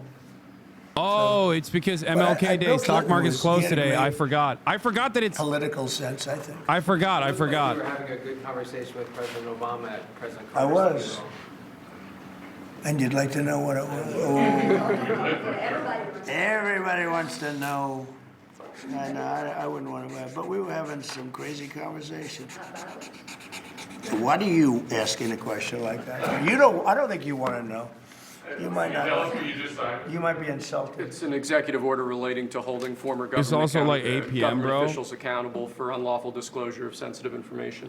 This next one, sir, is a declaration of a national energy emergency. So you also That's a big one. You know what that allows you to do? That means I think you can do whatever. I you think have we're to do to entering get very weird territory. In the absence of organized resistance against this sort of action from the obviously reactionary government, I feel like the resistance to this sort of the resistance to Donald Trump is going to take the form of decentralized resistance, which is always uncontrollable. Okay. In the least violent ways of decentralized resistance movements, when there are no legal structures in play, like workplace sexual assault and violence, was the Me Too movement. The most violent version of decentralized resistance against unlimited amounts of profit seeking that puts people's lives at stake is Luigi Mangione. Take your pick. I would like to find out what it is. And It's going to probably see itself in the form of both of these different movements. On the one hand, there will be, I suspect that there will be some semblance of organized efforts to try and actively apply social pressure in the face of unchanging and unyielding cruelty by our legislative body, by our judicial body. And also, on the other hand, I suspect that there will be direct instances of violence from adventurists as well. No security. Because they had everything shut down to drones. You know, you can shut that down pretty easily if you're sophisticated. They're very sophisticated, these people. No, it was just cold weather. And we made a good move because, first of all, I thought it was incredible in the Capitol today. You know why I liked it? Because I got great reviews on that speech. I got great reviews. Can you believe it? They actually were fair. Maybe the fake news is changing. Unleashing energy production. Yeah, unleashing energy production. But I thought it was, I think having it in the Capitol is great. It's obviously, you can take care of the people you have to take care of. The city was booming. And if we would have done it outside, people would have been hurt because it was really cold. You know, it was like, looked sunny. But when you stood outside for 10 minutes, people were running back in. It was really cold and really windy. The wind brings it down a lot. So we made the right decision. You couldn't have stayed. I don't think you could have had it out. You know how cold it was today. It was, people went out for a little while just to test it. They couldn't stay out more than 10 minutes. They all came back in. So we would have had a disaster if we did that, and people would have been hurt. The unlawful disclosure, EO, is that related to the Hunter Biden situation? Which one? The one on unlawful disclosures by federal officials, is that related to No, I think it's just more general than that. It's not Hunter Biden. I was surprised that President Biden would go and pardon his whole family because that makes him look very guilty. You know, I could have pardoned my family. I could have pardoned myself, my family. And I said, if I do that, it's going to make me look very guilty. I don't think I'd be sitting here, frankly. If I did that, I don't think I'd be sitting here right now because I would have shown that you're guilty. But by pardoning his brother or brothers, by pardoning all of those people that he pardoned, by pardoning J6, the Unselect Committee, they destroyed all of the documents. They deleted all of the information. There's no information. And a lot of the information pertains to Nancy Pelosi because she was given 100, I mean, you know this, it's on tape with her daughter. Nancy Pelosi was responsible for not taking advantage of 10,000 soldiers or 1,000. You wouldn't have you could have used 400. It was a relatively small crowd. It wasn't the crowd that was at the mall. It was a small crowd. So I was a little bit surprised that he did it because it makes him look guilty. I mean, he's going to have to live with it. Now, with that being said, it's unbelievable precedent it creates. Details of the January 6 pardons, commuting the sentence of the head of the Oath Keepers, and one of the first people to breach the Capitol who was charged with assaulting a police officer, Dominic Pizzola. He also got Enrique Tarrio out of prison. Enrique Tarrio had a 22-year sentence. Who's a total lunatic, by the way. Not a smart guy either, he's a dummy. But we beat the hell out of him. And I helped my reputation. Do you think you'd have to do the same thing at the end of this term? Well, I guess now I have precedent to do it. I don't. Like, I personally think that there is validity for reducing the sentences of some of the people that got popped on January 6th. But having said that, you know, there are active people who did harm, not just to fucking property, but to like police officers and numerous other people who like actively did try to do. They have nothing. Albeit unsuccessful, a sedition, it was a rigged deal. an insurrection, and it makes sense why you would.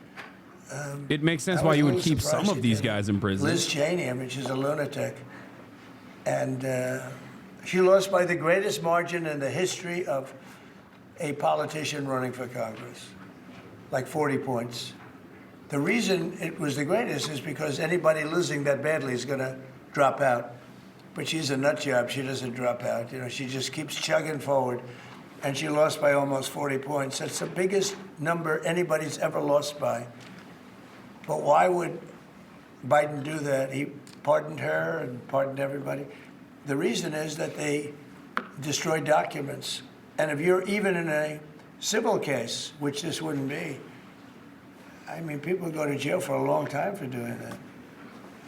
What's this one? That's unleashing American energy, sir. It relates to easing permitting processes and other regulatory systems to ensure that we can produce energy efficiently to drive the American economy forward.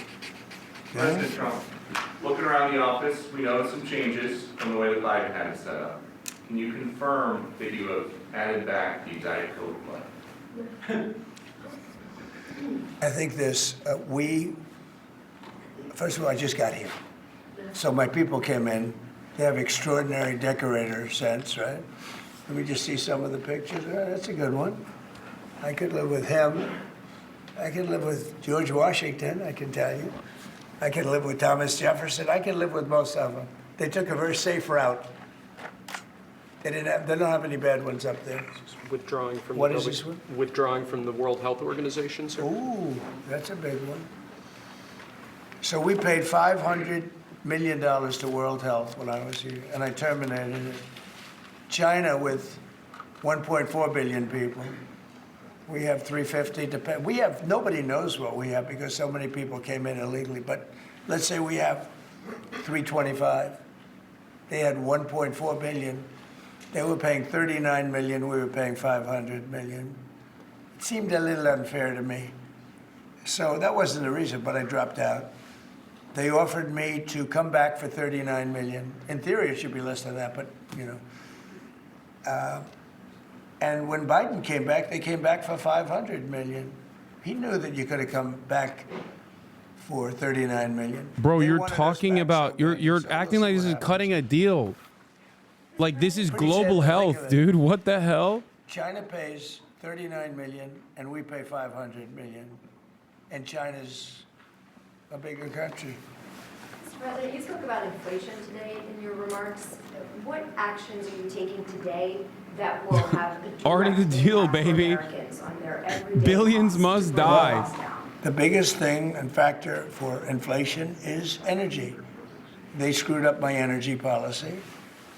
And then they went back to it. You know, they heard it really badly, and then they went back to it, and they started drilling more. But by that time, it was too late. Many of these things that we're signing, and that Doug Burgum is going to be signing, and Chris Wright, who's phenomenal, you know, Energy Department Alex of Energy. leaked your We're going tags. to be taking a lot. We're going to make a lot of money from energy. We have more than anybody else. We're going to make a lot of money from energy. We're going to make a lot What? of No, money this from is not tariffs. for me. What You are know, you talking European about? Union charges us. They have a VAT tax of 20%, but it's really much higher than that. And that's the equivalent, almost the equivalent of a tariff. And they're tough. They're very tough. They don't take our cars. They don't take our farm product. They don't take almost anything. And yet we take their cars and we take their farm product. We take a lot from them. So, you know, we have like a $300 billion deficit with the European Union. So we'll straighten that out with either tariffs or they have to buy our oil. The one thing they can do, our oil and gas, the one thing they can do to catch up quickly, buy our oil and gas. Will you travel, And they should do that. Will you travel to China this year? Yeah, it could be. Yeah, I've had the invite. President, she's invited I would you do it, to yeah. come this I year. would do it. Talking about the European Union and the tariffs, like, what do you mean when you say that European Union country like Spain is part of BRICS? That are what? BRICS. You said Oh, BRICS. No, I was talking about BRICS. BRICS are 6 nations. I think it's 7 nations. And they were looking to do a number in the United States. And They if added, do they added that, Spain. they won't be happy about what's going to happen to them. Are you still considering a universal tariff, Mr. President, on all countries? I may, yeah, but we're not ready for that yet. We may put it, wrap it, Mr. President. because essentially all countries take advantage of the U.S. This We is- don't make any good deals in the U.S. It's amazing in a way that we exist. We don't make good deals. We don't have any good deals. We have a deficit with almost, not all, there are a couple, I won't tell you their names because I don't want them to find out about it because they'll feel stupid. But there are a couple of countries that There are a couple of countries that actually don't make money with us, but I don't want to let you know because they'll immediately change that. But we're gonna do. I tell you what, our country has an amazing economic future. I really believe that. What kind of universal tariff if you did do one? Well, you'd put a universal tariff on anybody doing business in the United States because they're coming in and they're stealing our wealth, they're stealing our jobs, they're stealing our companies, they're hurting our companies. So you put a tariff on to keep them from doing that. Mr. President, you surround yourself with a whole bunch of billionaires today. President Biden has in his farewell address warned about an oligarchy. I was wondering if you could respond to that. Well, he had a lot of guys, and then they found out that he didn't know what the hell he was talking about, and I think they deserted him. They deserted him, those same guys.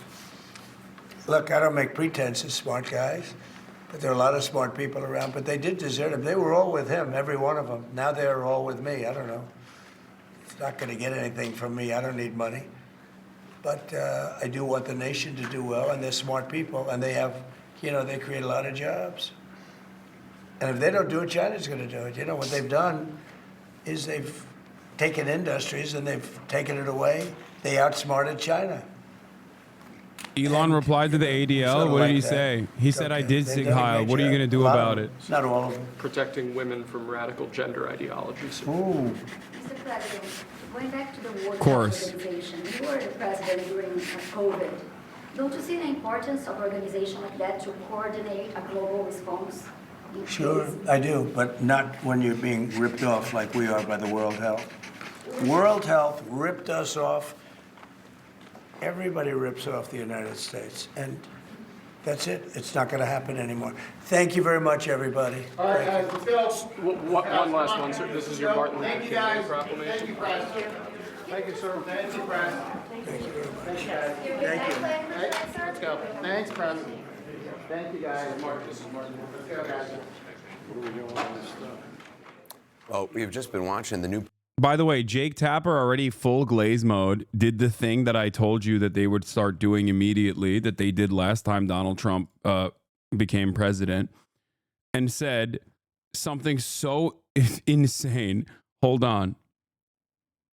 Where is it? 1 second. I got to show you. Apparently, Jake Tapper was like, well, there was a lot of messaging discipline coming from Donald Trump and JD Vance during the campaign. Hold on, let me see if I can find it. Jesus Christ, where is it?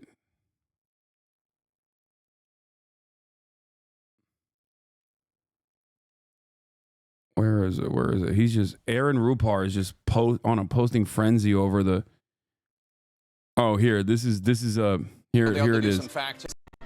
Before I bring in Daniel Dale to do some fact checking on some of the things he said that were not true about January 6, 2021, I think it's important to point out that the Trump-Vance campaign in 2024 was a very disciplined campaign. Very, very disciplined. Like the messaging discipline that they exhibited when they said Haitians are eating cats and dogs over and over again, which we here at CNN understandably fact-checked. I was overcome by the discipline that they demonstrated when they kept repeating that lie, that insane racist lie. And did a decent job of depicting President Trump as somebody who obviously had strong feelings on the border. Yeah, no, definitely. And not like a psychopathic, racist madman. Yeah, they really were, they stuck to the message, and they communicated their strong feelings. Dude, this is something that Fox News wouldn't even say. Like, what are we talking? At least Fox News would overtly glaze them. You know what I mean? They'd be like, yeah, actually, how can you glaze them even harder? Never mind. This is something exactly to a T that Fox News would say. Yeah, when Donald Trump talked about how Arnold Palmer was hanging dong, or when he deep-throated the microphone at one of his rallies, or when his opener at the Madison Square Garden, you sound libbed up. I'm sorry. There was no messaging discipline. If anything, the media is actively normalizing and doing historical revisionism over a campaign that we saw and experienced not that long ago. This is not me being libbed up. This is me doing objective media analysis. What a crazy thing for Jake Tapper to say. Somebody who had strong feelings on inflation and a disruptor, but somebody who was within the realm of normalcy, which is not obviously what we just heard from the new president there in Emancipation Hall. Like there is a difference. There's a difference between, like, I'm not, my job is not to lie to you. Okay. My job is to tell you the truth. And time again, I have communicated to you when Donald Trump, even in the interim period, does something that the Democrats haven't done. My job is to also offer additional context and analysis. Like, for example, Gaza being the key issue that we've talked about extensively over the past 15 months, the genocide that Israel has conducted. Okay. Joe Biden refused to deal with Israel, refused to pressure Israel at all, refused to let Israel budge on the ceasefire negotiations, and actively lied at the behest of Israel. Donald Trump came in and in a matter of 2 weeks pressured Israel to commit to a ceasefire. Now, I said at the time that there's probably additional assurances that Donald Trump gave to Benjamin Netanyahu. That much is becoming clear, even right now. The fact that Donald Trump also is talking about how he's going to turn Gaza into beachfront property is further assurances that he is not interested in, obviously, understandably, the emancipation of Palestinian people, make no mistake, and instead is giving Israel the opportunity to re-up and rearm in the process as they ship more weapons, specifically 2,000-pound bombs. Okay? If I were libbed up, I would be like, see, Donald Trump is significantly worse than Joe Biden on the issue of Palestine. That's what I would say. That would be a libbed up analysis. Clear-headed analysis on the matter is different than that. You have to understand there's a difference. How do you see this potential West Bank annexation deal playing out for Netanyahu and his base and coalition are so opposed to ending the war? Personally, I'm skeptical the deal will survive phase one. But what's the calculation for Bibi if it does? Would he regain support by annexation/KSA peace? How do you see a part of it? I think that Benjamin Netanyahu, and you'll probably agree with me on this, his number one thing in Israel, aside from being the security guy, is that he has 3 decades of experience with America. Everyone in Israel understands that America has to be, America is the most valuable ally. And that if you have a politician that is, quote unquote, the whisperer of the American state, that's pretty valuable. So I think Benjamin Netanyahu's close relationship with Donald Trump will be highlighted by the likes of, Channel 14 and all these other pro Benjamin Netanyahu outlets. Okay. And that will consistently gain him more support. Enough support that he does not have to have a delicate allegiance with all these other people, and most likely will cause him to regain control of the Israeli government. But I don't know. I don't know if this will happen. But what I suspect is he will keep beefing up, and Donald Trump will also give him the additional American propaganda from the American state that is necessary for his survival, his political survival, so that he can do whatever he wants and suffer some political penalties for it, but not so much that it completely disbands his governing coalition and potentially kicks him out of power. That is how I think he will be able to stay in power and continue and maybe even limit the offensive actions in Gaza. And create a period of fake peace so that he can re-up and rearm and annex the West Bank, in its entirety later down the line. I agree partly, but at the end of the day, I'm not sure how he remains a power electorally with the war gone. Yeah, I don't know. We'll see. Especially considering that, and you know this better because you are in Israel, but it does feel like, at least from over here, that even a brief cessation of hostilities is being seen as a major issue in Israel. Like, in spite of the fact that you are seeing hostages get released, and there's like a brief moment of celebration for that, it seems like the broad majority of Israeli society, specifically majorities in the Jewish population, want the war to continue, want the genocide to continue, want the death and destruction to continue.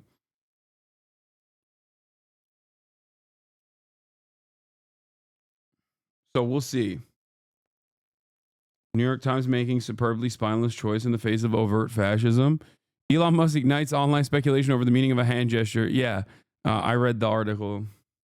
They actually put me in the article, so you know I can't criticize them too much. New York Times is officially a friend of the show now. Absolutely. Ben-Gvir left already, and Smotrich would leave after phase 1, so it's interesting to see if he'd permanently join with Gantz after this. Yeah. It is pretty wild to think that Israeli society broadly is supercharged and primed to continue the death and destruction campaign. Like, that is, like, Benjamin Netanyahu's popularity has only increased as he has escalated the violence. It increased when he moved the violence over to Lebanon. Like, they consider that to be a good thing, a positive thing. So if he were to dial that back in any capacity, he would suffer political penalties for it. And I don't think Donald Trump is bold enough to just hang Netanyahu out to dry like that. I don't think he would ever do that, even though I don't think he likes Benjamin Netanyahu. So either he has cut a side deal with Miriam Adelson and will cut a side deal with Miriam Adelson, and they have different intentions for who governs Israel after the fact. Because I've read reporting, again, this is like palace intrigue shit, but I've read reporting on Miriam Adelson also not being too fond of the Netanyahus. And I know for a fact that Donald Trump is not exactly fond of Benjamin Netanyahu either. So unless they have, like a separate setup and they'll allow Benjamin Netanyahu to fall,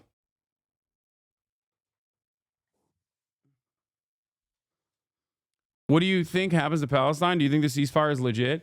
I mean, the ceasefire is illegitimate to begin with, but how illegitimate it is entirely dependent on what the Israeli government does going forward. So it's illegitimate either in the next 42 days or it's illegitimate after 42 days when phase 1 is supposed to move into phase 2. In the process, there will still be like 90 plus Israeli occupying force prisoners of war that Hamas maintains. And therefore, there will still be a lot of public pressure to continue trying to get those hostages back. And that is supposed to be the bargaining chip to ensure that the ceasefire goes from phase 1 to phase 2. But Benjamin Netanyahu keeps yelling at the public, saying over and over again that he's not going to abide by that standard. He's not going to go into phase 2. He's given assurances to Smotrich in order to maintain his coalition that by phase 2 in the next 42 days, they're going to continue the bombing campaign.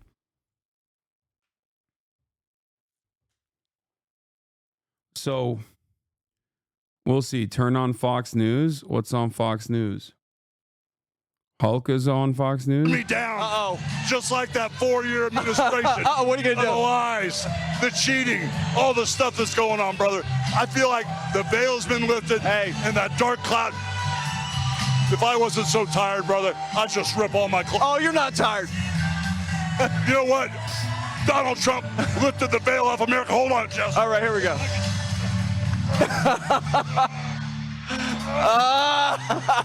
More border. Lower gas prices.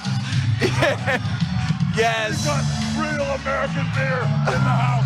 We got real American beer. And we've got Trumpomania, brother. We've got Trumpomania running this country, brother. One nation under God. I can't believe this is American politics, man. I'm so sorry you have to live there. Brother or sister or MB, understand that what's going on here, what's happening here is coming to your backyard too, is coming to your neighborhood too. That's the craziest part about it, is that like what we do here will inevitably make its way to you, okay? And it already has been. It already has been making its way to you. Elon Musk is sig heiling on the national stage, but he's doing something I think more insidious on the global stage, right? He's sig heiling on the national stage, and what is he doing in the UK? Trying to elevate reform, even though he had a brief back and forth with Nigel Farage over Tommy Robinson. He's trying to elevate the AfD in Germany. Like they are setting up a network of fascist governments all across Western liberal capitalist countries. So, I mean, they're doing it with Pierre Poilievre in Canada. They're making a new axis, basically. Something else, and there's some idea that they've confessed. Let's hear what Van Jones has to say. I can't wait for his They've unrestricted liberalism done some here. action, and then we say, now you get a second chance. This is a very dangerous thing that happened tonight, among many others. This is not shock and awe, it's shock and awful. I want to go to CNN's Caitlin Collins, who is standing by. Caitlin, it's been an extraordinary day so far. Hi, Anderson. Can you hear me? Yep. Yeah. Let me hear you. So I'm here at the ball. I just rushed over from the White House down the street. No easy feat in this traffic for the inauguration. Obviously, there are a lot of supporters of the president that are gathered here. And I just want to note, as we're watching all of this play out, we just saw Trump giving that lengthy press conference inside the Oval Office for about 45 minutes. He made a lot of news there and a lot of headlines. And I want to get reaction tonight from New Jersey Democratic Senator Cory Booker, who, if you were watching Trump's inaugural address today, was sitting there actually in the front row. And Senator Booker, I was keeping an eye on your reaction in some of the lines to Trump's speech. Can you just first give me your reaction to what he had to say today? You know, again, it's a moment of where we have the peaceful transfer of power, and I thought there was a lot of dignity and respect on that stage, seeing former presidents, the Supreme Court. It should be normally a joyous moment. I could not help but be under that great dome and not think about 4 years earlier where there were these horrific violent acts taking place, and that he... Dude, oh my God. Let it go, man. Let it go, dude. Oh my God. Oh my God. It's over. You lost, dude. Like, on the one hand, I too find it so ridiculous that a shitty loser who could not contend with losing the election fair and square tried to do the funniest insurrection of all time. Okay?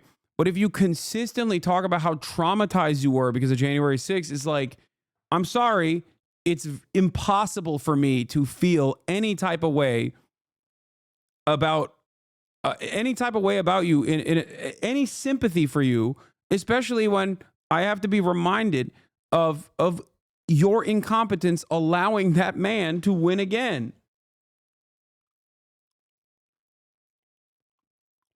Like, it just feels like you're milking it, dude. It feels like you're just still milking it. And part of the reason why you lost is because you're milking it.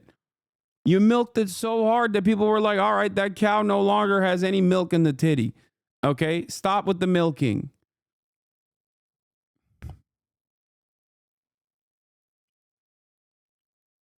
A second allegation hit the towers? What are you talking about?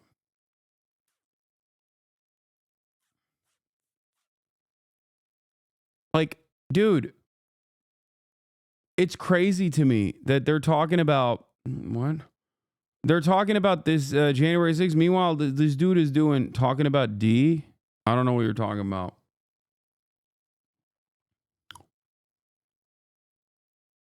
Oh, you're talking about Destiny. Oh, I do know what you're talking about. I already talked about it.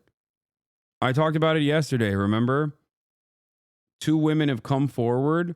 Yeah, one of them was his ex-wife. I know. It's not even a who cares situation. You'll most likely see more people talking about it because it seems like there's litigation involved as well. Destiny Stephen Kenneth Bonnell II is accused of illegally sharing revenge porn and is being sued by one of his victims.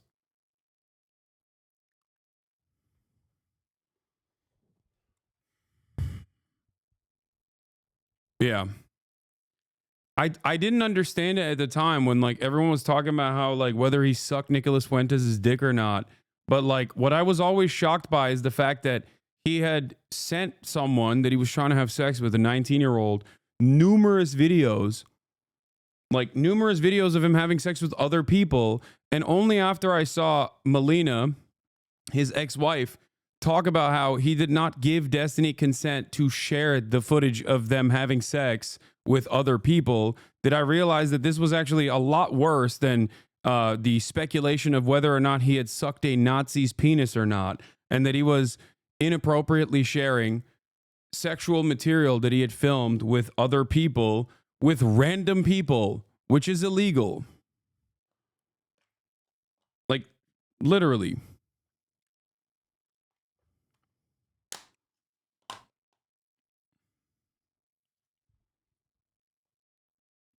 You seem to have more knowledge regarding Twitter streamer than the U.S. government. If you think I have more knowledgeable over this dumb shit than the U.S. government, you have not been paying attention.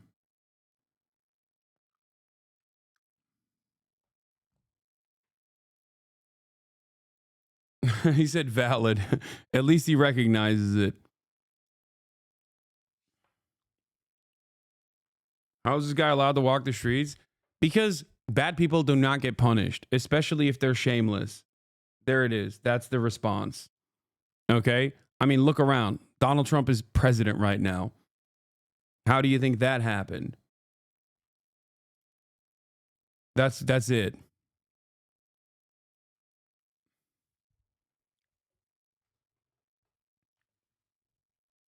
Especially if you develop a community of like rabid sycophants who are not there for any sort of like political movement or anything like that, and simply just revolve around your day-to-day existence and will fight for your battles without even thinking about their own, without thinking about, you know, what these actions look like or if they're good or bad. And especially if you have a relatively decent and sophisticated media operation where you constantly are pumping videos of you dunking on literally the dumbest PUA guys on the planet, you can kind of get away with that for a very long time, as he has, especially when your core base of support that are knowledgeable on all of the ridiculous and awful and cruel shit that you do don't actually care because they like the chaos.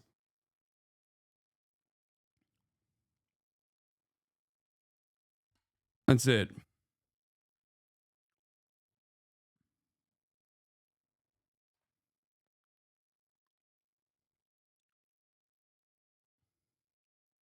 What is this?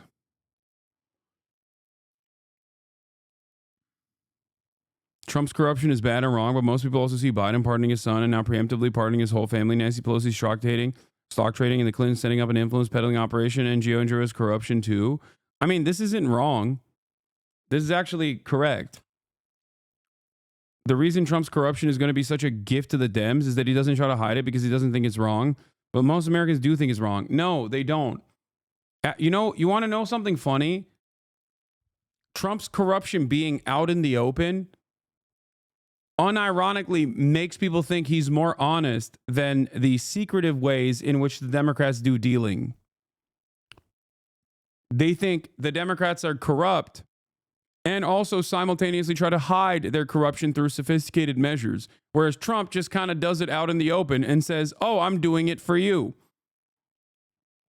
So it's even dumber than that. Most Americans literally look at that and go, okay, that makes sense. Because you should never forget, okay? American foreign policy is uniparty, right? American foreign policy is uniparty.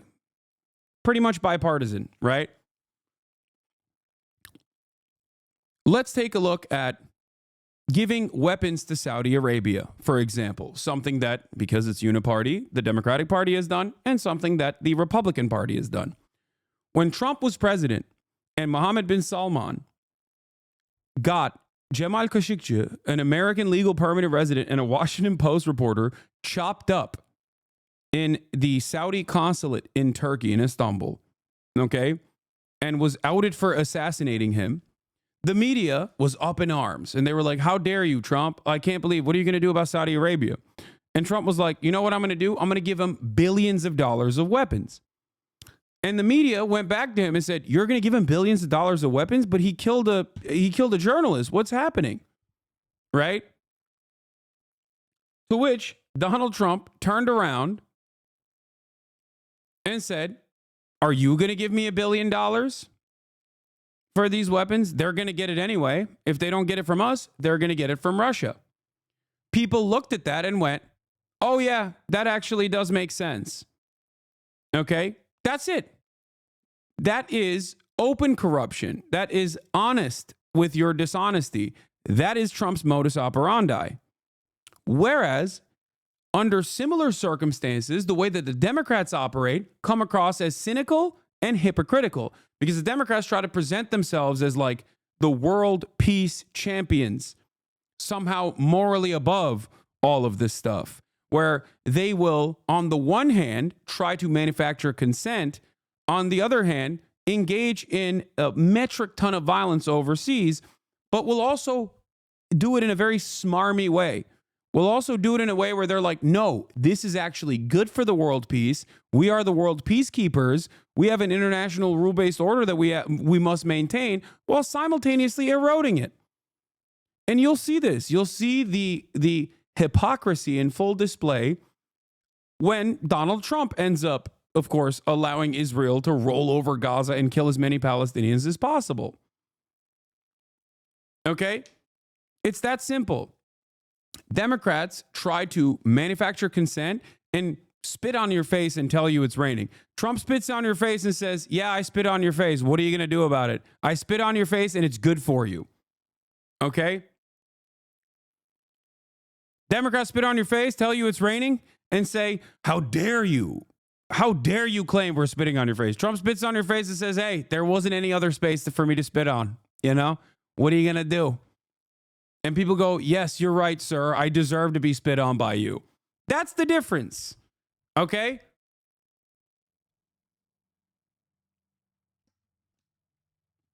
So in that regard, people actually consider Trump's dishonesty in broad daylight to be a refreshing and new way of governance. Okay? That's it. That is the major difference here. If corruption is uniparty, if foreign policy is uniparty, and one side is at the very least saying like, yeah, we're fucked up, we're bad, but everyone's bad. It is what it is. You got to do what you got to do. People, I think, respond to that more positively. Liberals, on the other hand, liberal voters in general, and people who find themselves to be intellectuals, who read the New York Times and read NPR and all this stuff, they want this kind of intellectual veneer to hide the shame, to hide the open corruption. They like that. They think that that is like a better way to approach the subject matter. They want to delude themselves into believing that they are doing good at the end of the day, but it's too hard. Things are simply too complicated. Republicans don't want that. And they don't think that. They don't think it's too complicated. And in some instances, it's not that complicated. Like in Israel, it's not that complicated. Okay? So that's what it is.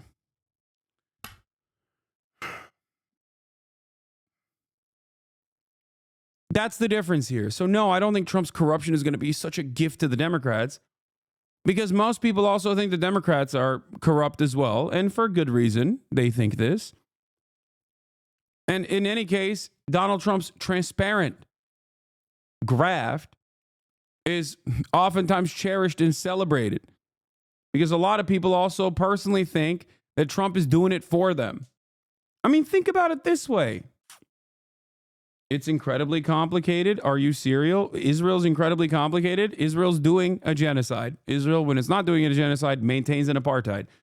Both of these things are completely immoral and also illegal under international law, if you care about that sort of thing.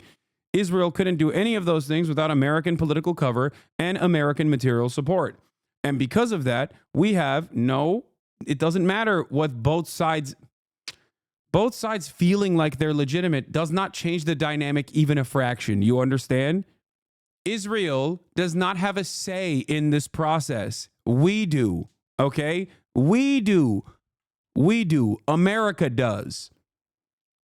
Any notion that Israel has a say in this process is utterly delusional. Okay? Even with a complex, sophisticated web of espionage and blackmail operations, Israel still does not have any control over the situation as long as Americans say, you're done. Okay? That's it.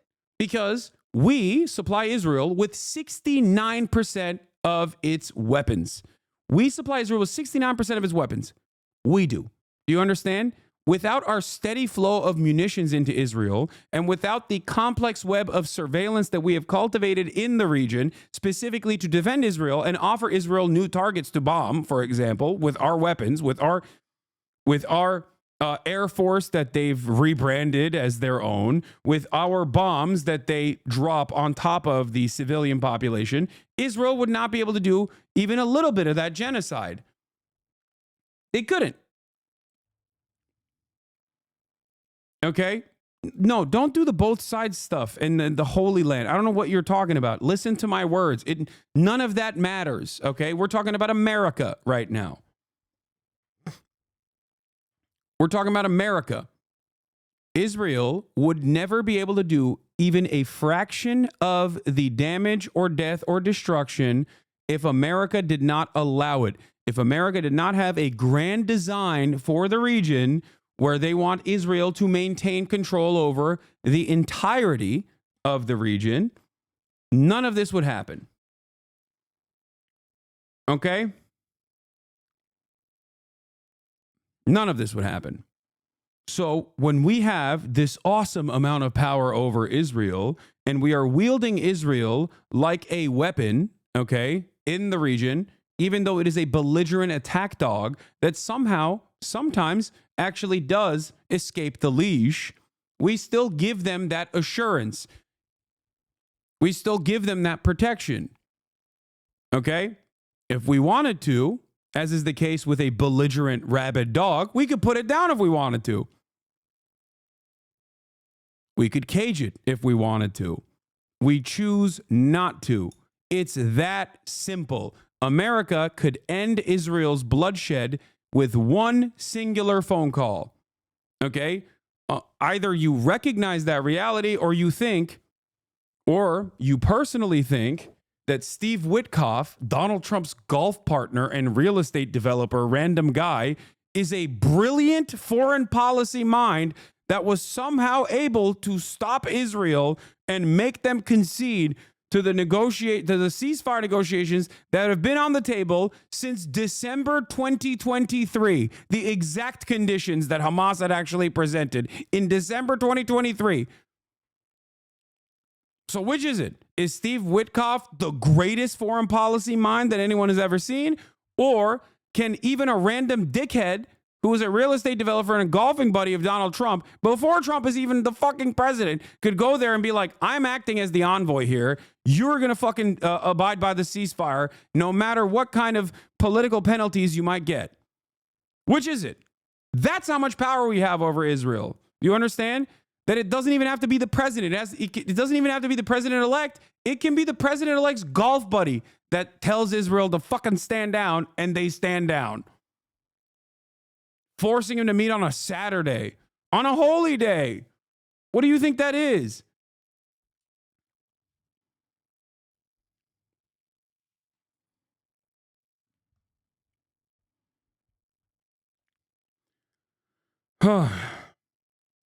Anyway, having said that, we have this level of power over Israel, and you'll see what Donald Trump lets Israel do. Just wait, because things are going to get much, much worse still, okay?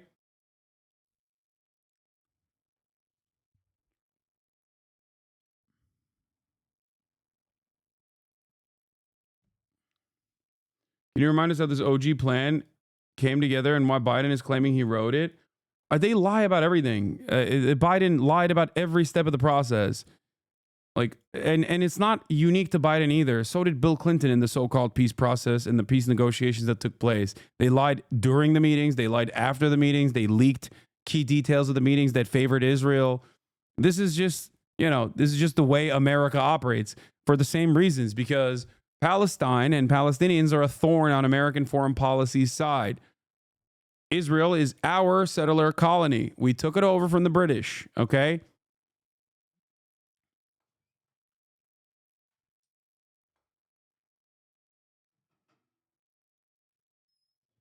And because the mainstream press, especially in the Western world, no matter how independent they present themselves to be, is a mouthpiece and a stenographer for the State Department, when the State Department says this is our interest, mainstream press will also actively delude the population. That's why everyone not here that wasn't listening to me, when they come in here, are shocked when they find out new information that completely contradicts what they've been reading on the New York Times. It's like, what? This doesn't make sense.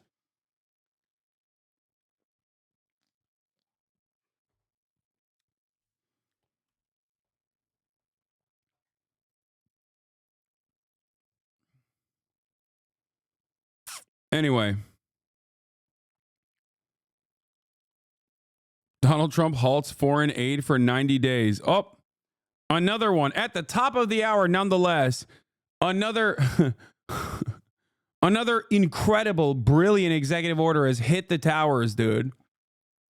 Once again, at the top of the hour, nonetheless, we have yet another fantastic, phenomenal foreign aid halted. What does that mean? Does that mean no aid to Ukraine? Does that mean no aid to Israel? I doubt that Israel is included in this. We'll see. I'll look into it a little bit further.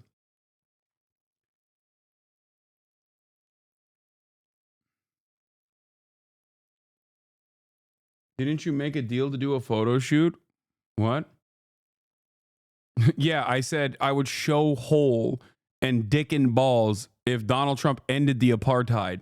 Do you think Donald Trump ended the apartheid? Like, as in there's a Palestinian state right now?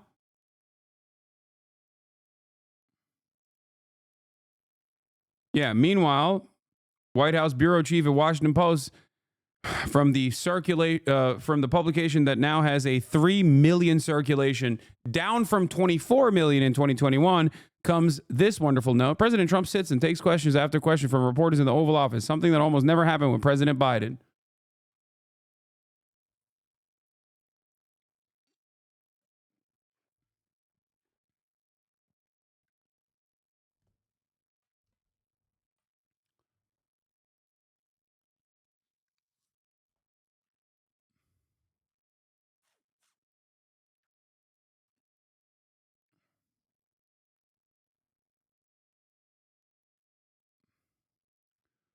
What executive orders have passed? So many. Too many to count. Many of them are stupid. Well, here's another wonderful take from Trump on Gaza. Gaza, boy, I looked at a picture of Gaza. Gaza is like a massive demolition site. That place it's really got to be rebuilt in a different way. Yeah, World Health Organization withdrawal, unlimited climate change. No, limited to climate change. Left the Paris Climate Accords. Do you plan to help rebuilding Gaza? I might. Gaza is interesting. It's a phenomenal location. On the sea, best weather. Everything's good. It's like some beautiful things could be done with it, but it's very interesting. But some fantastic things could be done with Gaza. When you hear a real estate developer say that, run, okay? This man wants to turn Gaza into a golf course. Oh my God. Reevaluating and realigning United States foreign aid by the authority vested in me by the president, as president by the Constitution and laws of the United States. The United States foreign aid industry and bureaucracy are not aligned with American interests in many cases, antithetical to American values. They serve to destabilize the world by promoting ideas in foreign countries that are directly inverse to harmonious and stable relations internal among countries. I think part of this is like NGOs that he's talking about that do like reproductive health rights and things of that nature. You know what I mean? He did this last time too, by the way, for those of you who don't know. He greatly limited aid to like African countries, like foreign aid that we were given to African countries. Some of that, ironically, is good and for soft power, and others are actually a complex web of espionage opportunities that we create with civil society organizations that we implement in other nations. So, you know, there's a little bit of both in there, just so you understand. This is part of the reason why a lot of people who are cranks in general will look to Donald Trump and be like, yeah, he's really curbing back the deep state. If you are wondering where those thoughts come from, this is part of the reason. Because it is true, U.S. aid and also, you know, NGOs that we operate alongside, like that we give endowments to, operate alongside the State Department in an effort to create civil society organizations in foreign nations that we want to destabilize down the line. However, I do not believe that Donald Trump is even remotely interested in curbing the deep state. So let's continue. It is the policy of the United States that no further U.S. foreign assistance should be distributed in a manner that is not fully aligned. 90-day pause in the foreign development assistance assessment of programmatic efficiencies and consistency with U.S. foreign policy. All department and agency heads with responsibility for United States foreign development assistance programs shall immediately pause new obligations and disbursements of development assistance funds to foreign countries, implementing NGOs, international organizations, and contractors pending reviews of such programs for programmatic efficiency. To be conducted in 90 days, the OMB shall enforce this pause. Reviews of foreign assistance programs, determinations. The responsible department and agency heads, in consultation with the director of the OMB, will make determinations within 90 days of this order on whether to continue, modify, or cease each foreign assistance program. All right, where is it? Okay, they may waive the pause. The Secretary of State may waive the pause. Okay, well, Marco Rubio will waive that pause for Israel, if that is even a part of this at all.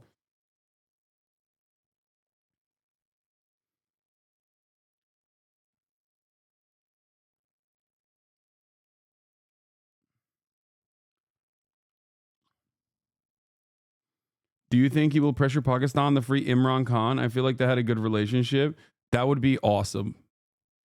That would be another marker for J.D. Pandan, permanent first world genocide. Maoist third world is J.D. Pandan. Freeing Imran Khan would be kind of funny.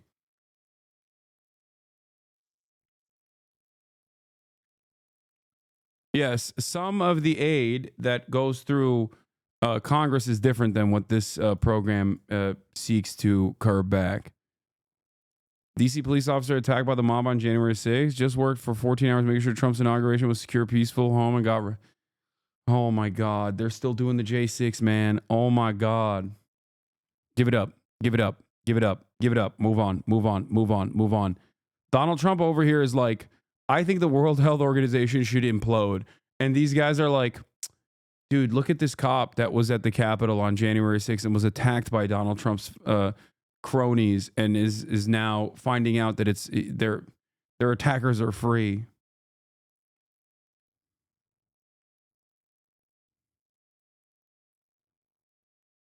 He was in control. He knows what he wants to do, and he went right to work.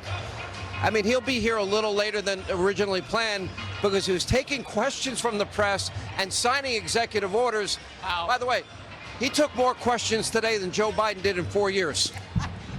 I loved that he signed executive orders at the arena in front of the crowd. I loved when Fox was airing the two shots. Wait, a PBS News posted poll on January 2025 that shows adult Americans 62% disapprove of Trump pardoning the January 6 convicts. Yeah, he's that ride or die for his most loyal fan base. Okay, what are you going to do about it? That's just the reality. What are you going to do about it? The greatest thing that you could have done, is defeat him if you were competent. Okay? This is what I'm trying to explain to people. Like, Donald Trump will do things for his base, no matter how unhinged or insane it is. Democrats won't even give its base something that 80% of its base demands. Like 80%, 84% of Democrats were like, please give us a ceasefire, please. Let's do a ceasefire by denying weapons transfers, please. Anything, please. And the Democrats were like, no, best I can do is send Richie Torres the Dearborn. Donald Trump will literally, and I've said this so many times, I said this during the election cycle, I said this last time Donald Trump was running. Whenever there is a vote to be had, Donald Trump will go there, meet you where you're at, and tell you, all right, I'm going to give that to you. No matter how niche of a micro interest it may be, or no matter how insane it may be. Okay? And the reality is that shows loyalty back to his constituents. The stuff like this plays well to his base at the end of the day. So everyone outside of the base, the 65%, many of which voted for him as well, will go, oh, he's doing it again. But a big chunk of that 65% that disapprove of this are still going to vote Republican. You understand? They are still going to vote Republican. Every single Republican that was polled on that said they disapprove of Donald Trump pardoning the January 6ers are going to suck it the fuck up and vote Republican. You want to know why? Because later down the line, Trump is going to do something for them. Okay? That's it. It might be that they hate trans people and Trump is going to do the fuck trans people bill. Okay? It might be because they, I don't know, they have they need fishing permits in a North Dakota river, and Donald Trump's like, oh yeah, I signed an executive order, or I went and talked to Doug Burgum, and now we have fishing permits for the, 500 people living in the North Dakotan village that really wanted that fishing permit. And they're going to go, okay, I'm voting for him. That's how he does. That's how he does it. Bro, this dude, secured votes in Maine because of some unique random lobster dispute. Okay? He gave a random native tribe federal recognition, and now those guys are voting for him permanently. Okay? He does stuff like this all the time.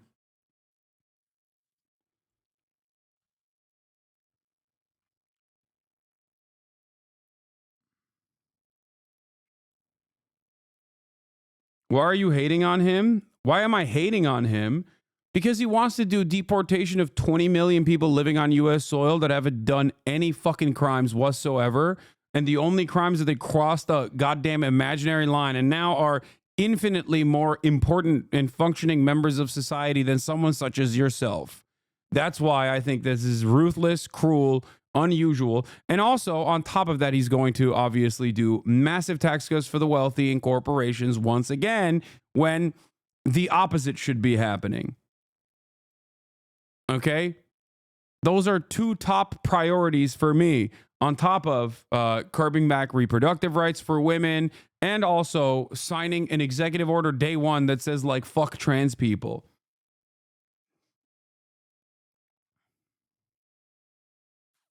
Mass amounts of deregulation that will harm the American public, and also tax cuts.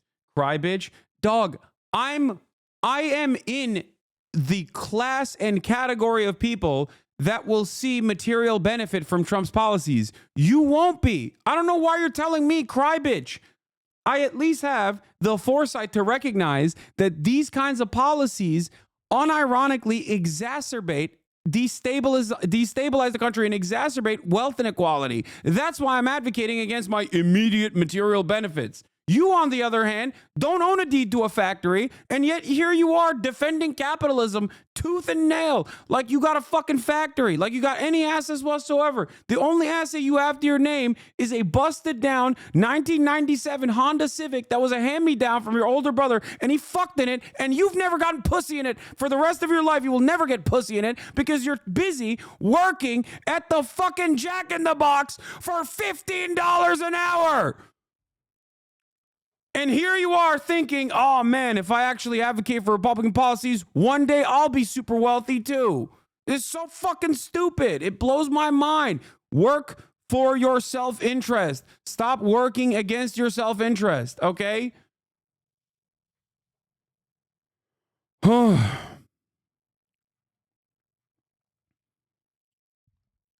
Nah, dude, you don't get it. The next crypto rug pull, I'll be in on it.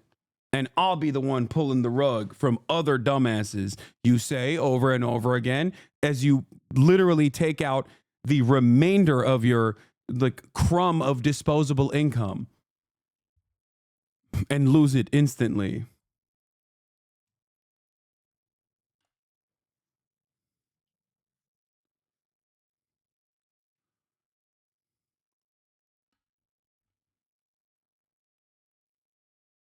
I don't think elitism is the shit. It is classless. Do you think I'm being an elitist? I'm explaining the situation.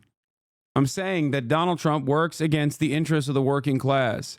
And if you come in here and defend that as a member of the working class, sometimes you need a little bit of a cold, hard pill to swallow.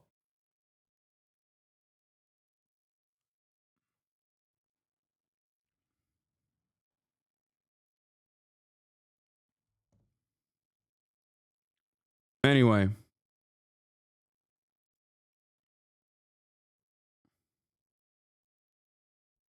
I'm a sub and love you in your broadcast, but I'm resonating more with drink than you lately. You're right. Because unfortunately for you, I don't think that we should melt homeless people or, keep prisoners in perma jail. I apologize. I care about some of the most fucked over people in society. Okay. Those are some of the most fucked over people in society.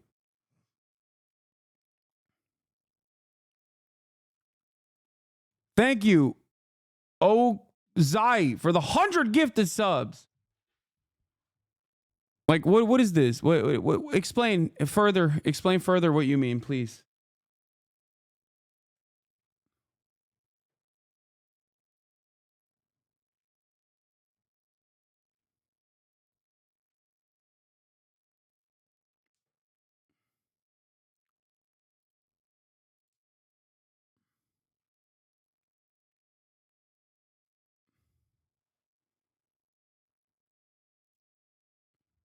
I think the immigration issue is real. That's about it. Everything else, I agree with you. The immigration issue is real. How? Elaborate.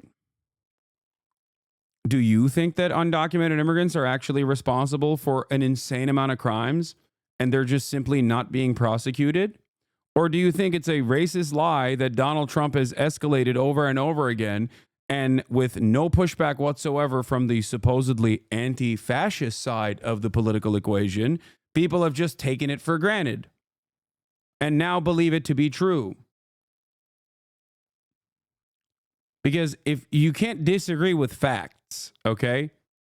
When people say undocumented migrants, like, or the immigration issue is real, you have to explain what you mean by that. Do you mean that they're doing a lot of crimes? Because that's what Donald Trump says. Maybe you agree with it, maybe you don't, but I can give you the facts on why that's not true. Do you think that they are stealing jobs from hardworking Americans? Okay, you might believe that. That's also not true. We can get into that. What exactly do you think is bad? Because I also think there is an issue with immigration in this country. Okay? I also think there's an issue with immigration in this country. But the problem is not that there isn't enough enforcement. The problem with immigration is that we don't have a process where we can easily and expeditiously document people and integrate them into the workforce. That's the real problem with immigration. But nobody wants to solve that problem because capitalists, capital owners, business owners that hire undocumented immigrants want to keep them undocumented so they can have two different tiers in the labor force that will actively depress the wages of the documented American labor force. Okay? No, I know he lied about the crime. I watched you daily. I know there was only 30 murders. I'm just broke. I do feel like I'm getting the short end of the stick. So yeah, that's the job thing.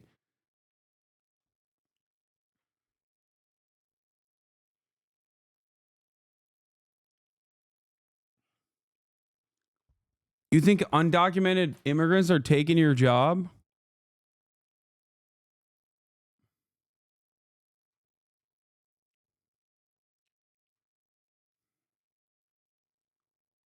Like, you've been applying the jobs and it's, you know, it's Juan from Guatemala that took the job that you were applying for. That's what you think is going on?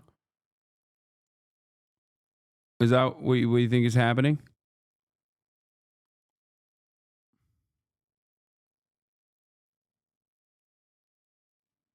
It's more complex than I can explain in chat from Hasan. It's hard to get my point across like this. I don't want to argue. I love your show, bro. Not your average Guatemalan says, to be fair, I did take their job. Brother, let me explain something to you, okay? Who do you think has more power in this process?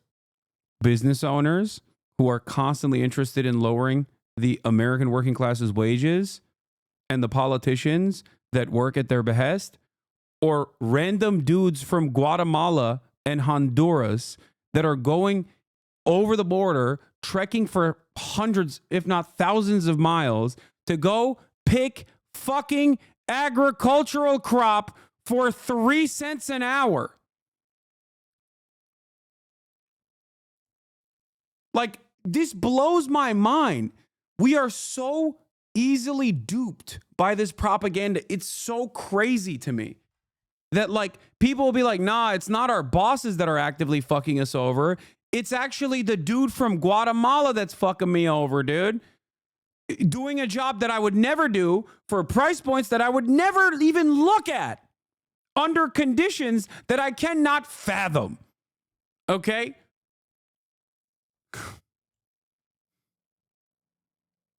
When Sean felt that the kids were starting to lose a connection with the greatness of the country and our history in the schools and everywhere, and he put these concerts on, and they were the most wonderful concerts. And I came here tonight to say, will you please produce a couple of more of those concerts for the children of today? You know what? I think that's a great. The brilliant minds of the Trump. For the Hollywood celebrities who are fans of Trump. It's John Voight, isn't it? It's not Christopher Walken, chatters. He's John Voight. Angelina Jolie's dad.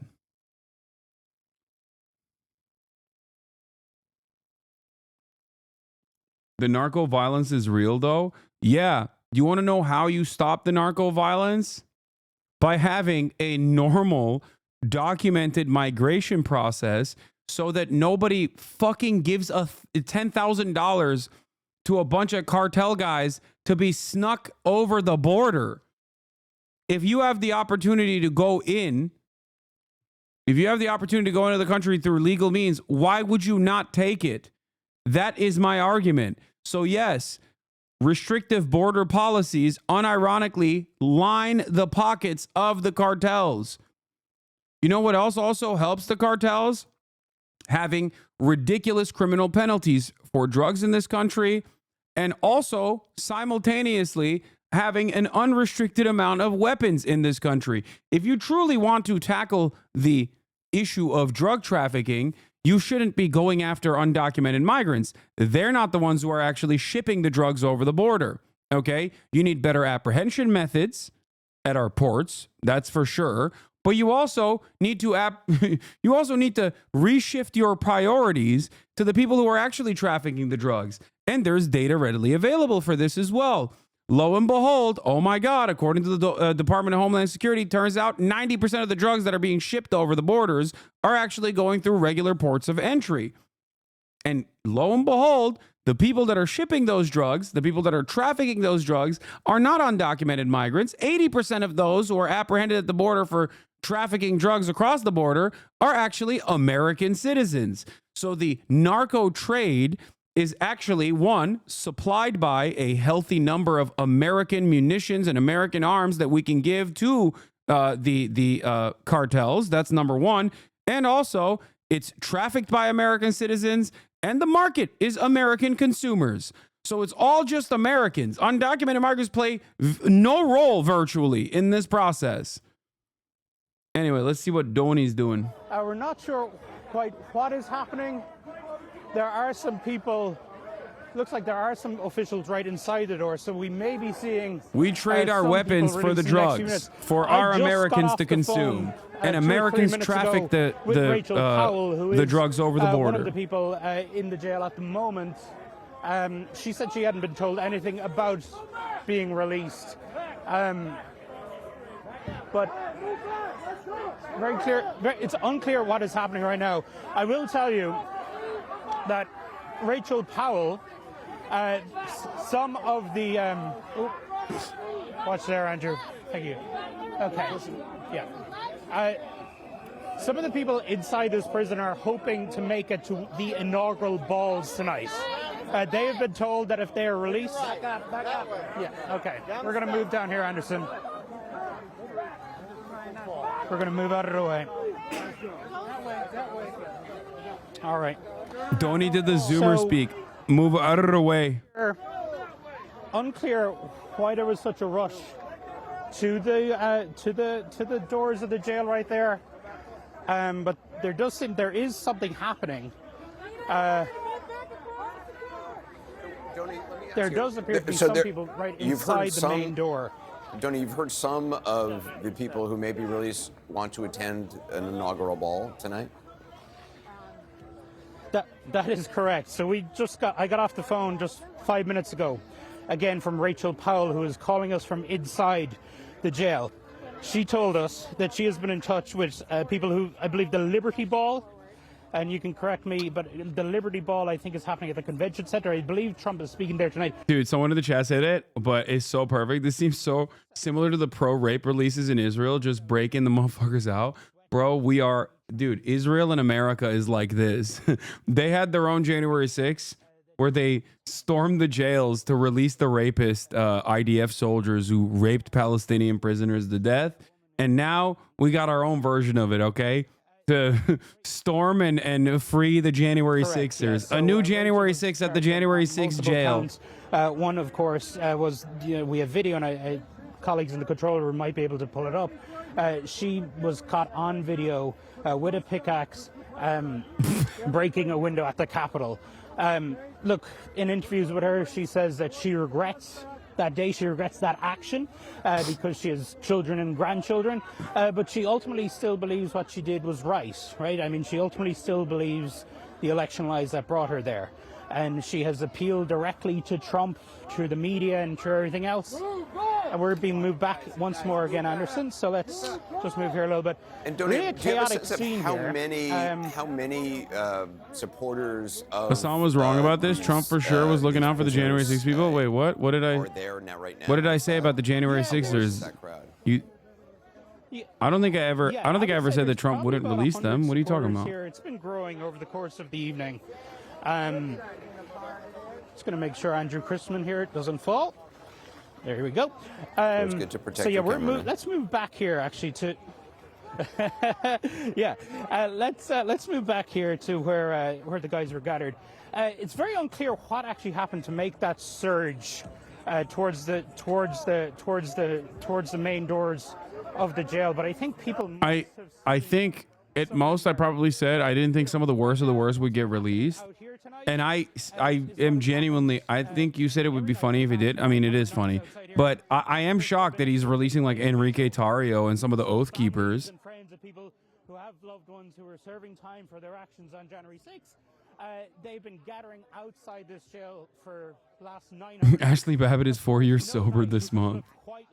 Yeah, I definitely didn't think he would release like the worst of the worst. Like dudes who like actually fought cops and stuff, I genuinely thought he would not have released.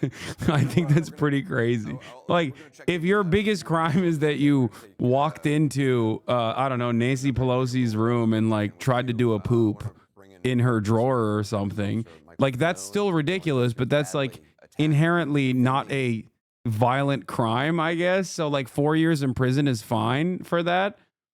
Cause like what's the likelihood that you were going to do it again? You know what I mean? Are you a danger to yourself and others? Like, are you a serial pooper? I don't know. But like, if you actually went in with the intention of like kidnapping people and set up the insurrection and used, you know, used like a heavy object to bludgeon a cop with it. Like, I didn't think Trump would be like, yeah, you're good.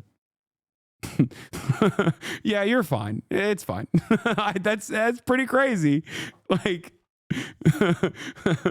that to me is maybe a bridge too far. Not to be too much of a liberal, but I do think that that's wild that Trump was like, "No, I'm a prison abolitionist." Actually,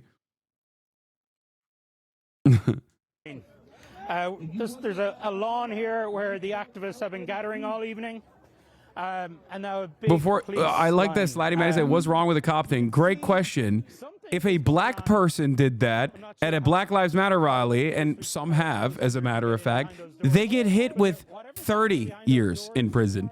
And there is no way that anyone is getting them out of prison. Okay? So that's what I mean by that. That's assault with a deadly weapon against a police officer. Like, there's no shot. You know what I mean? It's just like, that's never going to happen. So, yeah, unclear as to still what is happening. Look, even within my line of sight here, Ashley Babbitt's mom. Okay, Donny, we're going to come back to you. In the Capitol. Donny, we're going to come back to you. Michael Fanone, I believe we have a contact with. Michael, I appreciate you being with us. I'm wondering when you heard the news and what's going through your mind tonight? I just heard the news from your producers a few moments ago. I got to pee. I mean, the only thing that that's going through my mind right now is that this is what the American people voted for.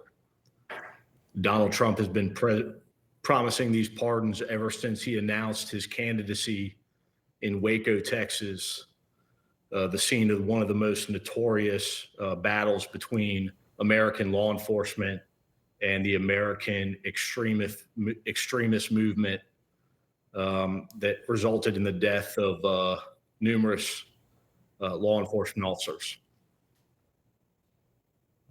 Thanks, America. This feels like a betrayal to you. Oh, I have been betrayed by my country. Rest assured, I have been betrayed by my country, and I've been betrayed by those that supported Donald Trump. Whether you voted for him because he promised these pardons or for some other reason, you knew that this was coming, and here we are. Tonight, 6 individuals who assaulted me as I did my job on January 6th, as did hundreds of other law enforcement officers, will now walk free. 6 individuals who have threatened my life and who have made threats towards my family members, as well as countless other January 6th defendants who have threatened me because they see me as a spokesperson for law enforcement for this event.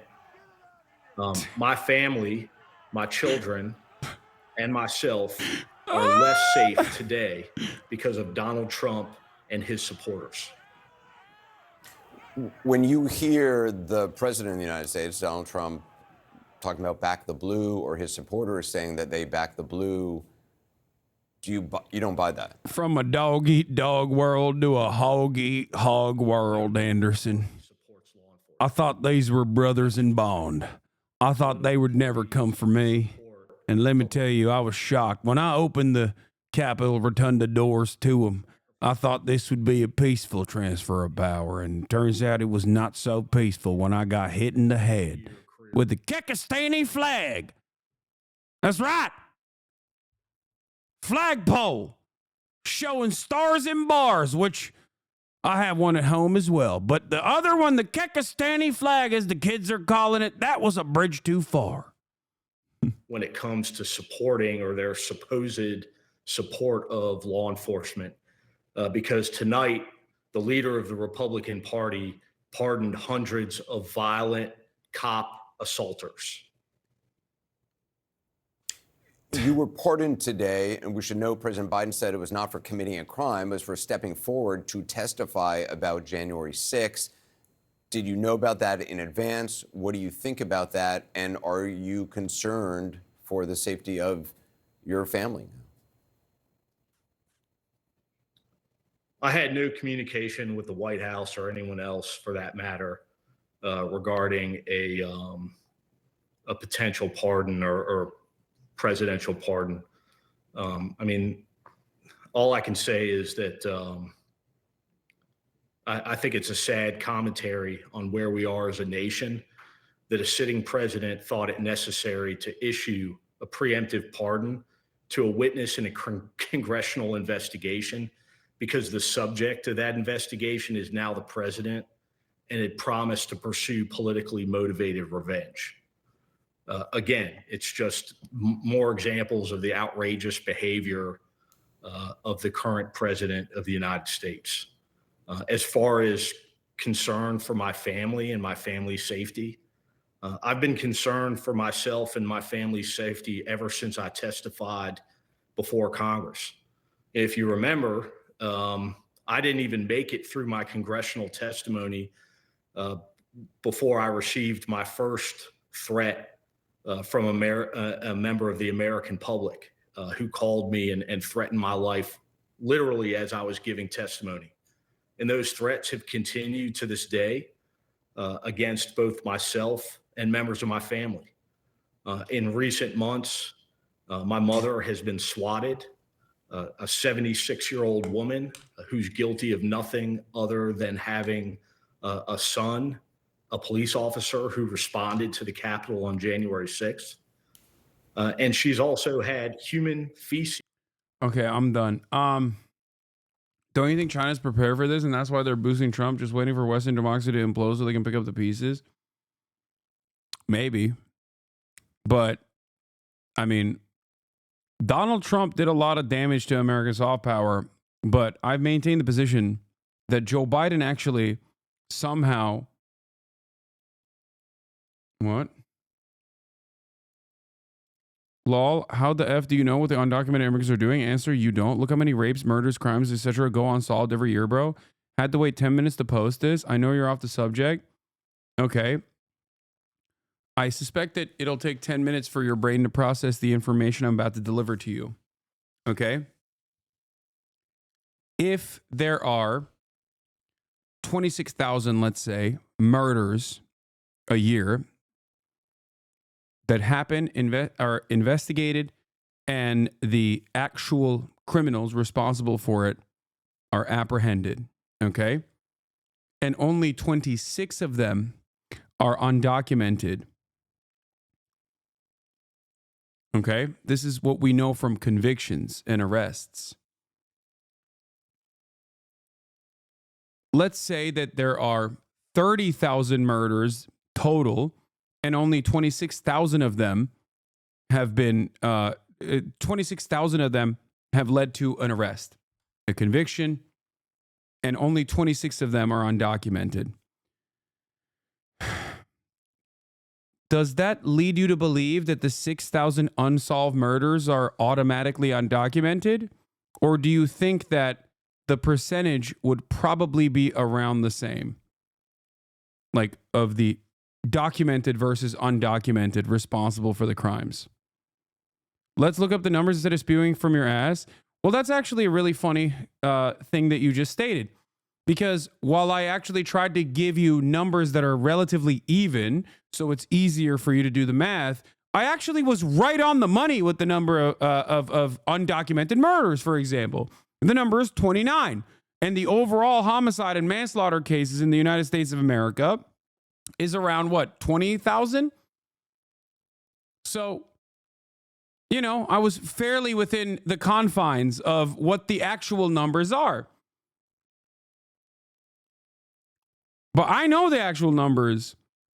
It seems like you don't. So why do you have this kind of energy?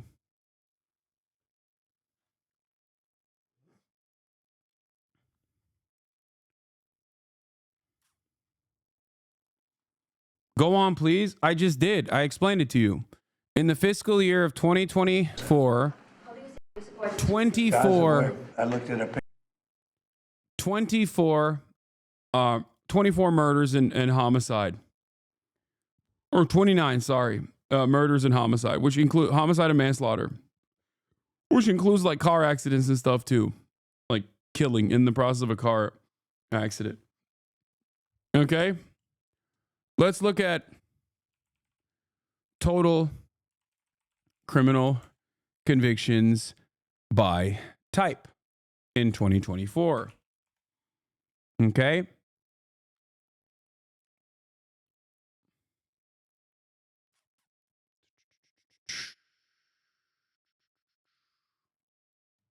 No, this is the victimization survey. Does anyone have the number? I want to pull it up quickly. I don't want to get it wrong. What? Compare predates the immigration crisis? Wait, what? Missing and murdered indigenous women? No, that's not what I'm looking for, man.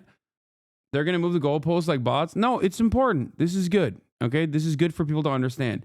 This, by the way, doesn't even mean undocumented. It means non-citizen, as in some of them are undocumented, some of them are documented migrants like tourists, things of that nature, right? So it's 29. The number total of arrest convictions for manslaughter and homicide is 29.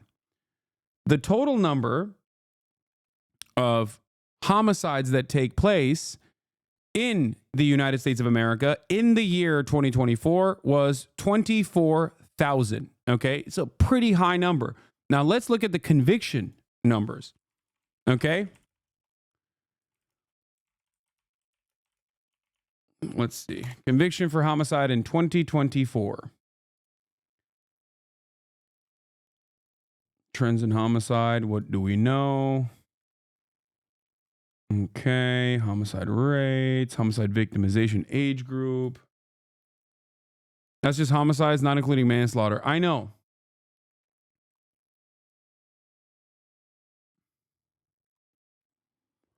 Why is this not easier to just find the actual data that I'm looking for? It's so fucking annoying. Oh my God. I wish there was just like one place where they had all of this data from the same year. I Google stuff and the first thing that comes up is like from 2021. The next thing that comes up is from 2023. Okay. Oh, the data says from 2022. Okay. All right. Let's look at 2022 then, for that matter. Okay. 62. It's a much higher number. Okay. 2022 number of homicides for the year 2022 is 24,000. Okay. 24,000. So 60 out of the 24,000 was done by an undocumented migrant. Well, technically, these are convictions. So they probably are homicides from the year prior, but like the numbers don't change that much. Do you understand what I'm saying? So it doesn't really, unless there is a massive swing year over year in terms of homicides or in terms of convictions of homicides, it doesn't matter. You can look at virtually any year and make the same exact assessment. Okay?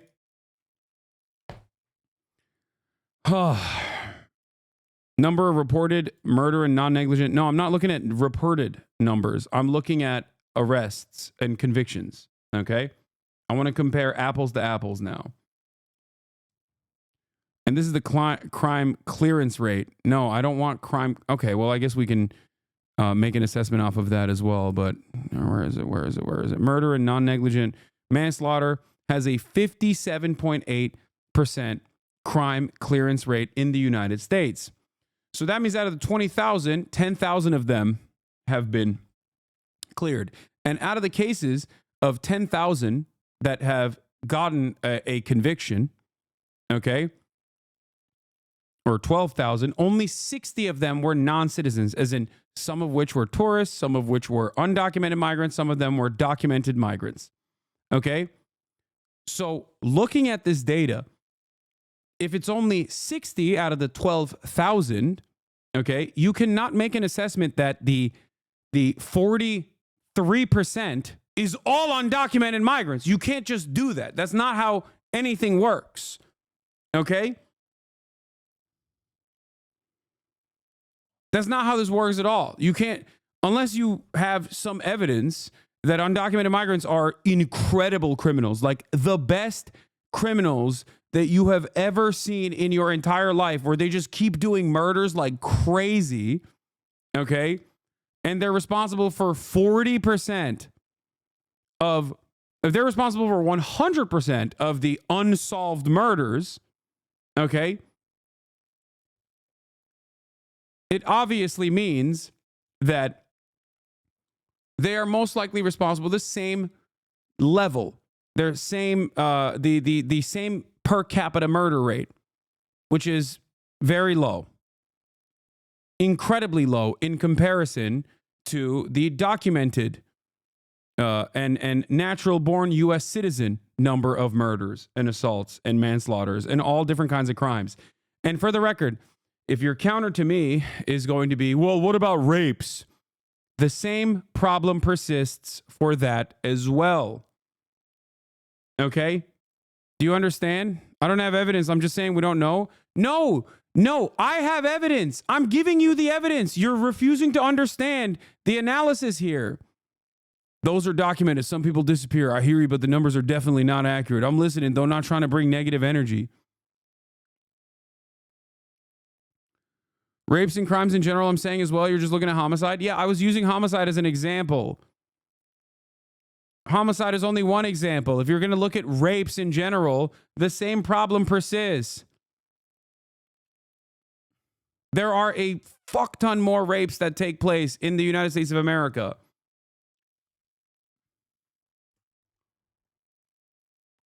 Than homicides. You understand that, right? So yes, the number of non-citizens that are arrested and convicted of rape is going to be higher than murder. It's like around 200 to 60, right? If we're going to look at 2022. But even in that situation, now the numbers of yearly rapes have gone up as well in comparison to the number of yearly homicides.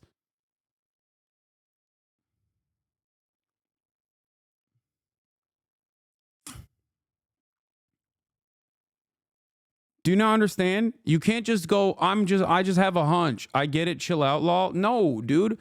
I'm being so nice to you and trying to walk you through the steps of understanding this data after you made a pretty fucking severe allegation upon a group of people that you suspect is 20 million on U.S. soil that come from different parts of the planet, not just like different parts of Latin America, but different parts of the planet, multiple different ethnic backgrounds, multiple different levels of educational attainment, okay? And you just think that they're operating like a parasitic hive mind, simply coming into the United States of America to do mass rapes and murders when the data itself shows the exact opposite of that reality.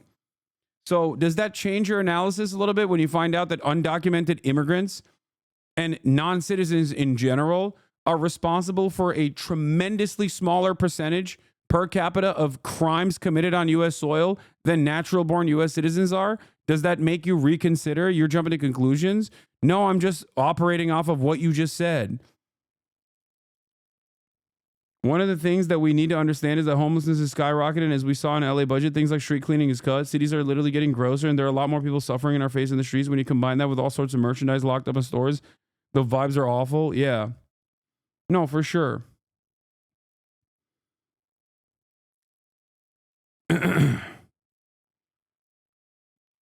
I'm responding with the same energy that you put in. And as a matter of fact, I would say I'm being much more polite than you deserve in my response.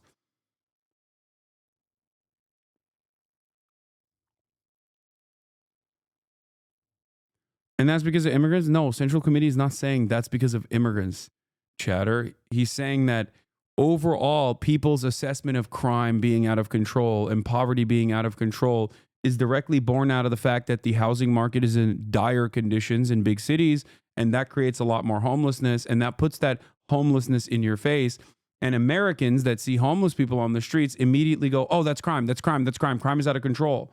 And in some instances, that could lead to crime as well, but it does not matter. That's the reason why we have this idea that crime is significantly worse in this country than it actually is when you look at the data. And because people can't make up their minds on why it looks the way it does, they just immediately assume that there must be some other shadowy reason why people think that crime is out of control. It must be that like people are hiding the crime data, or people are, releasing the criminals back into the streets or something like that. That's it. locking up your detergent and your deodorant in the CVS and seeing homeless people everywhere on the streets is part of that equation. It's just yet another invocation of crime that is always there, that is ever present, that is always a threat, that is always a problem. That's the way most people analyze it. That's the way most people see it.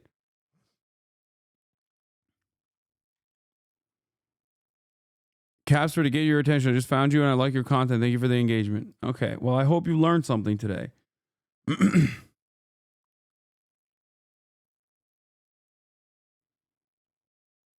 irony, of course, is that the real way to solve at least the feeling that crime is out of control is by combating homelessness. And the way to combat homelessness is by fixing the housing market. But fixing the housing market requires you to do things that a lot of upper middle class and wealthy people don't like. Having more readily available inventory of housing would actually diminish the price point of the existing supply of houses. And considering that many Americans that own a home, around 40%, virtually all of them also have mortgages on their homes and see their homes not as simply shelter, but also a vehicle of investment or a speculative asset or something to leverage additional mortgages over so they can, get more money out in return. Their entire net worth relies on their housing prices consistently going up. This is the major problem in virtually every Western liberal capitalist country right now. Virtually all of them have the same exact issue, with some obvious exceptions like Austria that have, lo and behold, public housing supply. 65% of all homes that are available in Vienna is owned by the government, is public housing, is social housing. That's it. The worse you make the housing market, the more people are placed out of the housing market because they can't afford it. And the more they become homeless, there are more homeless people on the streets. The more you see homeless people on the streets, the dirtier the streets seem, the more you feel like crime is out of control.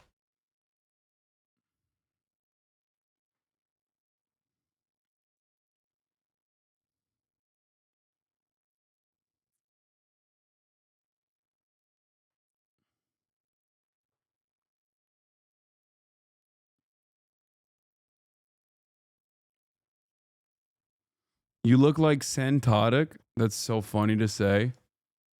That's my little bro, dude. Why do you look so sad? I don't know, because Donald Trump is president again and he's doing a whole bunch of awful nonsense.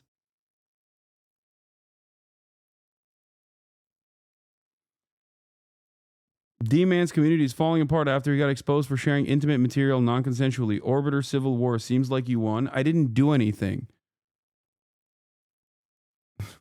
Won what?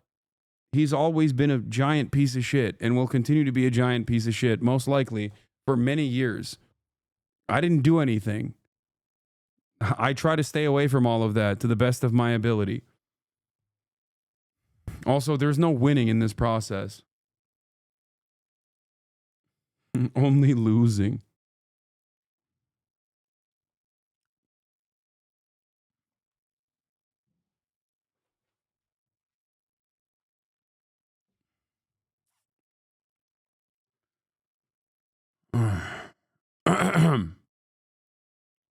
Dang, I just started watching a few days ago. I thought you were a Trump supporter.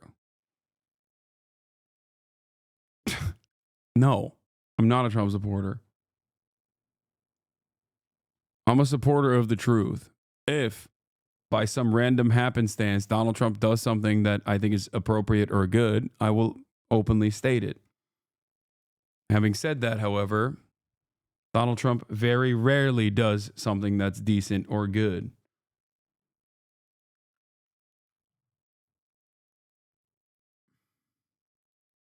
About those two policies coming back, David, I think it's a real concern, not just for the people that are going to have to respond to the issues that are going to happen along the border, but really what is going to be happening in Mexico.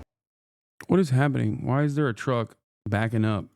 There are shelters right now that don't have a lot of migrants, don't have a lot of families, but their bigger concern is like if you implement a Remain in Mexico, I mean, basically that in Title 42 allows people to just allows our federal government to push migrants back into Mexico to wait for their asylum cases to be heard. That will instantly create issues in these shelters. And then that's when we will also see the potential for a lot of those camps where, people are waiting along the border in awful conditions to try and get heard. I mean, this caused some major issues and major tension between the U.S. and Mexico when these two policies were both in place during the first Trump administration and then, sweeping into the Biden administration as well. Any indication from authorities there on the ground as to how far they think the Trump administration will go in these early days? You talk about Title 42, of course, was used during COVID. It was actually used in the early days of the Biden administration until the courts caught up with them. But there's been a lot of talk about whether or not that can be brought back in light of other concerns that are now on the radar. And I think that is why it's so important for us to pay attention to the verbiage, the wording of how these executive orders will come out. Obviously, this is a very smart Trump administration that has been planning, what they're going to do along the border for not just a few months, but really the last year or so. How can they get around the court systems that have already said Remain in Mexico cannot be used any longer by the Biden administration? So in order to bring it back, they've got to write that policy a little bit differently. So we got to pay attention to that. Also, Title 42. The reason why we heard the president come in and say, listen, this is a national emergency along our southern border is that gives him a lot of freedom to then use things like our military, the Department of Defense, bringing troops down here, not just the National Guard anymore. So I think we're going to see him use those avenues and then also the help of Title 42. Again, we've heard a lot of rumblings along the border, a lot of sources and contacts saying we do believe Title 42 is going to come back. This is something that local law enforcement, but more specifically Customs and Border Patrol, these agents can use instantly. It is plug and play for them, David, because they've already had Title 42 in place. They had 4 to 5 years of being able to use that particular policy. So for them, they're ready to go. It's just a matter of what comes out in those executive orders as to exactly, what situations will call for those policies. Have any of the authorities who've witnessed sort of the change in just the last 6 months there, given the very late stage action taken by outgoing President Joe Biden, and has anyone asked the question down there, why not simply have acted much sooner for the Democrats, obviously given the swift reduction in just the issue at the border in the last 6 months? We're actually standing in El Paso, right? This is a very blue area in a very red state. We've talked a lot to local community leaders here who have asked that exact question. Their hope it's not beeping in my house, it's beeping in the video. Was that during this last administration, the Biden administration, they would see, more of a concerted effort to tackle the immigration issue as a whole and to get everybody on board, right? That we would see this kind of bipartisan coming, to the middle of the aisle and really trying to figure out not just what the root causes were, but really what are the policies that we can put into place that will long-term fix this particular issue. Unfortunately, we saw that, border security bill that would have tried to fix some of the issues. Obviously, that didn't go through last December. And so then President Biden had to step in and issue his own executive order to tighten up what was happening along the border. David, as of right now, listen, it's a considerable difference where I'm standing right now, December 2023, when we saw apprehensions at an all-time high. Now, December of 2024, there was an 80% decrease in apprehensions. And it has a lot to do, right, with the tighter restrictions that we saw the Biden administration put into place. But also they created more pathways for people to seek asylum in a legal way. The biggest concern right now is that if we start to strip away at what's already been put in place, that there will be chaos created along the border when it's quiet right now. One thing we can already point to, the CBP One app. This was an app that was put in place in order to try and streamline the number of people that were coming through. We talked to a lot of people that work not just here along the border in Texas, but also in Mexico. They talked about this app really helping them and also migrants when it came to the dangerousness of crossing the border illegally and the involvement of cartels. Basically, people were saying, listen, I'm going to go about it the right way. I'm going to use the CBP One app, and I'm going to wait for my turn. With that app now gone, there is a real big concern that the chaos will re-ensue. Maria Villarreal on the border for us. Maria, thank you. To communicate continuity and change. There are predictable. Oh, my God.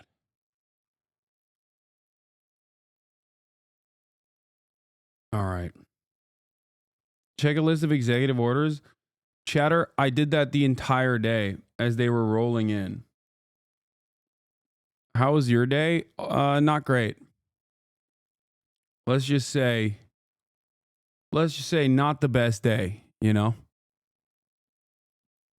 And as I also told you, instead of the million different executive orders that Donald Trump has covered, the media, I told you they were going to do this, is only talking about the January 6 rioters. Now, to be fair, it is a wild thing to do, okay? Especially considering that some of those dudes are like straight up white nationalists who, you know, actively harmed others. But Trump signs executive order attempting to end birthright citizenship.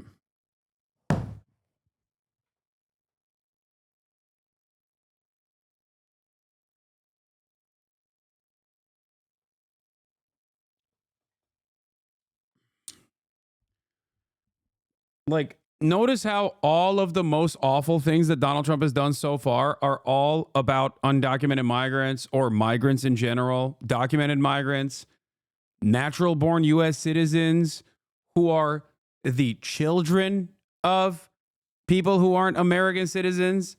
Like, all of the real harm that's coming out of the administration is almost entirely directed at some of the most marginalized people in this country, okay?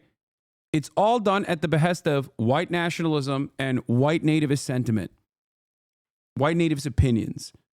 And yet, Congress, in a bipartisan move with 12 Democrats, signed into law or voted for legislation called the Laken-Riley Act that would give law enforcement officers the capacity to permanently detain migrants, not just undocumented, documented and undocumented migrants, under the suspicion of committing a crime.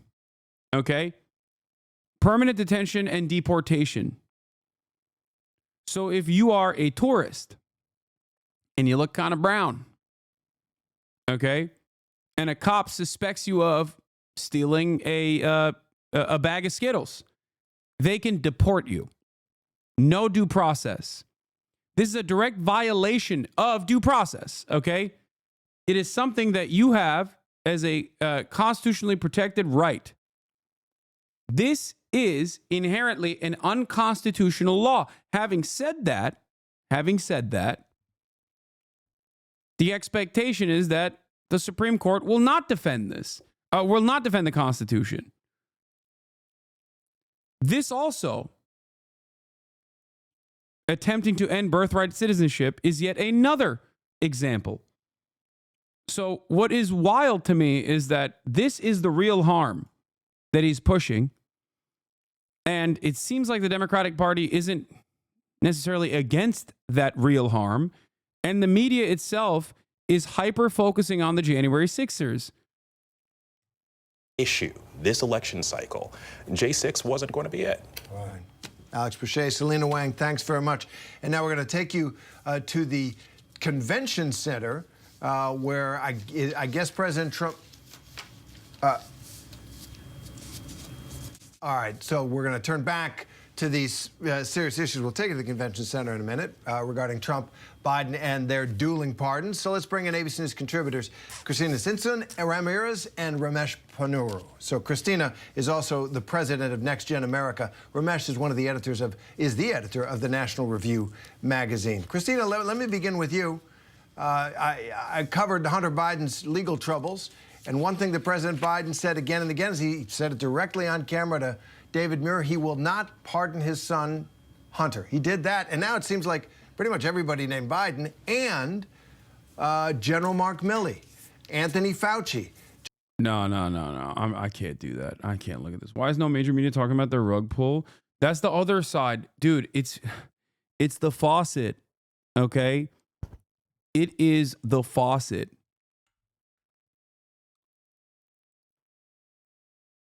They're doing an endless... Yeah, there's a reason why they never show the actual videos of these. Exactly. Libs of TikTok will show screenshots of it and not the actual video. Because usually it's politicians doing this or that, and it's clipped. Elon Musk didn't do that. He just straight up Sig Heiled. Not once, but twice. Trump wants to take away some... Anyway, look.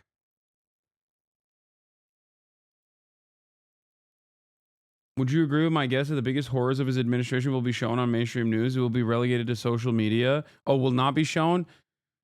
I hope not. I don't know. I hope not. But it does feel like the media is more focused on garbage.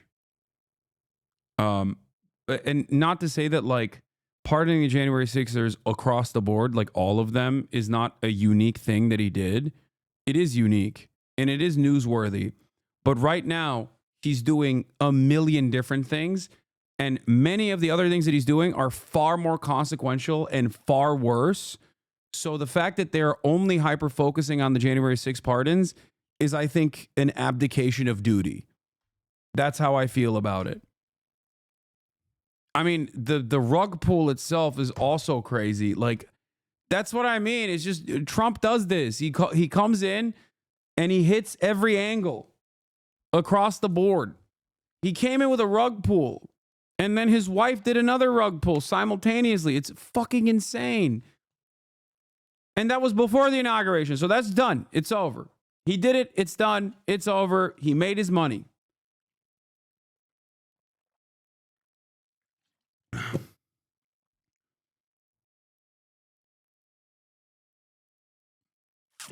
The reason why they want to end birthright citizenship after centuries of having it is because the previous goal of populating this continent with Europeans has ended. Now that the Europeans stop coming, they want to end it.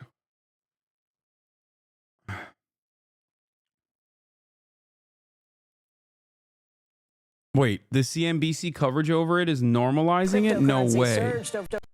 Donald Trump's newly created cryptocurrency surged over the weekend. Robert Frank joins us this morning with more on that. Robert, good morning. Good morning, Becky. Great to see you. Well, stock markets may be closed today, but the crypto markets are open, and the Trump family is indeed cashing in. Trump's net worth ballooning over the weekend thanks to that new token. It shot up to around $74 on Saturday, now settling down to around $50. The market cap of that meme token now at about $10 billion. Now that is... I think he owns 80% of this, by the way. Crypto's good, actually. Yeah, best time to say that, chatter. Well, we are so cooked. We are so freaking cooked. Only for the 200 million tokens that are issued, there will be a total of 1 billion tokens that could be sold over the next year. So you've got only 20%. I got a notification today that Trump was available on Robinhood. The oligarchy is real. All venture capital is rallying behind this guy. Oh, yeah. Currently in the market, the other 80% is currently held by Trump's company. Now, if they all sold at today's value, his meme wealth would be over $40 billion. Now, the Trumps have already made around $60 million in fees over the weekend just from all that trading. So separate from that, he's now worth about $7 billion. You got about $4.6 billion from Truth Social, that's DJT, and as well as the $2 to $2.5 billion from the Trump Organization. Now, Melania also cashing in on the crypto craze. Her meme coin, which launched yesterday, now has a market cap of over $2 billion. Eric Trump saying this is all part of a new and growing business sector, and Dollar Trump, that's the meme coin, is currently, quote, the hottest digital meme on earth, and this is just the beginning. Disclosures on the token's website state, quote, Trump memes are not intended to be an investment or security and is not political and has nothing to do with political campaigns or any political office or governmental agency. So, but clearly, Becky, this is the first time we've seen political power translate so quickly into crypto wealth. Robert, there have been some in the industry, some crypto advocates who have been a little concerned about this move. They want to see more crypto regulation. They want to be brought into these arenas, but they're a little concerned by what they've seen just with the crossover from the administration and this new meme, this new it was surprising to me that many of the crypto boosters over the weekend saying that they were worried about the effect of this, that these sort of meme.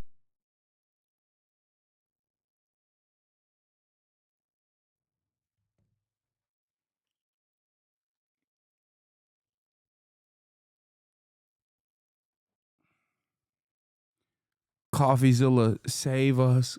CoffeeZilla. CoffeeZilla, save us.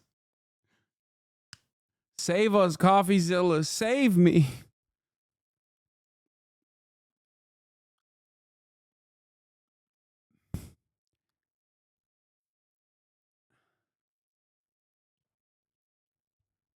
The now president of the United States of America, 2 days out from his inauguration, did a classic scam. No other way to put it. I'll use the old people terminology for it. A classic Ponzi scheme, a scam, okay? To the tune of perhaps maybe even multiple billions of dollars, okay? If he sells. I don't know how much he sold so far in the time of this video. I think the worth was at like 50, now it's down to 30 or something, and that's because, you know, it's tanked. That's because he sold, I think, 20% of it or something. A pump and dump. A rug pool. And the like one of the most serious broadcasters of markets is covering it in this way. Like CNBC is supposed to be a serious organization. It's like if the Financial Times wrote the article on Trump's pump and dump and didn't call it a scam and instead talked about it like there was some serious value attached to this. What is going on? I don't know. I don't know what to say about this. I don't know what's happening. What is going on? What's going on? Also, the other side of the story that this is also funny. 2 hours after performing a very energetic sermon at the inauguration, Pastor Lorenzo Sewell has now launched a crypto token. Like everyone's doing it. Everyone is doing it. Now, I want to point to something else here. Okay, fuck the Nelk boys. I don't care about this anymore. Where is it? Melania coin also happened. Trump dump begins, $75 to $45. It's gone down even further. Oh, this dude aped 1 million into Trump and turned it into 120 million. He transferred a bunch of accounts, sold some, but is holding the majority, it seems. Okay. Now, people are talking about this stuff, like looking at the crypto wallets, like tracking crypto wallets to see who's making money and how much money they're making. This person responds and says, I think it's underrated how much this kind of stuff is created in young people, the sense that everything is fake and stupid and wealth is typically achieved at random. Now, what I wanted to say about this in particular is that I saw that Gen Z is more money motivated and like cares more about money and wealth than every other previous generation. And this is something that I have seen as well. It's something that really bothers me in my own little corner of the internet, where I see a lot of stuff from a lot of content creators who are much younger than myself, who are like in this space, and they do these like demonstrations of wealth, you know, like, yo, I got my money up, that kind of thing, right? And instead of people responding to that negatively, I think Gen Z likes that shit, and it always weirds me out. It's something that I talked about before with like XQC flexing his wallet and being like, I got your house on my wrist. And I don't know if it's because I'm just too woke, or I don't know if it's because I am too old and I just simply don't understand it. But I think it is a dire situation. This paired up with the reality that upward social mobility through normal means like going to college and getting a job and, you know, being able to purchase a house and being happy and financially secure is seemingly a dream that will never happen. I think a lot of people, a lot of younger people have completely dropped that notion because it's impossible to achieve. Okay, you bought a Porsche Taycan and Stream. First of all, I didn't buy it. I leased it. Secondly, that was fucking 3 years ago. And last but not least, it is a dentist car. You're comparing me going and leasing a dentist car to people who literally flex their watches that are 8 times the value. Not of the lease, mind you. 8 times the value of the car in general. How the fuck can you make this goddamn comparison?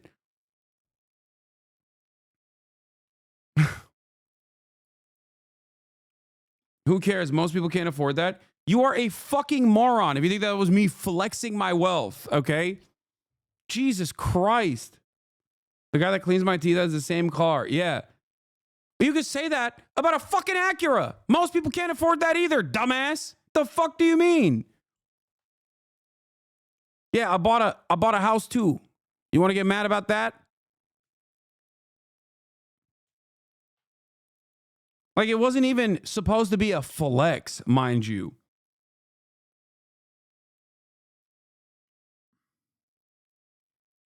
I can't believe this motherfucker is still complaining about me leasing a fucking dentist car. Oh my God. Bro, quit saying it's a dentist car. You drive one of the most expensive car brands available. It is quite literally the car mostly owned by dentists. That's why I'm calling it a dentist car.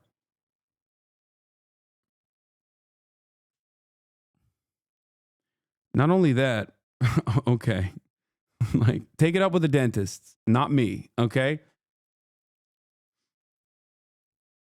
Wasn't your house purchase supposed to be a semi-secret? Of course, I didn't want to be fucking doxxed before I even moved into this house where my family lives. What are you talking about? Yes, it wasn't. It wasn't supposed to be a flex.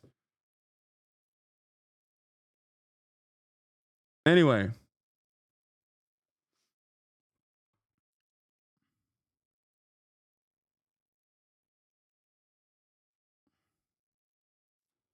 Also, I didn't even purchase it. I fucking leased it. And if you think that it's one of the most expensive cars readily available, you're out of your mind. Okay. Now, the point isn't a car I leased in 2021. The point I'm trying to make is that people flex, like people genuinely flex a lot of wealth. And I think Gen Z, more than any other generation, responds to that positively. And I don't like that. I think it's dire. The situation is dire.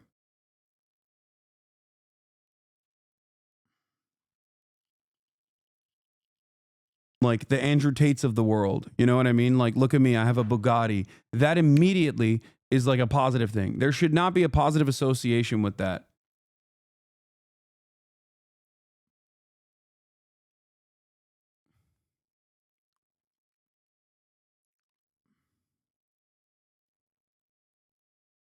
Does that make sense?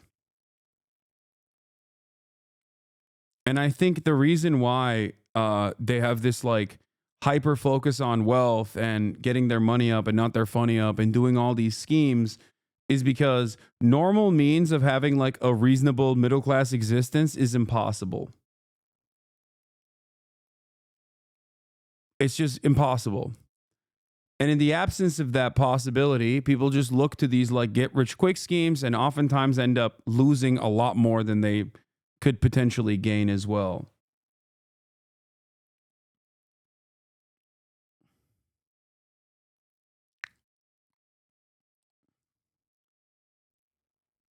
Did you ever give a full MTV Cribs type tour of the house? Fuck no. Are you crazy?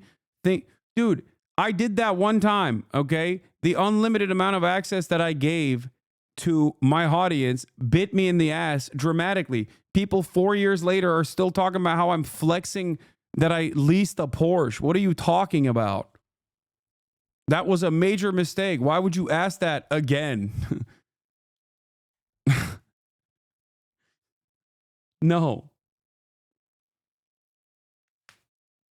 And it's not like I'm saying I'm broke. I've never said that either. Well, when I was broke, I did say I was broke. Which is kind of funny because people...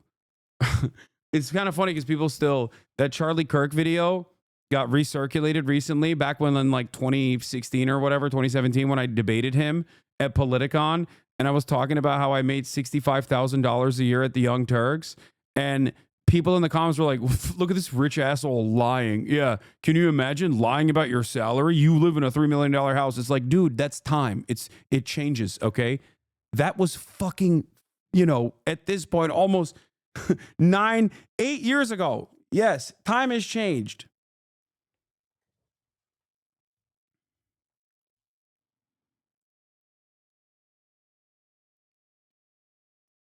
Hasan, please stop yelling at everyone who asks you a question. I'm not. Am I yelling?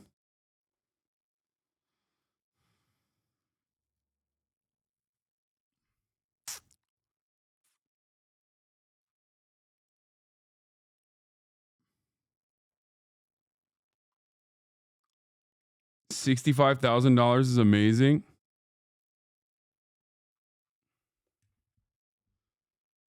Okay, I'm done. We're not talking about how much. Yes, $65,000 in Los Angeles is not amazing. You're wrong.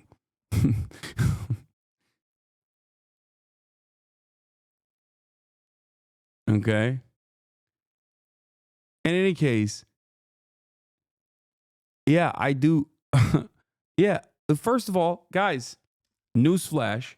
This might come as a surprise to you, but I'm financially very successful. Okay. I have 50,000 subscribers. Okay. It's not hidden. I don't know if you know this or not, but I've been one of the most subscribed channels on this platform for many years at this point. Okay. This is not a flex. It's just what it is. Okay. That's it.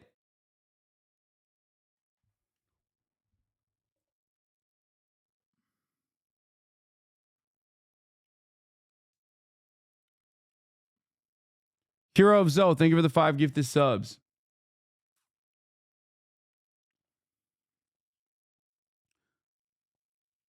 My point is, it's not like this is not a hidden secret. Like, you're not unearthing some secret thing when you make this assumption. When you're like, oh, you wear expensive shit sometimes. Not jewelry, but sometimes I wear clothing that is expensive. You know what I mean? It's true. I do. It is well within my means. You know what I mean? My goal is, and my hope is, that we can redesign society so you can also have more financial freedoms. So you also don't have to fucking worry about dumb shit. Man, this is just asking to get clipped. I know. How do you keep yourself grounded? I feel like rich people often get out of touch with reality with regular people. I don't know. Well, the number one thing is that I don't actually change anything that I do in my life. When I was dead broke, I was streaming.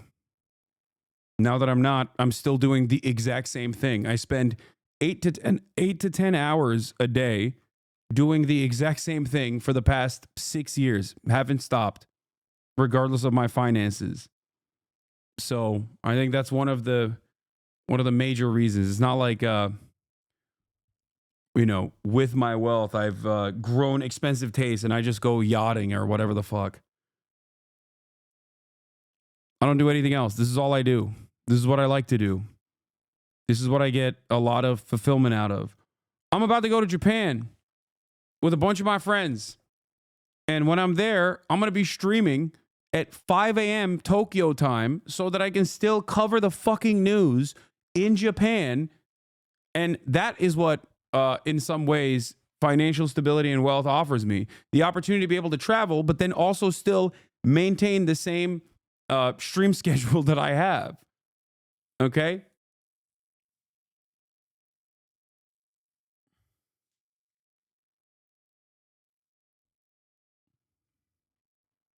So that's it. You could admit that nobody can afford to live in Hollywood. I don't have a problem with that. But what? But I don't have a problem that you do live there, but you pretend like it's normal. What?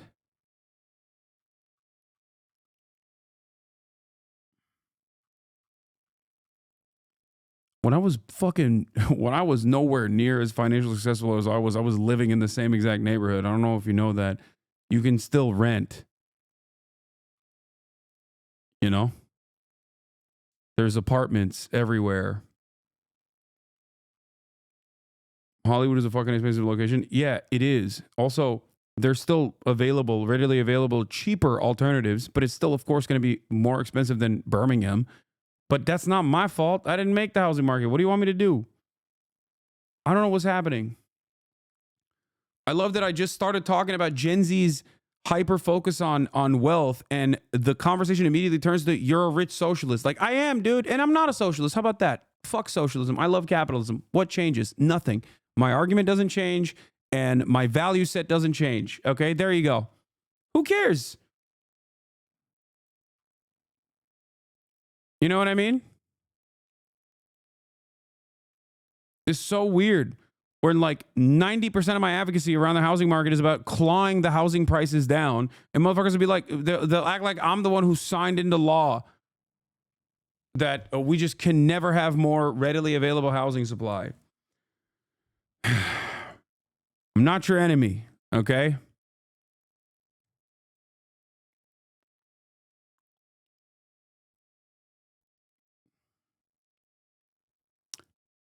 But yeah, as far as what's going on, I will do more news coverage tomorrow. I'm tired. You know. So I'm going to end it here. But I'll be back tomorrow. Oh my God, Kaya immediately gets up when the song starts. You are such a little lady. Little lady. Oh, she knows the stream is over. Anyway, love you guys. You have no one to protect you but yourselves and your neighbors. Who knows what will happen tomorrow, but I will be there to cover it as always. And yeah, no matter where I am in the world, whether it's Japan or not, but I'm not going to be in Japan yet. I will be in Japan in a couple days though. Love you all and see you tomorrow. Bye-bye.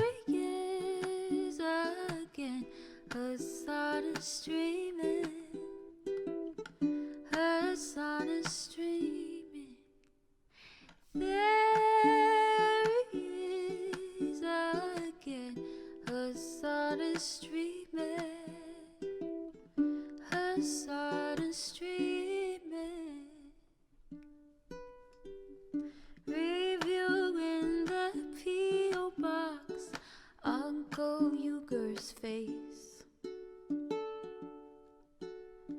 Sudden discord at prop. Great names take embrace. Tiny Bernie Sanders, LGBTQ Air Force. The whole left at your fingertips, Ane at your door. H3 crowded debate, the Young Turks online show. 3 full fucking years of this, plenty more to go. 90-day fiance talks of champagne bourgeoisie. A Trump rally live reaction, a mass riot at DC. There he is again, Hasan is streaming. Hasan is streaming.